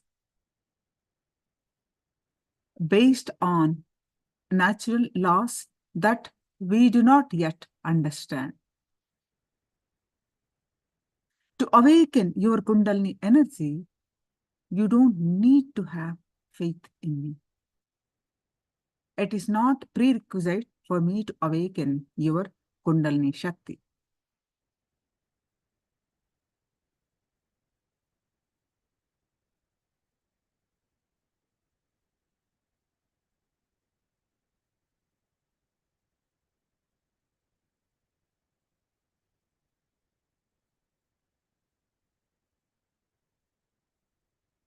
It's actually to awaken the Kundalini, nothing is prerequisite.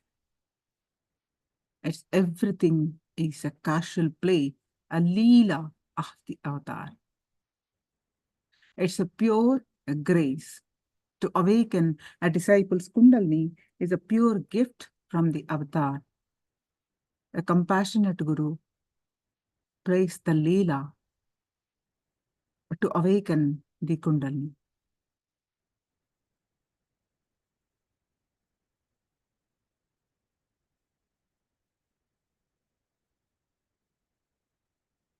There's so many methods that Kundalini Shakti can be awakened.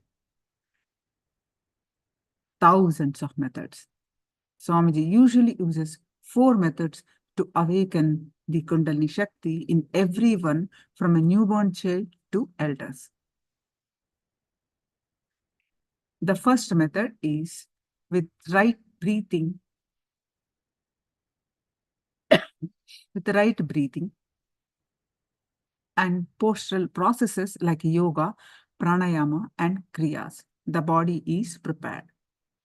From ages, the supreme source of all energies and powers, Adiyogi Sadashiva, has given the clear signs of Kundalini awakening in Vedas and Agamas, which has been followed and expressed by the great enlightened masters such as Patanjali, Abhinav Gupta, and other great masters. That's the first method, by following the right techniques of pranayama, kriyas. The second method was giving right principles.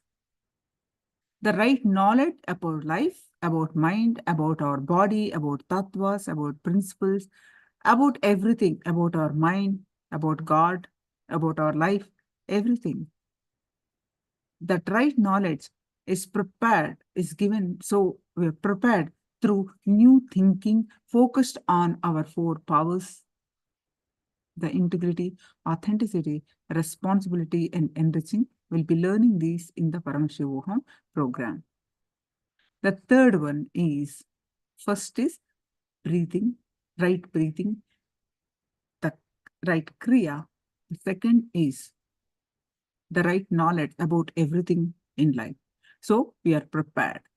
Third one is the proper initiation through the intense infusion of prana energy, as prana energy is transmitted by the touch given on the third eye. Anya chakra, Kundalini is awakened.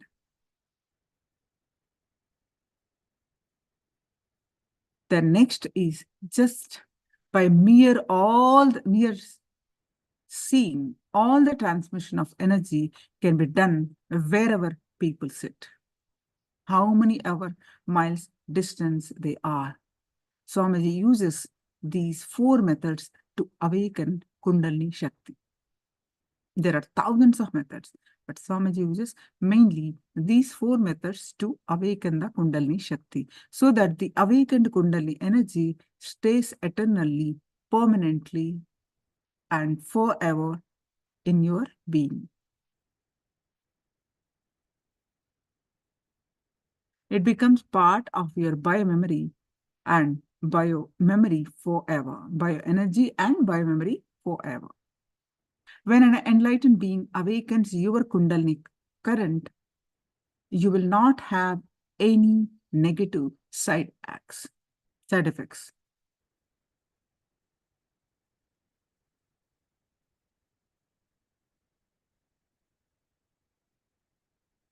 Swami says, we can light the lamps only from an already burning light.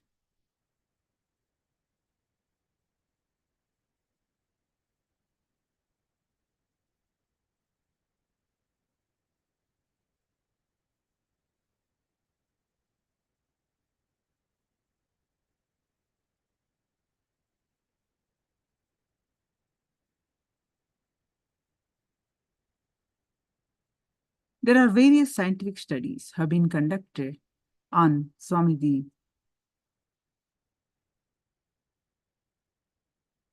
to validate or to provide additional information about the process of Kundalini awakening.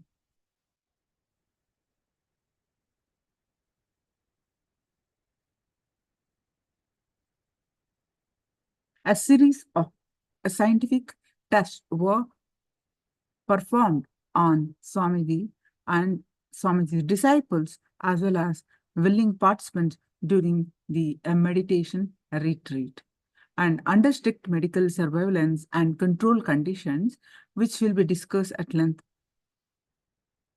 And Swamiji awakening their Kundalini energy, the brain functions in the subjects kept up the scale, instantly recording shorter focusing abilities, faster parallel processing, and higher alertness levels. Most significantly, while their brain was going into overdrive, the subjects themselves remained in a state of complete relaxation and comparable with the states of deep meditation or sleep. But the strongest proof of the effects of Kundalini awakening comes from the post-activation studies conducted on these individuals. These studies reveal that elevated levels of cognitive and mental function endured all of the subjects for weeks after the initiation activation. Long-term post-activation benefits were found to include better learning abilities, more effective problem solving and decision making, and even apparently unrelated benefits like enhanced interpersonal relationships. The implications of these findings in a vast range of areas like depression, therapy, functional enhancement, and mind coaching, memory tracking, personal development, stress management, and drug rehabilitation are inestimable. In a brief spell of Kundalini awakening is actually impacting normal people in such a powerful and permanent ways.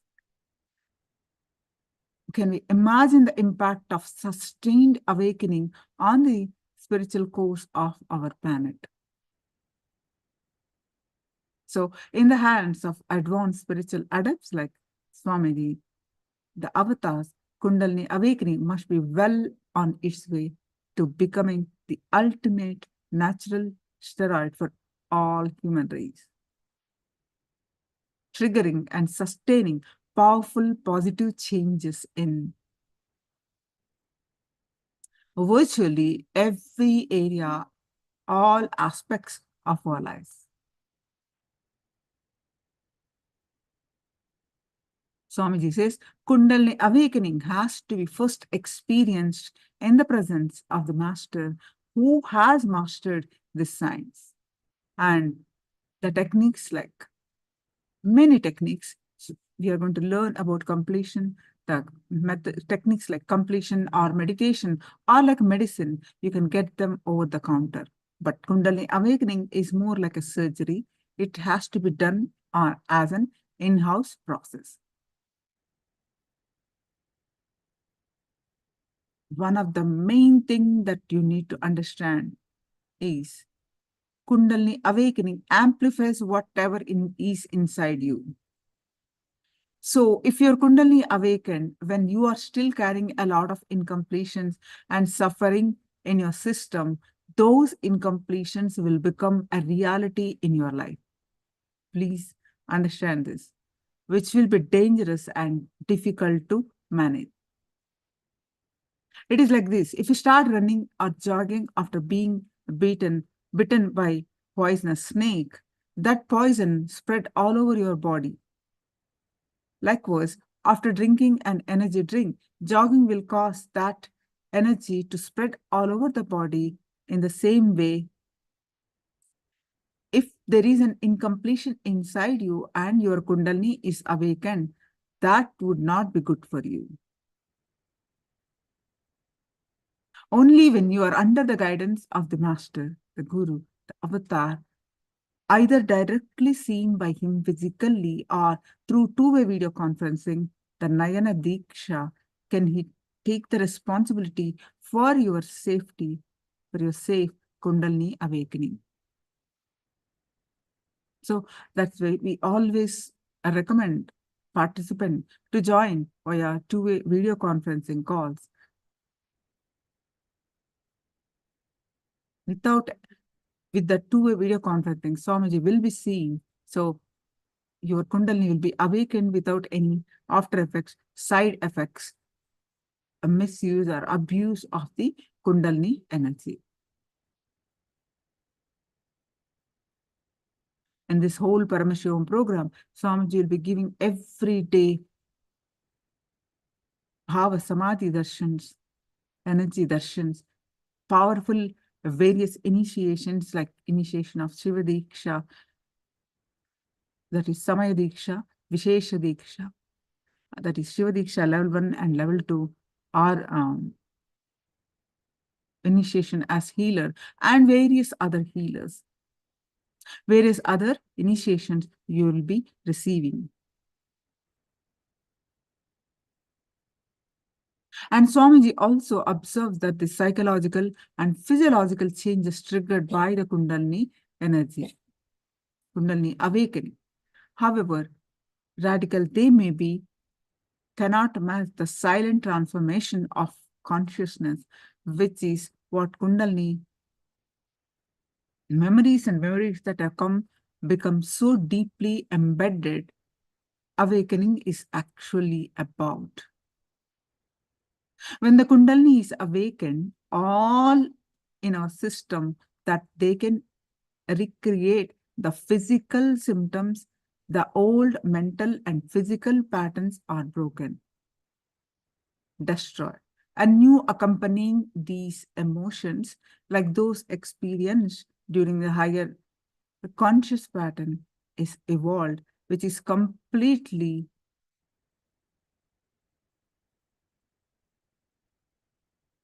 strong fear or anger.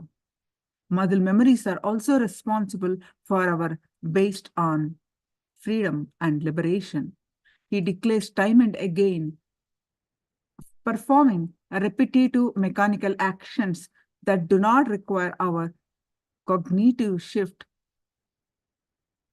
This understanding, this realization that we are beyond body and mind, this realization that biomemories are memories that are locked into ourselves. They are a conscious existence which is eternal.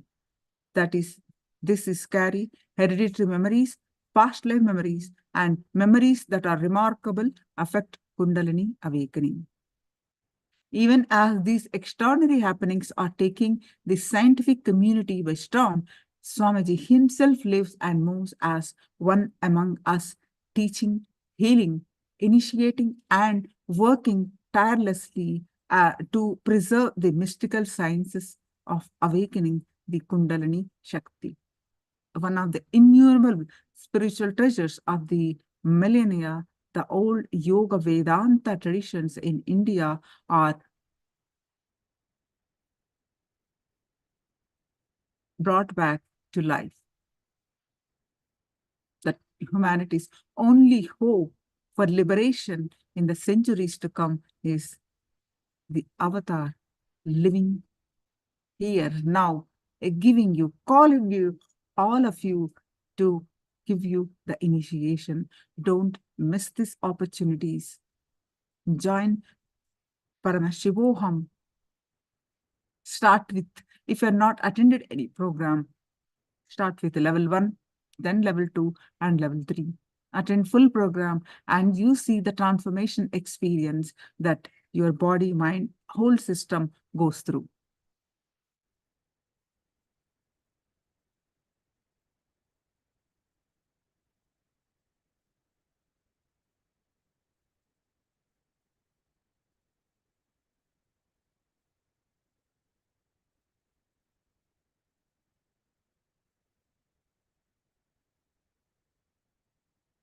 Any questions, clarifications, please post it in the chat.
and how the energy is established inside you permanently, and how it brings health, wealth, good relationships, success in every aspect of your life, and the ultimate enlightenment itself. If I equate your body to a mango fruit, I'll equate Kundalini to the seed inside. Mango fruit does not achieve its ultimate just if you eat the fruit and destroy the seed. The fruit realizes itself only when the seed is able to give more fruits. Same way, your body has two components, the Kundalini in it and your body. Just living with little money, comfort, and ending your life is like eating the mango fruit. But that is not going to be the realization for the fruit itself. Fruit itself realizes its existence, its purpose of existence, only when the seeds start giving more fruits. Listen, mango does not realize itself when just if the fruit is consumed, the pulp is consumed. Just by somebody eating the pulp of the mango fruit, the mango does not realize its high potential, highest possibility. Mango realizes its highest possibility only when seed starts giving more fruits. Your body realizes its peak only when your Kundalini is awakened and established in your system.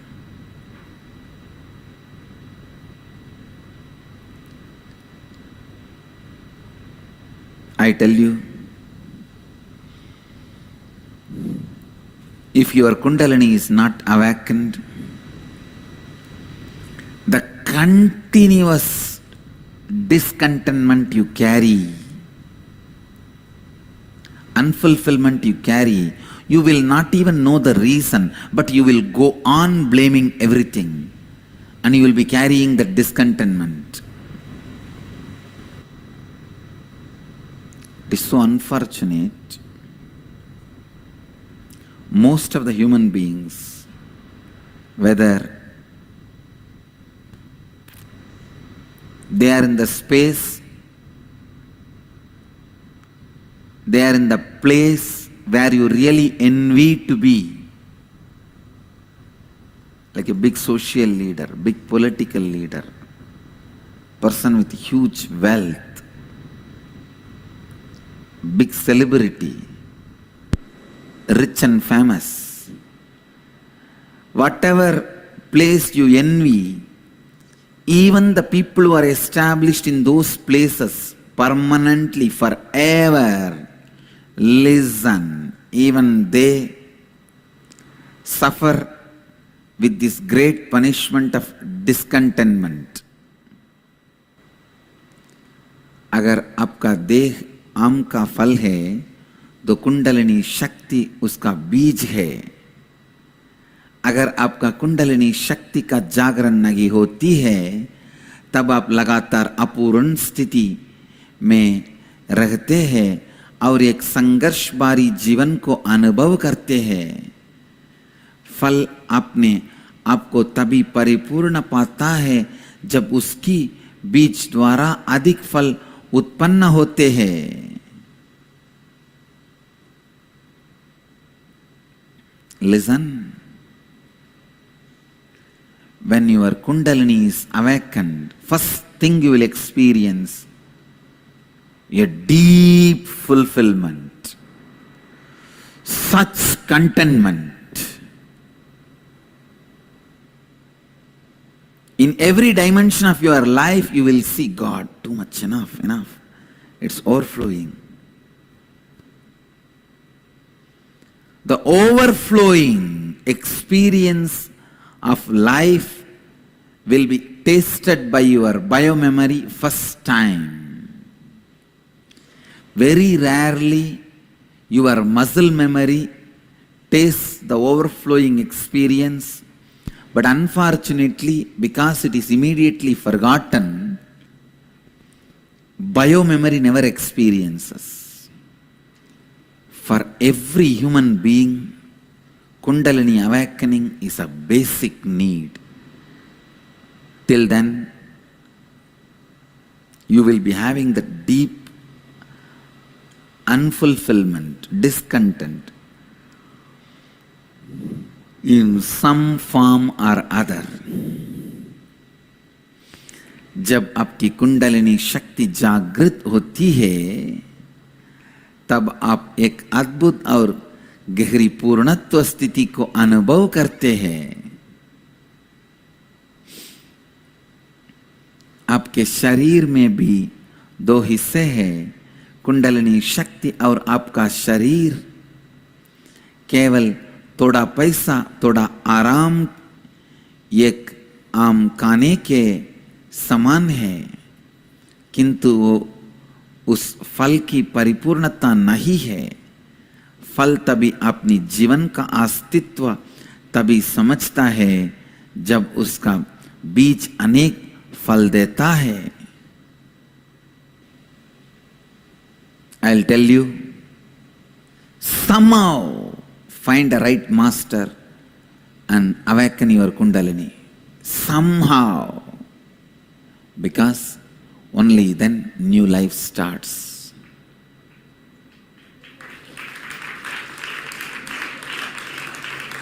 Only then your new life starts.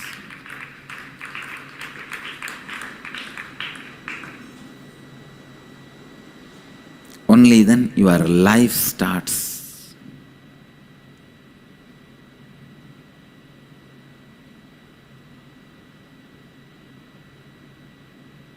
Whether it is in the level of physical health, mental health, clarity to do what you want to do.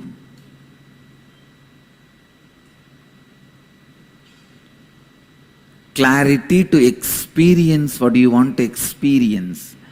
Many times you don't know what to do. Many times you don't know how to enjoy even what you want is in front of you. Even when what you want is in front of you, you do not know how to enjoy. You go on be caught with foolish, unconscious emotions.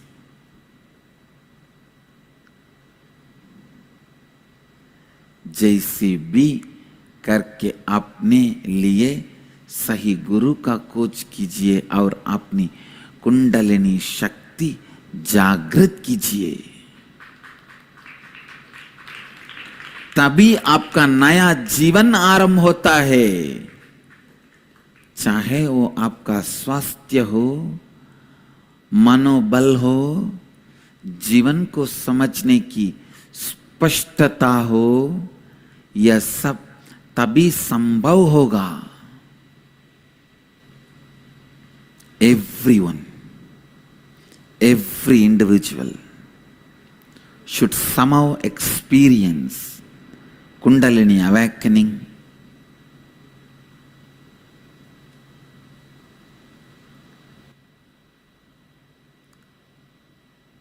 and allow the Kundalini experience to settle down in your muscle memory and biomemory. Many times people ask me, Swamiji, why your meditation program is 21 days? If it is just few days, a lot of people can come, a lot of us can come. I know, a lot of you will come. But what is the use? If I am not able to do what really needs to be done, and you are not getting what really need to be gained, then what is the use even if you come?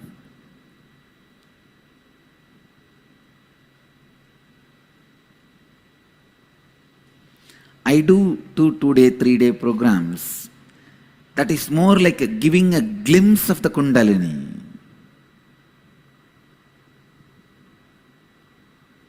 I tell you,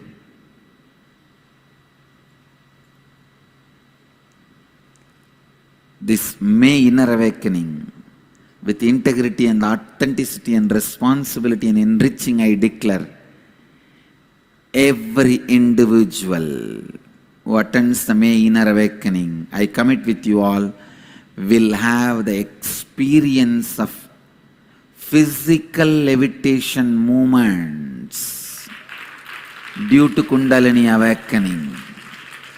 Listen, not just Kundalini awakening without body moving, even your body will respond to the Kundalini awakening.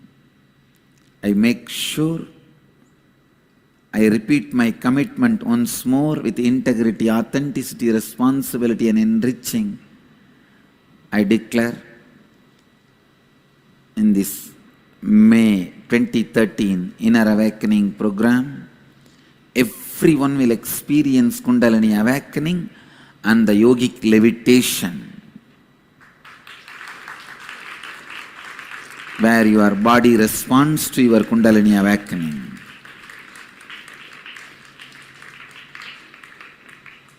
हर व्यक्ति को किसी भी तरह कुंडलिनी शक्ति का अनुभव करना चाहिए और महत्व रूप से उस कुंडलिनी शक्ति को अपने भीतर स्थायी करनी चाहिए. उसमें इनर अवेकनिंग में हर व्यक्ति को कुंडलिनी शक्ति जागरण का प्रत्यक्ष शारीरिक रूप से अनुभव होगा. ये मेरा वचन है.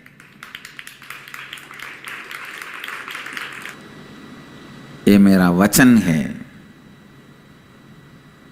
I give you the word. This is the greatest gift any human being can receive in their life. Kundalini awakening can be done just by the initiation, by the right master. But only if your body is prepared by the proper yoga and kriya, mind is prepared by the proper dhamma and cognitive shift, the awakened Kundalini will become permanent in your muscle memory and biomemory. Only then it will have a permanent impact in your life.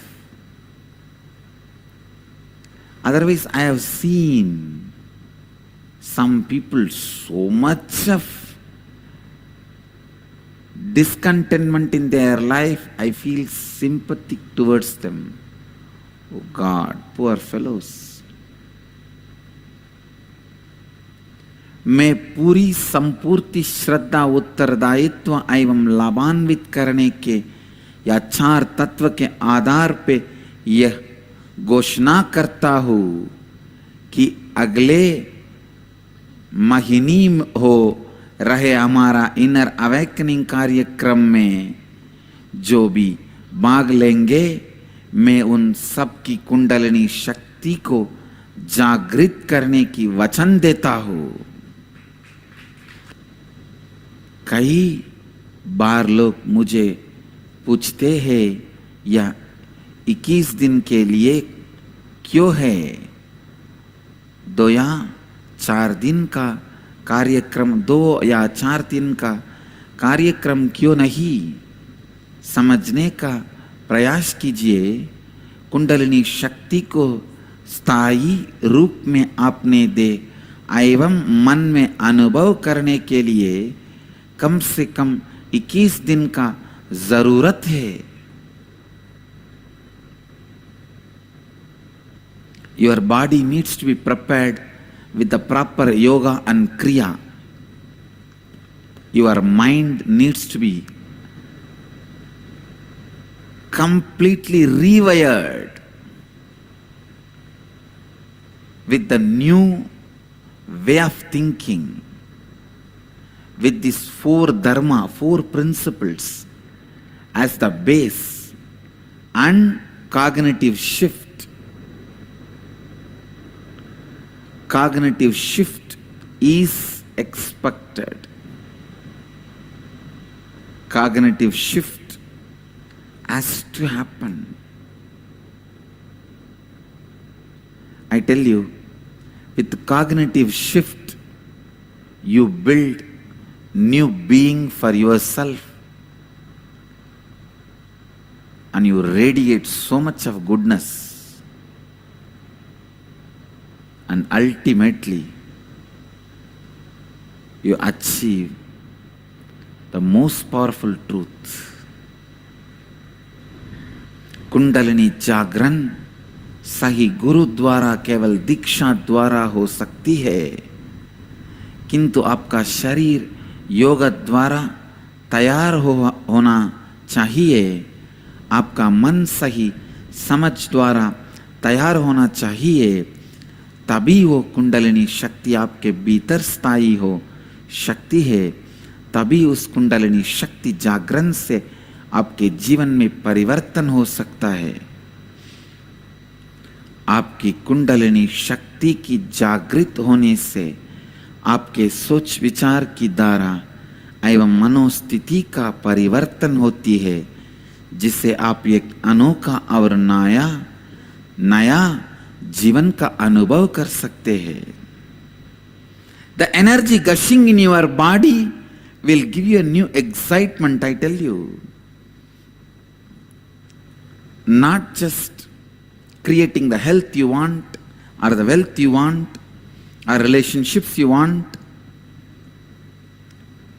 Even the gods to whom you are praying, meditating, having the darshan of the Ishta Devatas is simply possible when the Kundalini is awakened. I have seen thousands of people directly having darshan of their Ishta Devatas.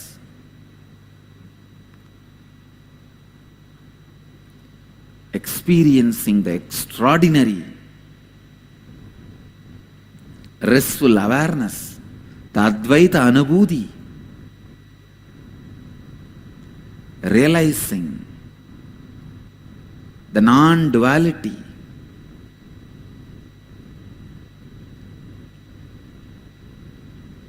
eternal restful awareness, the oneness happens. Please listen, this happens when your Kundalini is awakened. Whatever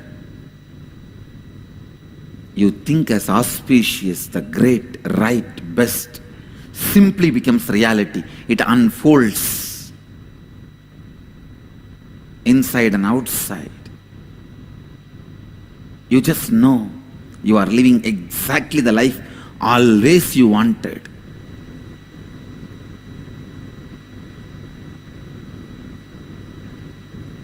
And you know how to keep this awakened Kundalini alive in your body, in your muscle memory, in your bio memory. Kriyas and yoga prepares your body. This 4 tattvas prepares your mind. Kundalini awakening causes the conscious shift, the cognitive shift in your being, which leads to ultimate completion, contentment.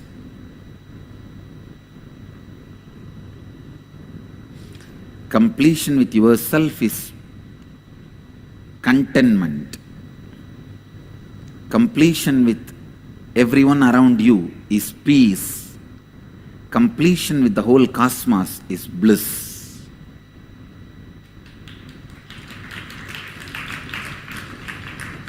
You will experience all the 3 when your Kundalini is awakened.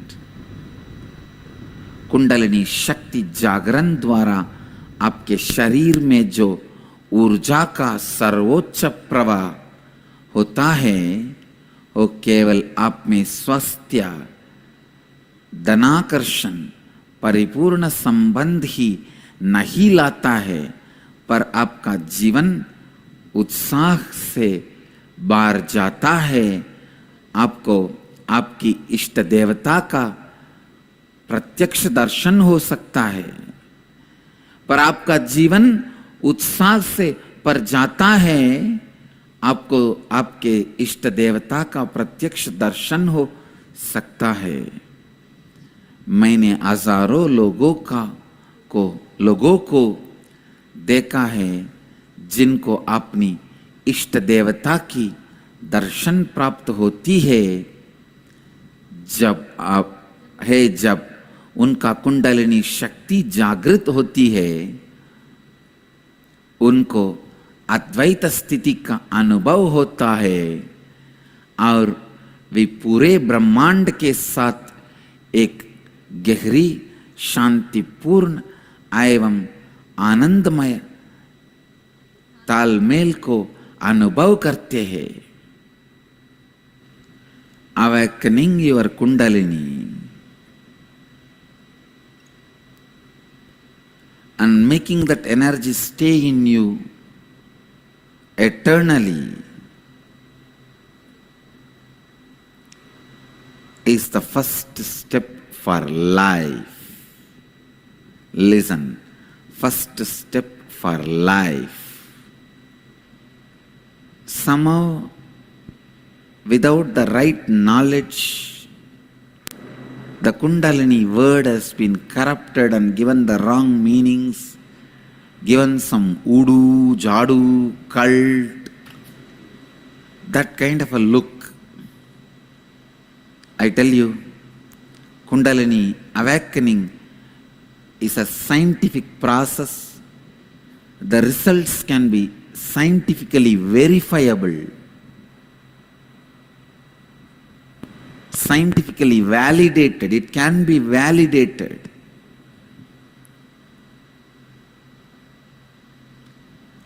अपनी कुंडलिनी शक्ति को जागृत करना एवं उस शक्ति को अपने जीवन में स्थायी करना आपके जीवन का अनिवार्य पहले कदम है। अनिवार्य पहला कदम है।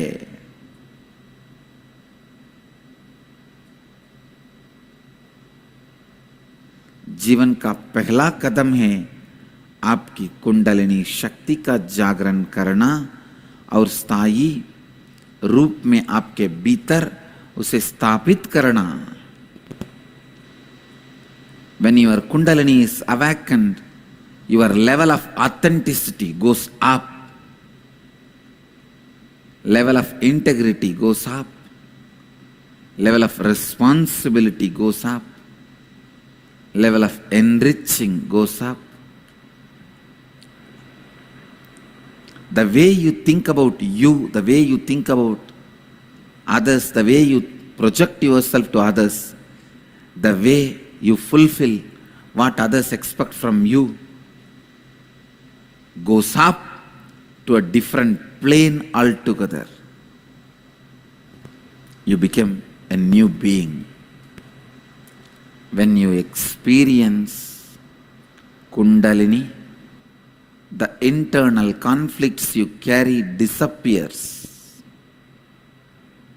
The struggle you are going through with yourself internally, should I do this or do that? Should I think this way or that way? Should I look this or that? Should I feel this or that? Should I go for this or that? Everything disappears. जब आपकी कुंडलिनी शक्ति का जागरण होता है, तब आप स्वयं के बारे में जो सोचते हैं, स्वयं को अन्य लोगों के सामने जो प्रस्तुत करते हैं और अन्य लोग जो आपसे अपेक्षा रखते हैं, यह सभी अगला स्तर पे पहुंच जाती है। जब आपकी कुंडलिनी शक्ति जागृत होती है, आप में संपूर्ति बढ़ जाती है, आप में श्रद्धा बढ़ जाती है, आप में उत्तरदायित्व उठाने की क्षमता बढ़ जाती है, आप में लाभान्वित करने की शक्ति बढ़ जाती है और आपके जीवन का हर संघर्ष समाप्त हो जाती है. Life, the very perception and response to it becomes totally different when your Kundalini is awakened. First time in the world, with so many medical researches, scientific researches, medical recordings, we have proved Kundalini awakening is possible and the effects of it is scientifically verifiable, and the extraordinary powers happening through Kundalini awakening like teleportation, materialization and all is possible. आपके कुंडलिनी जागरण से जीवन के बारे में जो आपका दृष्टिकोण है और जीवन के प्रति जो आपका प्रतिक्रिया पूरी तरह से परिवर्तित एवं विस्तारित हो जाती है. Patanjali says the highest Kundalini awakening experience is Jakrat Sushupti, restful awareness, deep restfulness, peak awareness. We proved through the QEEG researches, the medical researches, scientific researches, when your Kundalini is awakened by initiation. When I was awakening the people's Kundalini through initiation, we studied their brains through QEEG. It shows very clearly they are in the deepest restfulness and peak awareness. The Jakrat Sushupti Nirvikalpa Samadhi Patanjali talks is medically recorded, scientifically proven by this Kundalini awakening. Only then samyama happens in you. Because for any samyama, pratyagara, dharana, dhyana, samadhi has to happen. Dharana, dhyana, samadhi is put together is samyama. First time by the God's grace and the grace of the Guru Parampara, we proved the power of Kundalini awakening through the medical researches and scientific researches and medically recording the data, scientifically validating it. When the Kundalini is awakened, people start living the four tattvas powerfully. When they start living these four principles powerfully, Kundalini energy is awakened. हमने QEEG अनुसंधान द्वारा, चिकित्सा एवं वैदिक अनुसंधान द्वारा, वैज्ञानिक अनुसंधान द्वारा ये साबित किया है कि कुंडलिनी शक्ति जब व्यक्ति में जागृत की जाती है, उसका मन सर्वोच्च शांति की स्थिति में है और उसी समय सर्वोच्च जागरूकता भी है. पतंजलि कहते हैं आप में सबसे सर्वोच्च स्थिति आपके कुंडलिनी शक्ति का वह जागृत स्थिति है जो आप में जागृत सुषुप्ति की अवस्था को स्थापित करता है. इसी स्थिति को निर्विकल्प समाधि भी कहते हैं. इस स्थिति में आप अपने सर्वोच्च जागरण स्थिति में रहते हैं. आपकी जागरूकता उच्चतम स्थिति में रहता है और उसके साथ साथ सर्वोच्च शांति में, आनंद स्थिति में भी रहते हैं with proper kriyas, yoga. Your body should be prepared and proper tattvas, principles. Mind should be prepared with proper initiation. Kundalini should be awakened. Then the whole awakened energy stays inside your system eternally as part of your muscle memory and biomemory. You become new being, a Jivan Mukta. You know how to carry the space of Nithyanandoham, the eternal bliss in you. सही प्रक्रिया एवं योगा को उपयोग करके आप कादे एवं मन को तैयार करनी चाहिए, तब आप में जागृत पूरी कुंडलिनी शक्ति आपके अंदर सम्मिलित हो जाती है और आप निरंतर काल तक नित्यानंद एवं निरंतर आनंद के स्थिति में स्थापित हो जाएंगे. Sit with restful awareness and listen to the satsang every day. This 1 hour sitting with my presence, listening authentically 1 hour, itself will awaken your Kundalini.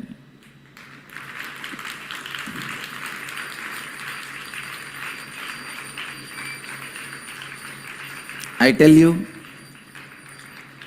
from tomorrow, the Meenakshi Brahmotsava, time for Digvijaya.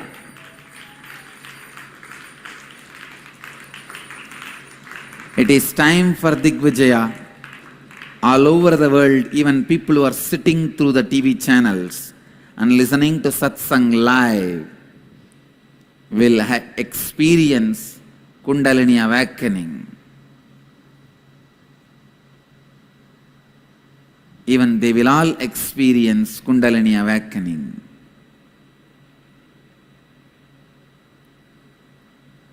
Enriching temple, get ready, you will start receiving the calls. People who have never seen me physically, seeing only through the TV, listening to satsangs, will start experiencing Kundalini awakening, levitation, even materialization. मैं सभी दर्शकों से अनुरोध करता हूँ, सचेत जागरूकता के साथ प्रतिदिन बैठिए और प्रवचन को सुनिए, सत्संग में भाग लीजिए. बस इसी से आप में कुंडलिनी शक्ति जागृत हो जाएगी. आप में कुंडलिनी शक्ति जागृत हो जाएगी. कल से हमारे आश्रम में हम मीनाक्षी ब्रह्मोत्सव का मना रहे हैं. इस मंगलमय समय में हमारे साथ जो भी सम्मिलित होंगे, उन सबकी कुंडलिनी जागृत हो जाएगी. कुंडलिनी जागृत हो जाएगी. By the grace of Meenakshi, your Kundalini will be awakened. आज की सत्संग का सारांश है, somehow experience Kundalini awakening. That is the first thing you need to do in your life. आज की सत्संग का सारांश है, केवल आपकी कुंडलिनी शक्ति के जागरण से ही आप जीवन सही मायने में जीने लगते हैं. हमारे 21 दिन के कार्यक्रम में भाग लीजिए और अपनी कुंडलिनी शक्ति का जागरण होने की संभावना का अनुभव कीजिए। किसी भी तरह कुंडलिनी शक्ति का अनुभव कीजिए, यही आपके जीवन का पहला कदम है।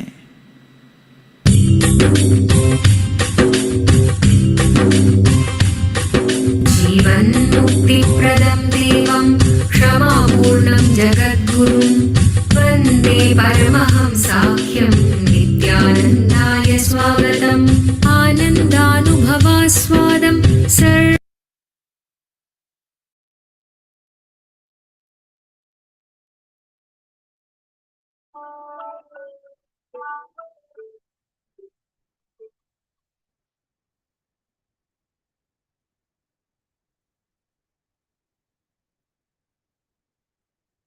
Whatever your understanding, please go ahead and post in the chat, and we'll move on to our next part of our segment or program. So please go ahead and post in the chat whatever your understanding.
We will learn about scientific studies done on Kundalini awakening.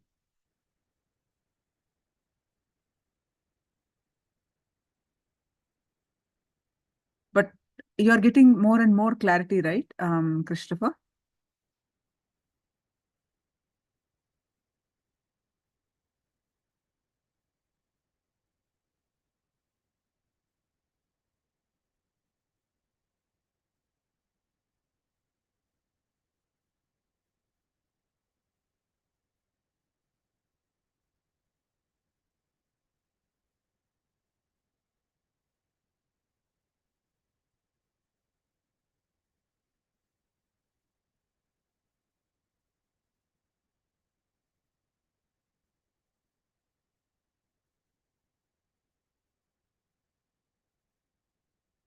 Yes. All right. So now let's watch the scientific studies done on Kundalini awakening.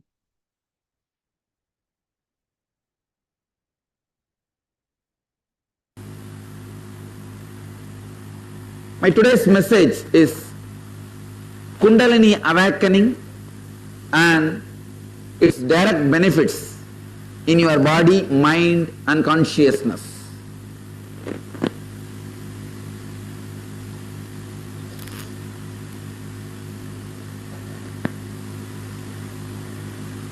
See, from the time human beings have started thinking,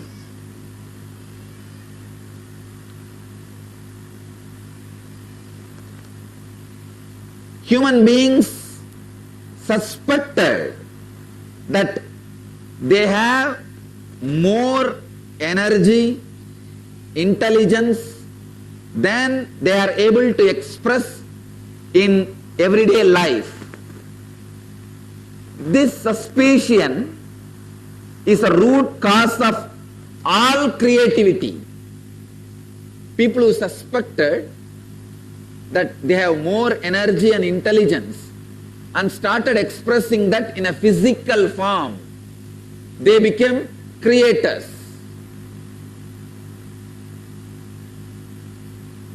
I can give you hundreds of examples. People who constructed these huge stone temples in South India, huge buildings all over the world, all of them expressed that inner potential energy in a physical form. And there are some who express that in artistic form. I can say a great painting, a great poetry.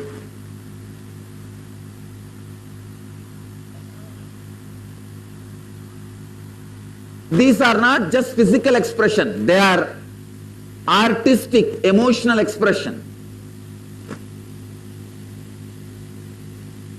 Ultimately, when a man realizes his complete inner potential energy and expresses it in the form of pure energy to help others, it is called spiritual energy. Please understand, human beings from the time immemorial suspected that they have more energy. Some express that energy in the physical form like a construction, carving, building. Some express that energy in the form of poetry, painting, dance, art. Very few express that energy as pure energy, as Kundalini Shakti. Very few unfortunate decided there is no such inner potential energy except what we know in the day-to-day life, that we call them as atheists. They end up living the life in depression, drug, finally land into death. I can say, when you do not even suspect that you have something more than what meets the eye, your life will be dull. Suspecting you have something more than what you express in your day-to-day life is the first step for any higher conscious experience or any growth. Any growth in any line, in any level, whether your growth is related to ordinary physical wealth or the extraordinary inner wealth, the first thing necessity is suspecting I may be having something more than what my parents have taught me, what my society has made me to believe. When that suspicion is confirmed by one or two of your actions, then your seeking starts. And the proper methods and techniques which were created by the enlightened beings to awaken your inner potential energy is what we call yoga and dhyana, meditation. So the extraordinary inner potential energy which you have, only I call as Kundalini Shakti. Thousands of years before, our great masters like Patanjali, father of yoga, Shiva, the father of all great philosophies like Vedanta, all these great masters have very clearly expressed a powerful techniques and methods to awaken the Kundalini Shakti, extraordinary inner potential energy. One of the important methods to awaken that energy is for initiation, means diksha by the enlightened master. Please understand, when an enlightened being whose Kundalini is awakened by his guru touches you, blesses you, transmits his energy, sometimes not even touching, just by a hand movement, just by a look. When the energy gets awakened in your system,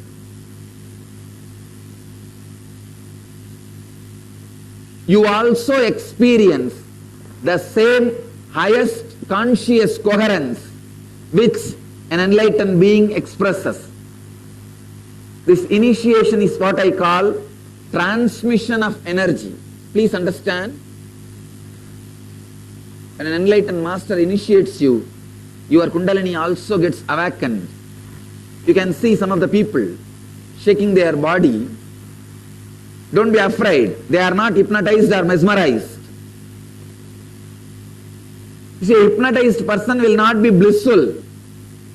They are not hypnotized or mesmerized. Their Kundalini is awakened. When the Kundalini awakens, such an extraordinary joy and energy, their body becomes very light. You see, your mind is the main reason for your heaviness. When your mind becomes light, your body automatically starts levitating. It is not hypnotism, it is not mesmerism. A mesmerized person will not have high awareness. Now I am going to demonstrate in front of you, through the proper scientific researches under the controlled conditions from a reputed scientist and the doctors who are working in the field of neurofeedback for last decades. Through their scientific studies, they have discovered not only the people whose Kundalini is awakened, whose body is levitating, not only they are not mesmerized or hypnotized, their awareness is multiple times higher than a normal human being. Means high intelligence, high clarity, high awareness and high restfulness. Please understand, the doctors who are doing research on this phenomena, what I call Kundalini awakening, the power of initiation,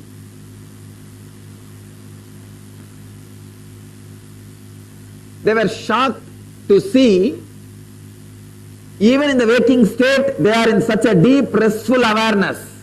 One side, if you see their peace, it's almost like a deeper than the deep sleep. Other side, if you see their awareness, multiple times higher than the waking state. This is what Patanjali calls Jakrat Sushupti, awakened sleep. I can say, translate in a beautiful word, restful awareness. In Sanskrit we call Turiya. The state is called Turiya, the fourth state. See, there are three states: waking state, dream state, deep sleep state. All these three, all of you know. But this fourth state, Turiya, Kundalini awakened state, only a meditator or who is initiated by an enlightened being, only they know the joy and bliss and intelligence and experience of this state. All the religions all over the world work for this state. Vivekananda says very beautifully, all our books, theories, meditations, yoga, techniques, symbols, temples, rituals, festivals, tirthas, yatras, everything is for this enlightenment, for this Kundalini awakening. But blessed are those very few rare souls who get the initiation from an enlightened being.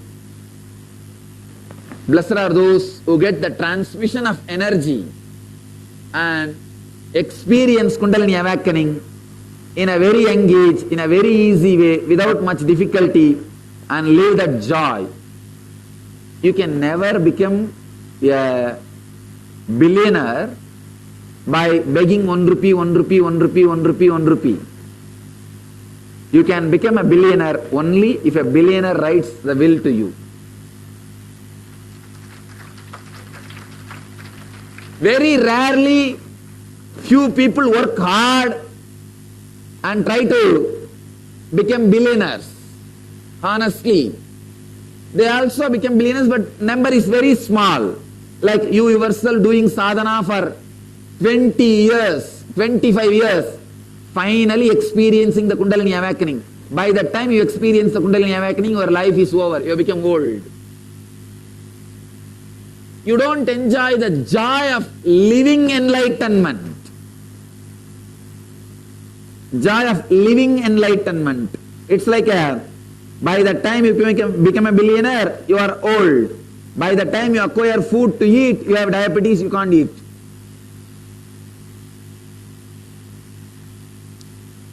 There are some people who grab others' wealth, swindle others' wealth, and become rich very quickly. But unfortunately, in the inner world, you cannot grab. Only in the outer world wealth, you can steal. Inner world wealth, you cannot grab or steal. Inner world wealth can be experienced only by you experiencing through meditation and proper technique or an enlightened master initiating you.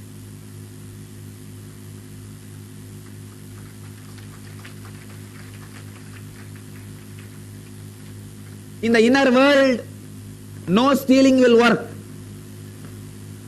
See, competition is one thing. In the outer world also, competition is okay, nothing wrong. But not grabbing the neck of people, biting and sucking the blood,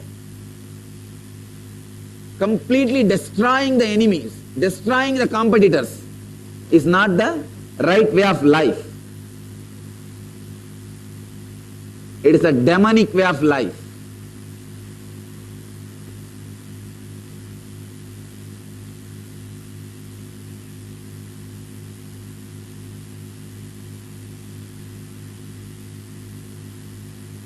When your Kundalini is awakened properly through the initiation of an enlightened master, your brain reaches the highest coherence, highest conscious coherence, and your non-mechanical parts of the brain gets awakened. Please understand, your brain has two different parts. Mechanical parts means the parts which are responsible for your function of the heart, the heart's function, the function of the lungs, function of the kidney. These parts are all mechanical. It will be functioning for all the human beings. Whoever is healthy, for all human beings, for all of them it will be functioning. But the non-mechanical parts of the brain, those parts are responsible for the extraordinary powers like telepathy, teleporting, and we call it teleporting the information and teleporting the material.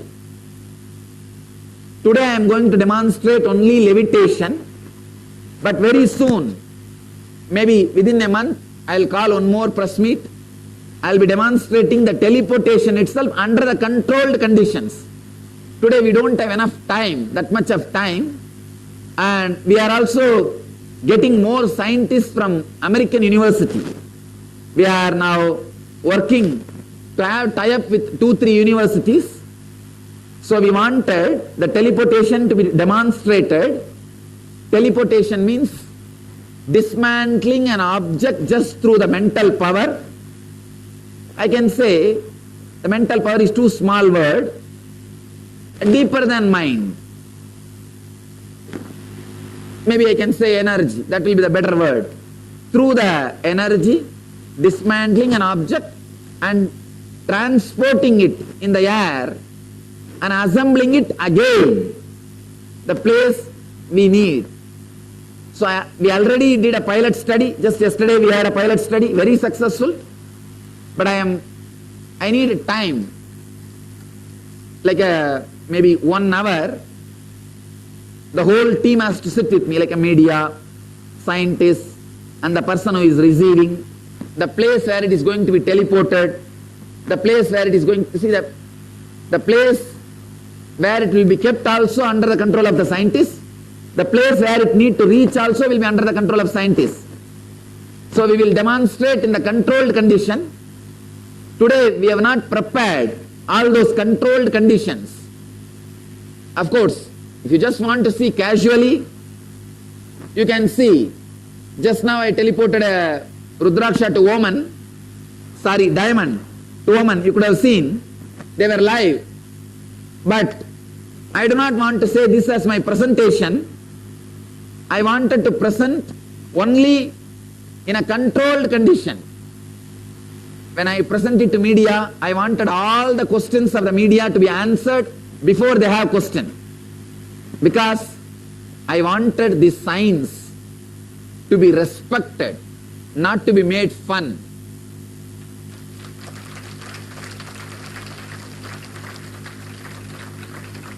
Not to be made fun. It is, please understand, these are some of our great tradition. The extraordinary powers and experiences.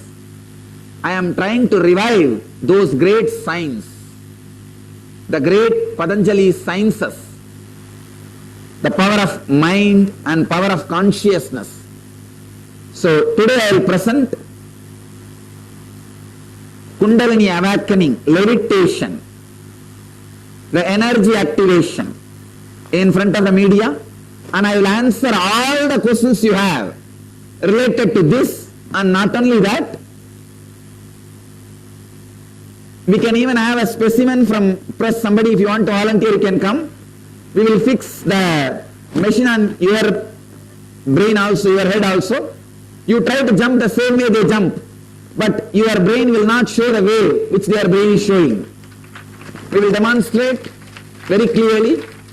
So through this we will prove they are not jumping voluntarily. It is some higher experience happening which is moving their body. We will prove.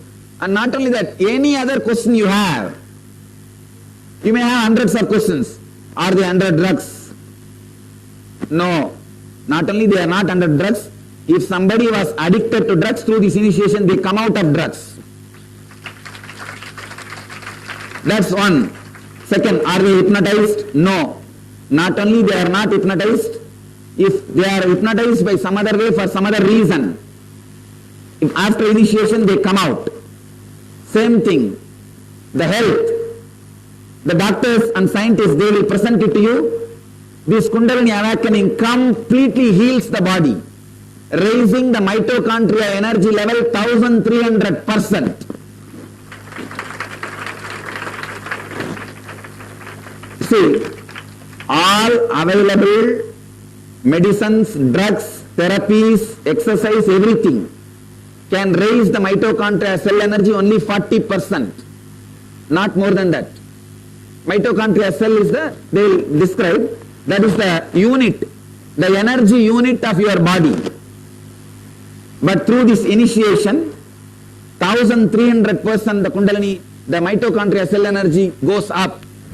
So because of this, physical health is restored. And not only that, top 10 mental disorders like depression, insomnia, many of the disorders, I can say the first top 10 major disorders, 100% gets healed. There is no allopathy medicine which can claim 100% cure for the mental disorders. The top 10 mental disorders, whoever we test, you see, we did the scientific study on, in the controlled conditions, double-blind study on many different groups. Every group, 100% people get out of this top 10 mental disorders. So directly, this Kundalini awakening heals your body and mind and raises your conscious level. For that also we have evidences. The doctors and scientists will present in front of you. Now we will enter into the scientific presentation of this Kundalini awakening, demonstration of this Kundalini awakening. Then I will answer all the questions from the media. I request media sincerely, please ask all your questions now. I will answer. And if you have any doubt, I will answer. But do not disrespect in any way this system, this science. That's my humble request. Because last time, without getting my answers, one or two channels disrespected this science, which was really hurting. I will answer all your questions. I am here to answer. Till the last question is there, I will be here and answer all the questions. So, now, we will go for the demonstration. After the demonstration, I will answer your questions. Then we have some of our music CD and unique incense, jasmine flavor incense, which the recipe is created by me. We will be releasing that incense also. With some of, you see, Karnataka is very famous for sandal and sandal-based incense and all that. So I worked with some of the herbs and the sandal essence and created a unique jasmine smell incense. So I will release that incense also today, and then we will start our darshan. All of you will have darshan, even if it goes till night 11-12. Every individual will have darshan. We will enter into the demonstration, experiment. Good afternoon and Nithyanandam everybody.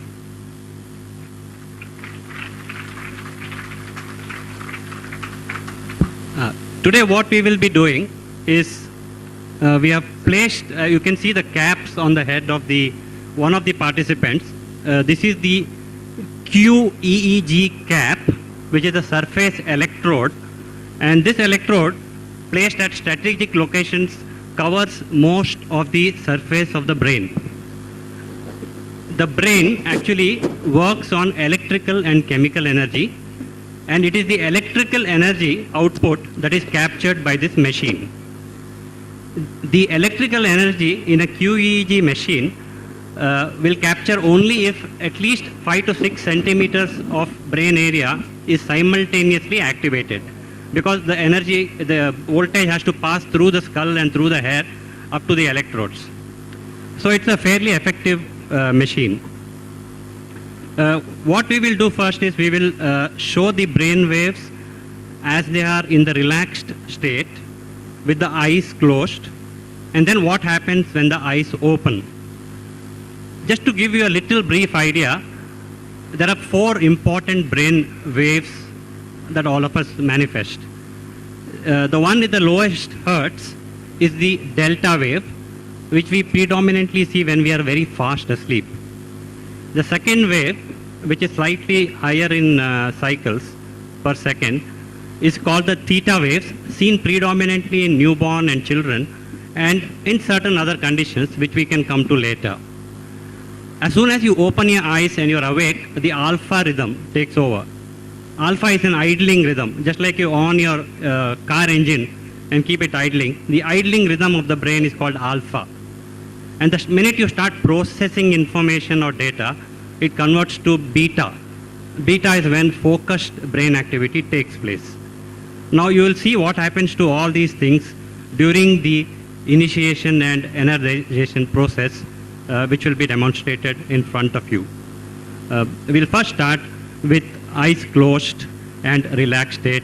Please close your eyes and just relax. Just be aware of your presence and be relaxed. We can now start the process.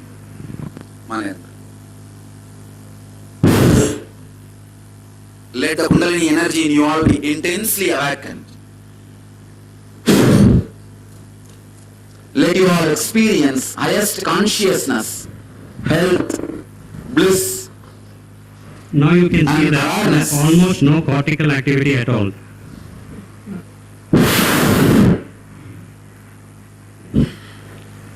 Whatever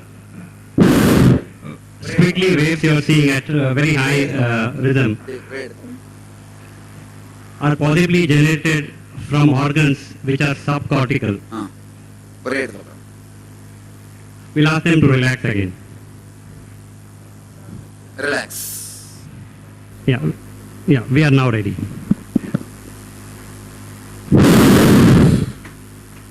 Let the Kundalini energy in you all be awakened intensely.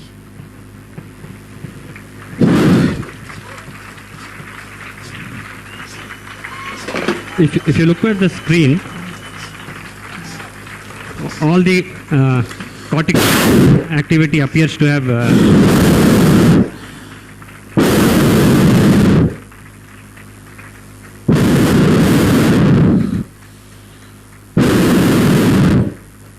Let the Kundalini energy be intensely awakened.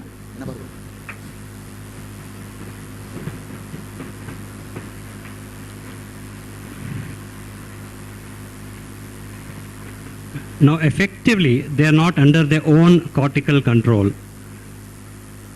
Some subcortical mechanism, I could probably explain to the scientists a little better, is functioning, and that's where the energy is actually driving them. Relax. Just settle down.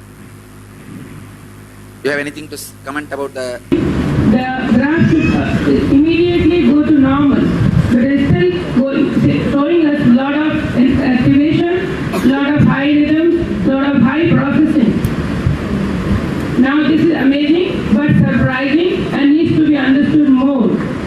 We really don't understand, but we just see them. And just to see how it helps. See, jumping is not helping. So what helps? It should, if we are doing for something. This also explains if it is artifact, then when they are recovering, the graph should immediately go to normal. But it is still showing us lot of activation, lot of high rhythms, lot of high processing. Now this is amazing but surprising and needs to be understood more. We really don't understand, but we just see them. And just to see how it helps. See, jumping is not helping. So what helps? It should, if we are doing for something for mankind, it should give us health, happiness, or performance, better performance. So I did some work on this participant, Ma Nirantara, yesterday did some cognitive assessment. Cognitive assessment is for how intelligent or how much brain we are using, usable brain. I did some recording day before and did the same recording after levitation yesterday. And to my surprise, we'll be showing you data after some time. It was at least improved by 20%. That's just not humanly possible. I've been in the process of training, brain training. For many years, we trained ADHD children, we train depression people, many things. But certainly it is one-to-one and it takes at least 10 to 15 sessions. 10 to 15 sessions in our term means 2 months. Every week we'll be meeting. But I see this change immediately. I need to investigate more. I need to get into deeper. If it really helps, then really hats off. If not, then we need to work on. Thank you. So what Dr. Kanak explained is basically that in normal cognitive therapy practice, it takes a minimum of 2 months of therapy to get objective or subjective improvement in cognitive function, which she assessed yesterday over a gap of 18 hours. And in 18 hours, she showed significant demonstrable improvement in cognitive function, which she will be talking about because she's an expert in that field. And we will show you about that later. In the meanwhile, we will now also demonstrate on the next participant who will, because you need to know that this is not a one-off thing. Almost anybody's brain can be activated like this. And it is purely the energy that is coming from is source which is common. And the common source for us at the ashram is Swamiji, but for the universe, it's the cosmos itself. And it's from this common source, the energy is being transmitted person to person, and we can show that by linking up each person to the EEG cap. We'll show the next person now. Please come, next person. And doctor, another thing you said that ashramites trained, it is not limited to ashramites. Anybody who comes to the program also experience. So you can get somebody from Inner Awakening. People are doing some programs here now. And the essence of the whole program is the initiation, the energy transmission. All the yoga, meditation, everything is just to prepare their body and mind to receive. Not to, you see, by your own practices and process, the awakening can be only very little. Only when it is transmitted, such a strong experience starts happening. So all the process is preparing them to receive it, that's it. So I can, not only that, anybody who comes and does the program and receives the initiation will express the same waves. Yeah, that we have seen actually in our study, and we will show it again live today on one of the new participants of the Inner Awakening program who has been here with us only for the last 8 or 10 days. This is Ma Advait.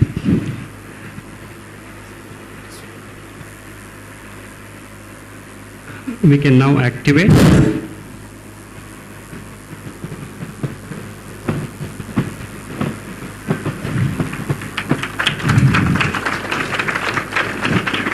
Once again, absence of cortical activity.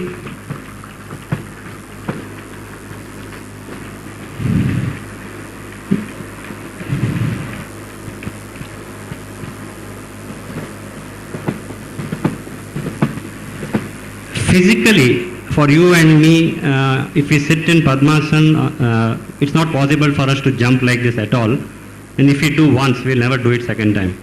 This energy is coming from, not from their voluntary system.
You can see the joy on their faces, which is something unusual. They're not forced.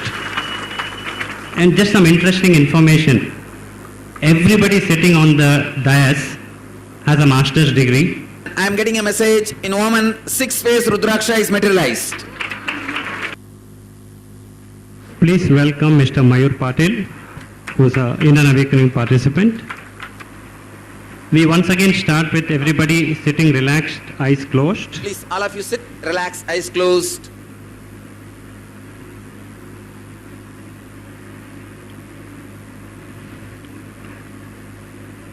You can see that there's actually more baseline activity in this person than the previous two participants. And this is because of he is relatively new, though he's been initiated about 10 or 12 days back. We can now start activation. Look at.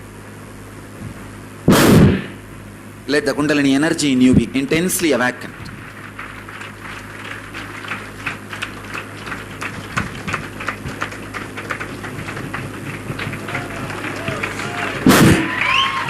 all of you experienced the Kundalini awakening?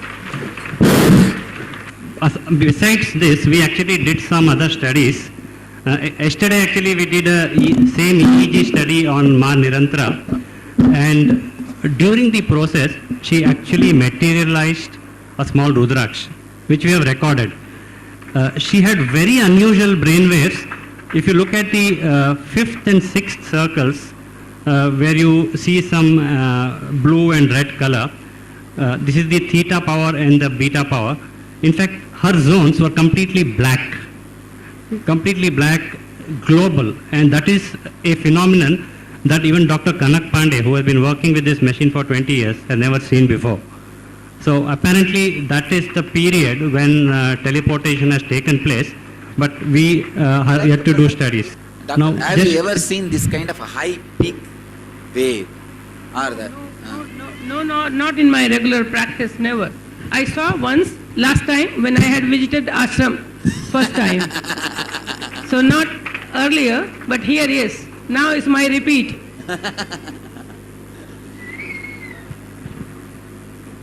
In fact, the last inner awakening, we studied other parts of the body. We took blood samples and studied the mitochondria of the cells, and also we studied the sugars and the blood pressure and so many other physical and physiological parameters.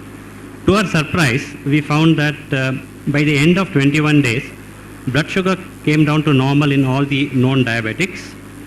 Blood pressure decreased by almost 10 millimeters of mercury on an average, which is significant without any additional medication or anything. And the mitochondria activity in all the participants across the board increased by approximately 1300%, which is otherwise never seen in normal activity. If you go to the gym, it might increase by 30-40%, and that too in your muscles. For a red blood cell or a white blood cell to show that kind of energy level is very unusual. The other studies that we have done, actually we have collected blood samples for DNA analysis also. I've just got preliminary data yesterday. yes. Can you share? See, the human being has 25,000 to 30,000 genes, out of which normally about 10,000 are activated or what we call expressed. The remaining are not actually expressed. We took a very small sample because this is again a pilot run, and we found that 174 samples genes were expressed over and above the normal in 21 days. 174 genes, which is quite unusual. You would not find this kind of genes suddenly waking up. Now Wow. we have narrowed it down through certain analytical computerized analytical processes to 7 candidate genes which are very commonly activated in all of them. Oh. Now each of the gene has a specific function, and in the next inner awakening we are going to look at this gene only and see what it does and how it benefits you in health. For example, one gene I can tell you straight away. It's called a heat shock protein. Heat shock protein. Now, this gene was studied in flies and in bacteria earlier, and now has been studied in human beings also. Whenever a cell is subject to stress, whether it's heat or environmental stress or any other stress, in order to become normal, it creates a protein called heat shock protein. Now, the gene for creating this is immensely activated in the inner awakening participants. I bless you all. Let you all achieve, experience, live, express, radiate and share the eternal bliss. Nithyananda. Thank you.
For your understanding, please post it in the chat.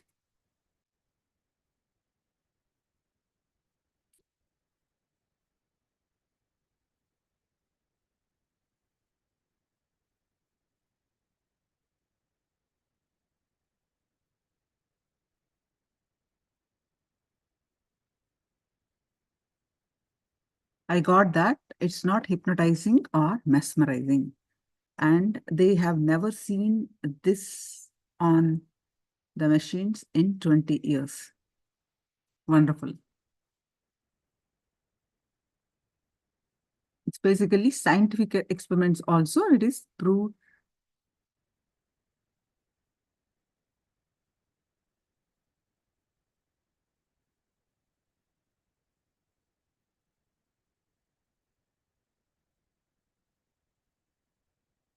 Yes. Anything else that you understand, please post it in the chat.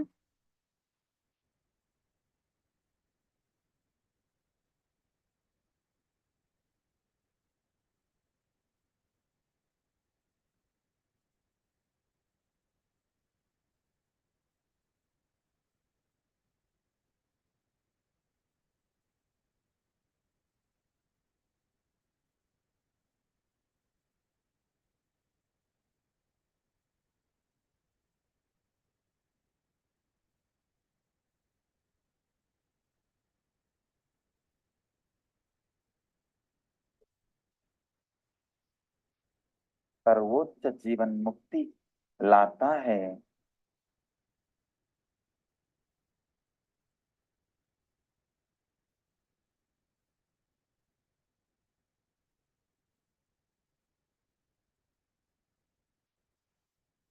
उनका मैं प्रेम एवं आशीर्वाद सहित the sitting is sitting with us through two-way video conference live Vaidyanathan, Houston, Texas.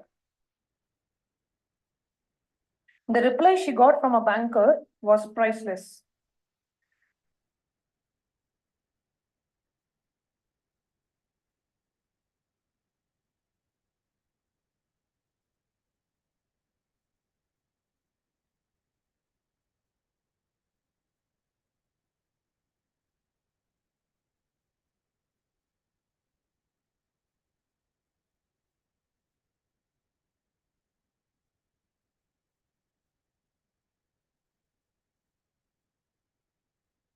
Third eye and awakening.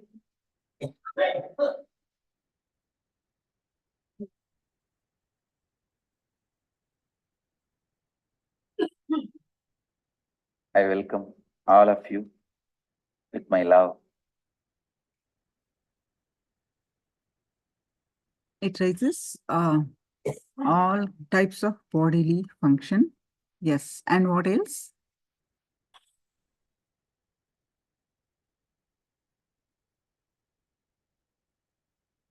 You can keep sharing. So you remember. You remember it become, you remember permanently if you share it.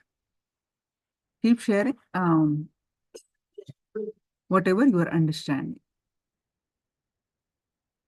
Yes. So one of the most important point is awakening the Kundalini by third eye awakening by the avatar. The secrets of the third eye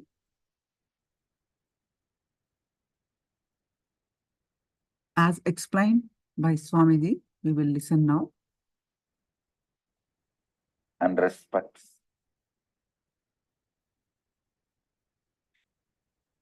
Third eye. It was all because of Swamiji. One of the wonderful. most discussed. Analyzed, debated, argued, and most misunderstood subject. Please understand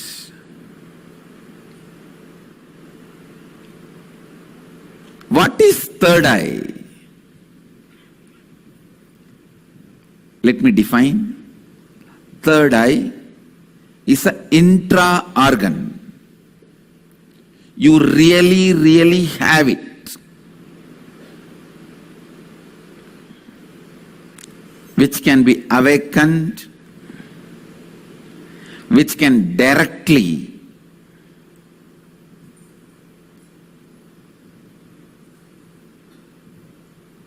be part of your day-to-day life. Third eye and awakening the third eye is not just mystical alone. It can be directly experienced in your very physical plane.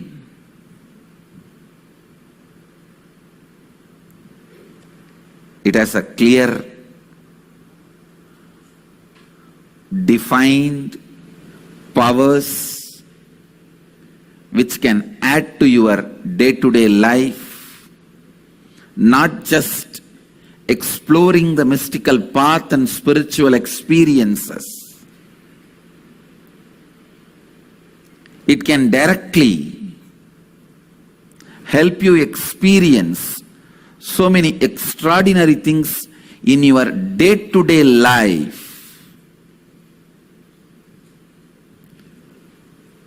Almost all religions, all spiritual groups, whether it is ancient and tribal based or very modern secret groups, all spiritual groups have worked on third eye because that's the most easiest, most powerful way of awakening yourself to the higher dimensions.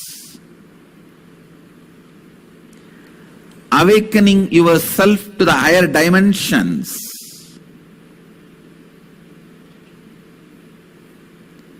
whatever you are seeing with these two eyes are not reality and not enough. Please understand, whatever you see with the two eyes are not reality and not enough.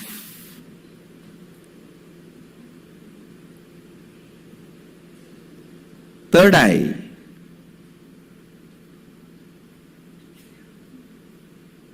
makes you see the higher reality externally in your day-to-day life and internally in your life and death journey. Third eye is one of the powerful energy center in your body. It is located between both eyebrows, where I have this red color kumkum. To tell you honestly, there are some subjects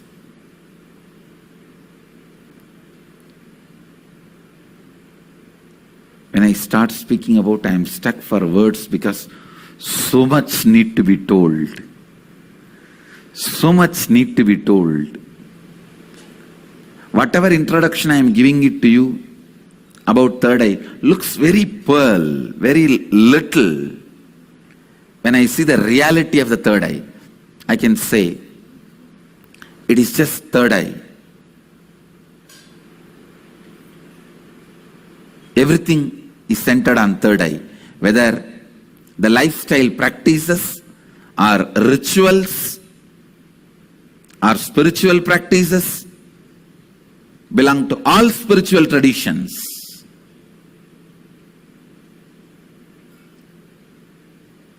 Everything is centered on third eye.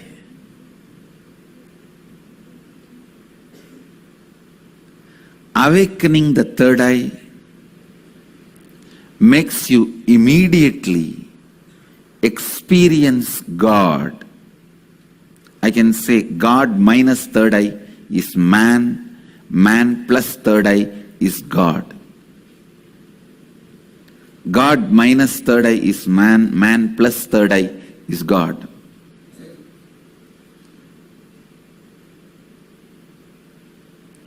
Third eye is called Chakra Raja, king of chakras. That's the last chakra. The crown center is not actually chakra, it's an opening. The third eye is the last chakra, an ultimate chakra in your body. All the different energy centers in your body is ruled by third eye chakra.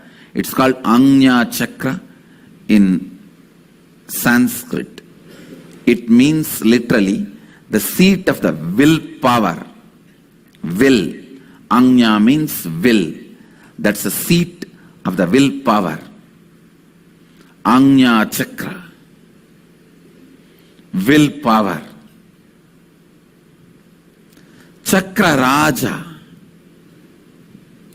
The third eye is the king of all chakras, energy centers.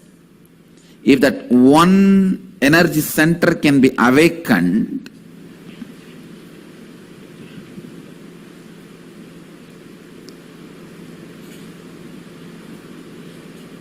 all the energy centers can be awakened. That is why in Hindu tradition, the various pilgrimage centers are identified with the different chakras. But Varanasi, the pilgrimage center of Hinduism, is associated with third eye. That is called as a third eye center. The Ajna Chakra Sthala, Varanasi.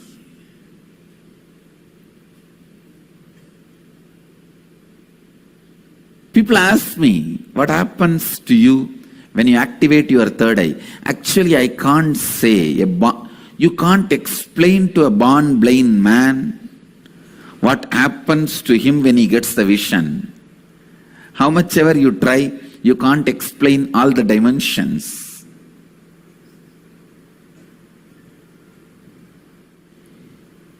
Actually, when you activate the third eye, only then the real vision about the life happens to you. You start seeing the reality. You start seeing the truth as it is. Seeing only with two eyes and living, making decisions, seeing through the third eye, living and making decisions, these two lifestyles can never be compared. I can't even say, with the awakening of the third eye, you will get a lot of intuition power or other spiritual powers. No. Let me be very honest. When you awaken the third eye, your whole life will be different. What ordinary people call as intuition will be your lifestyle.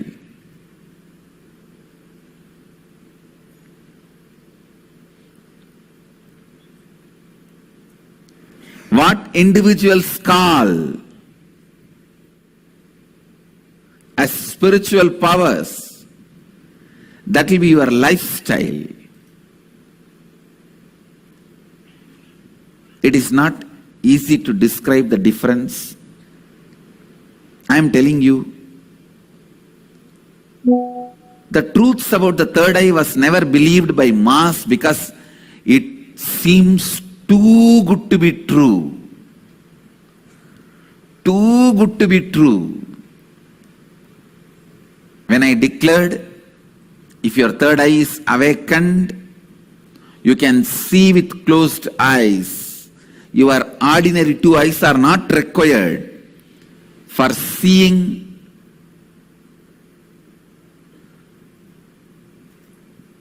or perceiving, recognizing things.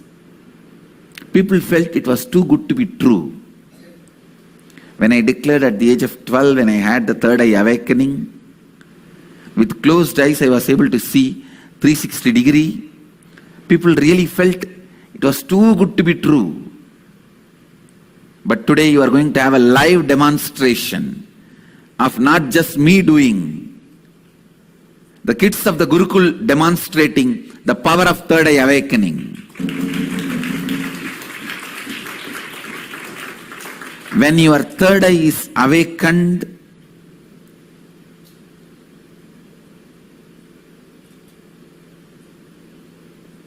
not just your intuition will be awakened. Just understand this one example.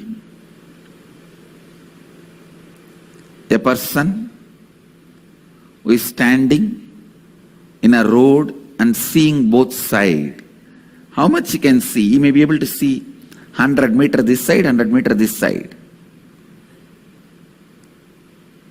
But if a person is standing on the 10th floor and seeing the same road, he can see 1 kilometer this side, 1 kilometer that side. So a person who is standing on the 10th floor, if he says a lorry is coming or a Benz car is coming, the person who is standing on the ground, he will think, no, it is not there. How can he say it is coming? Few minutes, it will come. So the person who is standing on the ground will think the person who is standing on the 10th floor is having intuition. It is not intuition, it is in tune with the reality.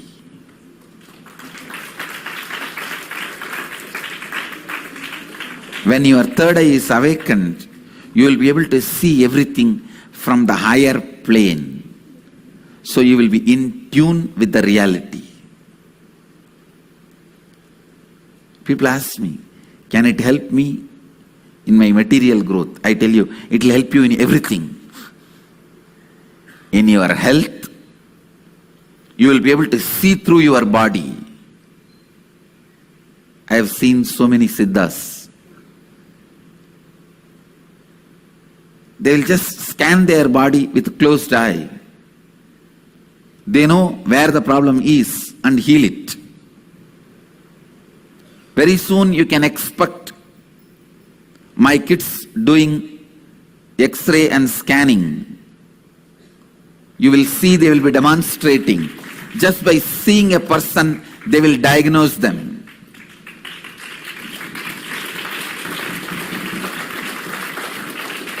Today I am going to demonstrate the blindfold reading.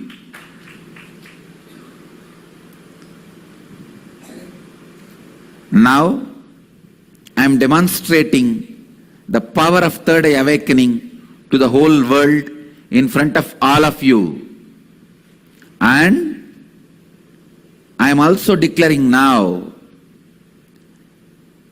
I will be taking my Gurukul kids to the next level where they will be able to just see a person and diagnose whether he has a kidney stone or tumor in any part of the body or a heart blockage.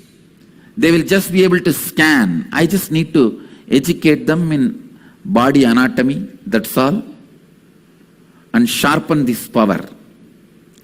These powers of awakening third eye will help you to achieve health, and not only you will be able to diagnose, you will be able to just command your body to get back to health, because the third eye is the seat of willpower. When Kundalini is activated there, when third eye is activated there, to tell you honestly, the moment third eye is activated, Kundalini is activated, alive in your third eye, you can get anything you will. That is why it is called Anya Chakra. Your will be honored by the cosmos. Your will be honored by the cosmos.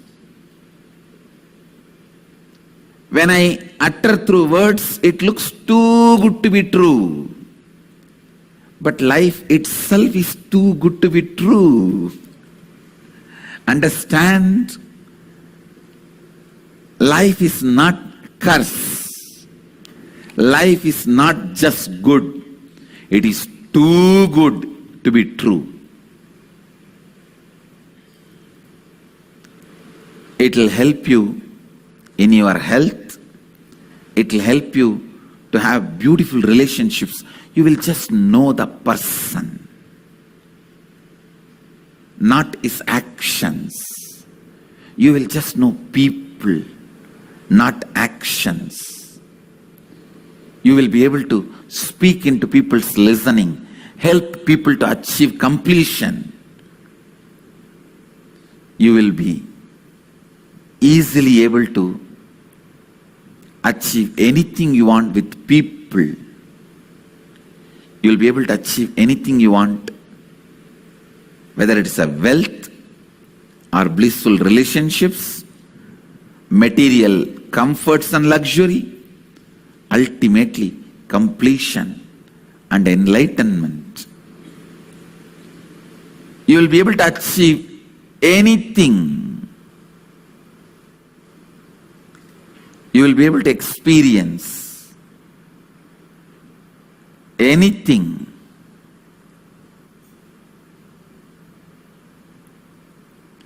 Through this awakening of third eye. The third eye is blocked by your decision to be comfortable, cozy with arrogance and ego. Let me define arrogance and ego.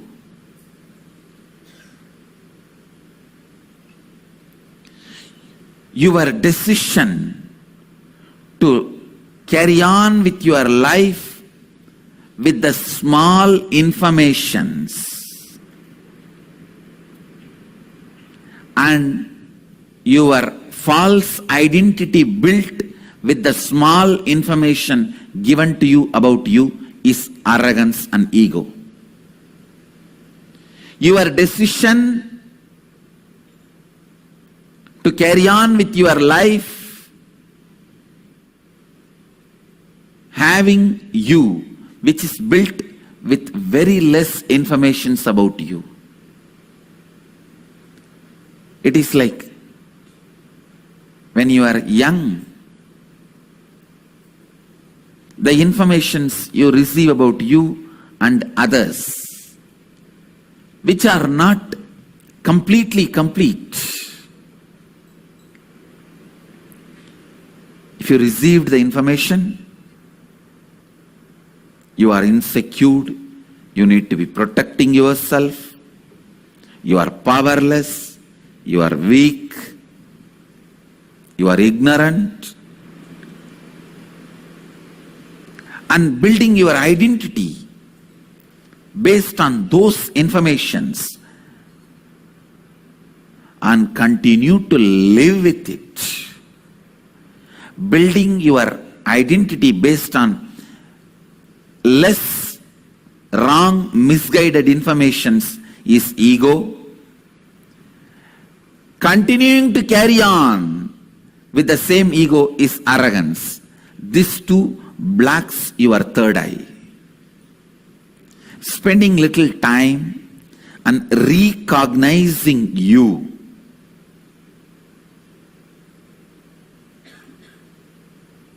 By internalizing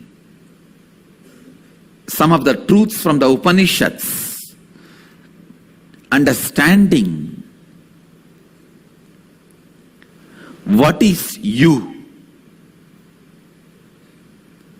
and after understanding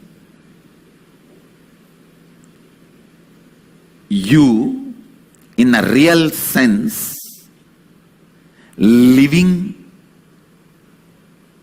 with that understanding makes this third eye open. Now, I wanted first the demonstration by the Gurukul kids whose third eyes are already awakened. You will have a live demonstration now by some of our Gurukul kids whose third eye is already awakened, then I'll continue to expand on answering some of your questions.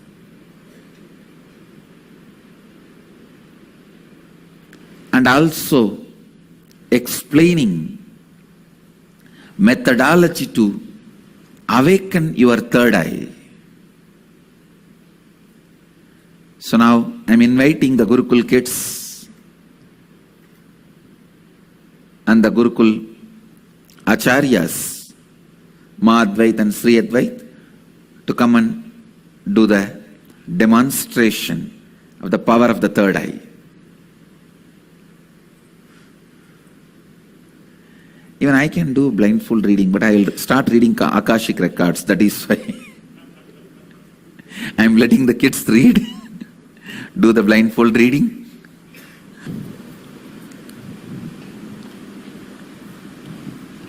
We welcome you all for this demonstration of the third eye awakening. Swamiji has blessed the Gurukul children with this wonderful Siddhi. And today we have Ma Viraja and Ma Nandita who are going to be performing this demonstration for all of you. So the third eye awakening is what we use is we have a double blindfold that we put on the children and then they will be reading. We request somebody from the audience who can come and help us. Anybody who's a skeptic, who doesn't think that this works. I was myself before I met Swamiji a few years ago, so I didn't know that these things happen. There's something called spirituality and the siddhis and the signs of enlightenment. So there's nothing wrong to come and try and experience it in person. Anybody? Anyone volunteer, please, from the audience?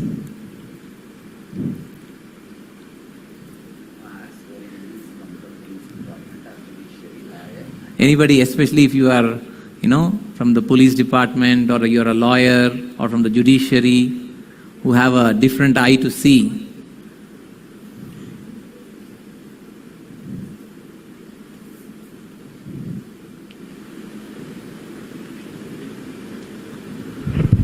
So what we will have right now is we will show,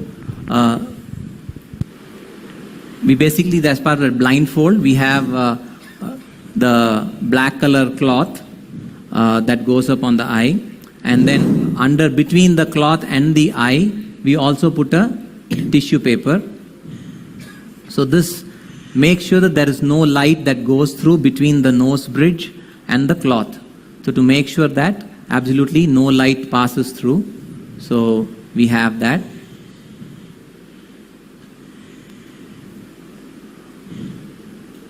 So now we are going to put the, okay, please. So you can check, this is... you can put it on your eyes. You can actually try it. It's... your name, please? Paramesh Gowda. Mr. Paramesh Gowda, and you're from? I am Paramesh Gowda. I am from Bangalore. I am running an advertisement agency in Bangalore. So just we started and I want to see this, and I heard about this blind reading and I want to experience it. That's why I came here, and we'll see all of us. Wonderful. Thank you. Thank you. And we also have with us your name? Basraj Loganathan. Okay. From Tirupattur. Basraj Loganathan from Tirupattur. Okay. So I wish to experience this blindfold. Great, thank you. And also very much impressed. Thank you. So you can just feel this is a tissue paper, regular tissue paper that we use in our homes, and then we also have the blindfold. If you can just put it on him, so that he can knows that there's no light that passes through.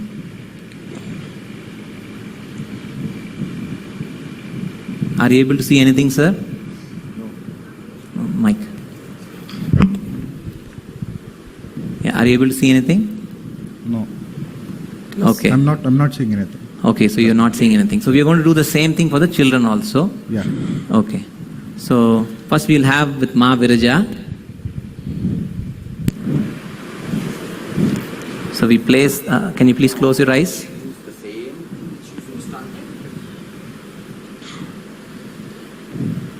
So,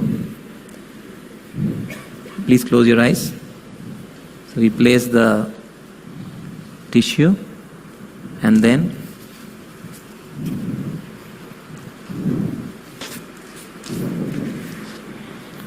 cover the eyes.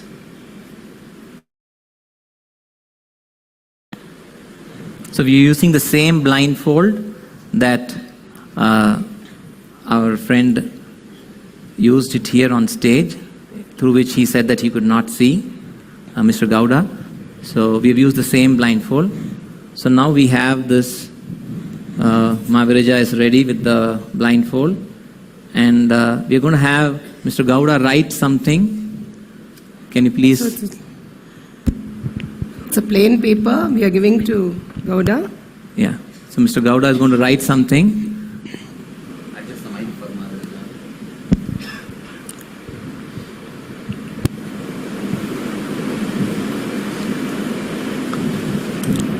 You can write few words, please.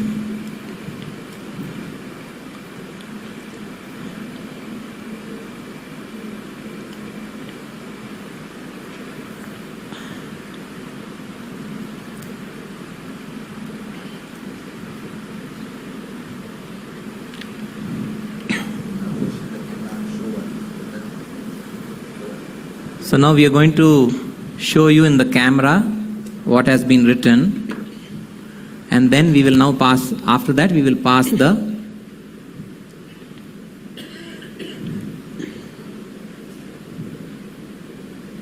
so this is what. So now we are going to show the same thing to the child. Can you please show it to the child, Mahaviraja? Bill, mother, flower, red.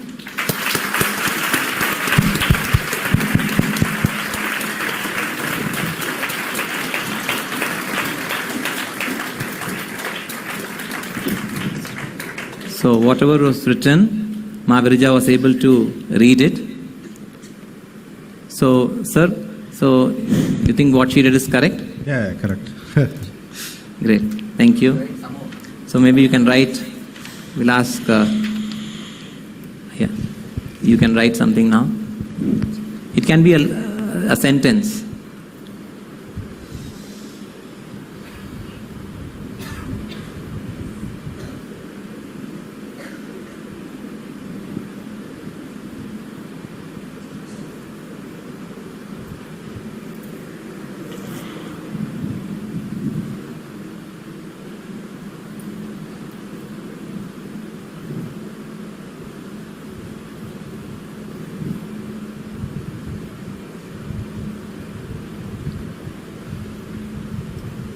Okay, so can you show it in the camera, please? So,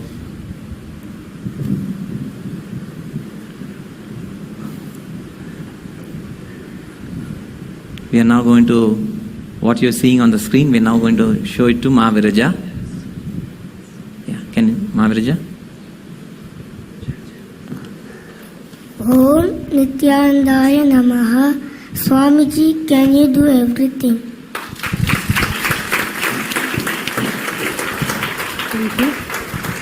So Bhaskara, was she able to read everything? Yes. Great.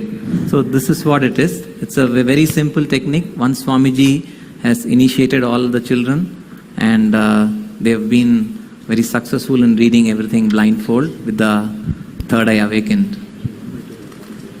Yeah, now he can write in Kannada, and we are going to ask Ma Nandini to perform. So now we have the same. You can take this.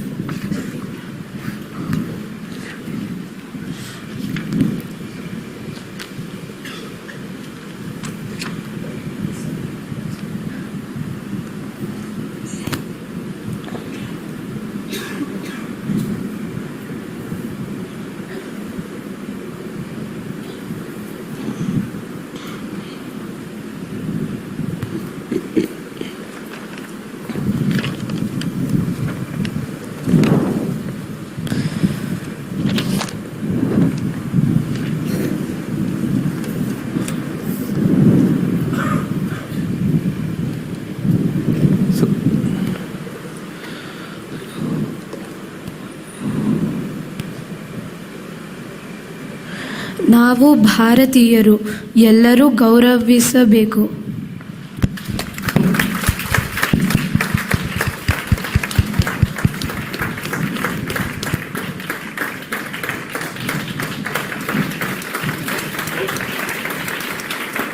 Sir, did she read it correctly?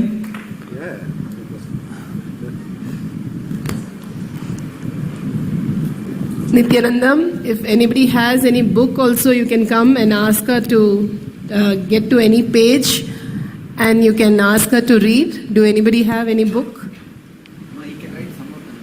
Okay. Like while he's writing some more lines. Okay, so here we have your name, sir? Shankar. Shankar. So Shankar has bought his book here. Okay, so it's his. So he's going to show. Can you please show that book in the camera, please?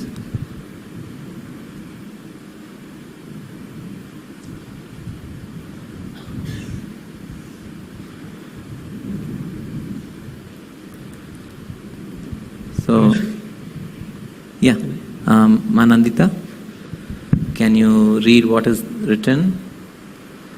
What do you see? Gandhiji's picture. And is it okay? Bhajan Diary 2014. And there are two pictures here, and it's written GGF, Gandhi Global Family. Okay. And there's a symbol here.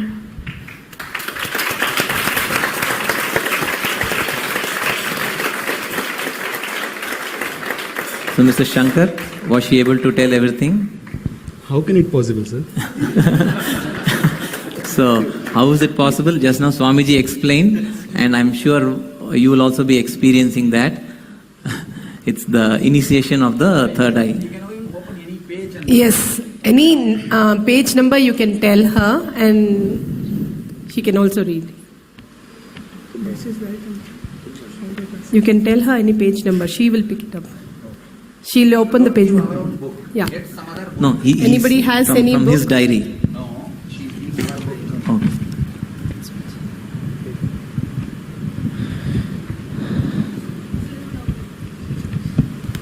Yeah. Okay. You can show any page. Yeah. I don't have a page number, but I. That's okay. That's okay.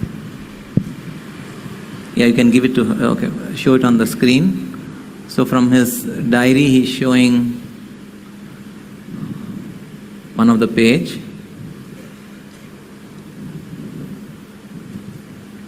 And now we will ask the Manandita to read it.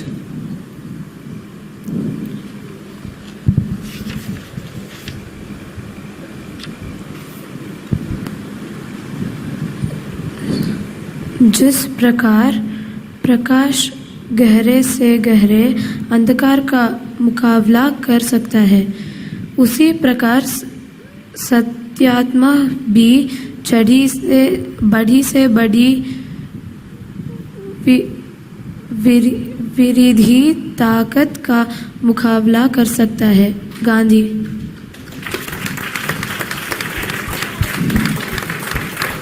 So can you read on the other side of the page?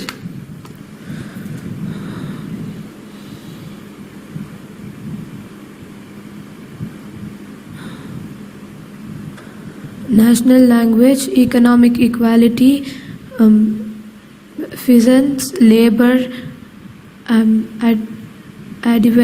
advices, lepers, students, women, service of cow. Gandhi warned the people against 7 social sins: politics without principles, women, wealth without work, pleasure without conscience, knowledge without character, commons without nobility, science without humanity, worship without sacrifice. I can't believe, sir. I can't believe myself.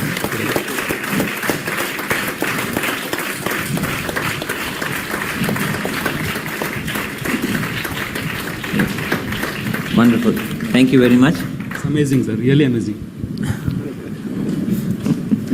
I don't think it's a magic. Yes. No, you can verify, cross-check. Great. Right.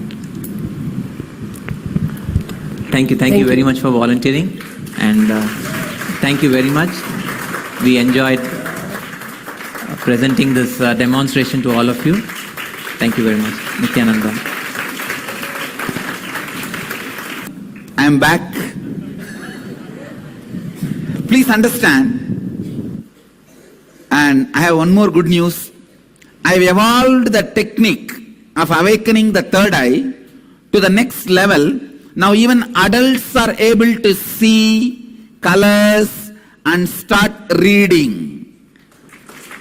Please understand, now I evolved a technique to awaken the third eye of even the adults. The technique is very successfully working. Now we know for sure, even for adults it is possible to experience the third eye awakening completely and literally radiate the powers of the third eye. That's the main thing. Radiate the powers of the third eye.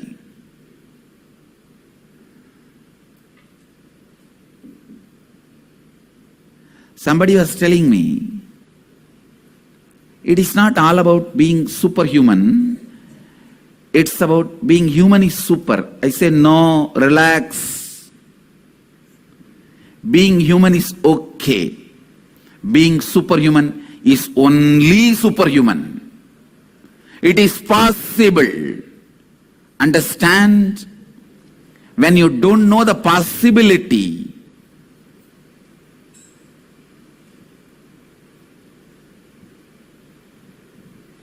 being human is great, no doubt, but don't put that as an end of the human possibilities. Being human can be praised, but not as a goal.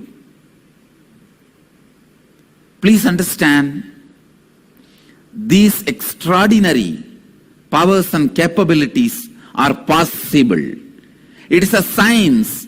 It is reproducible. If just I do it, it will be called as miracle.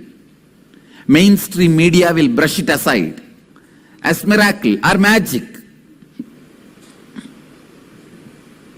That is why at least now I have 500 kids able to do radiate the power of the third eye. Already I have produced at least 500 kids whose third eye is awakened, who are able to radiate the same power.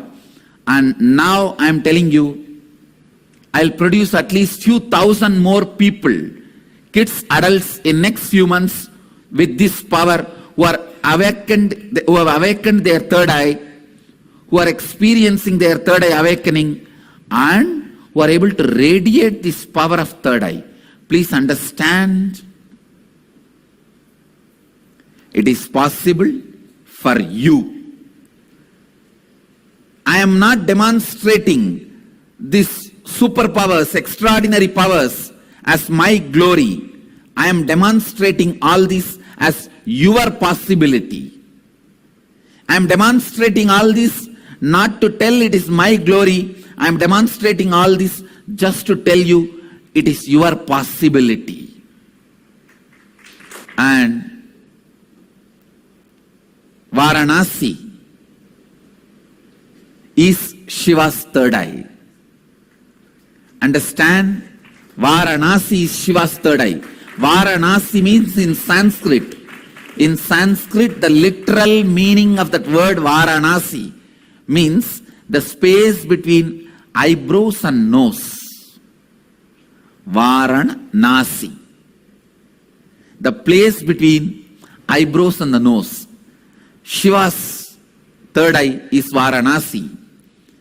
Now, the inner awakening program, which is going to happen in Varanasi, is completely centered on third eye and Shivoham process. Experiencing you are Shiva with the powers of Shiva, not just the peace and bliss experience of Shiva with the expressions of Shiva. Understand? You are not just going to experience Shiva, you are going to express Shiva. That is why the Varanasi inner awakening is not just going to be inner awakening, it is outer awakening also. Once it is awakened, it is permanent. Please understand, once your eyes are opened, it is permanent. Only thing, the dangers in the third eye awakening is doing it on your own, trying some techniques on your own without the direct guidance of a guru is dangerous. That can lead to many side effects like mental problems, disorders, or headache, the physical and mental disorders.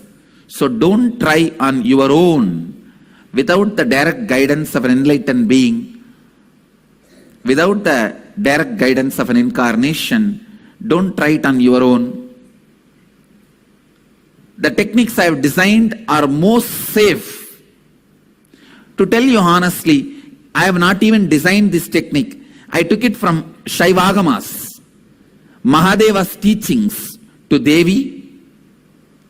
I took it from that and organized it. Only the permutation combination is my contribution. Otherwise, the original technique is from Shaivagamas. I have taken this techniques, organized it. It is time-tested, foolproof. No wrong, bad, ill side effects. The only side effect is bliss, knowledge, and enlightenment. Not only that, please understand, when these kids use the third eye, more and more, the patterns and engrams engraved in the brain will start getting completed. They will achieve more and more completion because they are using consciousness. The more you use the consciousness, more you become the consciousness. More you become the consciousness, the more you use consciousness. Soon, you will be having a webinar and demonstration for 2 more subjects. One, completely black ears, they will be able to hear any sound. Medically, foolproof way we will black their ears, they will be able to hear any sound and repeat. You will have a demonstration soon for that. And next, adults doing the blindfold reading. And next important thing, I'm going to make this third eye awakening and blindfold reading into the next level of practical usage. They will be able to see any patient and just diagnose and tell the patient, this is your problem. They will be able to see anybody. No X-ray, ECG, CT scan is necessary for these kids. They will straight give the diagnosis of any patient, any person. We will demonstrate this and prove it scientifically. Maybe I need next 3 months. That's all, because I have to educate the kids with the basic anatomy. Only then they will know the difference. When there is a blockage or problem, only then they will know. I just need time to educate the kids on the human anatomy. Once that is done, you will have the next demonstration. It will be 100% foolproof diagnosis of body and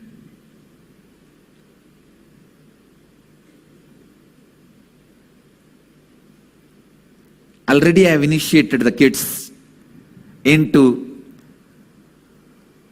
reading whatever a person visualizes are things, means reading the thoughts, reading the mind, and kids are successfully able to do it.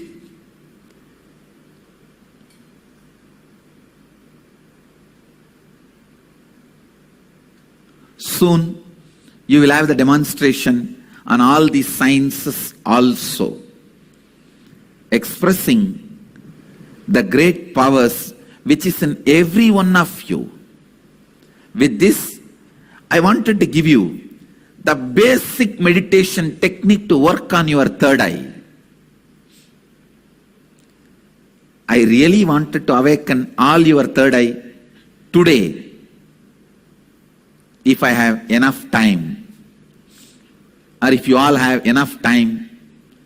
So now, based on the time available, I'll at least give you the first level technique or the first process to awaken your third eye, which last few days I am initiating all the ashramites. All the ashramites, Ananda Yogam, the Diploma Vedic Science students, the priests who are getting trained, everyone is getting initiated in the ashram into this process.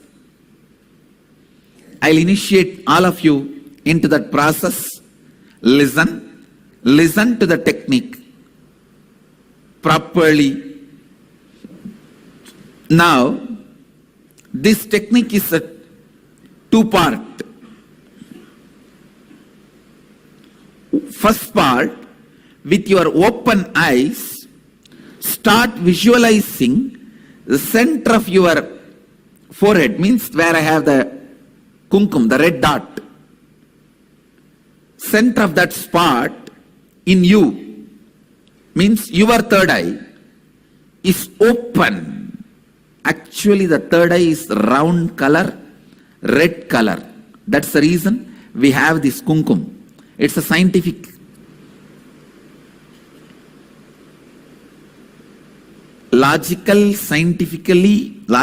scientifically provable system. So visualize your third eye is open. You are looking through the third eye. First few minutes it will be little difficult, but you will catch it within 4 or 5 minutes. Let your eyes be open, but look through your third eye. See, visualize, feel you are looking through your third eye. This is the first step. Second step, close your eyes. Visualize the intense golden light is entering into your being and functioning on your third eye. Actively getting centered on your third eye. Please understand. The first step is visualizing. You are looking through your third eye. And now my third eye photograph will be projected. Look into my third eye. Look through your third eye to my third eye. First step. Second step, close your eyes and visualize intense light. Golden light is entering into your body from above, the sky, entering into your head and getting centered, functioning, active on your third eye. I'll guide you step by step. Now, please keep your eyes open and gaze at my third eye.